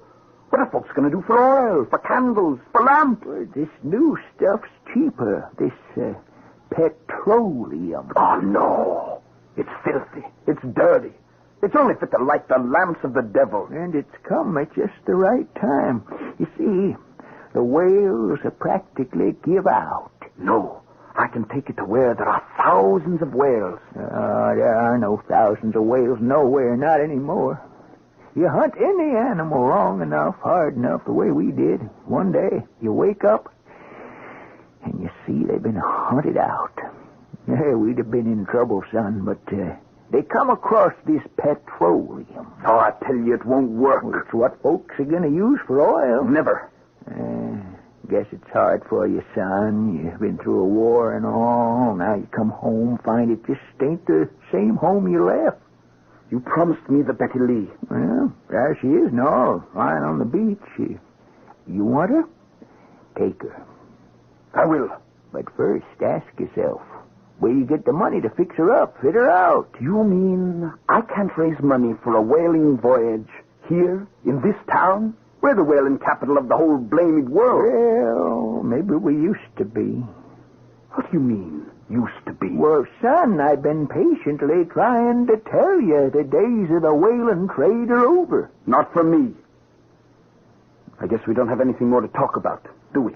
It's hard for you, Noah. You've been through a bad time in the war and all. Now you come home. Ain't the same home you left.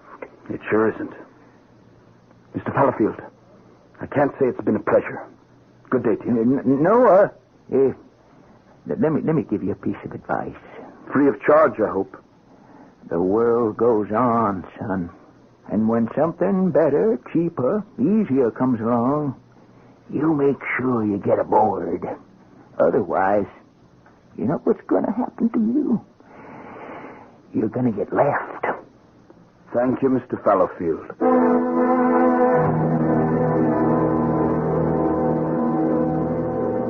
What'd you do with the bottle, landlady? Now, ain't you had enough? Yes, I had enough. But that's no reason to stop, is it? Well, this won't cure what ails you. Since when, Mrs. Pulford, are you giving temperance lectures? If you disapprove of the demon rum, why do you sell it? But the thing is, I'm used to selling to grown men. Not to little boys. They ain't dry behind the ears. I was decorated by Admiral David Glasgow Farragut himself.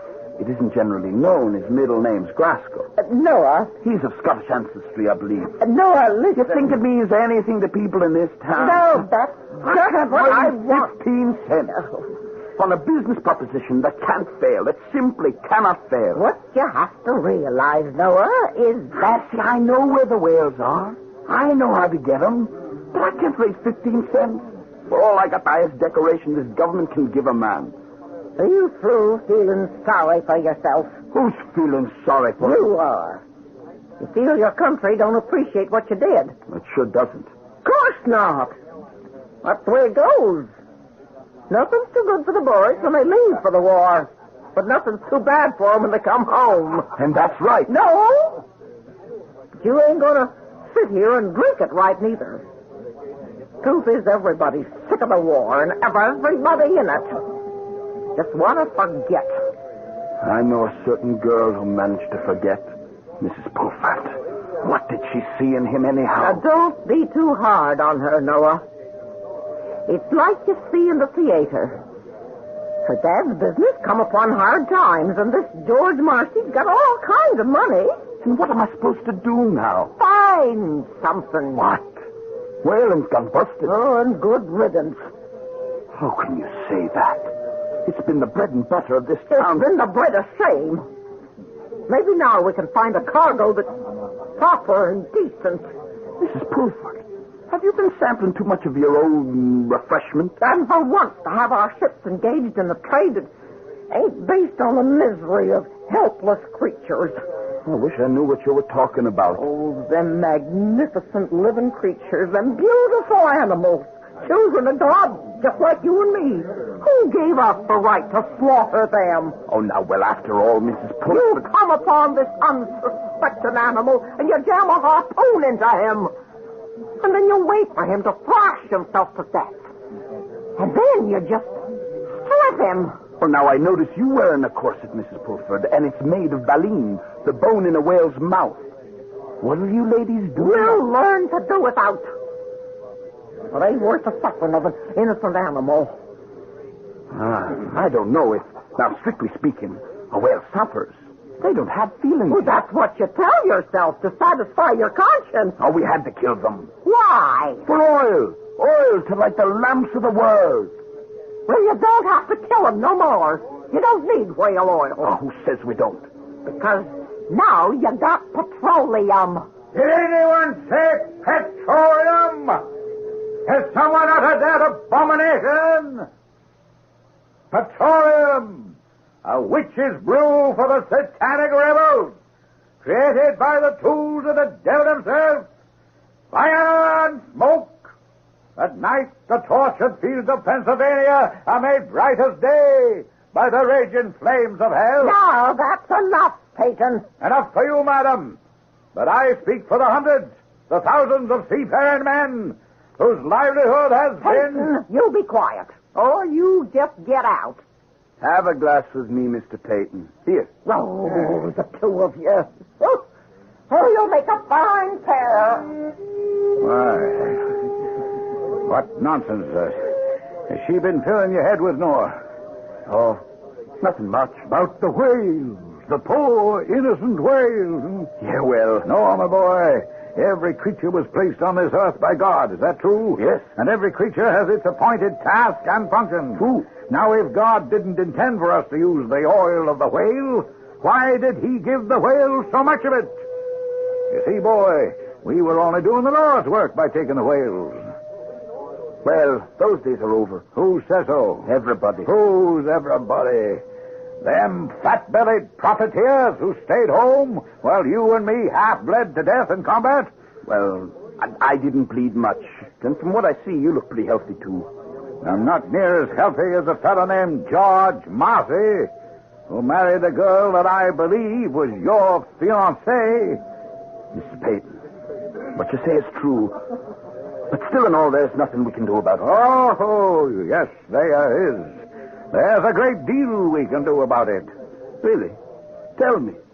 Well, now, Noah, I can't tell you here. Why not? And I can't tell you at all.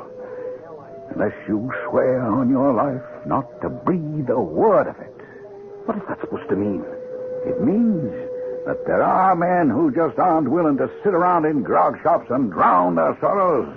It means that there are men who are willing to fight. Fight? How?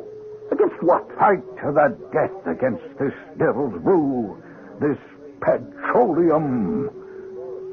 Now, you want to join us? Noah Arkwright looked forward to the end of the war, to a cessation of the fighting. And here he is offered a brand new battle against a completely different foe. We'll see just what this new type of warfare consists of, and whether or not Noah decides to enlist when I return with Act 2.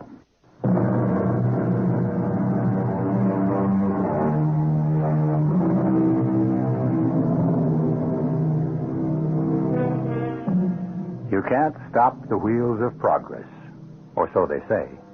But you can throw a monkey wrench into them, or more accurately, a shoe, which is what working people in France tried to do more than 100 years ago when they were losing their jobs to machines.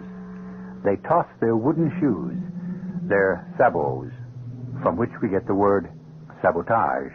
But What can you do to petroleum? Join in what, Mr. Payton? Join us in fighting for your job and the job of every whaling man in this town and all along the coast. We're all brothers. I've heard talk, but no hard facts. Let's get out of here. Where are we going? To a meeting. What kind of a meeting? A meeting of good fellas who believe the way we do. How do you know what I believe? Now, you're an honest man, Noah, which means you have to believe our way.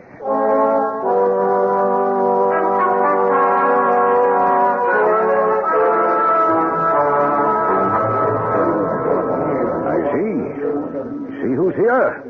Men you grew up with, men you sailed with, men you went to war with. What is everybody doing here? Assembled on the beach? Because it's a symbol, Noah. It's where we are. On the beach. Out of work. Unemployed. Starving. And why? Petroleum. Men! Men! Let's begin the meeting. I see twice as many men here tonight as last week. That's because each of us must have kept his promise to bring another brother. I brought mine. He's well known to all of you. Noah Arkwright, first mate of the Betty Lee when she was a whaler. All right, boys, hold it down now.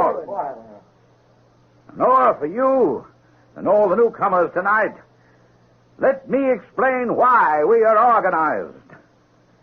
We're out to restore our profession. Now, you keep saying that.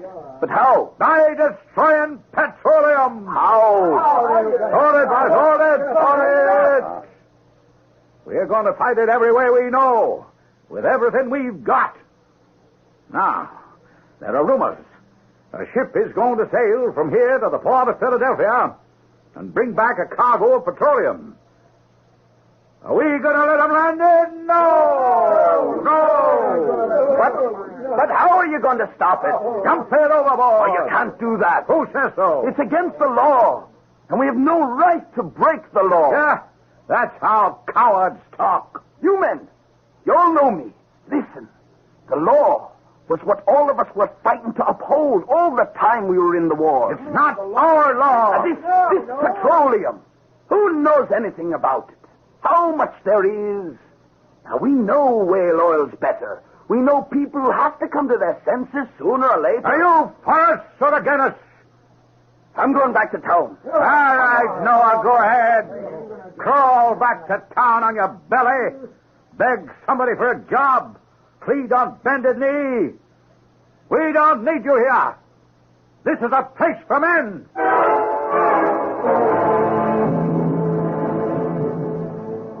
Well, I hear you didn't go along with the boys last night, Noah. I don't know what you're talking about, Mrs. Pulford. About dumping petroleum in the harbor. And here I thought it was a secret. How can you have a secret if nobody knows how to keep his mouth shut? I don't think it will ever happen. You don't? No. Just angry men letting off steam. Desperate men, Noah. You ain't been home long enough. Is that why she married him? Because her father needed money. Oh, I see. That's what's bothering you. Oh, I suppose. Anyhow, it's the story around town. So you should be getting over her. Sure. How? Find yourself another gal. Plenty of good-looking young ladies around. Some of them rich, too. Leading the idle life of a rich man's son-in-law has no charms for me, Mrs. Pulford. Well, who says you have to be idle? You could get a berth on a ship. Where? Almost anywhere. It's a steamship. Oh, no. Are you going to be like the rest of these fellas? Too proud to go on anything but sail? Sail's the only way. Now, how can you say that? You were on a steam battleship. Oh, but steam can never replace sail for the merchant navy. Why not? It's not practical. You've got to carry so much coal to feed those engines. You've got almost no room left for cargo. Oh, now I've heard it all. Steam ain't practical. Petroleum won't work. A mast and the sail and the oil of the whale. Is that all there is for you? Whales. You've got to understand, Mrs. Pulford. Whaling's been my whole life. Oh, son. A lot of people have misspent lives. But suddenly it happens. One day, without a word of warning, and just out of nowhere, they see the light. You see, it's you and 5 men in a small boat, and you steal up to him, so quiet. You hold your breath, because he's the biggest living thing in the world. Proud of yourselves, huh? You come at him from behind. Oh, that's showing real courage. And when you're within darting distance, say maybe 17 feet, you throw that iron. Why are you so excited? It's like sticking a pig. It's hooked. And now he's out of the water. He's in the air, all of him, like a mortar shell. Straight up and straight down again. And now the water is boiling as he swims and plunges this way and that, trying in vain to shake up the iron. And all you boys are really enjoying yourselves. And now he shoots straight ahead, pulling us along with him. It seems like you're speeding across that water faster than the speediest railroad train. And what? Oh, nothing. Nothing. How can a man give it up? Are you all right, Noah? Yes. Yes, I'm fine. I guess I'm just tired, that's all. I guess I'm just tired. Good night, Mrs. Pulford.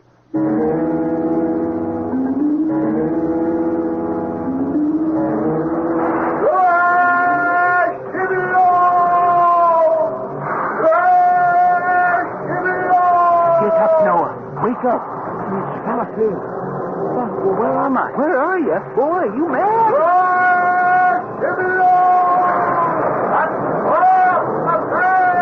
am I? Oh, you're on the Betty Lee. Betty Lee? Gosh, it's the Betty Lee. I promised you the Betty Lee, didn't I? We figured her out. We're at the whale. And where they are, fabulous, Noah. And man the whale boat. Steady, boys. Hold her very steady. Look, Noah, all around you. Hundreds of whales. Thousands of whales. Why didn't I tell you, Mr. Fellowfield? You told me right, all that. Well, and all of them the right whales. Whales whose bodies are thick and rich with oil. Oh, start killing. Start killing. Now, Noah. Throw the lens. Now. Noah, what's wrong? Why are you just standing there, Noah? Oh, your eyes. Oh, you kill him. Kill him. What's wrong? I can't. What are you saying, boy? He's got a look in his eyes. His eyes? You can't see a whale's eyes. I see the look in his eyes, and I can't kill him. Throw that lens. Yeah, before we lose him. Look at him.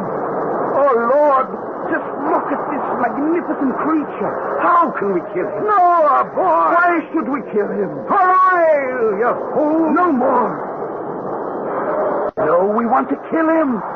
He thinks we're friends. Look, he lets us come close. He trusts us. If you won't hold that lens, step aside and let me.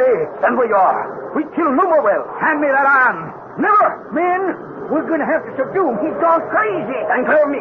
All of you. Men, your share of the oil, your wages.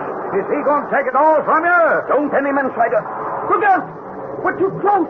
The whale! We're too close! Look out for his tail! He's going to kill us with that tail! Be quiet! You know he's scared. Look out! Have him with the land! Be quiet! We'll all be killed! Look out! Look out, you fools! Noah? Noah! Eyes! I never saw the eyes of a whale before. Noah! What? Huh? What? I must have fallen asleep. Who's there? Noah! It's me, Mrs. Pulford. Oh, well, come in. The door's open. What's the matter in here, Noah? The matter? You've been yelling and screaming something fierce. All my other boarders been complaining. Oh, I must have been dreaming. Oh, some dream. Noah, are you sure nothing happened to you during the war? Oh, I'm fine. I'm fine. The doctors all said so. The shrapnel just grazed my skull, that's all. It knocked me cold at the time, but I'm all right now. Well, you look different. How? Well, I can't say exactly, but something seems to be gone from your face. What? Well, I don't know what. Maybe you don't look so angry anymore. Angry? Oh, you've been looking like you're mad at the whole world since you come back. Well, I had a right. Oh, you look different. Do you feel different? Do I feel different? Yes. Yes, I guess maybe I do. I can't go on being mad at the world forever. Maybe going after whales is all part of a past that's dead and gone. A past I'd better forget. Well, I'd best start thinking of things to do and stop thinking of things to hate. Oh, good. Oh, I knew I had something to tell you. The sheriff's downstairs in the tavern. He wants to talk to you. Now, why would the sheriff want to talk to me? Well, why don't you ask him? What's on your mind, Sheriff? You're on my mind, young fella. Am I? Why? You know, I'm here to warn you. Warn me about what? You and the rest of them. Warn me about what? I'll have the bunch of you in jail so fast. For doing what? Nobody breaks the law in this town while I'm the sheriff. What law have I broken? The one you're gonna break. You attempt violence against the cargo of any ship in this harbor. What right do you have to accuse me of? I'm wise to all of you. Riffraff like you. Riffraff? Is that what we are? Drunken, brawling, lazy. Sheriff, you get out of here. I'm warning you, young fella. You and the rest of them hooligans.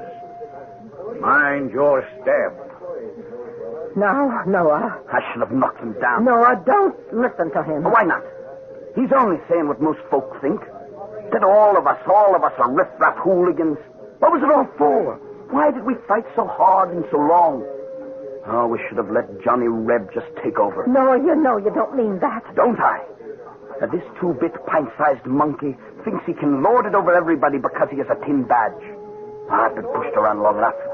Folks here think I'm a troublemaker. I'll give him something to think about. Is Peyton here? Peyton?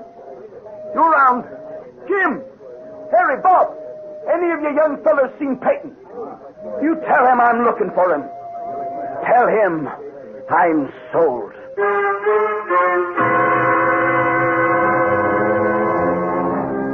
And that's how it is when one is 5 and 20. The ideas are bright and vivid, but they spring from the heart and not the head. Quick to anger, violent of temper, and eager to love or to quarrel, whichever presents itself. And so it appears that Noah has chosen sides. How the fight comes out will be detailed when I shall return with Act 3.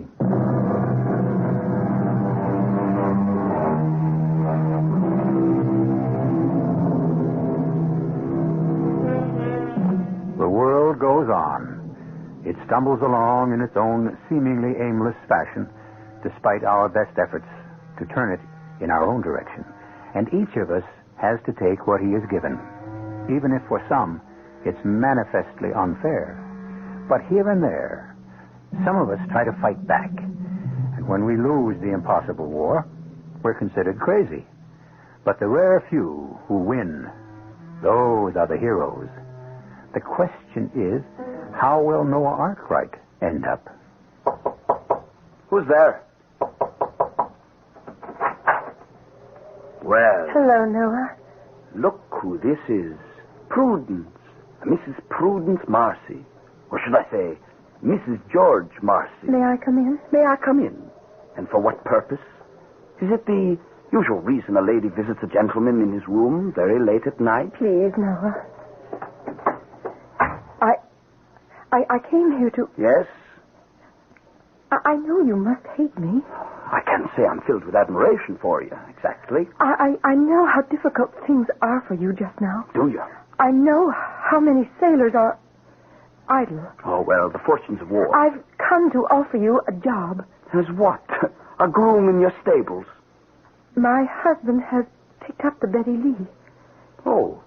Is he going into the whale oil business? George wants to send the Betty Lee to the port of Philadelphia to pick up petroleum. Is that a fact?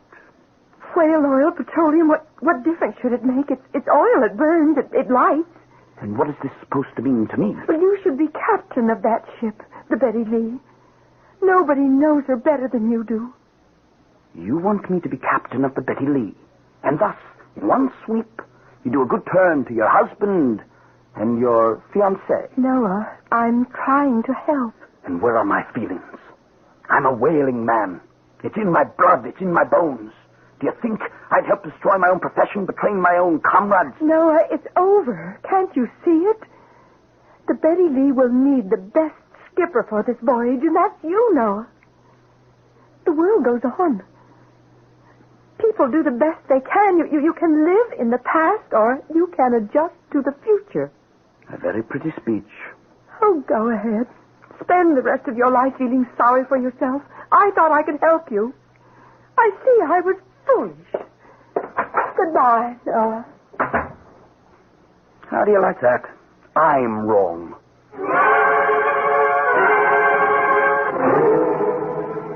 Well, I told her, Peyton. Oh, yes, I told her. Now, hold on there, Noah. Oh, yes.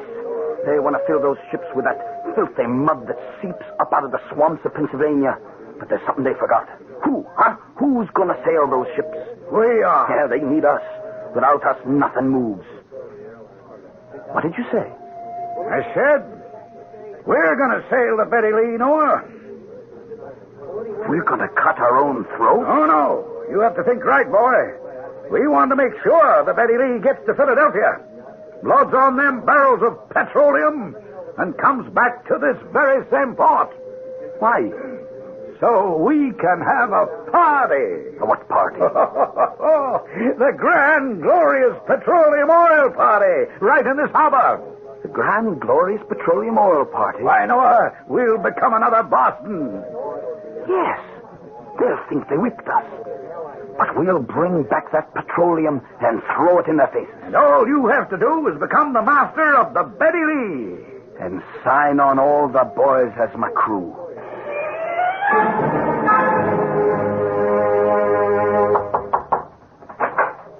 Oh. Evening, Miss Marcy. What do you want, Noah? Why, what's happened to good manners since I've been gone? It used to be folks in this town answer the door and say, "Why, come in, sit a spell." No, please, no trouble. Who's at the door, Prudence? Oh, what do you want? I see bad manners are catching.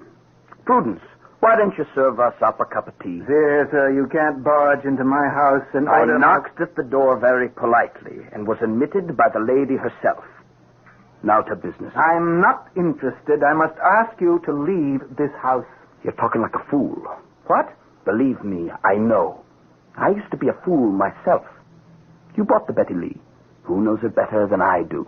Who could be a better skipper for her than me? I didn't buy her to make a whaler out of her. What's it to me what kind of oil she carries? There are scores, hundreds of out-of-work captains who need you. Ask anybody in town. I'm the best captain you could hope to find for the Betty Lee. It's true. I don't like you. You don't like me. But what should that have to do with anything? Business is business. You know, I like the way you think.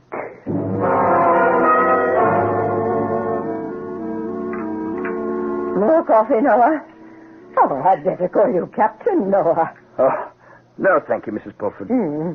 It'll be the better part of 3 weeks before I have this good a breakfast again. Noah, something's going on.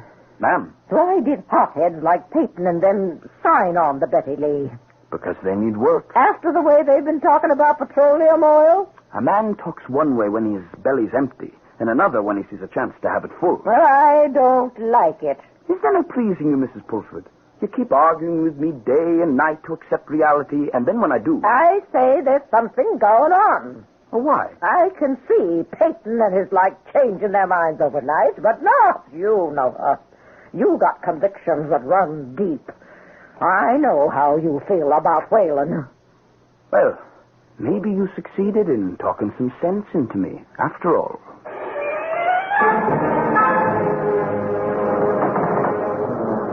Hold her steady. Steady as she goes, Captain. Let this wind keep favorable, and we can have our cargo back in port day after tomorrow. Aye, in port, but not in town.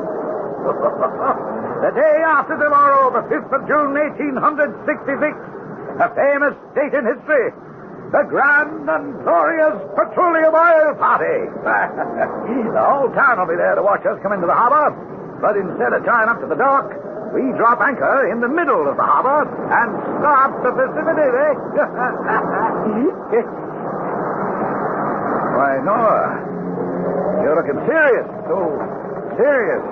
It's just, well, I don't hold with violence. Violence, man, you had 4 years of war. Now, that was different. What's a man to do, Noah? What's a man to do? Now, you're right, Peyton. You're right. Yeah. What a party that's gonna be!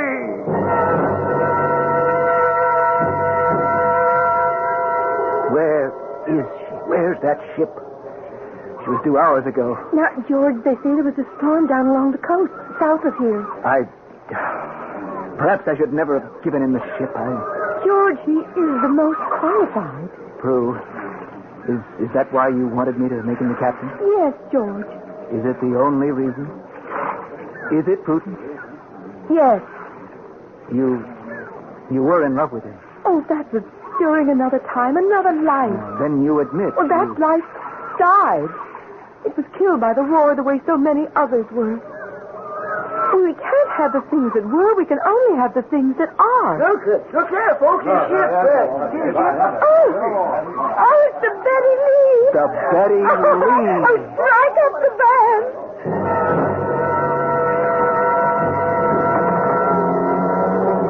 Well, there she is, Noah. The whole town's turned out. And what will happen after the party?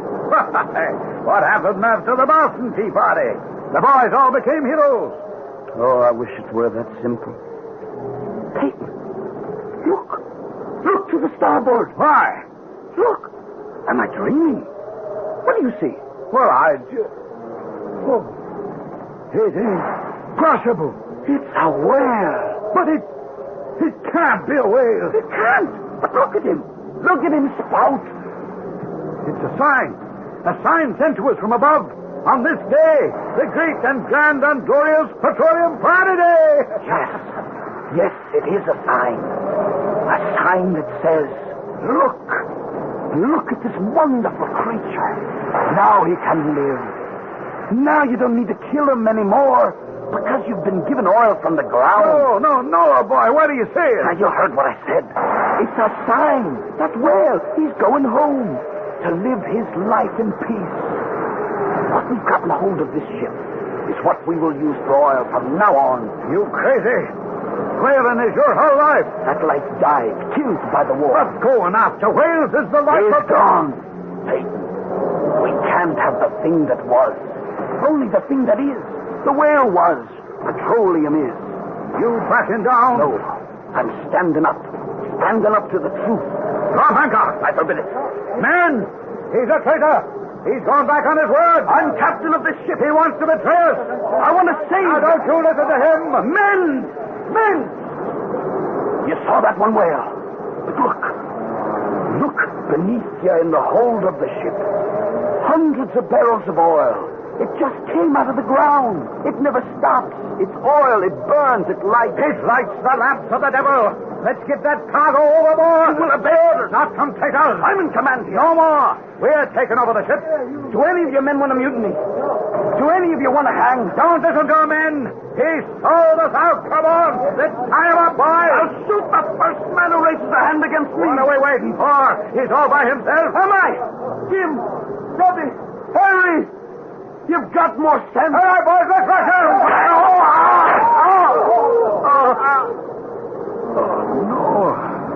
No. I didn't mean it. I just wanted. Peyton, you can't do this.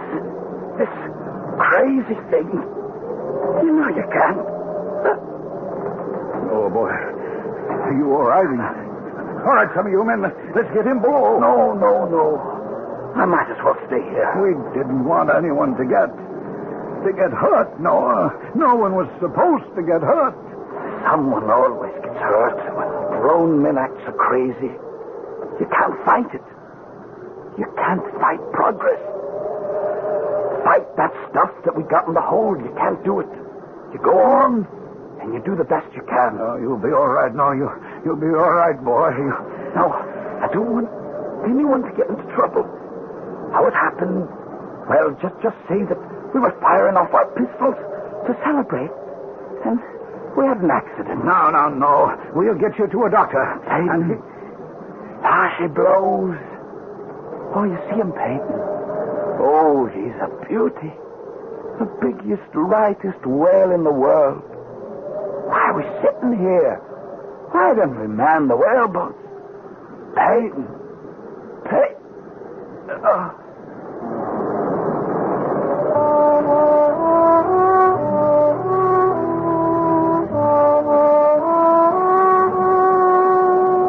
It was a tragic accident, but perhaps it served to place things in the proper perspective.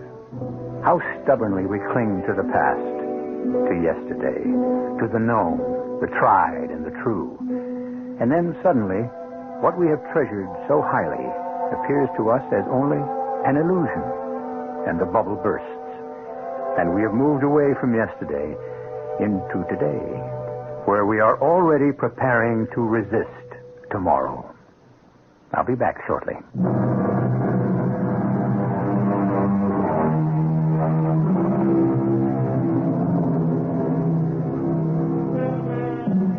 It's becoming a blander world, isn't it? At one time, a man's job, his work, his quest for his daily bread, provided him with all the excitement and action he needed. Hunter, trapper, stage driver, river pilot. Well, we do make progress, don't we? We push pencils and press buttons, for the most part. And it's more efficient. You simply cannot prevent progress. But what to do for excitement? We can fill that particular void in your life 7 times each week. Our cast included Christopher Tabori, Russell Horton, Ian Martin, and Joan Shea. The entire production was under the direction of Hyman Brown. Radio Mystery Theater was sponsored in part by Sign-Off, the sinus medicines. This is E.G. Marshall inviting you to return to our Mystery Theater for another adventure in the macabre. Until next time, pleasant dreams.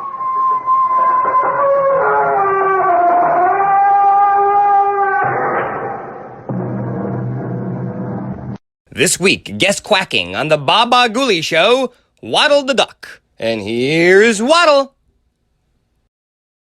Hey folks, Waddle from Watchwaddle here. Hope you're enjoying today's radio program. And if you're considering getting a new radio to listen to them, why not get one with the newest innovation, the 4-speed record player? Because available now is our newest hits from Watchwaddle Production. Check out me and the gang and our hilarious, zany, and crazy tunes, filled with spoofs, gags, and jokes. Available in our playlist collection. Check them out for some cheap laughs and running gags. Whoa. And when we say running gags, we ain't kidding, brother. Screwy Forest's Watchwaddle cartoons. Available on Channel Watchwaddle. The Baba Ghoulie Show is brought to you by OTR Halloween Holidays.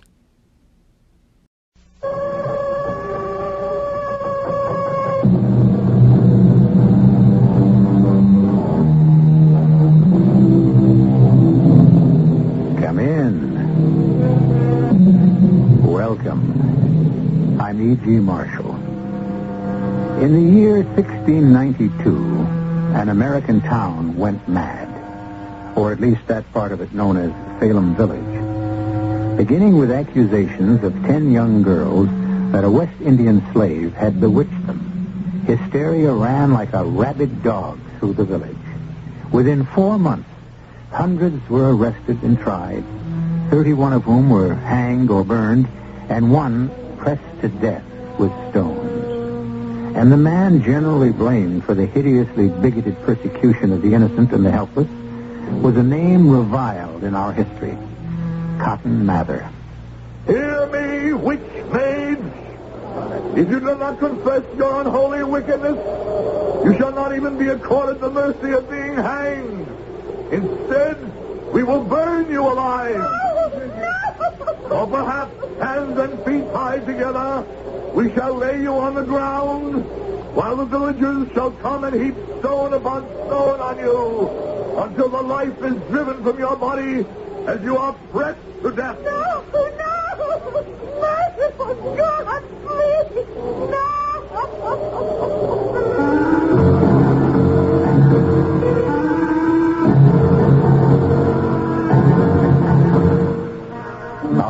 mystery drama, Burn, Witch, Burn, was written especially for the Mystery Theater by Ian Martin and stars Howard Da Silva. It is sponsored in part by Anheuser-Busch Incorporated, Brewers of Budweiser, and Buick Motor Division. I'll be back shortly with Act One. At the time of the witch hunt, no man in our country was more feared than Cotton Mather. The picture of this dark, imperious, infamous man who led the persecution, who in his perverted zeal and fanatic Puritanism saw men, women, and even children condemned on the flimsiest of evidence, who swept down from his Boston pulpit like a scourge, and whose blind conviction in his righteousness in the name of the Lord spread terror like a plague, is strangely... Oh, but then I should say no more, for what I was about to say is a large part of this story. Burn, witch, burn! You should welcome the fires of hell, since he would not repent. The abomination of the body you defiled remains to be purified, while the flesh is consumed and returned to the earth and ashes, while the bones melt and run into the fire. Sisters, brothers, let us lift up our voices in prayer.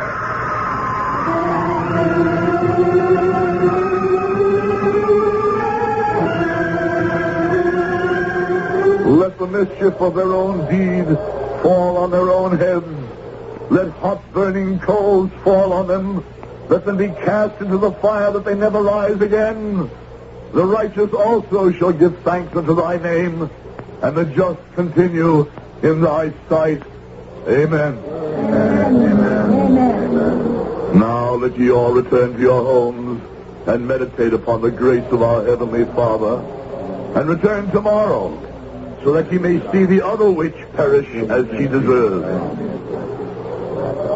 The fire has almost burned itself out. Yes, Judge Sewell, and the evil it rings. Would it not have been more humane to hang her? Humane? Speak you about a witch? This is a pestilence whose deadly poison spreads as relentlessly as the pox itself. This witchery business weighs heavy on my soul. Why? The women were both guilty in your mind, were they not? They were so found by a jury. Well, then, what choice had you? I don't know. The times are running at such fever, I cannot breast the tide even if I wanted to. What worries me most is that I cannot see an end to it, or who will be next cried out against. The truth will ever out. Where the evil lies, the finger will point, and justice shall mete out the rest. Come, I must get to the tavern for a flagon of wine to cleanse the taste in my mouth. Will you join me? Shortly, good judge. For the moment, I think my good offices may be needed by a young member of the cloth who appears to be ill. Know you him? The great hulking fellow in the long coat with a thick cape and the wide-brimmed hat? He is a papist, think you? Nay, but near as bad. An Episcopalian, quite recently here from England. Were it not for his formidable strength and his skill as a blacksmith, he might have fared badly here in Salem village. Go to the tavern. I shall join you shortly. I would speak with this young man. Do not anger him. He has superhuman strength. I am clothed in the Lord's armor. I have no fear, and I have no intention of angering him.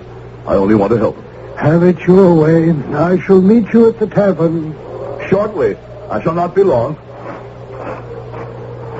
You appear in trouble, good sir. May I be of help? I can find no help, kind sir, except within myself. And from my God, I pray. The second were the strongest staff to lift you up. I speak as a man of God, as you are, I understand. I pray I still am, or can be, after what I have witnessed today. Have a care what you say.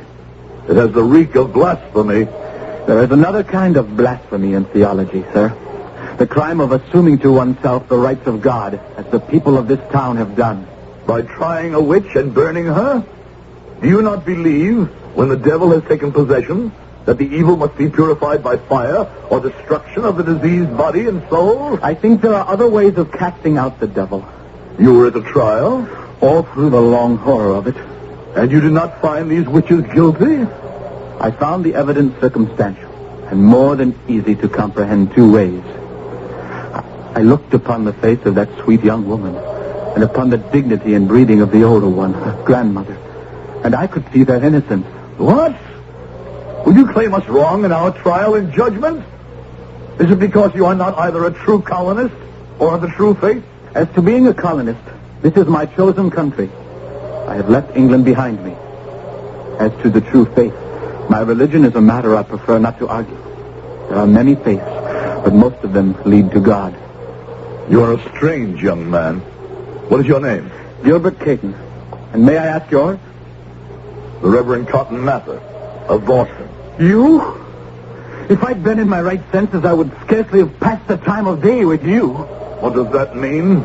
Turn around, sir. Look at your handiwork. A few smoldering ashes containing what once was the body of another human being. Are you proud of your work? I did not find this woman guilty. That was for the court to decide. I believe in justice as firmly as I do in the threat of Satan. But where the fiend is proven to flourish, he must be stamped out. But where was this fiend and these women? What were they guilty of? I am but recently here from Boston. I am not familiar with all the transcripts. But would you question the word of a man such as Sir John Jameson? Does his title give him immunity? The facts do that, Mr. Caton. That these women drew his body from his bed in the night, brought him by occult means to their cottage in the forest to try to lure him into lechery and original sin with the younger of the two witches. Is Sir John so good a man? Has he led so good a life? Is it not possible? Quiet, sir! You do yourself no service by even thinking such a thought. Have a care with your words, or fingers may go pointing your way.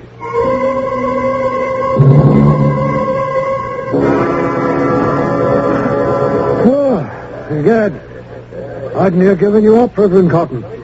I believe you have the acquaintance of Sir John Jameson? Your servant, sir. The Reverend Cotton Mather. He needs no introduction to me or any man of goodwill.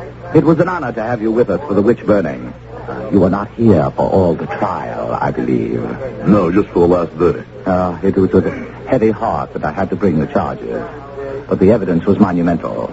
Is it not so, Judge? There was enough of it brought, but I cannot banish the woman's cries from my ears as the fire reached to her.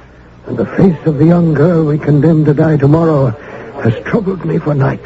Must we then, because of a round cheek and melting eyes, shrink from doing the Lord's bidding? Evil is the way of such a maid, and more to be dreaded than all the hags in Christendom. Strange rumors are afloat regarding her. This woman she called Granny, who was burned this morning, did pray not for her own life, but that the witch maid be saved. An uncanny thing that one witch should desire good to another witch. But if they were kin... Fool! Can you not perceive the work of the devil in this? The witch who died at the stake would have the other saved so that her own black spirit could pass into the fair young woman's form, and thus, with double force, the two could continue to wreak havoc on the world. For the sake and peace of the community, she cannot be destroyed too soon. I must go visit the prison. I wish to question her more closely. Question her? About what? The evidence has all been established? The factual evidence I care little for. That is and was the court's business. I wish to find out if she will recant, so that perhaps her soul might be saved. That would be a triumph supreme for me to accomplish in the name of the Lord.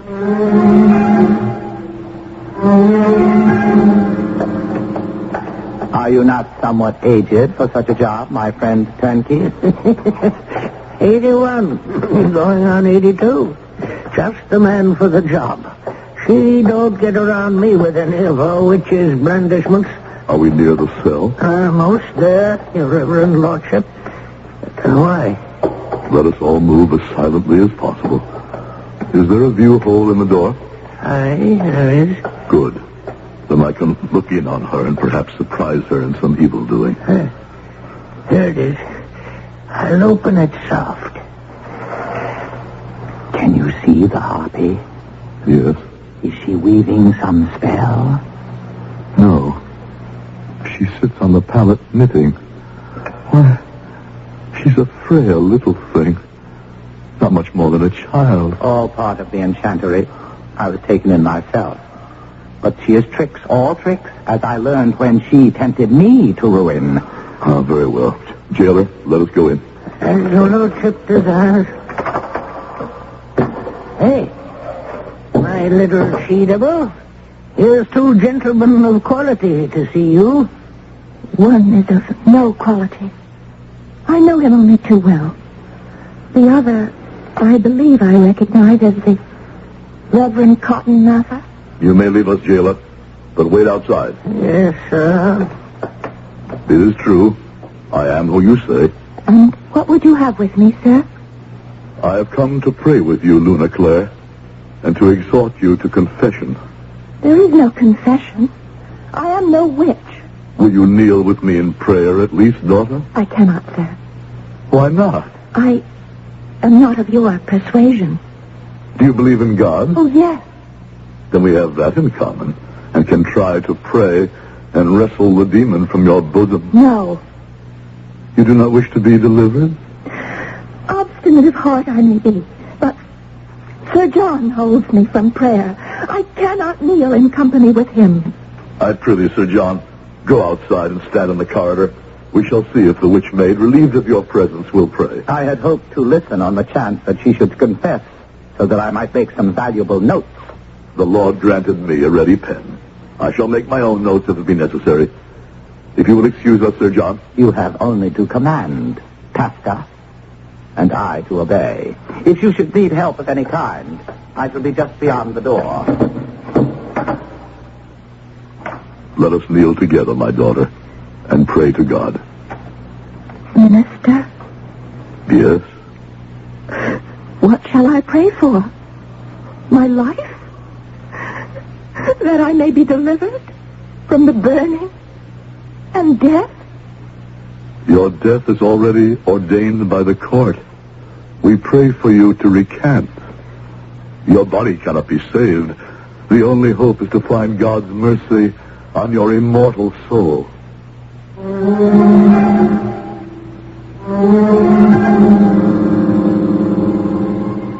On the stone-cold floor, the slight figure of the maiden, a girl not yet in her 20s, sways and sags at the harsh dictum of the man beside her.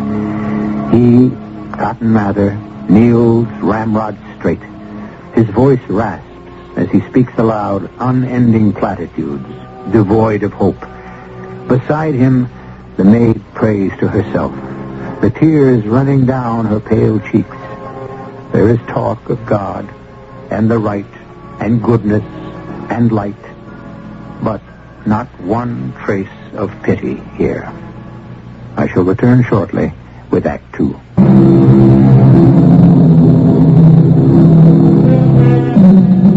Sir John's attitude outside the jail cell is less unconcerned than it seems. He paces only a short stretch of the passageway, always within earshot of the endless prayer from the cell. The full-voiced exhortations of the minister he pays little heed to, but he stretches his ear to the fullest for any whisper from the maid. In the name of the Father, and of the Son, and of the Holy Ghost, amen. You do not even say amen. I beg your worship's pardon, but I am not familiar with your prayers, and I do not understand the God you pray to. You refuse to recant? How can I recant? I'm innocent.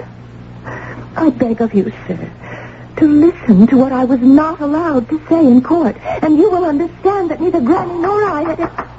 Sir John? Aye, Reverend Mather. You may return. I request your favor, sir, but I believe I heard that your prayers had ended. Mine, sir. The witch maid was not moved to pray. I suspected as much. Tell me, daughter, what you were about to reveal as Sir John came in. With him here, it's difficult, Minister. His honor, witch. Tell him about Giles Corey, the old yeoman who saw you conversing with Satan in the forest near your house. If it was Satan that I was in converse with that night, Then he was in your shape.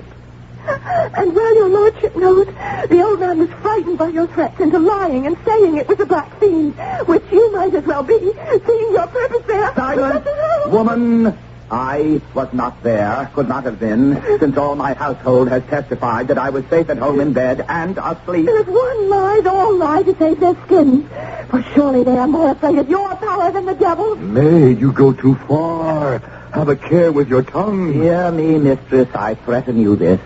If you do not confess your unholy wickedness, you shall not be even accorded the mercy of being hanged. Instead, you will be burned alive. Or perhaps, hand and feet tied together, we shall lay you on the ground, while the villagers shall come and heap stones upon stones until the life is driven out of your body and you are pressed to death. Oh, merciful God, please. And I, whom you have afflicted, shall count each one as it falls. I shall myself drop the first stone, and I... When that first stone strikes me, God in his mercy will take me to himself. You can count the stones the others throw, but I shall never know how fast they fall. Now let us use all zeal to our ends, but let us deal in compassion as far as it is compatible with justice. To do any living thing unwarranted torture is a reflection on our manhood. One last word. Will you confess at last that you are a witch? I cannot confess what is not true. Come then, Sir John. Let us leave her to ready herself for death.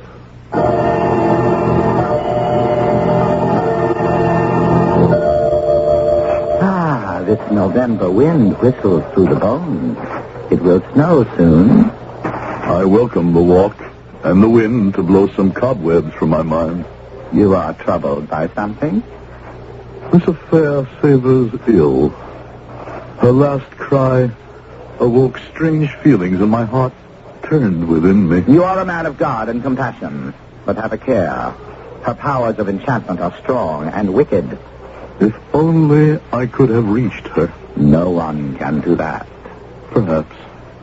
Perhaps not. You intend to return to question the girl again?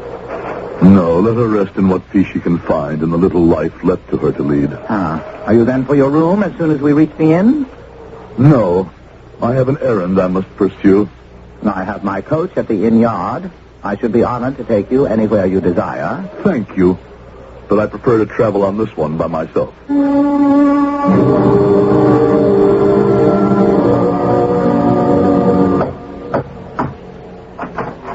Master Mather, what brings you here? I wish to ask you a question, Master Caton. Will you enter? No, thank you. I have not even hitched my horse. I have other riding to do. Then ask your question.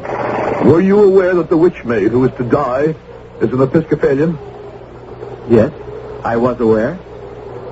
Then that prompts others. Why did you not go to her to bring her comfort or to help her cleanse her soul? I would have gone to bring her comfort, but they barred me from entering the prison. If I arrange it so you can enter, will you go to her? With all my heart.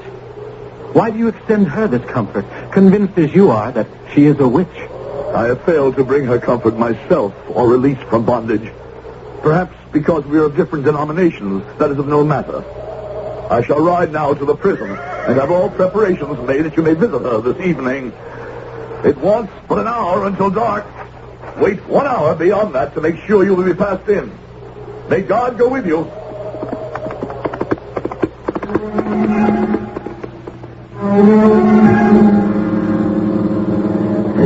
All these comings and goings over a little snip of a girl whose heels might as well be dancing in the wind and snow already. It sounds as though you were already celebrating the spectacle. Well, a man has little enough to amuse him with winter upon us.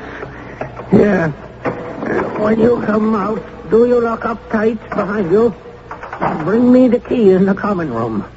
'Tis too cold to wait upon you priests in your eternal preaching in these freezing hours. Here you go. Are you a witch? Visitor, I see you. Who is it? Give me the torch, turnkey. Well, how am I to find my way back to the common room? 'Tis known ground for you. Feel your way, if not else. How could I, a stranger, find my way without one? Lord of mercy. Well, hold it then a moment till I find my way to the stairs. Go then, and hurry. Have no fear. The cold will move even my old bones like the young. So,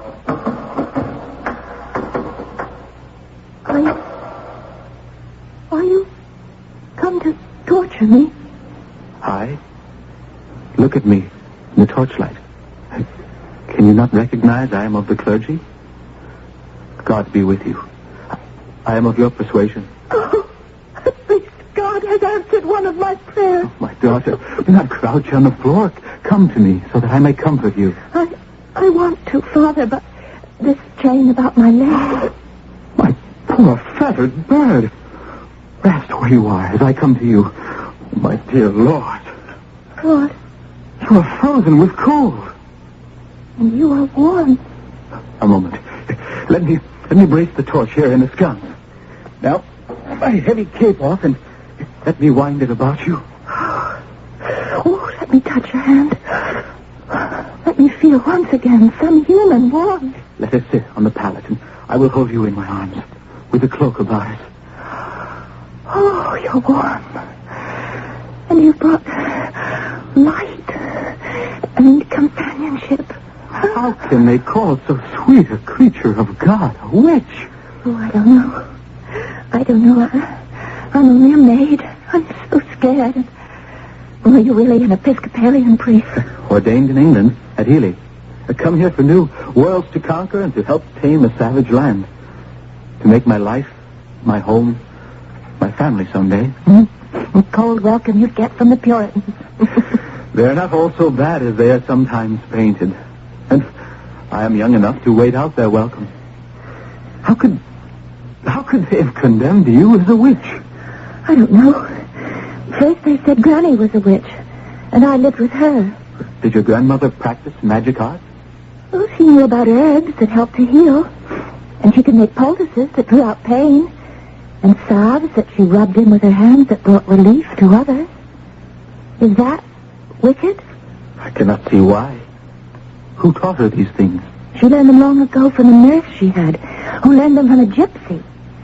My grandparents were very rich, with a large estate, but the Indians attacked them and killed my mother and father and everyone, and only Granny and I were left. And she was always a little queer after that. I mean, she wouldn't live in a town, only in the country. She was very good to me, and we were happy enough until Joseph, the one servant that we had left, died. How long ago was that? A few years. I don't remember exactly now. We buried Joseph, and then Granny said we must leave the house and start walking to the coast. Why to the coast? To take a boat for England. To my uncle.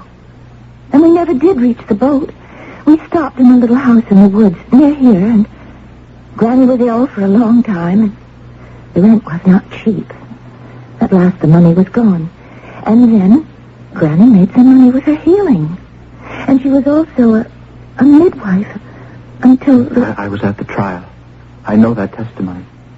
Someone had a child born that was not quite right. Yes, Sir John Jameson's daughter. That's what started it all. They'll burn me.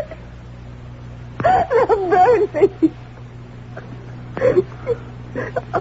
Are you kind? Are you human? Cannot you save me from them? No, first tell me one more thing. You mean from Sir John? Yes, he is the devil himself. You paid him rent all these years that you grew into a beautiful woman? Yes. And then you had no money? He threatened to throw you out unless... He talked of being possessed by the devil. He was the one who wanted to possess me. He was the devil. And you were willing to be possessed? And when the child, when that awful thing happened, he said that he would point to Granny as and me, too. He came to the house that awful night. I told him I'd Kill him and then myself if he tried to touch me. My poor child. Oh, please, please. I don't want to be burned. Can't you save me somehow? Save me somehow. Your soul? I do not believe that needs saving. No, me. My body. Or if you can't, kill me here with your own hands. I do not fear death. I have nothing to live for. I feel only torture. Save you, if it were possible, but for what? Afterwards, to be hunted, pursued, retaken? Then kill me. No, never. Now that I have found you. Father, please. Now, hush, little one. Not Father, not to you. Gil. And I am Luna. Luna. Now, then you will swear to do everything I tell you. You think there is a way? There is hope. There is always hope. And I think there's a way. Yes, I think there is a way if only God will smile on us.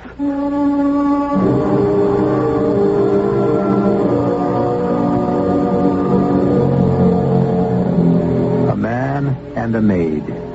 And under the most harrowing and desperate of conditions, from the blackness of adversity, nurtured by the strength of their faith, the first seeds of love are planted in both hearts. But can this compassionate and tortured young man free this ill-starred maid? And even having done so, where can they find safety or sanctuary? I'll return shortly with Act 3.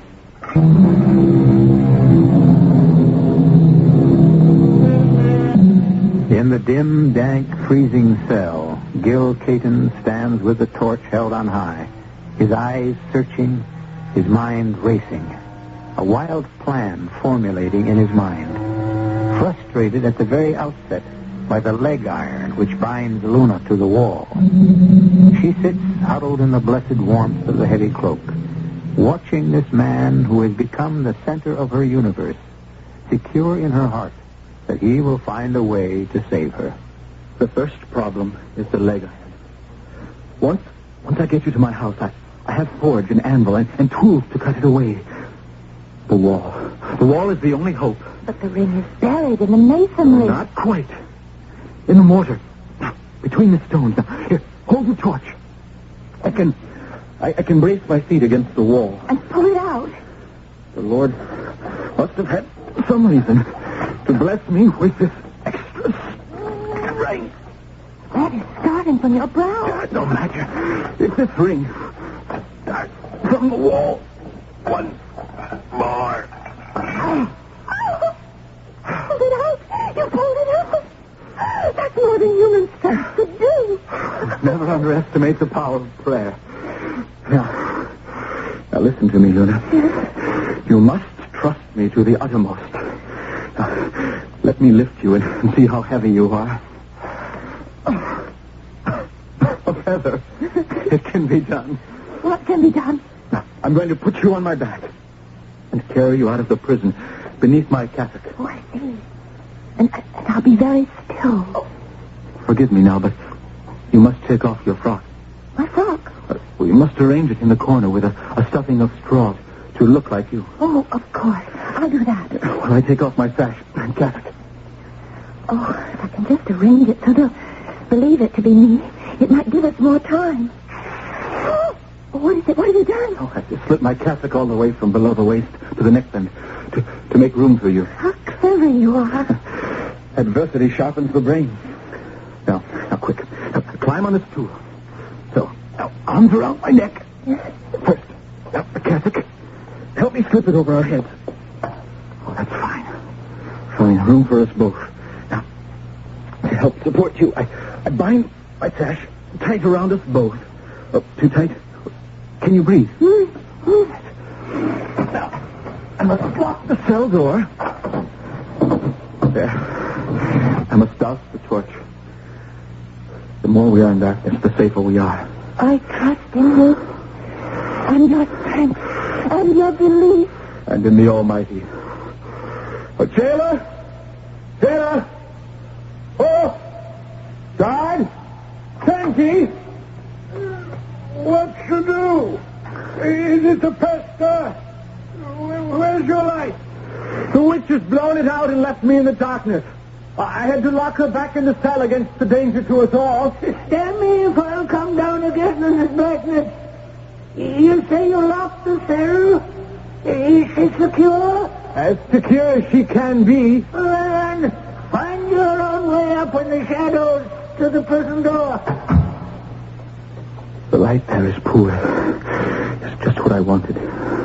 Now, if you ever prayed, my little one, pray now. Freedom is just a few short steps away.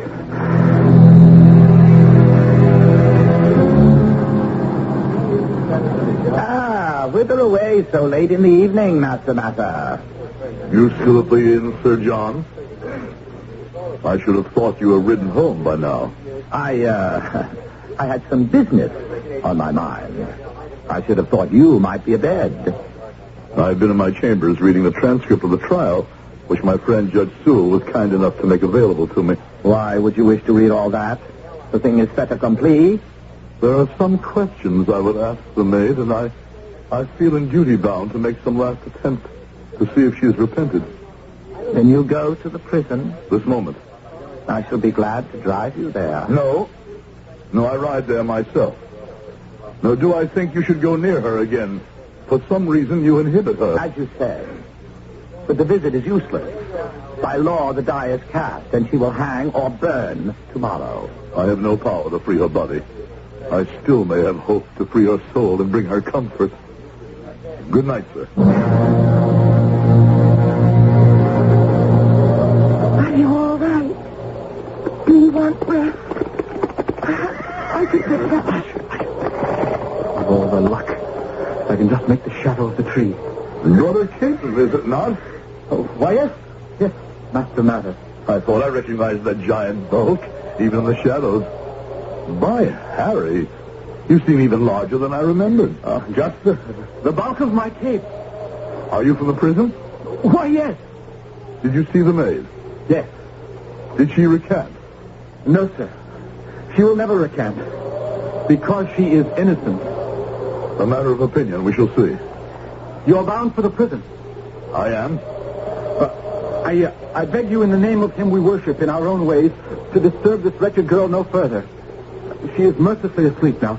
Leave her the last few hours in peace in the name of compassion and humanity. I have certain questions for her, but if her... Let God ask them when she is sent to face him tomorrow. Well, we shall see. If she be asleep, perhaps I will not wake her. Good night, Master Caton. Oh, what misfortune. Hold fast. We must make all haste now and hope all is not lost.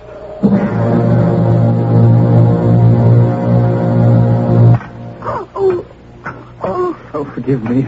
It's just that time may be so important. Any hurt is worth being free. Strike away. Try the file now. And once my fetters are off, what then, Joe? Oh, I don't know. The hue and cry will be raised all over this bloody town, just gone mad. I have no horse to give you. I had hopes, perhaps, by boat. But I have neither money nor contact to see you safe away. It must be on foot. But be of good faith. Somehow the Lord will provide. How can I ever thank you with all that I feel in my heart? Oh, just let me see that smile break across your lovely face, and 'twill be thanks enough. Strange way to meet the man I dreamed of. We're almost through.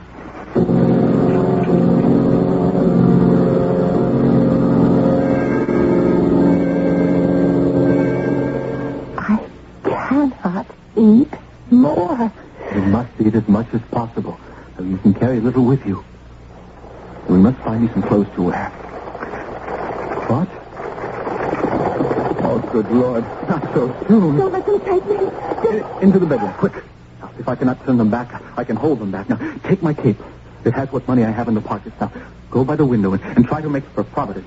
There's an Episcopalian church there where you will be safe. I will not go without you. You must save yourself. My place is at your side. I'll never love any other man but you. Laura, now go quickly to the bedroom. Perhaps God is with us yet. I'll be listening and praying. Oh, forgive my tardiness, but I was at my devotion, sir. You will pardon my intrusion, I hope. Do I speak to Mr. Gilbert Caton, the parson, here? You do? Dare I beg a few minutes of your valuable time, sir? I am trying to trace my mother and my young niece. My name is Clare, Leonard Clare of Clare Hall, County Devon. My father had a large estate west of here, which was attacked by Indians. All of my family were killed, save my mother and niece, who, I am told, escaped. Since I arrived but lately in this country, I have only now, with tolerable certainty, traced them to this district. The town authorities claimed no knowledge of them, but since they were of the Episcopal faith, deemed that you might know something. Come in, sir. Come. Out of the cold. Thank you. You have horses? Your horses and a coach, yes. Then you must fly this minute. Huh? Fly? The people of Salem burned your mother as a witch. I saw her burned. Outside there, in the market. Oh, good Lord. They have fixed the burning of your niece for tomorrow. There is to be a holiday, so the folks may revel in the sight. To burn my niece, Luna? And you have the temerity to ask Leonard Clare to fly? With her. Luna! Oh, heaven be praised. Uncle Leonard. Luna, my baby. My brother's baby. What have they done to you? Nothing yet that can't be repaired. But there is no... What's the matter? Do not be alarmed. I come here in amity, not in enmity. You? I shall explain in a moment. May I meet the gentleman before I speak? This is Luna's uncle. Leonard Clare of Clare Hall, Devon, now of the colonies. And I promise you, a man of resources, a man well able to afford to fight the persecution of this town and its shame, and all your power and evilness. I would advise you not to try, sir. No, hear me out. As to my motives, my honesty, my devotion to the God I believe in, and my determination to wipe out witchcraft, I will not bandy words. I do what I believe to be right, and let history be the judge. Your name will go down in it as a stench in the nostrils of any humane man. So be it. I follow where I am called. Tonight, profoundly troubled after rereading the transcript of this child's trial and their grandmother's, perforce I could come to only one conclusion. A tragic miscarriage of justice had already been done. Another was about to occur. I went to prison determined to free the maid myself and to offer her my protection against the wild riot which would follow on her release. That was when we met you on the road. Yes, sir. You tried to put me off. I can see why now, but God directed my footsteps there. I must tell you that her absence had been discovered before I even arrived, and as the mob is gathering, all the roads out of this town will be closed to everyone. They cannot stop me. They will, unless you have safe conduct. I suggest you get your niece into the coach post-haste, and yourself draw the curtains, and I'll conduct you and your men through the mob. I will not go without Gil. The least I owe you for saving Luna's life. You had best join them, Master Caton. When that drunken jailer wakes up to remember you saw her last, you will be torn limb from limb. It is a good bargain, a life for a life. Ah, and you, sir? I have no fear for mine, and I have much work to do. For all his title and position, Sir John Jameson must be brought to book for his crime against you and yours. I shall see that he is. And perhaps I may need one small breath of perfume to dilute that stench my name is to leave in history.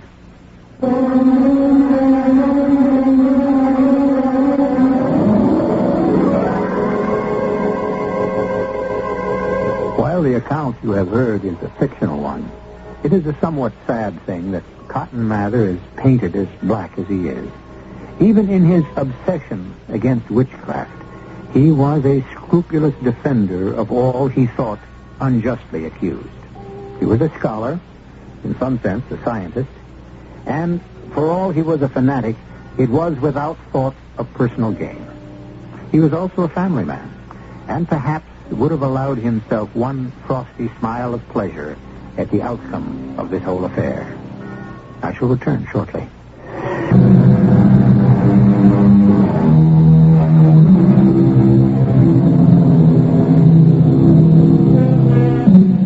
The madness at Salem was of short duration, and the good people of that unfortunate town soon returned to their senses. Gil Caton and his wife Luna did not return, mostly because of tragic memories, but also because the first of a long line of little Catons was well on its way. They were married in Rhode Island, one of the colonies most noted for its freedom of thought, and lived out a long and happy life together, nurturing their own children and that other larger group of children, the congregation of Pastor Gil Caton's church, which flourished in all good things, temporal as well as sacred. And so, amen. Our cast included Howard Da Silva, Marion Seldes, Kurt Peterson, William Redfield, and Court Benson. The entire production was under the direction of Hyman Brown. And now, a preview of our next tale. Let me give you a hand. Oh. Don't you touch that case. Huh? I only wanted to help. Put it down. Well, sure. I'm sorry. Yeah. I see it all now.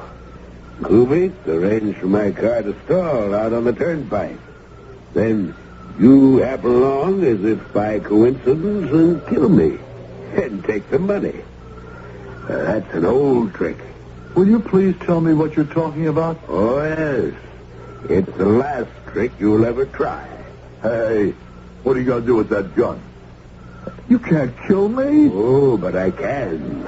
I kill very well. Look, mister. Because I have an instinct. A hunter's instinct. A killer's instinct. I smell, I sense death and murder. Radio Mystery Theater was sponsored in part by Buick Motor Division and Anheuser-Busch Incorporated, brewers of Budweiser. This is E.G. Marshall inviting you to return to our Mystery Theater for another adventure in the macabre. Until next time, pleasant dreams.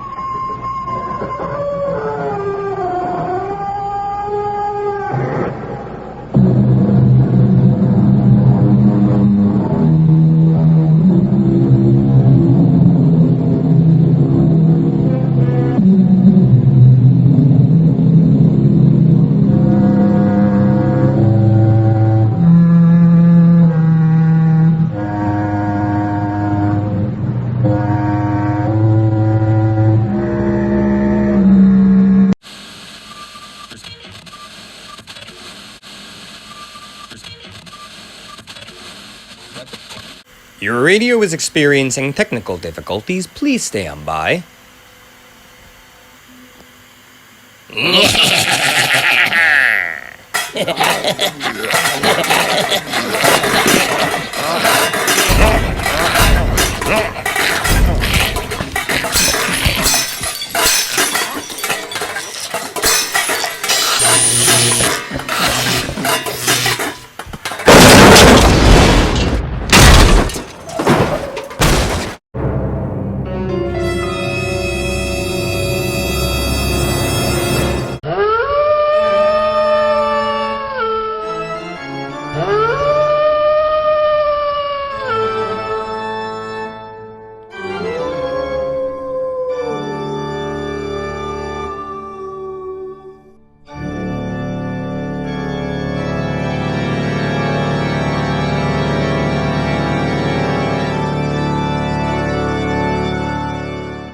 CBS Radio Mystery Theater presents...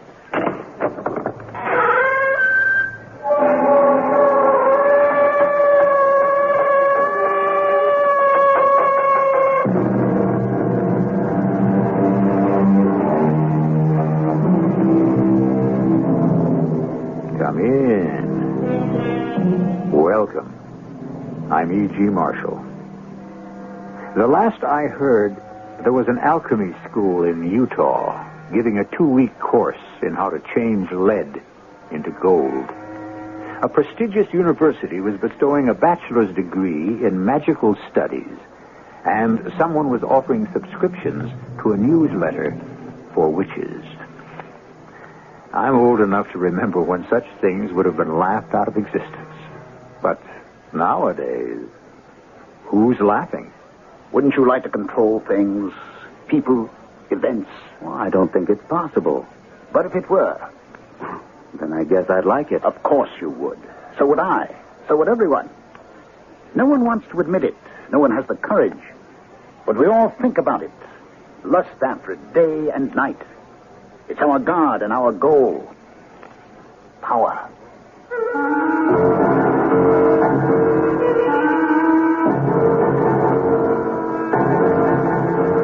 Our mystery drama, Son of Satan, was written especially for the Mystery Theater by Elspeth Eric and stars Gordon Gould and Ralph Bell. It is sponsored in part by Buick Motor Division. I'll be back shortly with Act One.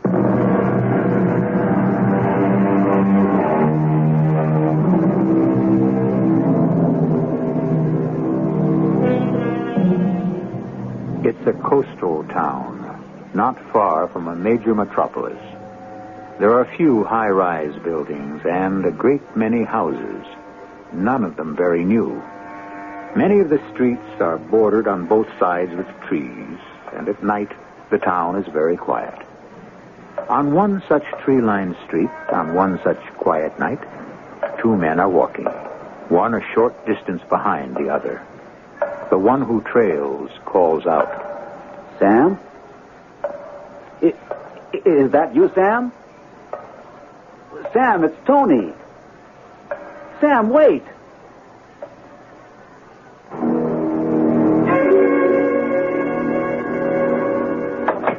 I'm home. You home? I'm in the kitchen. Well, get yourself in here. I have to put something in the oven first. I've got something to tell you. In a minute. I'll make us a couple of drinks. Okay. You're going to need one. I am. Why? Well, get yourself in here and I'll tell you. Well, dinner will be ready in about half an hour. Here's your drink. Thank you. Sit down. Must I? You'd better. All right. I am seated. Guess who I saw tonight? Guess whom I saw tonight? Oh, don't quibble. A professor should mind his grammar, and when he's wrong, his wife should correct him. All right. Guess whom I saw tonight? Whom? Sam. Sam? That's right. You don't mean Sam Van Camp? The very same. Good Lord. I thought he was dead. I don't know why I thought he was dead. I just sort of pictured him dead. I know what you mean. We hadn't heard from him in, well, at least 5 years. Just seemed logical that he'd be dead. Well, for heaven's sake, where did you see him? On La Costa Street. On that nice old street with all the nice old houses. How is old Sam? I don't know. I didn't get to speak to him. Why not? Well, it was getting dark, and at first I wasn't sure it was him. It was he? He, him. Then he went under a streetlight, and I was sure. So I called to him, but he kept right on going. Well, maybe he didn't know who you were. I said, Sam, it's Tony. He must have heard me. He can't still be mad at you, can he? After 5 years? Sam was never really in love with me anyway. He just thought he was. Actually, I'm not sure he even thought he was. He was just upset because we broke up our little menage at the beach house. He liked that little menage. Well, so did I. And so did you. Yeah. Swimming all day, surfing. Playing records all night, and dancing. An occasional seance. It was fun. Then you and I grew up and Sam was left out. That's all it was. I wonder why he didn't stop when I called out to him. Oh, thinking about something else, probably. You know how Sam always was. Yeah, slightly kooky. Slightly? All the same, that year at the beach was a good year. One of the best. I'd like to see the old dude again. Find out what he's been up to. Do you think he lives on La Costa? I think I saw him turn in at one of those old houses. Of course, it was getting dark. He could have been visiting someone. Yeah. Why don't you drift over there sometime and find out? I think I will. Yes, I will.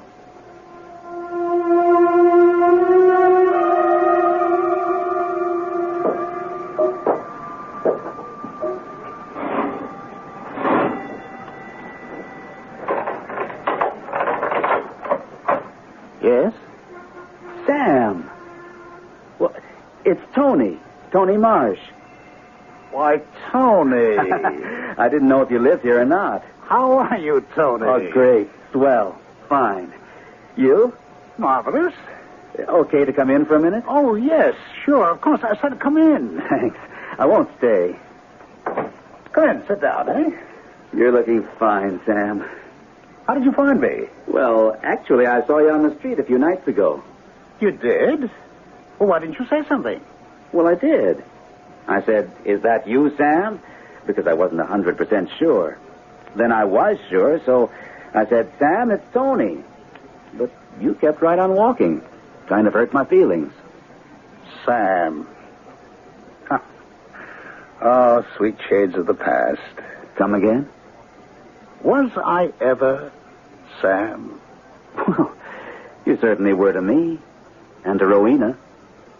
How is Rowena? Fine, fine. Rowena's fine.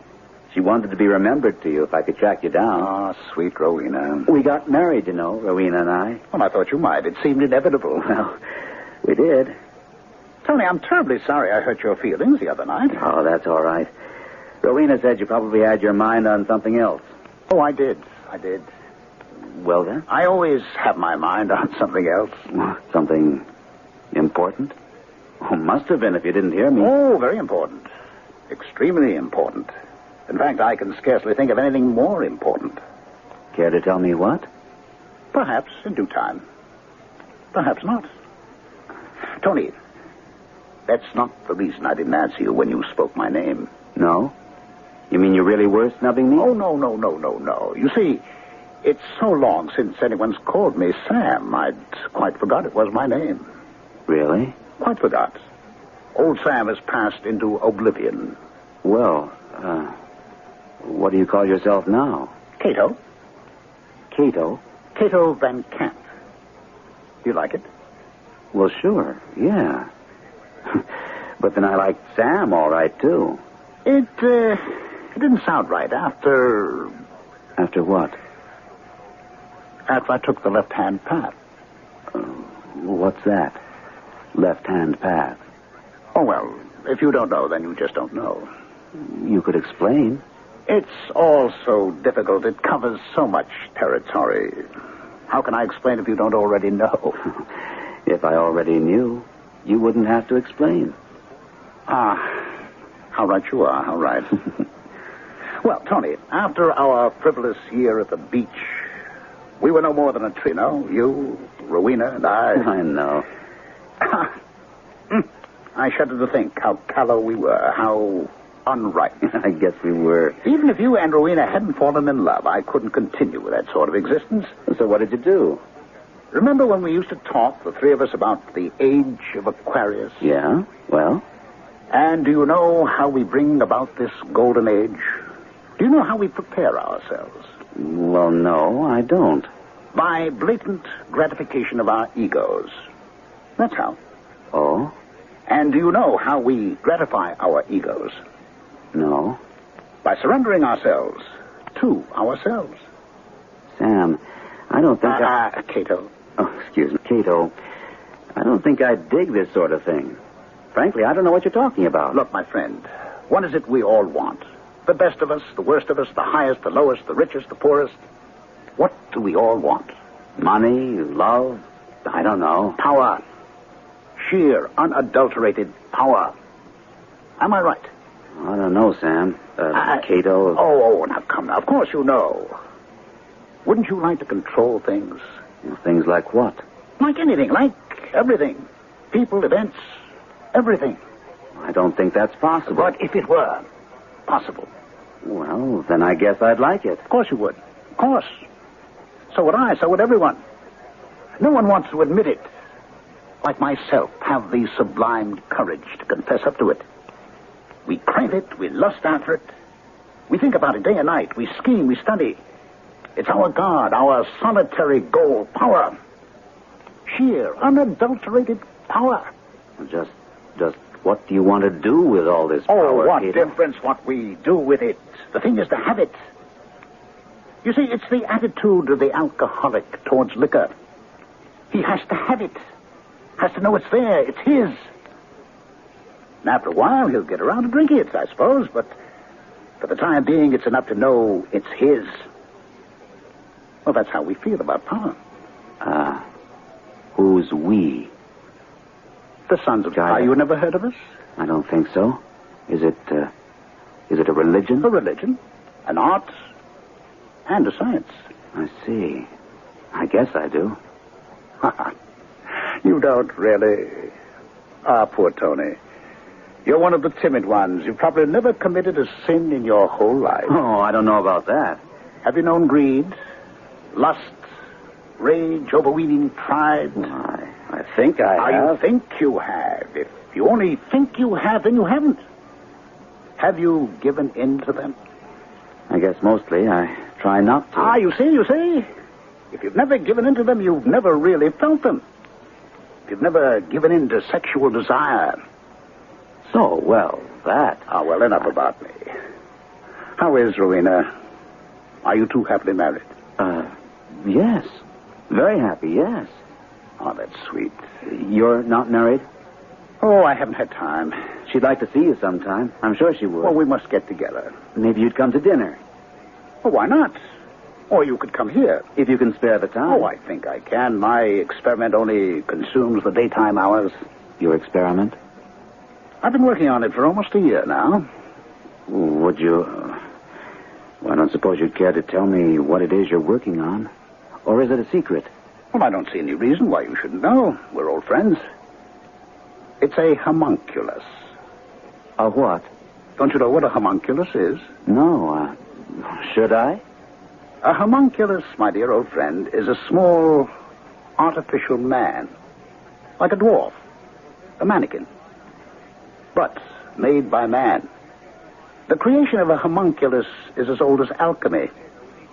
It's an ancient art. And this is what you're working on? Creating a homunculus? Of course.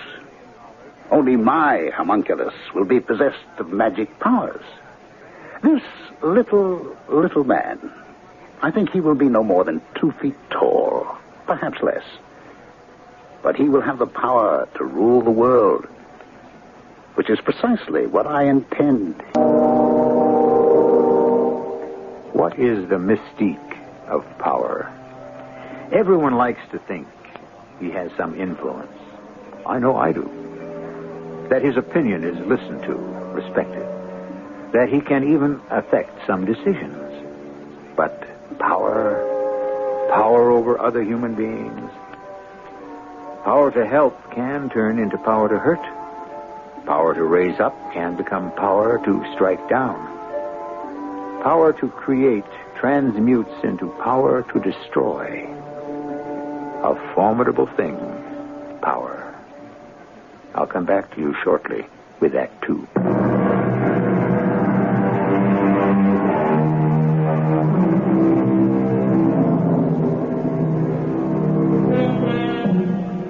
Tony and Rowena Marsh have revived their old-time friendship with Sam Van Camp, or as he now calls himself, Cato Van Camp. Their friend from the past has become a member of an exclusive sect called the Sons of Satan, dedicated to the gratification of the ego, chiefly by allowing the ego full expression of its every desire. Cato himself is at work on a project he hopes will terminate in the creation of magic powers. As our second act begins, it is 1 year later. What a marvelous dinner, Rowena. I'm glad you liked it, Cato. Your cooking's changed since the old days of the beach house. Oh, I should hope so. What was that dish we used to eat? Made out of seaweed or something? Kelp. I rather liked it. Roast beef is better. Well, we've come a long way, haven't we? Tony, a professor now. I am a mother. And you, Cato, what would you call yourself? Prophet of the ego, perhaps. Oh, come on now. Moralist of the future. Oh, Cato, really? No, don't laugh. I'm warning you, don't laugh. Well, I wasn't exactly laughing. It's just that... I'm being pretentious. I'm going upstairs and see how the baby is. You two finish your coffee. Okay. Oh, there's some brandy someplace if you want it. Want some? I don't think so. Actually, I disapprove of alcohol. One day we'll have a totally controlled society that will protect us all against drugs, And alcohol will be at the top of the list where it belongs. Drugs are false helpers. Treacherous. You never use them? Oh, a pinch of hemlock now and then. Hemlock? Well, that's what they used to kill Socrates, isn't it? I don't take that much, needless to say. In small doses, it's a mind bender, but I don't rely on it. It's too dangerous, like nightshades. I used to raise it in my garden, but I don't anymore. I'm glad to hear that. How is your kindly refrain from calling it a thing? Okay. You're a little man with the magic powers. I'm waiting for a shipment of cordite. They're late with it, and it's holding me up. But your prospects look good, do they? For giving birth? Just what do you mean by that? I mean, one day soon you'll have your homunculus. You'll have your baby. My what? Your baby. That's what you want, isn't it? Are you crazy or something? I looked up homunculus in the dictionary. It means a little man, as mannequin. I told you that. First time you came to see me, I told you that. Yes, but it also means fetus. Fetus? That's what the dictionary says. You have your baby. Rowena's had hers. Now it's your turn. That's not excruciatingly funny, in case you thought it was. I guess not. By the way, have we ever thanked you for being so kind and thoughtful?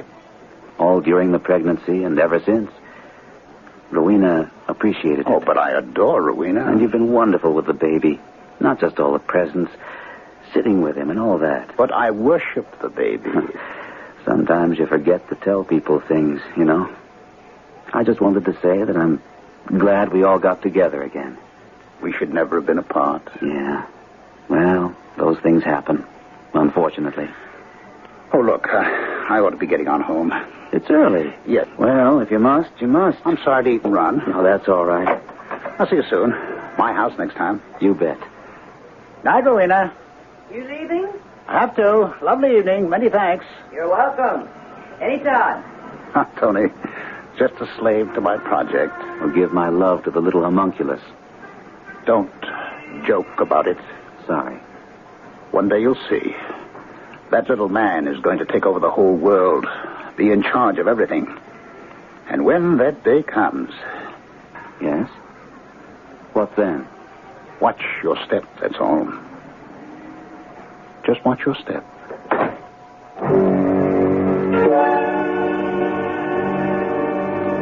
Ed?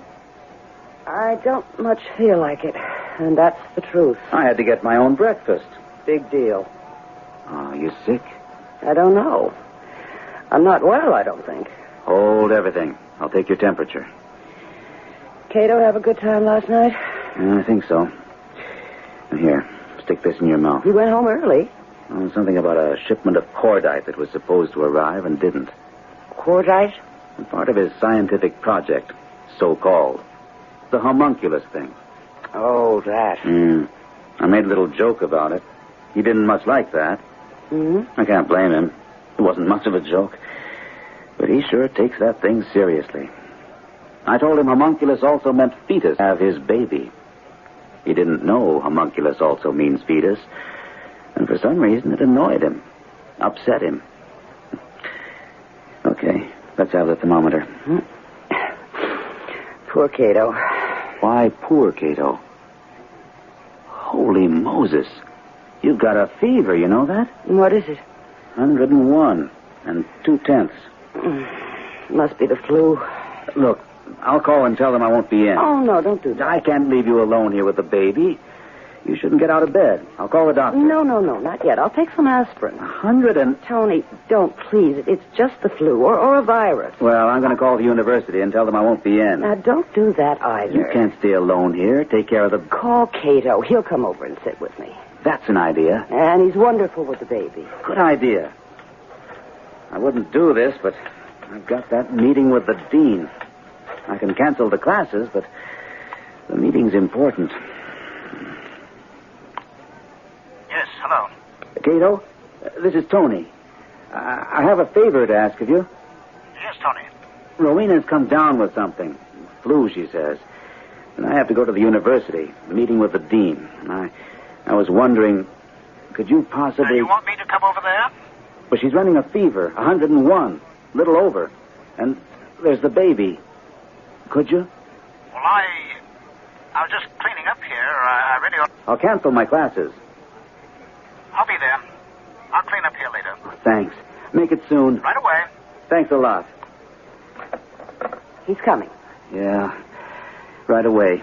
He said he was cleaning up the joint, but he could do it later. Good old Cato. How do you feel? Fairly rotten. I hate to leave you, but that meeting's at 9. Now, you run along. Cato has his own keys. That's right, he has. You'll be all right till he gets here? I'll be fine.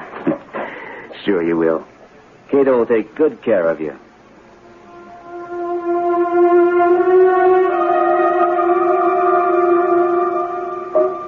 Rowena? That you, Cato?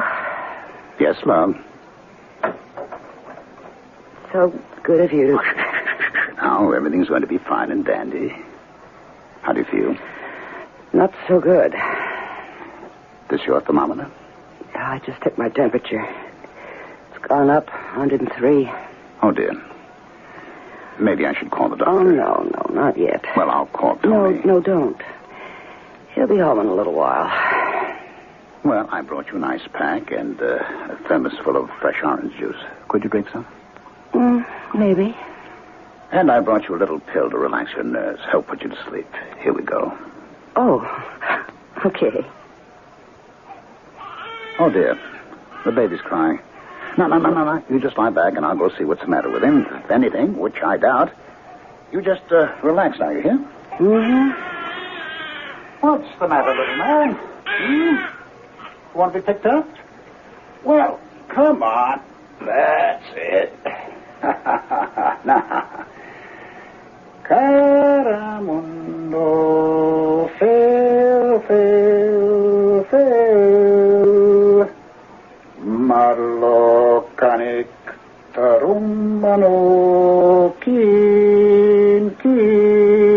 Cato, what are you singing? Oh, just improvising, love. Now go to sleep.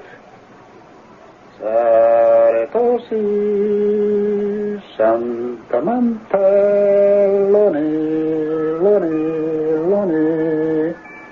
Coritomanto,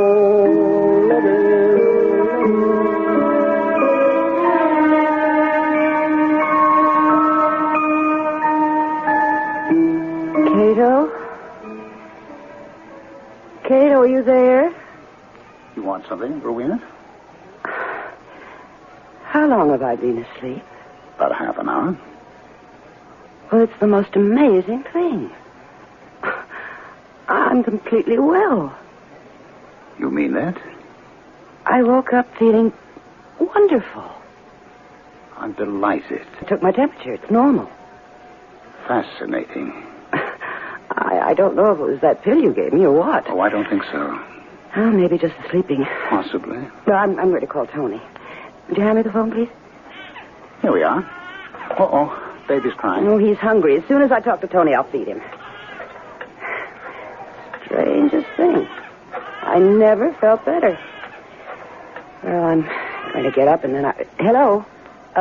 May I have the dean's office, please? Thank you. Was the baby any trouble, Cato? No. I picked him up. Yes, is Mr. Marsh there? This is his wife calling. Thank you. I'm glad the baby didn't act up. He does sometimes. No? Me? It's me. Guess what? I'm well. Absolutely. Well, Cato came over and brought me an ice pack and some orange juice and a little pill. My fever had shot up to 103 by then. No. It's all right now. I went to sleep for half an hour, and when I woke up, I was well. Yes, I took my temperature. It's normal. I feel great. So, honey, you don't have to come home. As soon as I hang up the phone, I'm going to get up. Cato can go home and tend to his cleaning or whatever, and... Well, if you've already canceled your classes. Of course I want to hear what the dean said. Okay, I'll see you. Well, whenever you get here. But I don't want you to worry because I'm fine.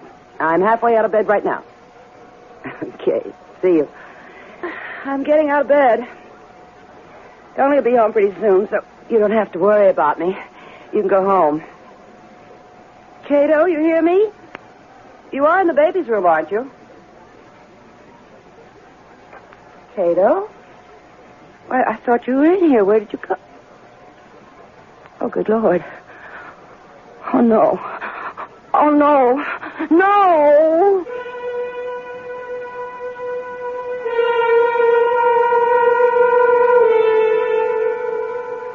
It's not often that a friendship allowed to languish for so long can be revived. Circumstances change. Interests change. The status of one or another shifts. It's a rare thing when brought abruptly together after a long separation, friends discover that affection and compatibility still live, that they can pick up where they left off and go on. It's a happy discovery, but go on to what? That is the question that abides. We'll be back shortly with the final act.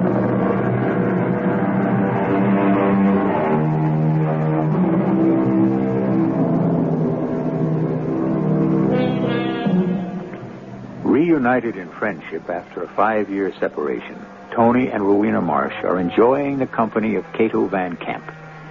While Tony teaches at the university and Rowena becomes a mother, Cato works earnestly at producing chemically a homunculus, a tiny man with magic powers. When Rowena falls ill with an alarmingly high fever so that Tony can keep an appointment. Now Rowena has awakened from a short sleep to find her temperature normal and her health restored. But when she searches for Cato in the baby's room... Cato? I thought you were in here. Where did you... Oh, good Lord. Oh, no. Oh, no. No!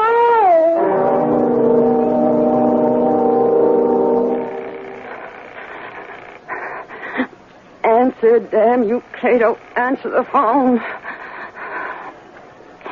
Oh, you've got to be there. If you're not, where are you? Where have you... Oh, Tony, please. Come home, please come home. Be here. Operator, get me the police. No, never mind, don't. Oh, Tony, you said you were coming home. I need you. Tony, is that you? Oh, Tony. Hey, what's this? The baby's gone. What are we going to do?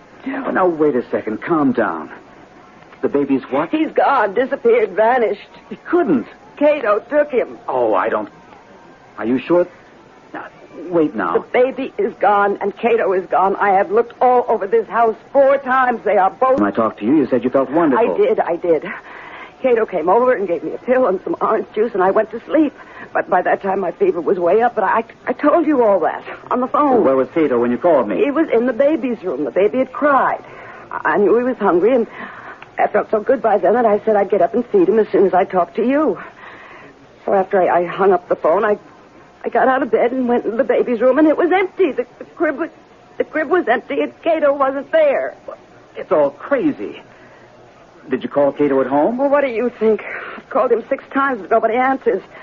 I was half out of my mind and I started to call the police, but then I thought I'd wait till you got here. Yeah. What are we going to do? Well, I don't like to call the police right away. Cato has my child. We've been seeing him for a year. He's never done anything. How do we know what he does when he's not with us? Working on those insane experiments, practicing that nutty religion, Satanism, isn't that what you call it? Yes, but that doesn't mean... Well, it's not what you're thinking. I mean, they don't believe in murder. It's nothing like that, really. Believe me. You don't know. You've never met any of those sons of Satan except Cato. But he's been so good to us. He's been very sweet, a good friend. Tony, call the police. Tell them to go to Cato's house and arrest him for kidnapping. We don't know for sure. I want my baby back before that crazy monster kills him. Look, before we call the police, let me go over to Cato's house. He is not there. I told you he doesn't answer the phone. Maybe he's down in the basement in his laboratory. The baby. Then the baby must be in his house.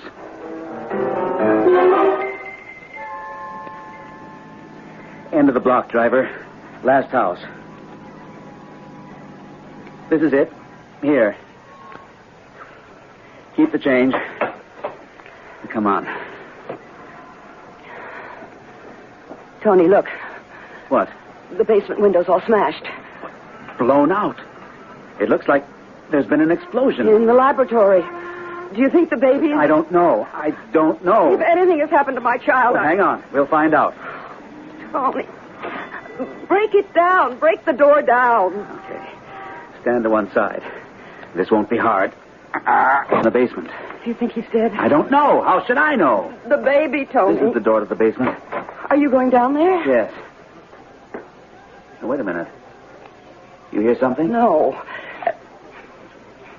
Yes. It sounds like someone sweeping. Yeah. Cato? It could be. Cato? Cato? Are you down there? What?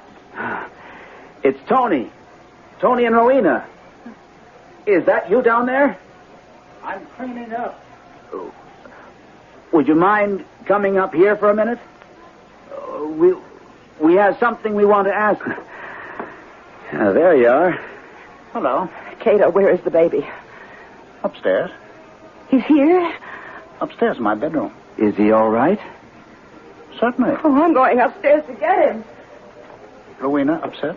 Look, let's you and I sit down for a minute, okay? Well, sure. I ought to finish sweeping over the basement, but I guess that can wait. What happened down there? An explosion. That's what it looked like from outside. Remember last night I told you I had to get home to check on a shipment of cordite? Yeah, I remember you telling me that. And that's why I left so early, right after dinner. Well, the cordite was here when I got home, and I already had a good supply of fulminate of mercury. I thought I'd take the next step. The decisive step in my experiment. You mean the... Sincere. I know you are. A little man who can rule us all with magic. It's a beautiful concept, don't you think? What happened when you got home? Well, I still don't know what I did wrong. Perhaps I was tired, or perhaps all my calculations had been in error from the very start. I really don't know, but there was an explosion, and the laboratory was wrecked. Cato, when I called you this morning and asked you to come over and stay with Rowena, you said you had a lot of cleaning up to do. Was this what you meant? The laboratory? Yes, I felt very badly about it. So much work, so much planning, so much thought. You came to my house anyway. Oh, I could clean up any time. I couldn't possibly start over. I don't have the money. I don't have the heart. You know? So, you came to my house, and then what? Well, Rowena was very, very sick. You shouldn't have left her, Tony, or the baby. I know. I took Rowena an ice pack and some orange juice and a little tranquilizer, and she went to sleep. I sang to the baby, and he went to sleep. And when Rowena woke up, she was well. The fever had disappeared. I know. She called me, told me. Well, while she was talking to you, it dawned on me. The baby had done it. The baby had made Rowena well. Homunculus, you see? Cato, that was wrong. Wrong? The baby belongs to us. I can't keep it? No. Not even for a little while? No. Oh, well.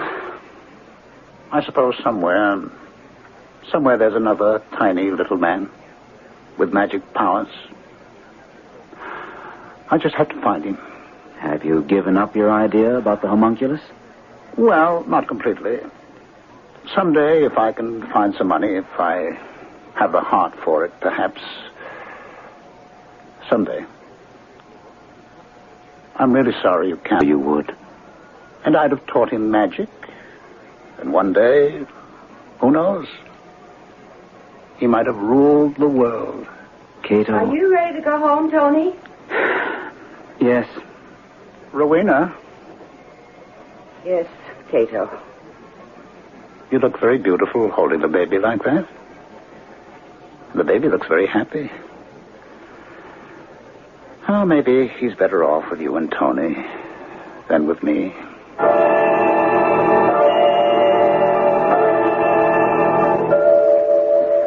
I wonder what Cato's doing now.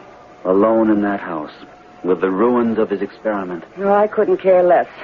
I think he should be put away sometime. Sorry for him. You are? Why? Oh, he wanted so badly to be a big man. And he never was anything, really. He wanted to be rich, but he didn't know how to go about it. He wanted to be loved, but he never was. Not really. But most of all, he wanted to be powerful, to run things. What's the point of being powerful and running things? I'd rather be happy. Yes, but it's very important to some people to have power. But Cato didn't want to get it the ordinary way. And he didn't want the ordinary kind of power. He wanted it to be magical. You know, he took the baby because once he taught him magic. Oh, what nonsense. I got well because I... Yes. Why did you?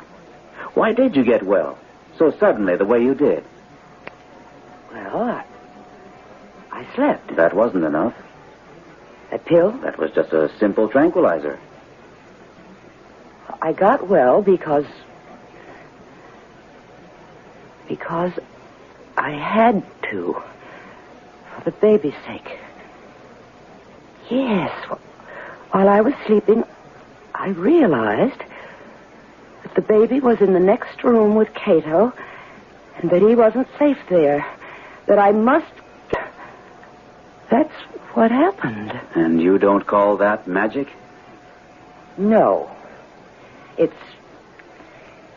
It's mother love, that's all. That's all? Very powerful magic. You know what Cato said to me about power that first day when I went to see him? I asked him what he would do with it if he had it. What would he do with it? I don't think he had any idea what he'd do with it. He said it didn't make any difference. The thing was to have it. He said it was the way an alcoholic feels about liquor. He has to know it's there. It's his. And that's how Cato feels about power. It's crazy. He said if he could keep our baby for a year in this room. That's it. That's it. What? A baby's the only one who rules the world. His world. His little immediate world. That's what's wrong with Cato. Of course. What? He wants to be a baby again. He wants the power back that he had when he was a baby.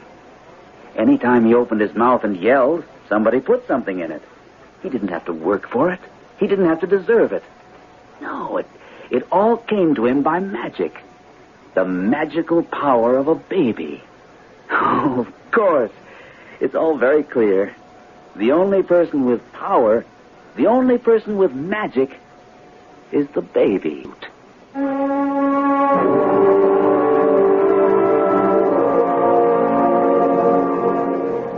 The tyranny of the baby lasts only a little while. All too soon, the little king is asked to give up his absolute power. With smiles or threats or tears, we coax or frighten or blackmail him into becoming tame and civilized. No wonder he rebels. No wonder he can never desert completely the world where his cry was law. The degree to which he can relinquish the memory of it is the degree to which he conforms to our reality. I'll be back shortly.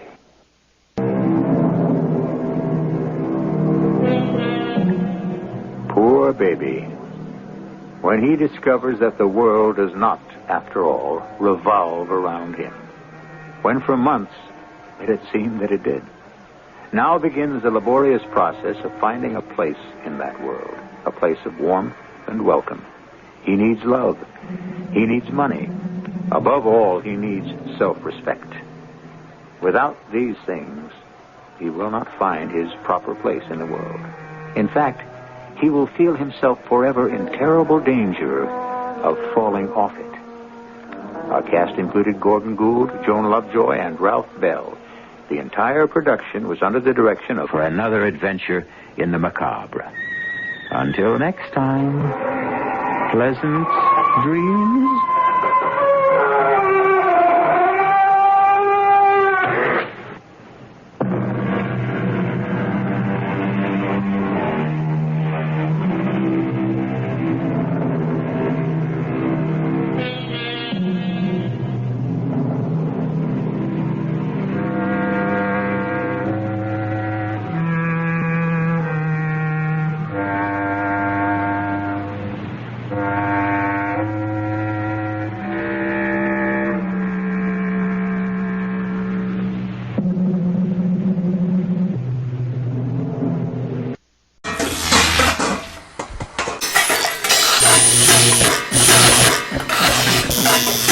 Watchwaddle Radio Repairman.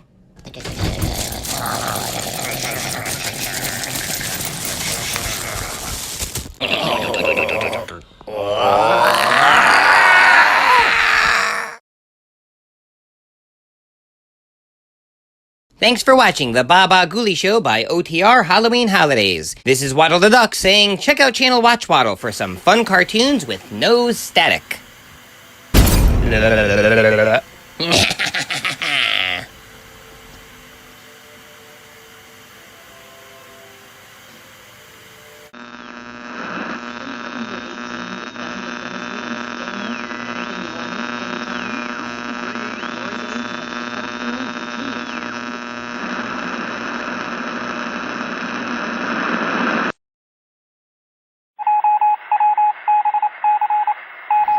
We interrupt this radio broadcast for a special announcement. Flash. Earlier today, it was reported that an unidentified flying object landed in a field in Bergen County, New Jersey. For those of you whose radio is equipped with a television transmitter, please report to your viewing screen for a live report from the crash site.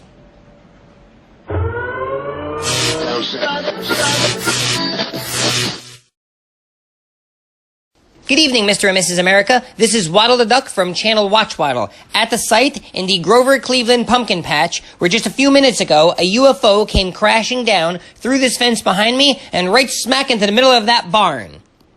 Opinion here states that so far we're under the impression that this was possibly just a test drone from a local company that crashed here by accident, or it is possibly visited here from somewhere beyond New Jersey.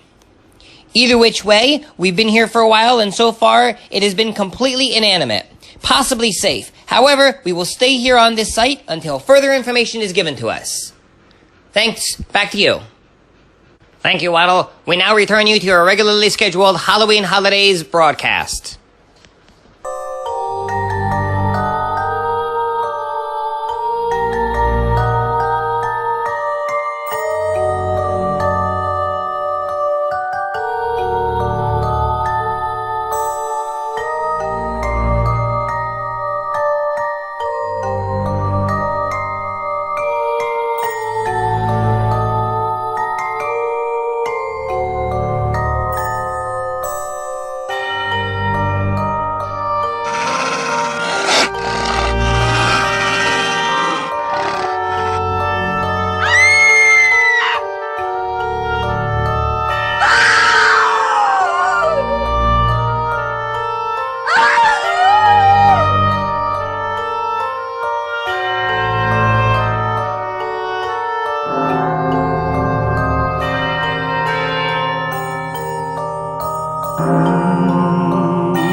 The Baba Ghoulie Show is brought to you by OTR Halloween Holidays.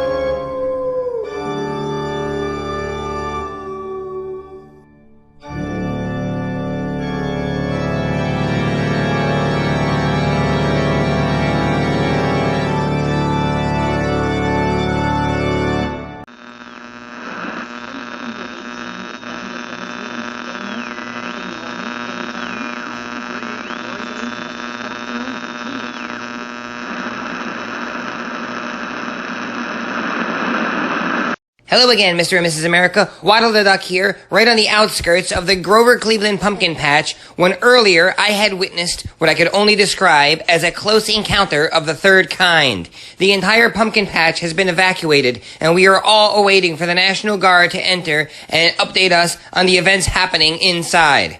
In the meantime, one could only imagine what the being in there is doing right now.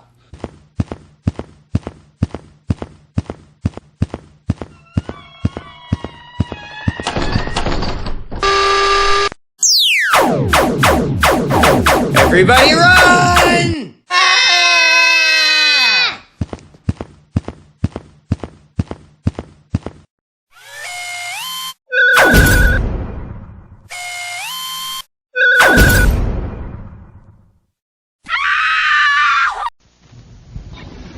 The CBS Radio Mystery Theater presents...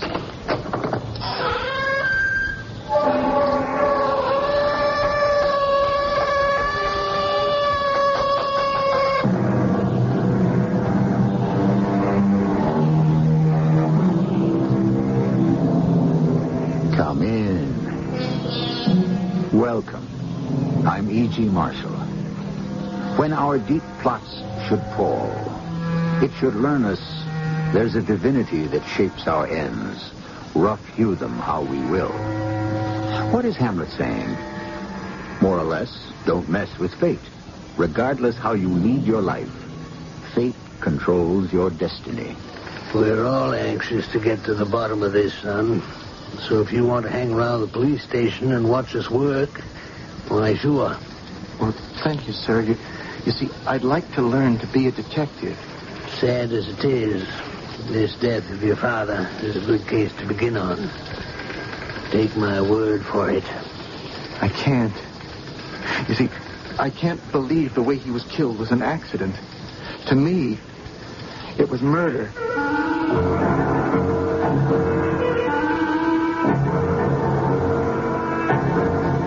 Our mystery drama, The Beast, was adapted from a story by Edith Wharton, especially for Mystery Theater by James Agate, Jr., and stars Norman Rose and Robert Dryden.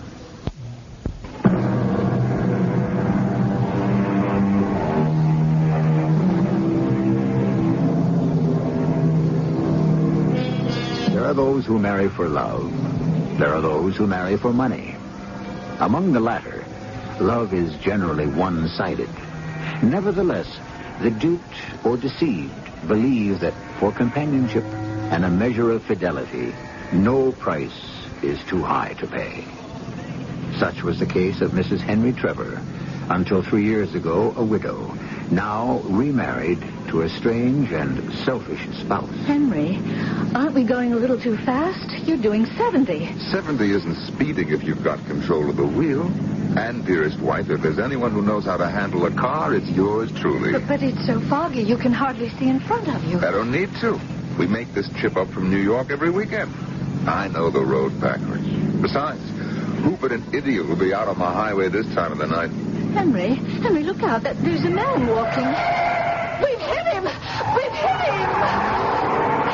Henry, what are you doing? You've got to stop! What for? I didn't hit anything. You're crazy. We hit that man. Turn around, for heaven's sake. Martha, calm down. Don't get yourself all excited.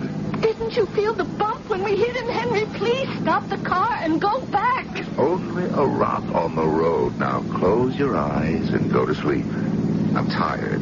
I don't want to get to the Cape as soon as I can.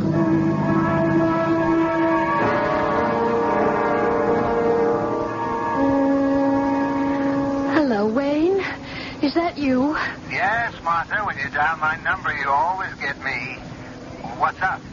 Henry asked me to call you and ask if you'd like to come up to the Cape for the weekend. This weekend? You've got to come, Wayne. You sound mighty serious. Laugh a little, Martha. It's no laughing matter. I mean it. Please come. I tell you what. I'll be in Boston Saturday, and I'll come up Sunday and stay over, okay? Yes. Anything would be better than nothing. Martha, you know how I feel about you. We've been friends for a long time, but I cannot come before Sunday. It'll have to do. I guess I can hang on till then. You sound upset. I am, Wayne. Terribly upset. I'm just about at the end of my rope with Henry. Don't fail me. Be here Sunday. Of course I will. And try to bear up, Martha. Remember, I do love you. I know, Wayne. That's why I'm so miserable. Well, I like that. You're fine. You're fine. I'll tell Henry. Bye, Wayne. You'll tell Henry what, Martha, dear? Oh, that was Wayne. He said to tell you he'd be here Sunday. Sunday? He couldn't come before? Well, I guess not. He said he had to be in Boston on business Saturday. Well, it's my own fault to put my faith in anybody else. What are you talking about? Wayne's a very good friend. I go pick an aggressive lawyer, and the first thing you know, he hasn't got the time for me. But that's ridiculous. He works 7 days a week. For a lot of people, not only me. Now, will you listen to that?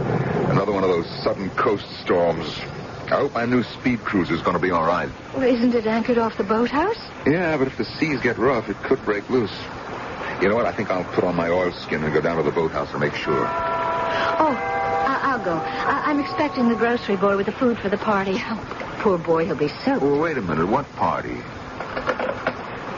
Henry, how can you be so forgetful? We asked the Reverend Charles for Sunday dinner. I'll be back in a moment. Hello. Truro Marina? Yeah, can I speak to Captain James?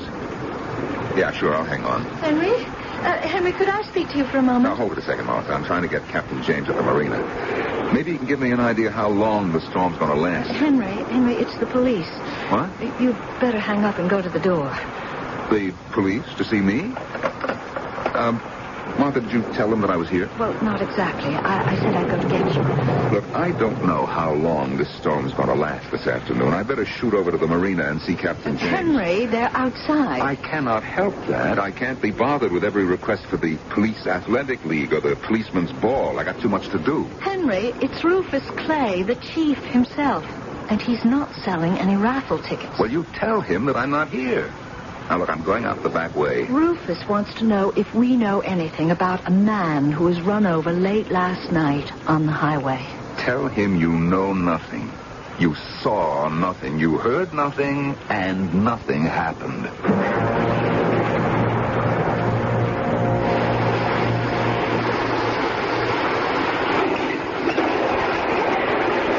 Oh, Henry. Mind if I join you in your garage?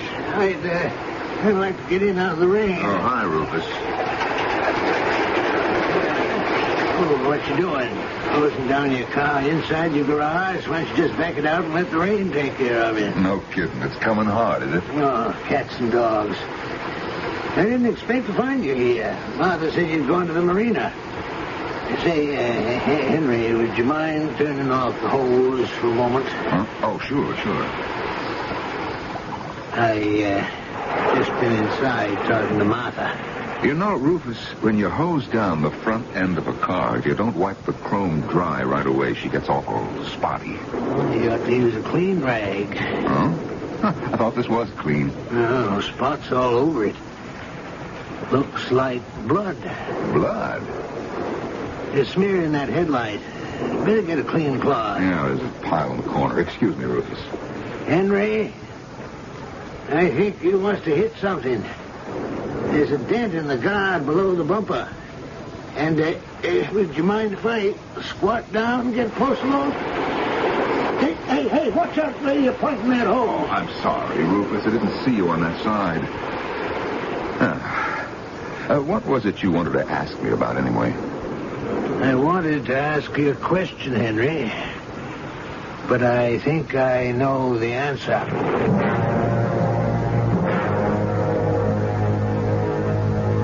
Then he said, it's okay. I think I know the answer. Now, what did he mean by that? I haven't the faintest idea. Mm-hmm. Martha, what did you tell him? Nothing. You said to tell him nothing. He wanted to know where you were. I said you'd gone to the marina. And what did Rufus say?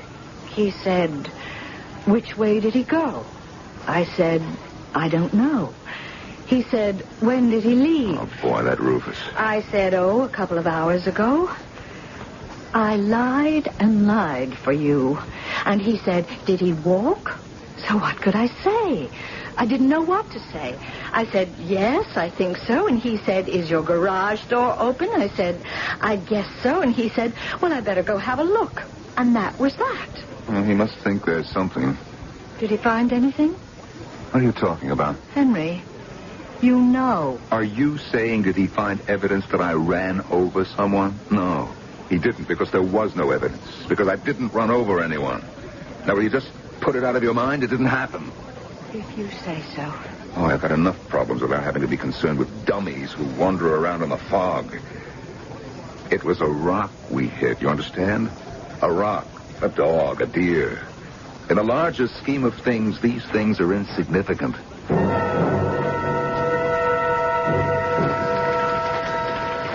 Chief Rufus, thanks for the time. Bartholomew, I didn't do you any favor. I've known your family practically since the whaling ship sailed out of Nantucket. How's your mother taking it? Oh, it's all inside. She holds it in. Always been able to do that with her feelings. Same thing like when my kid brother Jimmy died in Korea.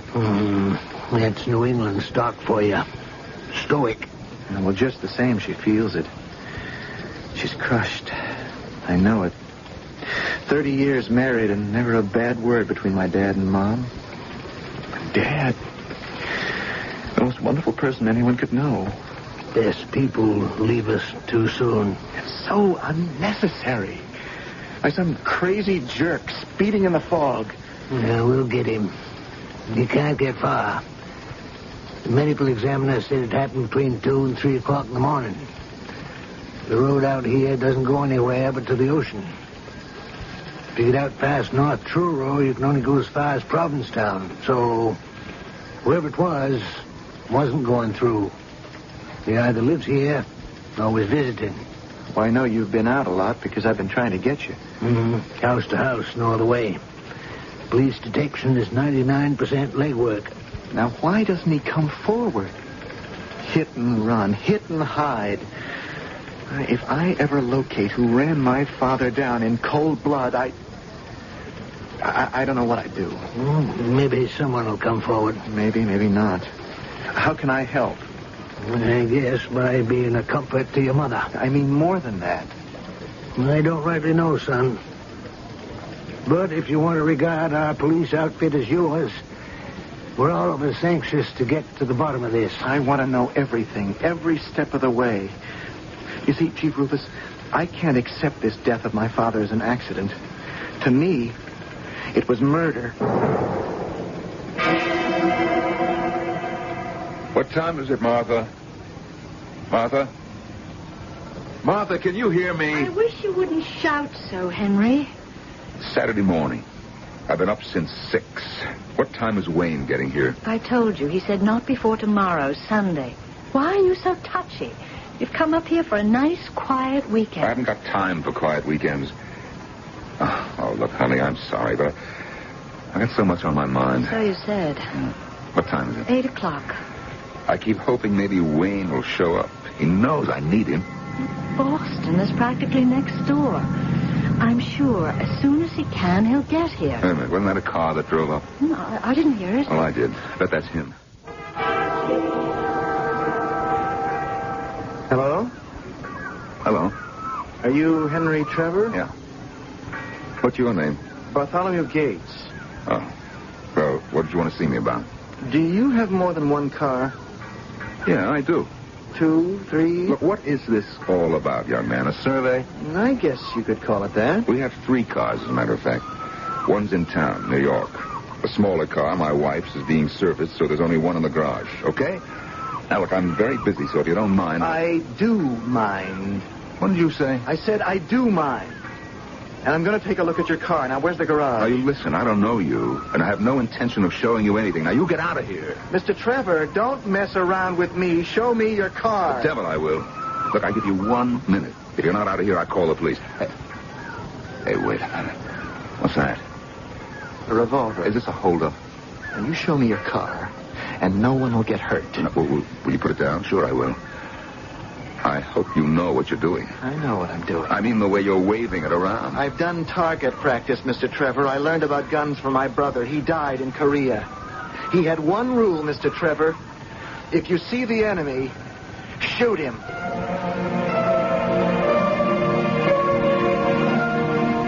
A young man, desperate to avenge his father's death, holds a gun. A wife, trapped in an unhappy marriage, tries to take hold of herself. Advice now from Hamlet again. Patience, forbearance. Let Hercules himself do what he may. The cat will mew, and the dog will have his day. I shall return shortly with Act Two.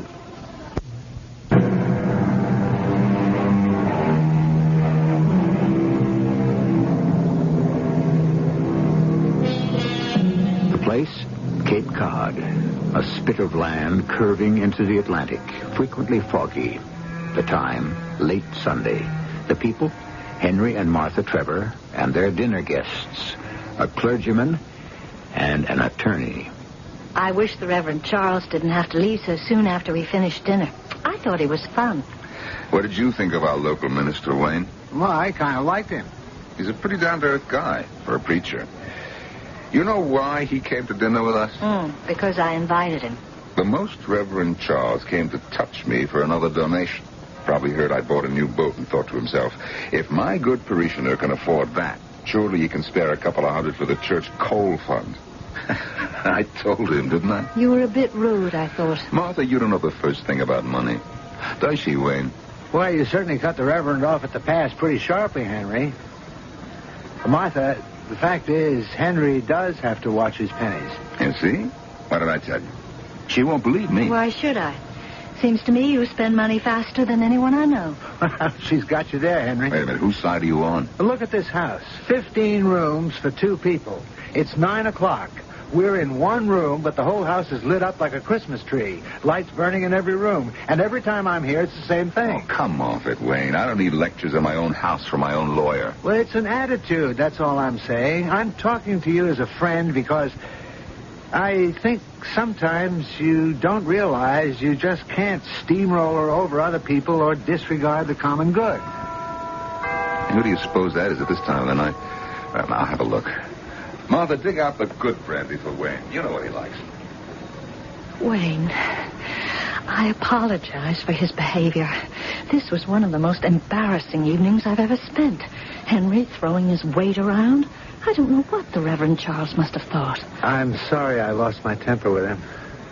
I should be apologizing to you. Oh, he gets worse and worse. And that accident. What accident? A man was run over on Route 6 the night before last. So that's why they stopped me this afternoon. Who stopped you? The police. There was a roadblock between Wellfleet and here. They were stopping cars in both directions. They're looking at cars in every house. Yesterday, the son of the man who was killed threatened Henry with a gun. Here he comes. I don't know whether to take this as a compliment or what. The Reverend Charles went home and turned around and came all the way back here because he wanted me to show him the speed cruiser. Tonight? Now? But the fog is rolling in. Sure, tonight. Why not? He's outside. I'll just find the old Parker.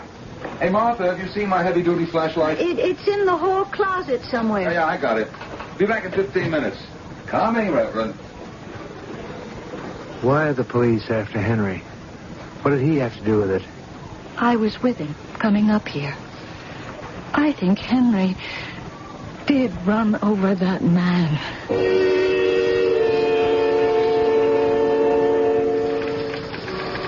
Bartholomew, what you did yesterday was not an authorized police method. I can't condone it. Well, the gun wasn't loaded, sir. I had to take a look in that garage myself. Police business is the exercise of logic. Don't jump to conclusions. There are cars with dents and broken headlights and smashed fenders all over the area. I've been to several houses in the last 2 days where the car was damaged. Well, what would you say this was? I found it in the corner of Trevor's garage. Some old rag. Why? I think it's part of a jacket. Same weave, same color, a jacket of Dad's. Now, couldn't this have been torn from a sleeve? Hey, you're getting to be quite a detective. What are you going to do about it? What would you recommend? Well, see if it could be matched up with what Dad was wearing. Okay. We'll do just that. Yes, Sergeant, where are you? Uh-huh. Mm-hmm. I'll be here when you bring him in. Bill Hawley just picked up a man weaving and speeding down the highway. When he frisked him, he had a wallet on him. Your dad's. What? He's bringing him in for questioning.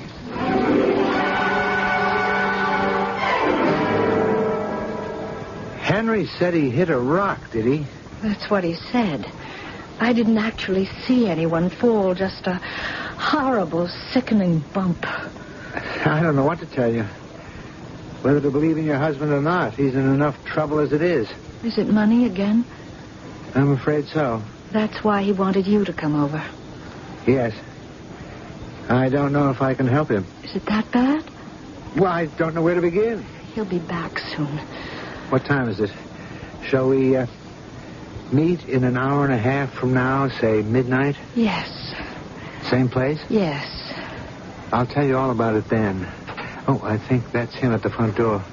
Well, I suppose I should thank the Lord he didn't hit me again for a donation. Did the Reverend Charles like your boat? He said so.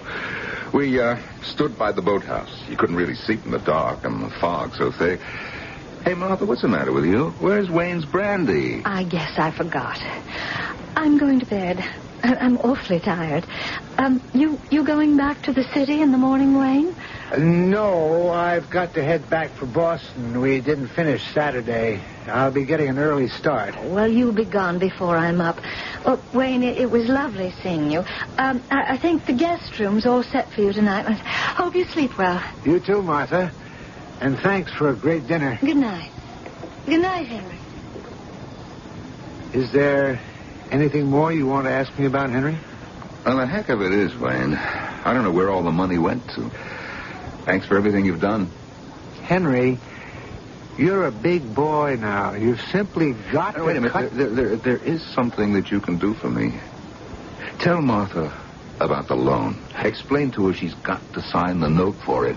Yeah, but I'm leaving first thing in the morning. Well, leave later. Talk to her at breakfast. Henry, you're impossible. I can't and I won't. You know, there are other people in the world besides you, people who are counting on me. I thought you were my friend. She'll take it from you. But I can't hang around until she gets up tomorrow. So I'll wake her. Hey, look, I have an idea. Take these keys to the cruiser. Take her out for a spin tomorrow morning as my guest. Breakfast on board, just you two. Now, you tell her to sign. And another thing, Wayne. Don't tell her anything about the other business, about my mother's securities. Henry, I don't know how to say this, but you'd better get hold of yourself. You'd better take care. Oh, I am, Wayne.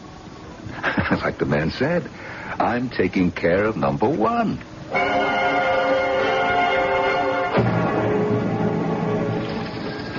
You got picked up for reckless driving. What's your name? Simon. Simon what? I don't have any last name. Who's that? Well, that's a young man attached to our office. He's sitting in on this interrogation. Any objections? No. Okay, Simon, no last name. I want you to know your rights before you say anything. I give you this card to read. It's important you know your rights. I'm kind of tired. I don't see so well. Yeah, that's what Sergeant Hawley reported. We've been all over the road. Right, read the card. I'm waiting. Well, to tell you the truth, I can't read. Well, you see, Bartholomew, in a case like this, we got to read the suspect's rights. Simon, you have a right to remain silent. If you talk to a police officer, that's me, anything you say can and will be used against you. Ask me anything you like. I don't care. I'm not finished. You have the right to consult with a lawyer. You may have him with you during the questioning. You want a lawyer? I don't need no lawyer. I ain't done nothing. All I want to know is why I'm here. Is that all? I got a lot more questions than that. Okay. We begin at the beginning. Your name? I told you, Simon. Simon what? I don't have no last name. And you don't have any driver's license either. I do have it, but I left it home. Is this your wallet? Yeah. These your credit cards? I don't know. Can't you answer a simple question? Look, who is that kid? I told you, he's here unofficially. His name is Bartholomew Gates. You pick him up, too? He's the son of the man you ran over, George Gates. Now, look. I didn't run over nobody. What are you doing with George Gates' wallet? It's mine. I found it. Where did you find it? I don't know. Somewhere. I forgot. When did you find it? Friday night. Where? I don't remember. Where did you find the wallet, Simon? I don't know. Friday night I was drunk. I don't remember. You don't remember. I suggest to you on Friday night it was real foggy. You were driving on Route 6, and all of a sudden there's a man walking. You don't see him. Your car hits him. Then, Simon, you stop your car, you go back to help him, and you see he's dead. But you're not so drunk, Simon, that you can't reach into his pocket and steal the dead man's wallet. Isn't that how it happened, Simon? Think it over.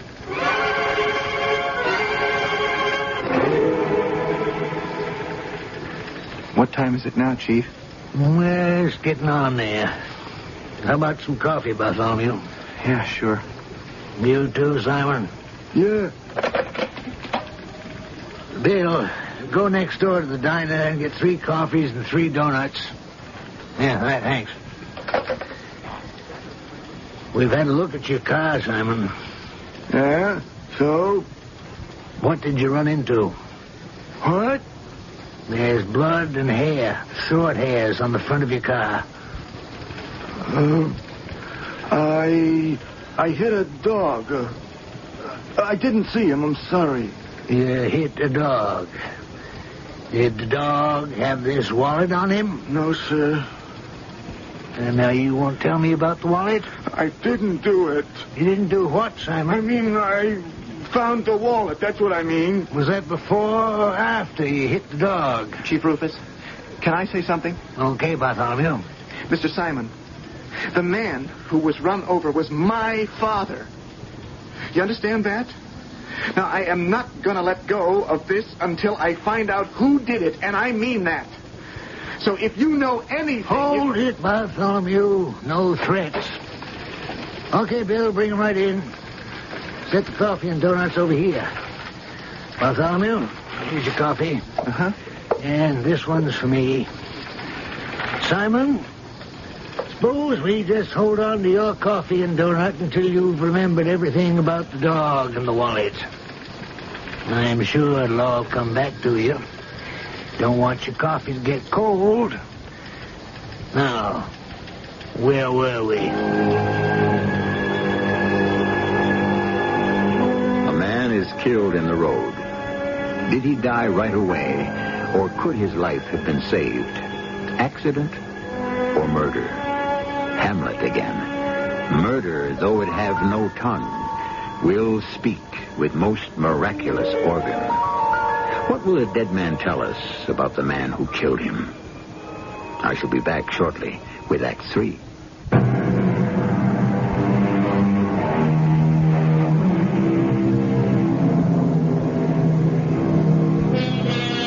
It is midnight.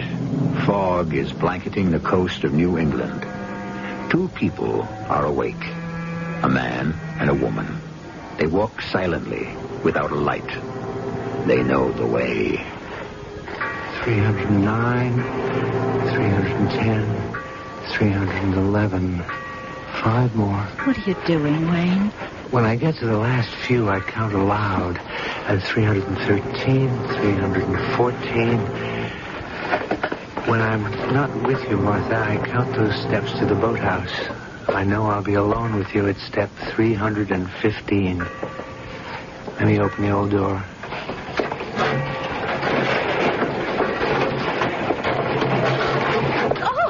Oh, I've got you.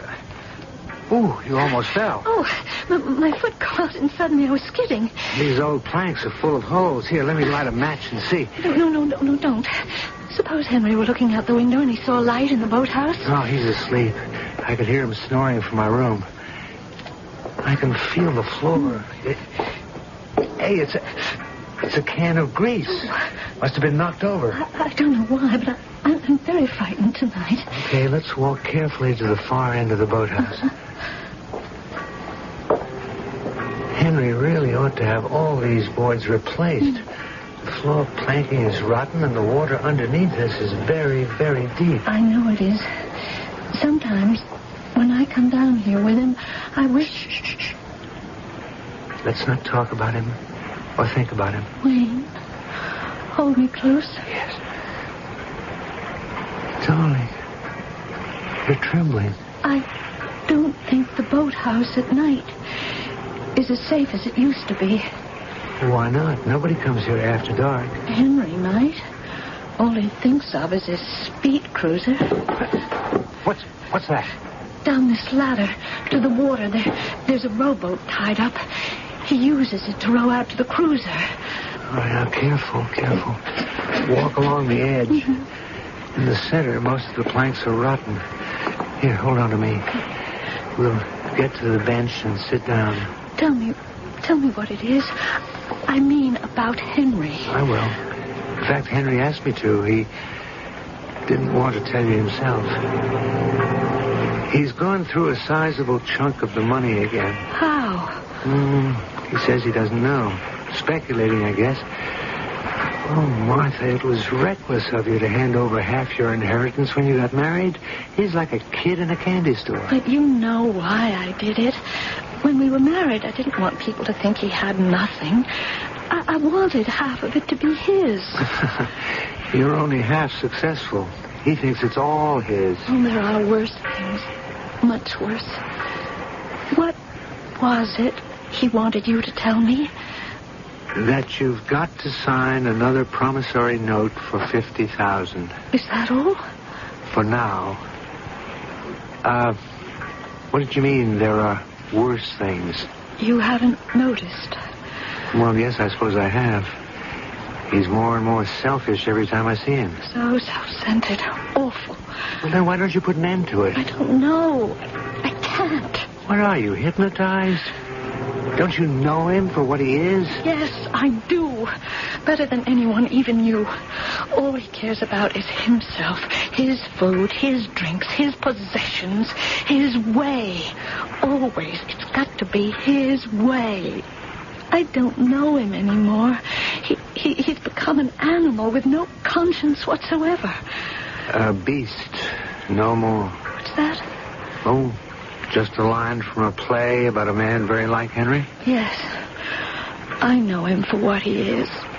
Yes, I cannot bear to have him touch me, even to be near me. Well, then why? I can't go through with it again, that's why.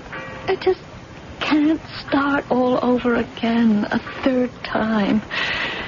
Even with you, dearest Wayne, you forget. I was a widow and lonely, and Henry married me. Why didn't I know you then? Because it wasn't meant to be. Martha, take hold of your life. So you made a mistake. Save what's left. The real reason I came here today wasn't to hold Henry's hand, but to tell you you must take a step. I can't be your lawyer, but I can get you a very good one. Don't talk that way. No, I can't. Neither can I, Martha. I can't go on and on seeing you like this occasionally, surreptitiously. Then you must stop. Like that? Can you? If I have to. Here we sit in the dark. I can't even see your face. I'm supposed to take you out in his boat tomorrow morning and get you to sign that note. And then... how can I leave you here with him? There's only one answer. What's that? I could be free if he would die.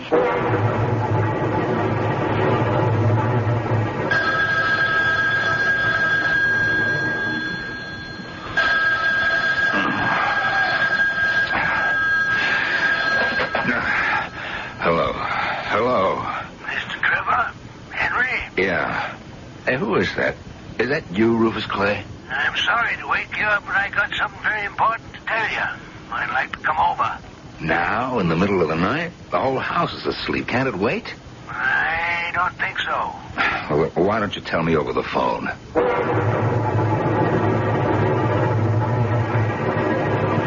It's terrible to wish him dead, isn't it? But he's driven me to it. You're not the only one who's thought that. You have to? Oh, yes. I wish it every day, every hour. You might as well know the kind of person I am. I'm not the saint you think. When he goes out in his car, I pray for something to happen to him. I read the death notices in the paper, and I think, why not?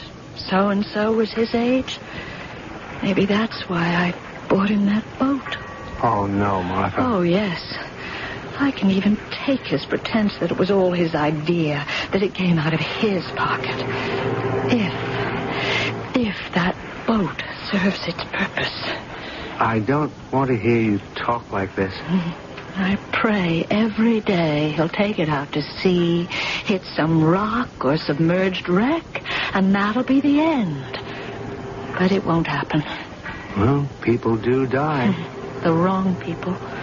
Look how he ran over that poor man in the road Friday night. He won't be found out. It's hopeless. He's coming. What? You sure? Can you see that far up the path? I see his flashlight. It's headed this way. But why? It's his boat. He's coming down to check on it. Well, is there time to get up the path and hide behind something? No. He's getting closer every second. Wayne, climb down that ladder thing and get into the rowboat. Row it away. He'll find us otherwise. I do? And let him find you? And what are you doing here? I'm his wife. I came down because I was worried about the cruiser, too. He'll believe me. Wayne, hide. I'm not going. I can face him. He'll kill you. Martha? Are you in the boathouse? Martha? I've been looking for you. Is there someone else in here? I thought I heard... Oh, Martha. It is you. I looked in your room. Your bed was unmade. What are you doing down here? I could ask the same of you, Henry. Don't shine that flashlight in my eyes. You know what woke me up? The telephone. It was Rufus. They picked up some old bum who had blood on his car, and they're holding him. They found the dead man's wallet on him. Now, isn't that criminal? Nobody's safe walking a country road anymore. Imagine that, running a man down and leaving him. Anyway, the sea's getting rough, so I think I'll row myself out and make sure about the anchor cable and the lines. Now, if you hold the flashlight, Martha, I'll get myself down the ladder. Here. Okay. Hold it steady. Hey, what happened? You dropped the flashlight. Now look what you've done. Oh, my goodness, it's pitch black in here. You're so stupid. Maybe I can find it. If I get down on my hands and knees. What is this? Pair of shoes. Feet? Hey, who are you? There's someone standing here. Hello, Henry. Bartholomew, I think we'll call it a night. But you never got that bum to admit anything. No. But we've come to where questioning ends and science begins. You'll learn that if you do go into police work.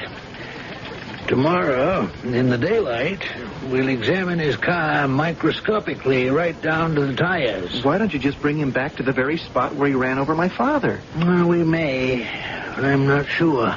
About what? You see, it could have happened the way he tells it. This Simon character could have found your dad lying there after he'd been hit by someone else. And he could have thought he was a bum, asleep on the side of the road, and lifted his wallet.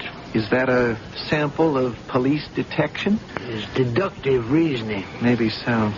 But that's not the way I figure it. Oh? And just how do you figure it, son? I figure you're letting the guilty man get away.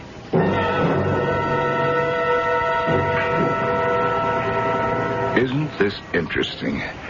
You, Wayne, and Martha alone down here in the boathouse. I suppose there's a reason for this, but I'm not sure I care to hear it. Let me get my hands on you. Wayne! Wayne! The floor's giving way. I'm falling. Help me! Wayne, are you all right? I'm here. It's Henry. He's down in that water. He can't swim. We have to get out of here. Wayne, we have to run for it. No, I can't let him drown. It's 20 feet deep. Oh. I'm going in after him. Don't, Wayne. Don't go down there. Here, take my coat. I'm diving in.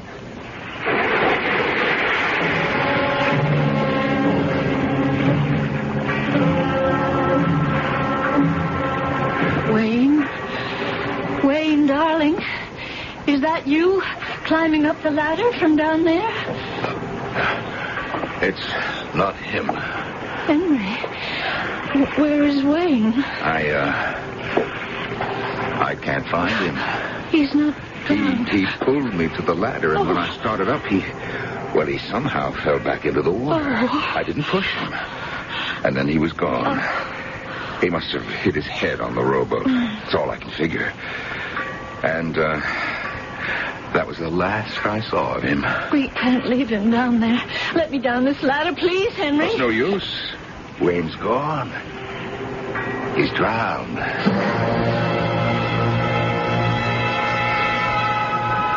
I know it's upsetting, Martha. That's why I'm holding on to you. Come on up the path. Please, Henry, please, you're So hurting you me. wanted me dead, did you? You wanted Wayne alive. You betrayed the murder in your heart, Martha. That's too bad. We all must be punished for our sins, don't you agree?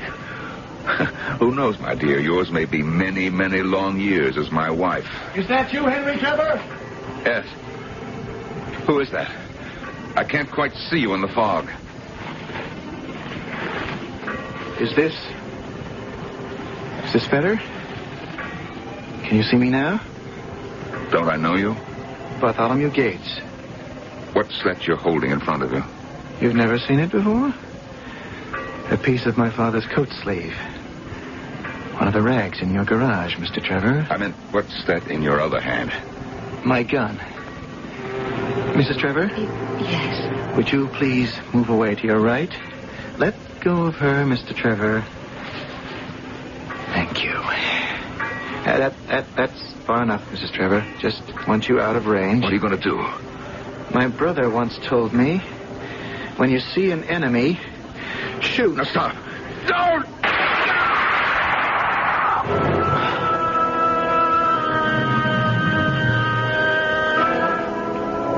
Was it inevitable that Henry Trevor should die? Did he, in fact, first pull the trigger of his own destiny the night he carelessly killed a man on the road? Are we masters of our fate or slaves to our sins? I shall be back shortly.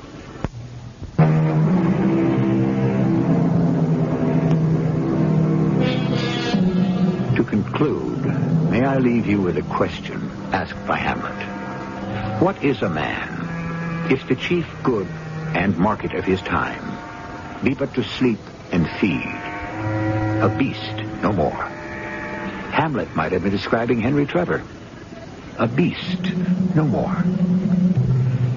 Our cast included Norman Rose, Robert Dryden, Russell Horton, and Carol Teitel. The entire production was under the direction of Hyman Brown.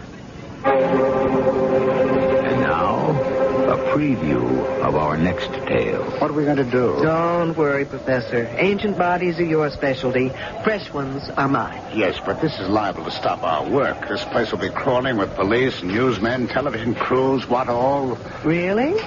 Why? Isn't murder a little too common to rate that kind of attention? But how do you know it is murder? Miss Lathrop, you surprise me.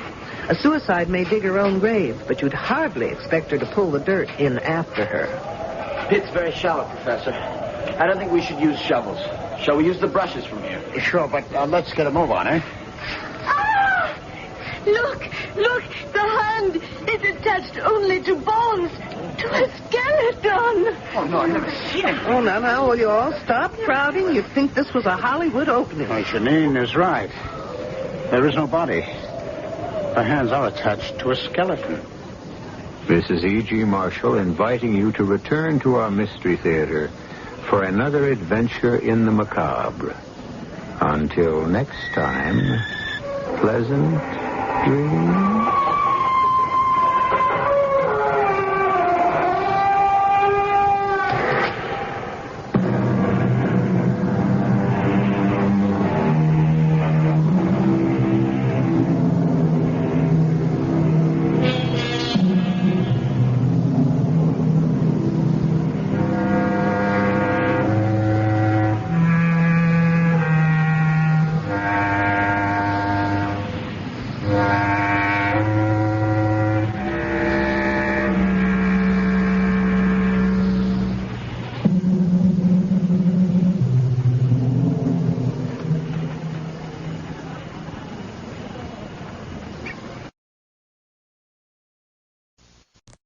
ladies and gentlemen, Waddle the Duck here again. I'm in the center of town, and the creature has emerged from the woods with a tripod walker. He is rampaging through the town, and people are running for their lives. Oh my God!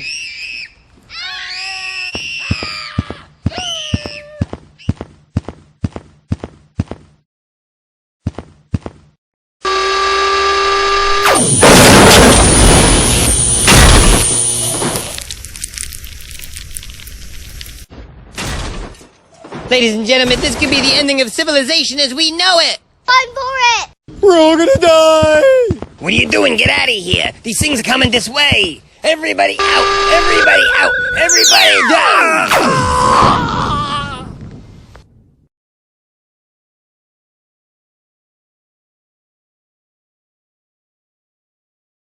Ladies and gentlemen, Waddle the Duck here, and I'm back at the Grover Cleveland Pumpkin Patch, and something is happening. The Martian war machines are heading back this way.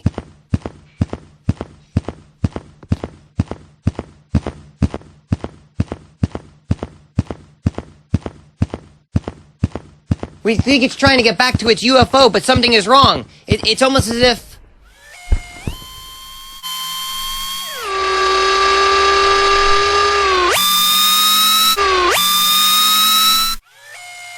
Its shields are down! Its shields are down!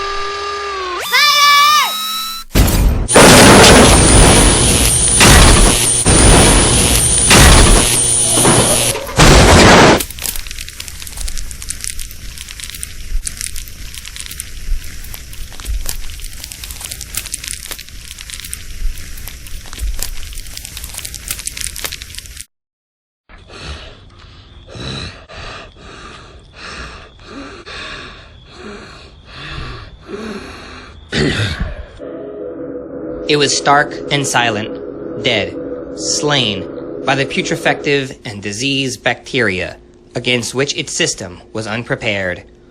Slain, after all of our devices failed, by the humblest thing God, in his wisdom, put upon this earth.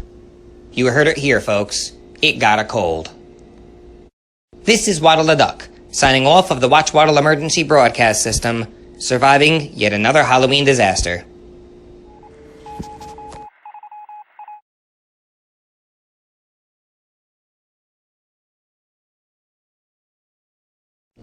And that was our Jack-o'-lantern presentation. This is Waddle the Duck, ladies and gentlemen. Out of character, to inform you that this alien invasion broadcast has no further significance than the Halloween offering it was intended to be. By the evening of Mischief Night, we couldn't toilet paper all of your houses, or the eve of Goose Night, egg all of your voting signs. By tomorrow night, so we did the next best thing. We destroyed Channel Watchwaddle and invaded Channel Halloween Holidays. You'll be relieved, I hope, to learn that we didn't mean it, and that both channels will continue to entertain with classic radio and animated cartoons. So good night, everyone, and remember for the next time, if your VCR is on the fritz, it may be a gremlin in your house, but it's no Martian. Happy Halloween!